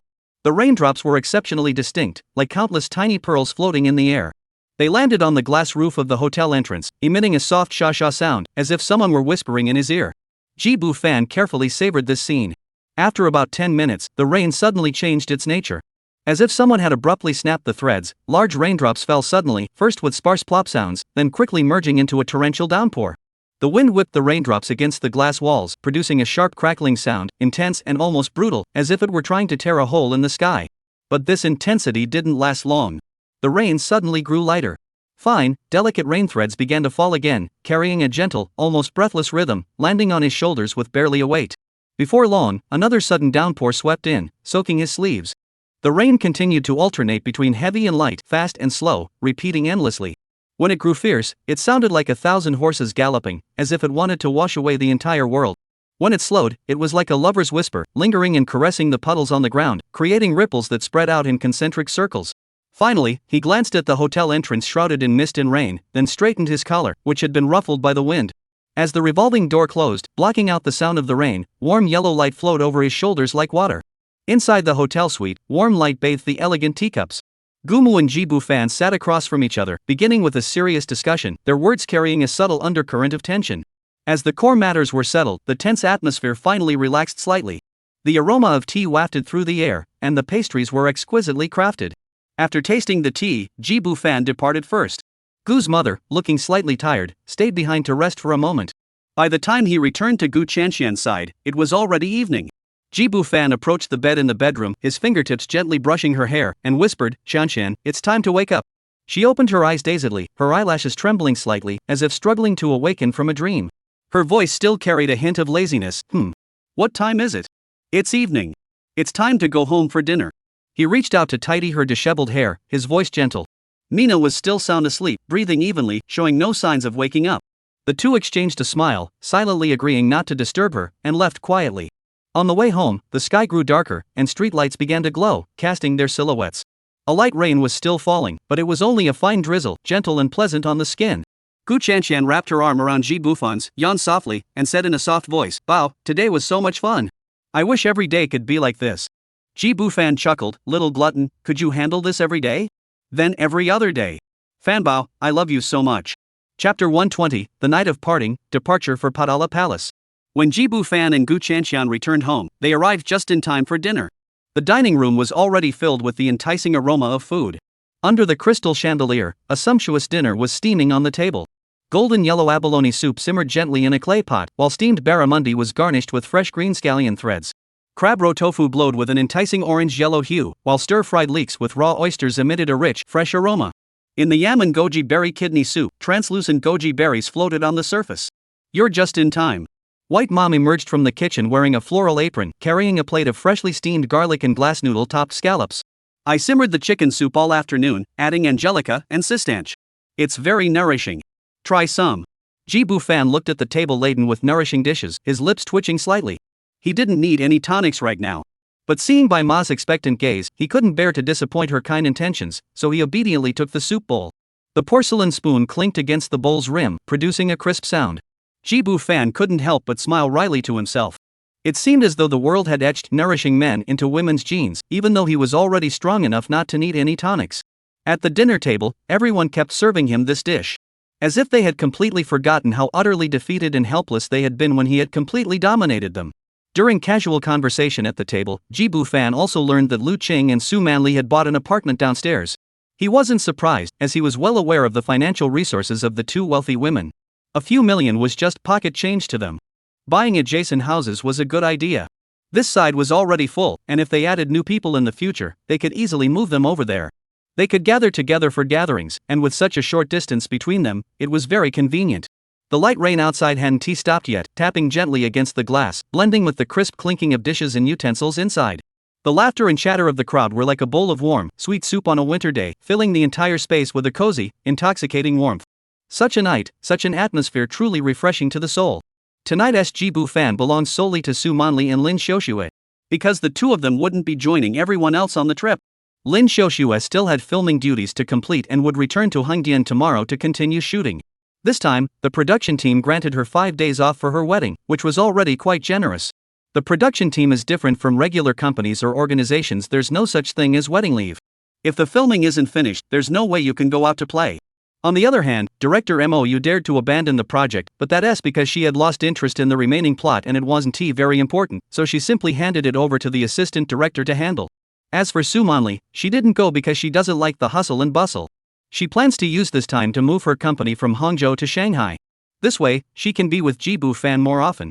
Having tasted the sweetness of being together, she doesn't want to endure the hunger of separation anymore. Though the company relocation would cause some losses and the procedures were quite cumbersome, she believed it was all worth it. After all, isn't life about living more comfortably and fulfillingly? That night, the sound of rain outside became the perfect accompaniment, unable to drown out the sensual sounds inside. Lin Xiaoxue and Su Manli, on this farewell night, were both physically and mentally exhausted. The next morning, the first rays of sunlight filtered through the curtains, gently touching the floor, and the house gradually came to life. Bai Ma was already busy in the kitchen, the sizzling sound of frying eggs mingling with the sweet aroma of milk wafting out. Everyone had risen early, getting dressed and packing their luggage. Breakfast was lively yet somewhat rushed. When they left the house, the elevator was packed with people. After descending the stairs, everyone parted ways. Lin Xiaoxue was heading to take a high-speed train to Hengdian for a film shoot. Su Manli had a dedicated driver taking her back to Hangzhou. The remaining people split into 2 cars and rushed to Hongqiao Airport. Before long, they arrived at the airport. Outside the car windows, the massive glass facade of the terminal building reflected the morning sun, while people carrying luggage hurried past. The boarding announcements could be heard faintly over the PA system. Everyone boarded the flight from Shanghai to Lhasa. Jibu Fan and his group arrived in a large group, almost taking up the entire first-class cabin. The spacious leather seats could be fully reclined to 180 degrees, with each seat separated by half-human height partitions, ensuring complete privacy. Soft carpets lined the floor, and the air was filled with the subtle scent of lavender, making this journey to the highlands feel luxurious and comfortable from the moment they stepped into the cabin. The flight was approximately 5 hours long. As Jibu Fan fastened his seatbelt, he muttered to himself, long-haul flights are always boring, this might be a bit of a drag. He had even planned to pass the time by writing. However, this expectation was quickly shattered. Before the cabin doors had even closed, several flight attendants in neatly pressed uniforms approached with warm smiles.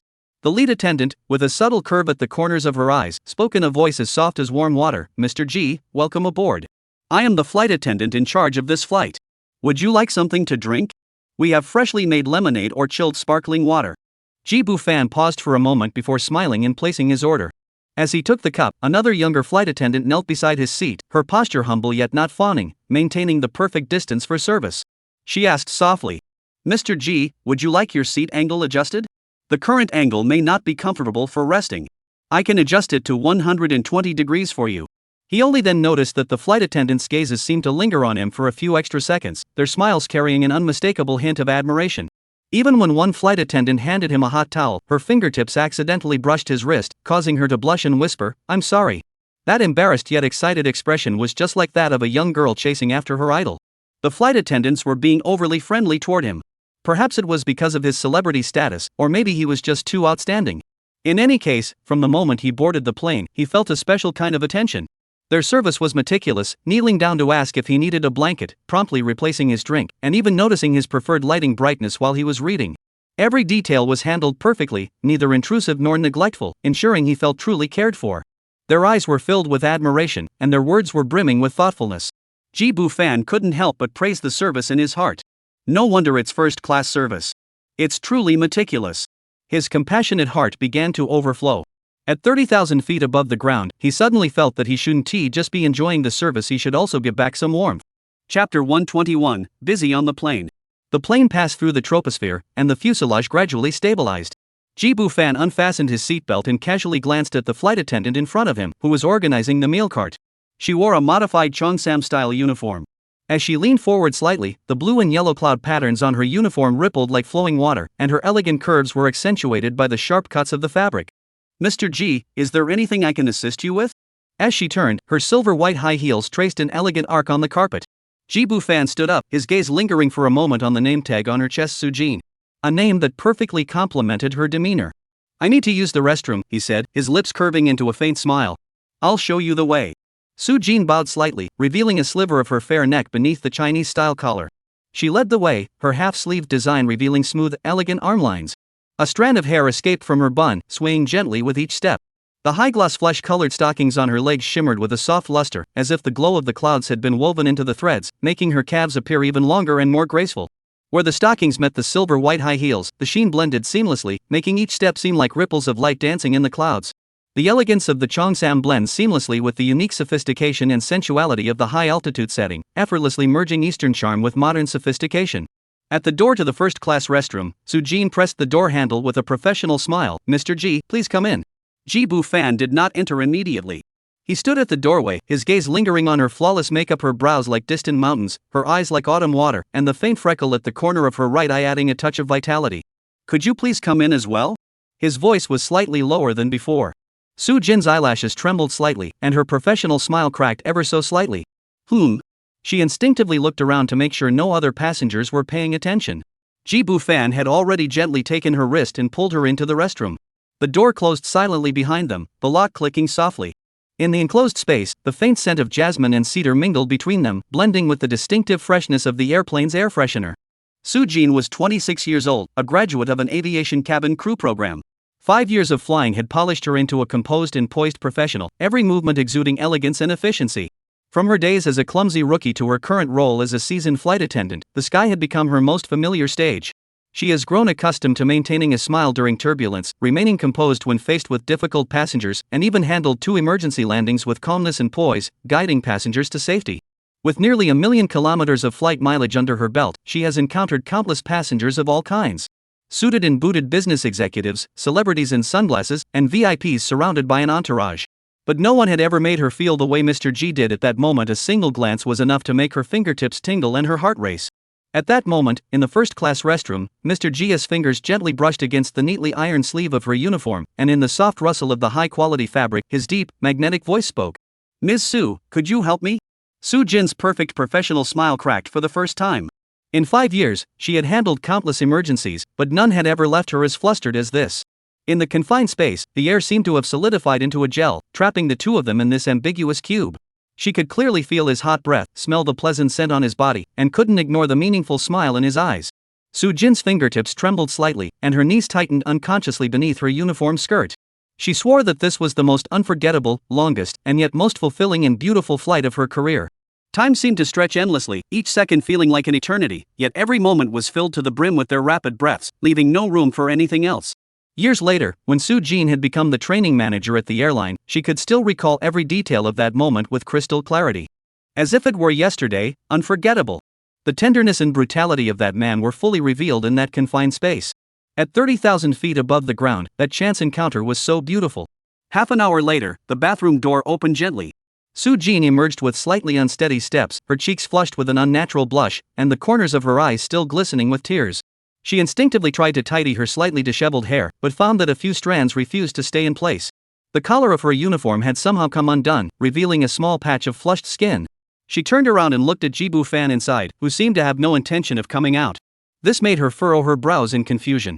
Just then, Ji Bu-fan smiled and said, "Please ask Ms. Soo, the flight attendant, to have your colleagues come in one by one." "Ha?" Soo Jin widened her eyes, her red lips parting slightly. She instinctively lowered her voice and asked, "Mr. G, you aren't joking, are you?" Before she could finish, she suddenly remembered that he had indeed seemed reluctant to leave earlier. Her fingertips unconsciously traced the hem of her uniform, and a bold thought flashed through her mind. After a brief pause, she whispered, "Mr. G, this space is a bit cramped. Why don't we go to the flight attendant's restroom? It's a bit more spacious there." "All right." When Soo Jin pushed open the door to the restroom, her fingertips were still trembling slightly. Several colleagues in the restroom turned their heads simultaneously. Everyone stared at Soo Jin. Her hair was disheveled, her uniform skirt was wrinkled, and worst of all, her usually straight and slender legs were now bare, with her stockings nowhere to be seen. "Soo Jia, you." Deputy cabin crew leader Chen Lu was about to stand up when her gaze suddenly fell on the tall figure behind Soo Jin.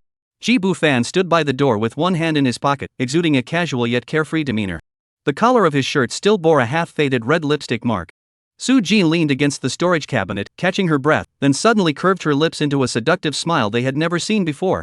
"Girls," her voice was still hoarse, "we're in for a treat today." During the 5-hour flight, Ji Bu-fan spent half the time bustling around the cabin. His dedication had reached an almost oblivious state. His focus was so intense that he seemed to have completely lost himself. By the time the plane landed, the entire flight crew looked at him with stars in their eyes. This gentle and refined Mr. G had won over the hearts of the entire flight crew in the time it took for the flight. They had become his die-hard fans.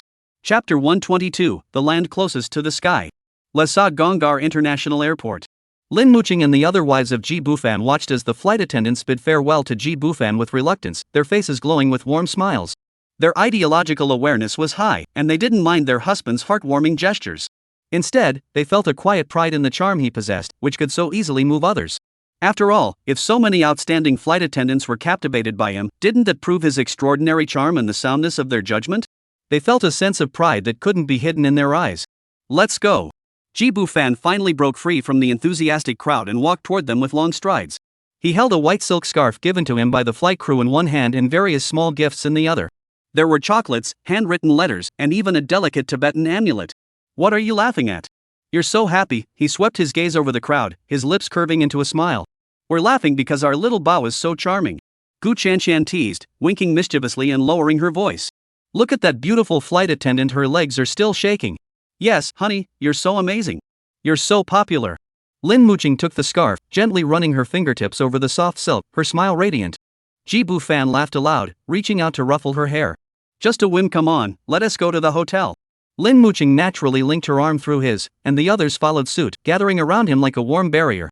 They walked a considerable distance before someone glanced back. The flight attendants were still standing in their original spots, their gazes following his departing figure, lingering for a long time. This elicited another round of soft laughter from the crowd. Jibu Fan listened to the soft murmurs around him, a gentle smile curving his lips. This life, he was content with. The hotel was located in the heart of Lhasa, its Tibetan-style architecture harmoniously complementing the snow-capped mountains in the distance. Considering that everyone had just arrived at high altitude, they tacitly agreed not to go out in the afternoon to avoid triggering altitude sickness from physical activity. In the spacious suite, sunlight streamed through the floor-to-ceiling windows, casting a warm glow on the intricate patterns of the Tibetan-style carpets. The staff brought in steaming butter tea, its rich milk aroma mingling with a subtle tea bitterness, slowly filling the air. This taste is so unique. The younger female student, Bai Li, held a gilded tea bowl, sipping it slowly. Her brows furrowed slightly before relaxing again. But it warms you up from the inside out. I heard that butter tea helps alleviate altitude sickness. Lin Muqing sat on a low bench by the window, the sunlight falling on her profile, making her skin glow like jade. She gently swirled the tea bowl and looked at Jibu Fan. Honey, do you want to try some too? Jibu Fan was standing by the window, gazing at the golden roof of the Potala Palace shimmering in the sunlight. Upon hearing this, he turned around, took the tea bowl, and sat down beside her. It's indeed quite good. Ms. Lin leaned against the soft Tibetan-style cushion, lazily flipping through a picture book about Tibetan culture, occasionally looking up to share interesting details with everyone. Bai Yi and Song Chiacho huddled together, examining the Tibetan-style snacks brought by the waitered sampa, cheese curds, and sweet tea.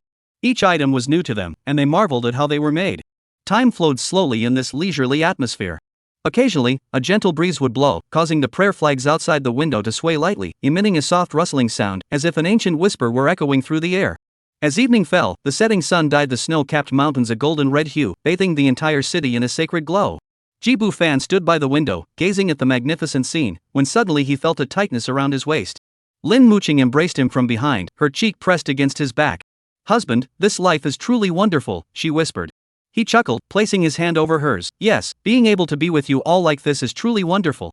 A few soft laughs echoed from behind, followed by more warmth. Gu Chanshan, Song Xiaoqiao, Lin Muyu, Lu Qing, Bai Li. They gathered around him like birds returning to their nest, one after another, surrounding him in the center. Outside the window, the last rays of sunlight gradually faded behind the snow-capped mountains, but the warmth inside the room remained unchanged. On this land closest to the sky, they possessed the simplest form of happiness. The next morning, after breakfast, everyone officially began their journey through Tibet. The first stop, of course, was the renowned Potala Palace. As the first rays of morning sunlight crested the eastern mountain ridge, Jibu Fan and his companions had already arrived at the center of the Potala Palace Square. This magnificent palace, built in the 7th century, revealed its breathtaking beauty in the morning light. Oh my god! Gu Chanshan instinctively covered her mouth with both hands, breathing cautiously. The DSLR camera in her hands hung limply at her chest, and she had completely forgotten about taking photos. The gentle morning light caressed the white walls of the Potala Palace, outlining each window frame in golden hues. The intricately arranged windows resembled countless pairs of wise eyes, quietly observing every soul who came to pay homage. Lin Muqing, who had done thorough research, explained, back then, Sansan Gampo built this palace to marry Princess Wenchang. It is said to have 999 rooms, symbolizing eternal beauty. Her gaze lingered on the exquisite Tibetan-style window eaves. Even more astonishing is that these white walls are repainted every year using milk, honey, and Tibetan medicinal powder, which is why they remain so pure and white. Following the stream of pilgrims, they began to ascend the zigzagging steps at a leisurely pace. The thin highland air slowed everyone's pace, but it also gave them more time to appreciate the details. Song Chacha suddenly stopped and pointed at the wall in awe. Look at these murals. The sunlight slanted through the columns, casting its glow on the murals that had withstood the test of time. The robes of the celestial maidens were still as vibrant as ever, as if they might float down from the wall at any moment. The guardian deity's eyes were wide open in anger, every line exuding a power that inspired awe. Gu Qianqian leaned in for a closer look and exclaimed, "These pigments are made from natural minerals and plant extracts, and some even contain real gold and silver, which is why they have remained vibrant for over 1,000 years." When they finally reached the observation deck on the top floor of the White Palace, a breathtakingly beautiful scene unfolded before their eyes. The entire city of Les Salles spread out before them, the golden roof of the Jiaqing Temple shimmering in the sunlight, and the crowds of people spinning prayer wheels on the Barker Street flowing like a colorful kata, moving slowly. In the distance, snow-capped mountains stood majestically, silently bearing witness to the city's 1,000-year transformation. Ji Bufan stood at the edge of the observation deck, letting the highland breeze caress his cheeks. Behind him, the wives' exclamations of wonder echoed in unison, but they all instinctively lowered their voices, as if afraid to disturb the sacred tranquility. Chapter 123, Urumqi, blooming after suppression. Ji Bufan and the others took photos at the Padala Palace. That day, they also visited the Jiaqing Temple and strolled through the Barker Street. The next day, the group set off for famous attractions such as Namso Lake, Yamdrok Lake, and the Yarlung Tsangpa Grand Canyon. It must be said that the natural scenery here is truly breathtaking. At an altitude of over 4,000 meters, Namso Lake resembled a sapphire, stretching out against the snow-capped peaks of the Tanggula Mountains. The shores are lined with mani stones adorned with prayer flags, which flutter in the wind, creating a rustling sound that seems to echo across the distant snow-capped mountains. The lake water is crystal clear, revealing the pebbles at the bottom. Clouds drift across the surface, creating ripples of varying shades of blue, making every snapshot a picture-perfect scene. If Nam Ko is the majestic blue, Yanghu Lake is the gentle green, like a silk ribbon winding through the mountain valleys. As the car climbs along the winding mountain road, every turn brings a new surprise. Sometimes the lake reflects the snow-capped mountains, sometimes yaks drink water by the shore, and occasionally prayer flags flutter past the window, carrying the unique vastness and freedom of the plateau. The final destination is the Yarlung Tsangpa Grand Canyon. As the car winds through the depths of the canyon, snow-capped peaks rise straight into the sky on both sides, while the river below roars and rushes through the gorge. Mist in the sunlight forms faint rainbows. The rocks here bear the geological secrets of the Earth's evolution, while the forests hide rare wild plants and animals. Standing on the overlook, the snow-capped peaks of Mount Namcha Barwa occasionally peek out from the clouds, like a shy maiden lifting the curtain, only to disappear again in an instant. The mountain breeze carries the dampness of the river, mingling with the fresh scent of pine needles and wildflowers. In that moment, all words seem superfluous, and only the awe-inspiring beauty of nature surges within the heart. This is Tibet's gift, using its purest landscapes to open the hearts of every visitor. While the natural scenery of Tibet is indeed breathtaking, the conditions beyond that are somewhat harsh. Even in the boutique hotels near the scenic areas, hot water is often unstable, and power outages are common. Although travel is arranged with a 4x4 vehicle, the road conditions remain nerve-wracking. Some sections are so bumpy they feel like they'll dislocate your internal organs, and the sharp turns on mountain roads make your palms sweat. Encountering road repairs or landslides can further delay the journey. Culinary options are also limited. While Tibetan cuisine has its unique charm, eating tsampa, butter tea, and dried beef for several days in a row can feel monotonous for those accustomed to a more diverse palate. Street-side Sichuan restaurants offer bold flavors but lack the refinement of more refined cuisine. Compounded by the harsh high-altitude climate, the group endured some hardships.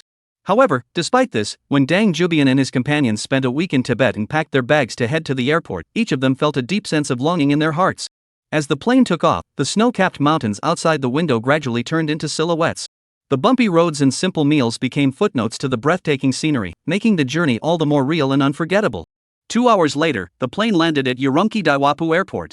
As soon as they stepped out of the cabin, a wave of heat carrying the scent of cumin hit them, starkly contrasting with the thin, cold air of Tibet. "Let's go try some Xinjiang-style big plate chicken first," Ji Bufan winked at his wives, a meaningful smile curving his lips. "Then, we can finally relax and unwind." The words were subtle, but everyone present understood perfectly. The past week in Tibet had been like a monk's ascetic retreat. It wasn't that they didn't want to be intimate, it was simply that the oxygen at high altitudes was too precious. The guide had warned them repeatedly that strenuous exercise could trigger severe altitude sickness, ranging from dizziness to life-threatening conditions. No one dared to risk their life. Thus, those restless desires were forcefully suppressed by reason. This pent-up frustration had been building up inside everyone for a full 7 days. So when Ji Bufan uttered the word relax, everyone's eyes lit up instantly, and their breathing grew hurried without them even noticing.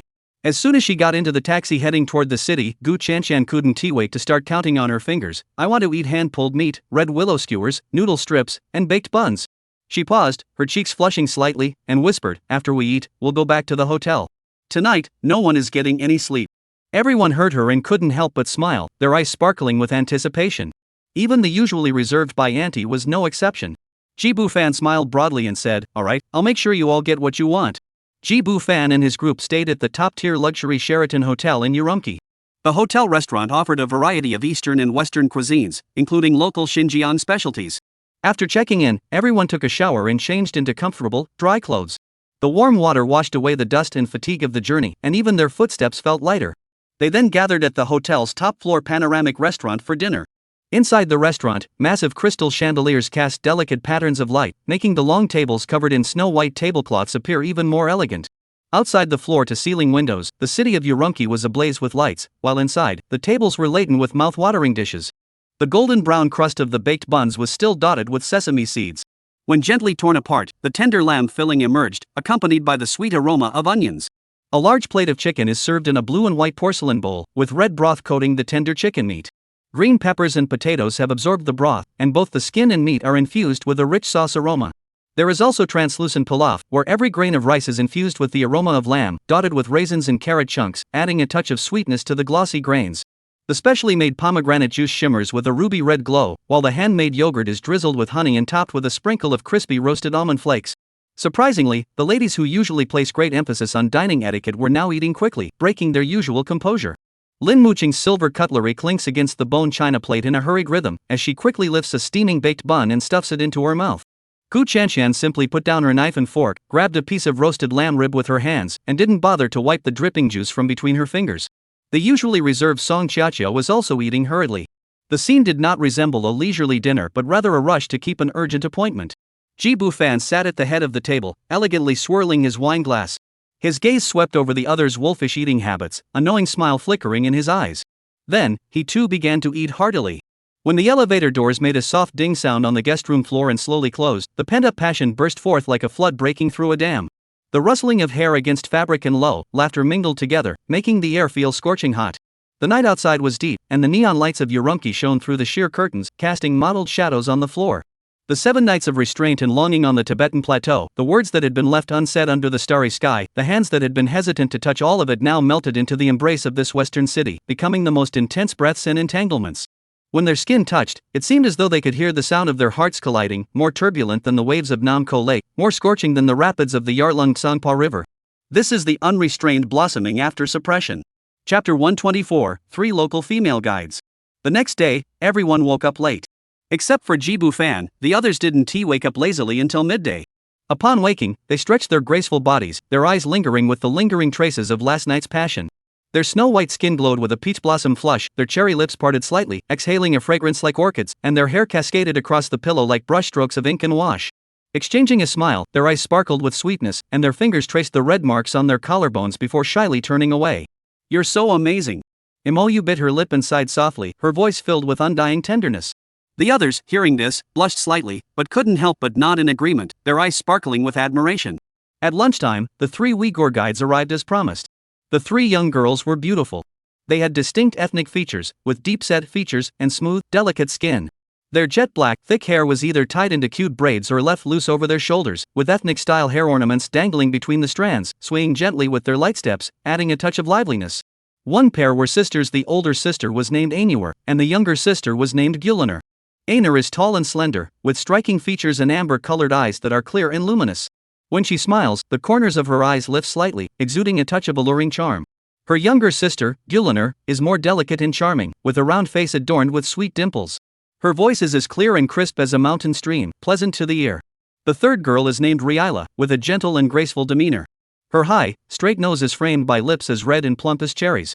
Her thick, curly eyelashes flutter lightly with each blink, like butterfly wings, exuding a touch of shyness yet remaining poised and confident. Though they wore fashionable dresses, they exuded a strong ethnic flair, like 3 blooming desert roses, vibrant and captivating. Ji Bufan's gaze lingered on them, and ripples of emotion stirred in his heart. Such vibrant foreign beauties made him unable to resist daydreaming about what it would be like to delve deeper into their charm. These 3 young women were found online by Gu Chanxian. They were all university students in mainland China and were working part-time as tour guides during their summer break. Gu Chanxian had seen their photos and knew they were beautiful, but she hadn't expected them to be even more stunning in person. She noticed Ji Bufan's gaze, raised the corners of her lips, and leaned close to his ear, whispering, "Bao, what do you think? The ones I picked aren't bad, are they?" Ji Bufan chuckled softly, squeezing her hand. "Chanxian, you know me. The three girls enthusiastically introduced the upcoming itinerary, their voices as melodious as silver bells. Everyone enjoyed the lavish lunch while eagerly anticipating the upcoming Xinjiang adventure. Perhaps this journey would be even more surprising than imagined. At least, that's what Jibu Fan believed. After lunch, the group followed the three local guides to explore the bustling bazaar. The afternoon sun warmed the streets, and the sounds of vendors hawking their wares could be heard from afar. The aroma of roasted buns, the sweetness of fruits, and the richness of spices mingled in the air, creating a vibrant, lively atmosphere. The bazaar was like an overturned pallet, bustling and dazzling. Aner led the way confidently, turning back to smile at the group. If there's anything you want to buy, just let me know. I'll haggle for you. Some shop owners might try to charge tourists more. Her voice carried a hint of gentleness, and her amber-colored eyes sparkled in the sunlight. Gulaner was very lively, pulling Gu Chanxian to a stall selling flower hats. She picked up a hat embroidered with gold threads and placed it on her head. Sister, this looks good on you. Like a bride from Xinjiang. Gu Chanxian smiled, adjusted the brim of the hat, and felt it was indeed nice, so she paid for it right away. Haggling was unnecessary for her. Ryila quietly followed behind. Seeing that some people were sweating slightly from the heat, she took out a few icy cold sour plums from her cloth bag and shared them with everyone. The entire afternoon was spent leisurely strolling through the bustling bazaar. They lingered among the vibrant stalls, sampling local delicacies like yogurt ice cream, and selected numerous unique handicrafts as souvenirs. Jibu Fan had originally planned to buy a few pieces of Hotan jade for fun, but the vendor's asking price was exorbitant, and his words were vague and unclear. He asked the three local guides accompanying him, but they also admitted they didn't know much about jade. Jibu Fan didn't want to be taken advantage of, so he smiled and waved his hand. Before he knew it, the setting sun had dyed the roofs of the bazaar a golden red, and twilight crept in quietly. Everyone went together to eat roasted whole lamb. The roasted whole lamb tasted excellent. The crispy outer skin crumbled at the slightest touch, while the tender meat inside was so juicy it seemed to burst with flavor, exploding on the tongue with a burst of freshness. Everyone ate in silence, unable to speak. However, eating too much inevitably becomes a bit greasy. Fortunately, it's paired with ice-cold Big USU beer. Taking a sip, the icy coolness mixed with the slight bitterness of malt rushes down the throat. Then, bite into a piece of watermelon, and the sweet, juicy flesh instantly cuts through the richness. Pick a crisp piece of skin with sprouts, the spicy heat balanced by a refreshing sweetness, perfectly countering the richness of the meat. This combination makes the dish more flavorful with each bite, and everyone at the table raves about it, declaring it a real treat. After a hearty meal, the night had already enveloped the streets of Wusu. Everyone strolled leisurely, taking in the night view of this exotic city. The evening breeze carried a hint of coolness, dispelling the lingering alcohol and illuminating the streetlights along the way. By the time they returned to the hotel, it was already late at night. Aner smoothed her skirt and smiled at Jibu Fan and the others, saying, "We'll head back first. We'll be here early tomorrow morning." She turned to leave with Gulaner and Ryila. "Don't rush off," Jibu Fan said, reaching out to stop them. His gaze swept over the three of them as he spoke sincerely. "I'll book a room for you here. Stay here tonight, it'll be more convenient than going back and forth." After a pause, he stepped forward half a step, lowering his voice slightly with a hint of innuendo. "You've been with me all day today. Tonight, let me take care of you properly." As his words fell, the air seemed to grow still for a moment. The hotel lobby lights fell on the three girls' faces, casting a faint blush on their cheeks. Aner's eyelids drooped slightly, avoiding Jibu Fan's gaze. Rayla tightened her fingers around the hem of her dress but said nothing. Gulaner secretly glanced at Jibu Fan before quickly lowering her head again. Moments later, they almost simultaneously nodded slightly, responding with a soft yes barely audible. Their voices carried a hint of panic, yet also conveyed a docile acquiescence and a faint trace of anticipation. The night breeze was cool, and the dim, ambiguous light of the hotel corridor cast a soft glow. The three girls followed behind Jibu Fan, their skirts swaying gently, the silver ornaments in their hair glinting in the light, like three stars that had fallen to earth. This night was destined to be long. Chapter 125, Departure for the Ili River Valley. Lin Xiaoxue and Suwon are coming. In this world, due to the scarcity of boys, most girls find it difficult to obtain opportunities for romance. Let alone forming intimate relationships with the opposite sex. They have very few opportunities to interact with the opposite sex. For many young girls, their imagination about love exists only in TV dramas and diaries. Those most genuine curiosities and longings toward the opposite sex are nothing more than luxurious fantasies in reality. At this moment, the three female tour guides felt as though they were in an unreal dream. Jibu Fan, a man who is perfect in every way, this unattainable figure, has actually extended an olive branch to them. This unexpected stroke of luck made their hearts skip a beat. Mr. G is too generous. Do we deserve this? This thought kept circling in their minds. Every gesture and word of Jibu Fan exuded an air of sophistication and charm, leaving them both honored and a bit nervous. In a world where even exchanging a single word with the opposite sex was rare, to be favored by such an outstanding man was simply unimaginable. It was like winning the lottery jackpot. The three local guides followed closely behind Mr. G, carefully observing every expression on his face, their breathing almost unnatural in its lightness. Fearing that this beautiful dream might suddenly shatter, Aner lowered her eyes, noticing the sheep's horn patterns embroidered on her skirt swaying gently in the light. She secretly glanced at Jibu Fan's back. He wore a well-tailored shirt with the cuffs casually rolled up to his forearms, revealing sleek wrists. Even just this side profile was more striking than all the Uyghur young men she had ever seen combined. Guliner's palms were sweaty, and the silver ornaments in her hair clinked softly with each step. She had watched Jibu Fan's TV dramas and listened to his songs. Such a man, suddenly appearing before them and speaking in that deep voice, "Let me take care of you properly?" It was hard to believe. The thought of being able to have him made her tremble with excitement. The breeze from the corridor, carrying the coolness of the air conditioner, blew over her, causing Yila to shiver slightly, yet her cheeks felt scorching hot. Her fingertips unconsciously traced the fringe of her skirt, her heart racing like a frightened deer. Earlier at the hotel entrance, when Jibu Fan's gaze swept over her, she even felt that his eyes carried warmth, as if they could soothe her from the inside out. When he offered to book a room for them to stay, her mind went blank, and the scene felt like a fairy tale her grandmother had told her. Three shepherdesses encountering a prince in disguise, and the prince actually reaching out his hand to them. When Jibu Fan opened the door and warm light spilled out, the three girls almost held their breath at the same time. They looked at each other as flushed cheeks, their eyes reflecting the same light chaos, shyness, and a helplessness they had never felt before. But more than that, there was a sense of almost reverent honor. To be chosen by such an outstanding man, to have such a night, perhaps it was a once-in-a-lifetime stroke of luck they might never encounter again. After all, not every girl gets the chance to have such a brilliant star linger for an entire night. The next afternoon, everyone set off for the Ili River Valley.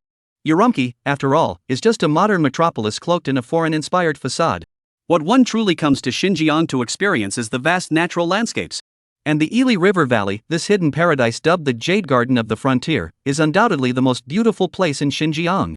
Here, there are vast grasslands, vibrant flower fields, majestic snow-capped mountains, and the Saramshek Lake, which sparkles like a gem embedded in the heart of the Tian Shan Mountains. As the off-road vehicle leaves Urumqi and heads west along the Lianhua Expressway, the scenery outside the window gradually comes to life. In the distance, the snow-capped peaks of the Tian Shan Mountains shimmered silver under the summer sun, while the nearby grasslands resembled an overturned palette, with shades of green stretching all the way to the horizon. The three local guides, having experienced last night's events, have grown increasingly familiar with everyone. They chatter excitedly about the scenery along the way, their expressions more relaxed and radiant than the day before. However, every time their gaze inadvertently fell upon Jibu Fan, a faint blush would flicker across their otherwise radiant smiles. Yesterday's events were simply too wonderful to forget, enough to be remembered for a lifetime. The only regret was that all three felt they hadn't performed well at the time, which was somewhat embarrassing. They secretly hoped there might be another chance to prove themselves. Along the way, Jibu Fan received a call from Lin Xiaoxue.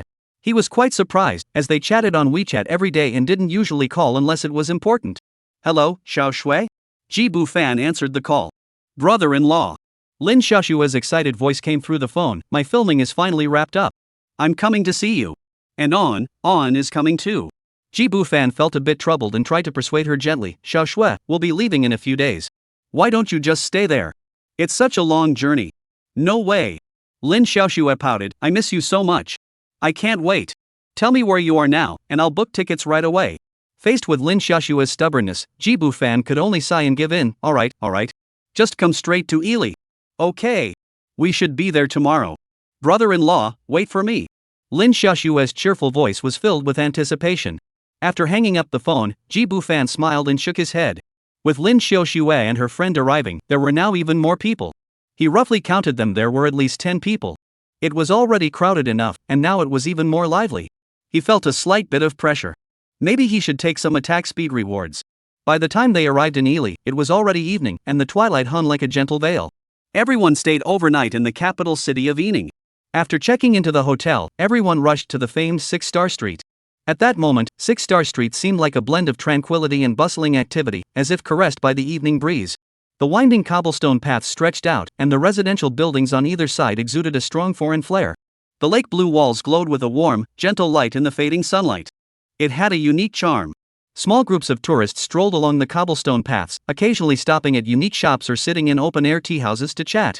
At the corner of the street, an elderly Uyghur man plays the dombra with ease, its melodious tones drifting gently in the cool evening breeze, blending with the laughter echoing from the distance. The climate here is exceptionally pleasant. At this moment, the inland regions are enduring the sweltering heat of the 3 dog days of summer, but the evening breeze in Yili carries the coolness of the Tian Shan mountain snowmelt, brushing against the face and prompting an involuntary deep breath.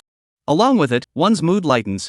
Chapter 126, Su Xiaogu also arrives, horses gallop across the grasslands. Jibu Fan and his group walked leisurely along the weathered cobblestones of 6 Star Street as dusk fell. Colorful tapestries hung outside the small shops along the street fluttered gently in the evening breeze, like a flowing painting. Freshly baked bread rolls wafted out of the bakery, their wheat aroma mingling with the faint tang of yeast filling the air. In the pastry shop's display window, amber-colored marzipan candies were coated in crystalline honey, with walnuts and raisins peeking through the sugar coating, shimmering with an enticing glow. At the handmade ice cream stall, a Uyghur girl skillfully spins a wooden spoon, swirling seed buckthorn jam into the snow-white milk, creating circles of orange-red ripples. People stroll by, stopping occasionally to sample these street-side delights. However, snacks could not satisfy their growing hunger, so Jibu Fan chose a family-style courtyard restaurant for dinner. The vines of the grape arbor cast dappled patches of light, dancing across the colorful ceramic plates. The carrot cubes in the pilaf were tinged with the golden hues of the setting sun, while grilled lamb skewers sizzled over the charcoal fire, their aroma intertwining with the smoky scent of fruit wood. After a hearty meal, the group strolled out of the courtyard. The evening breeze caressed their slightly tipsy cheeks, carrying the unique freshness of the frontier. At this hour, 6 Star Street was shrouded in the light veil of night, with the cobblestone paths glowing softly under the moonlight. Most of the houses on either side had already extinguished their lights, with occasional warm yellow glow peeking through window cracks, and the occasional lazy bark of a dog adding to the tranquility. By the time they strolled back to the hotel, the night was already deep. The next morning, Jibu Fan's phone rang. The cheerful voice of Lin Xiaoxue came through the receiver. "Brother-in-law, we've arrived in Yining. We're right downstairs at the hotel." Thanks to the direct flight from Shanghai to Yining, the 5,000-kilometer journey was surprisingly easy, and Lin Xiaoxue and the others arrived without much effort. Jibu Fan hurried downstairs in his slippers and immediately spotted the 3 people standing in the lobby. Lin Xiaoxue, with a backpack on her shoulders, was tiptoeing to look up at the stairs. Su Wan, holding a stylish suitcase, waved at him with a smile, and standing beside them was none other than Su Xiaogu, Su Manli. Jibu Fan froze for a moment, his steps slowing instinctively. Su Manli was wearing a light beige dress today, with her long hair loosely tied at the back of her head, making her neckline look even more elegant. Seeing him come down, a faint smile spread across her eyes, her expression exceptionally gentle. "Manli, how did you end up here too?" Jibu Fan walked up and took her hand, his voice filled with genuine surprise. Lin Xiaoxue immediately interjected, "I dragged Su Zong here." "Brother-in-law, surprised?" "Just call me sister, Xiaoxue," Su Manli corrected softly, then walked up naturally, taking Jibu Fan's arm and resting her fingertips lightly on his forearm. The scent of her perfume mingled with the coolness of the morning, leaving a refreshingly crisp aroma. "Husband, I missed you." She looked up at him, her eyes filled with a hint of longing.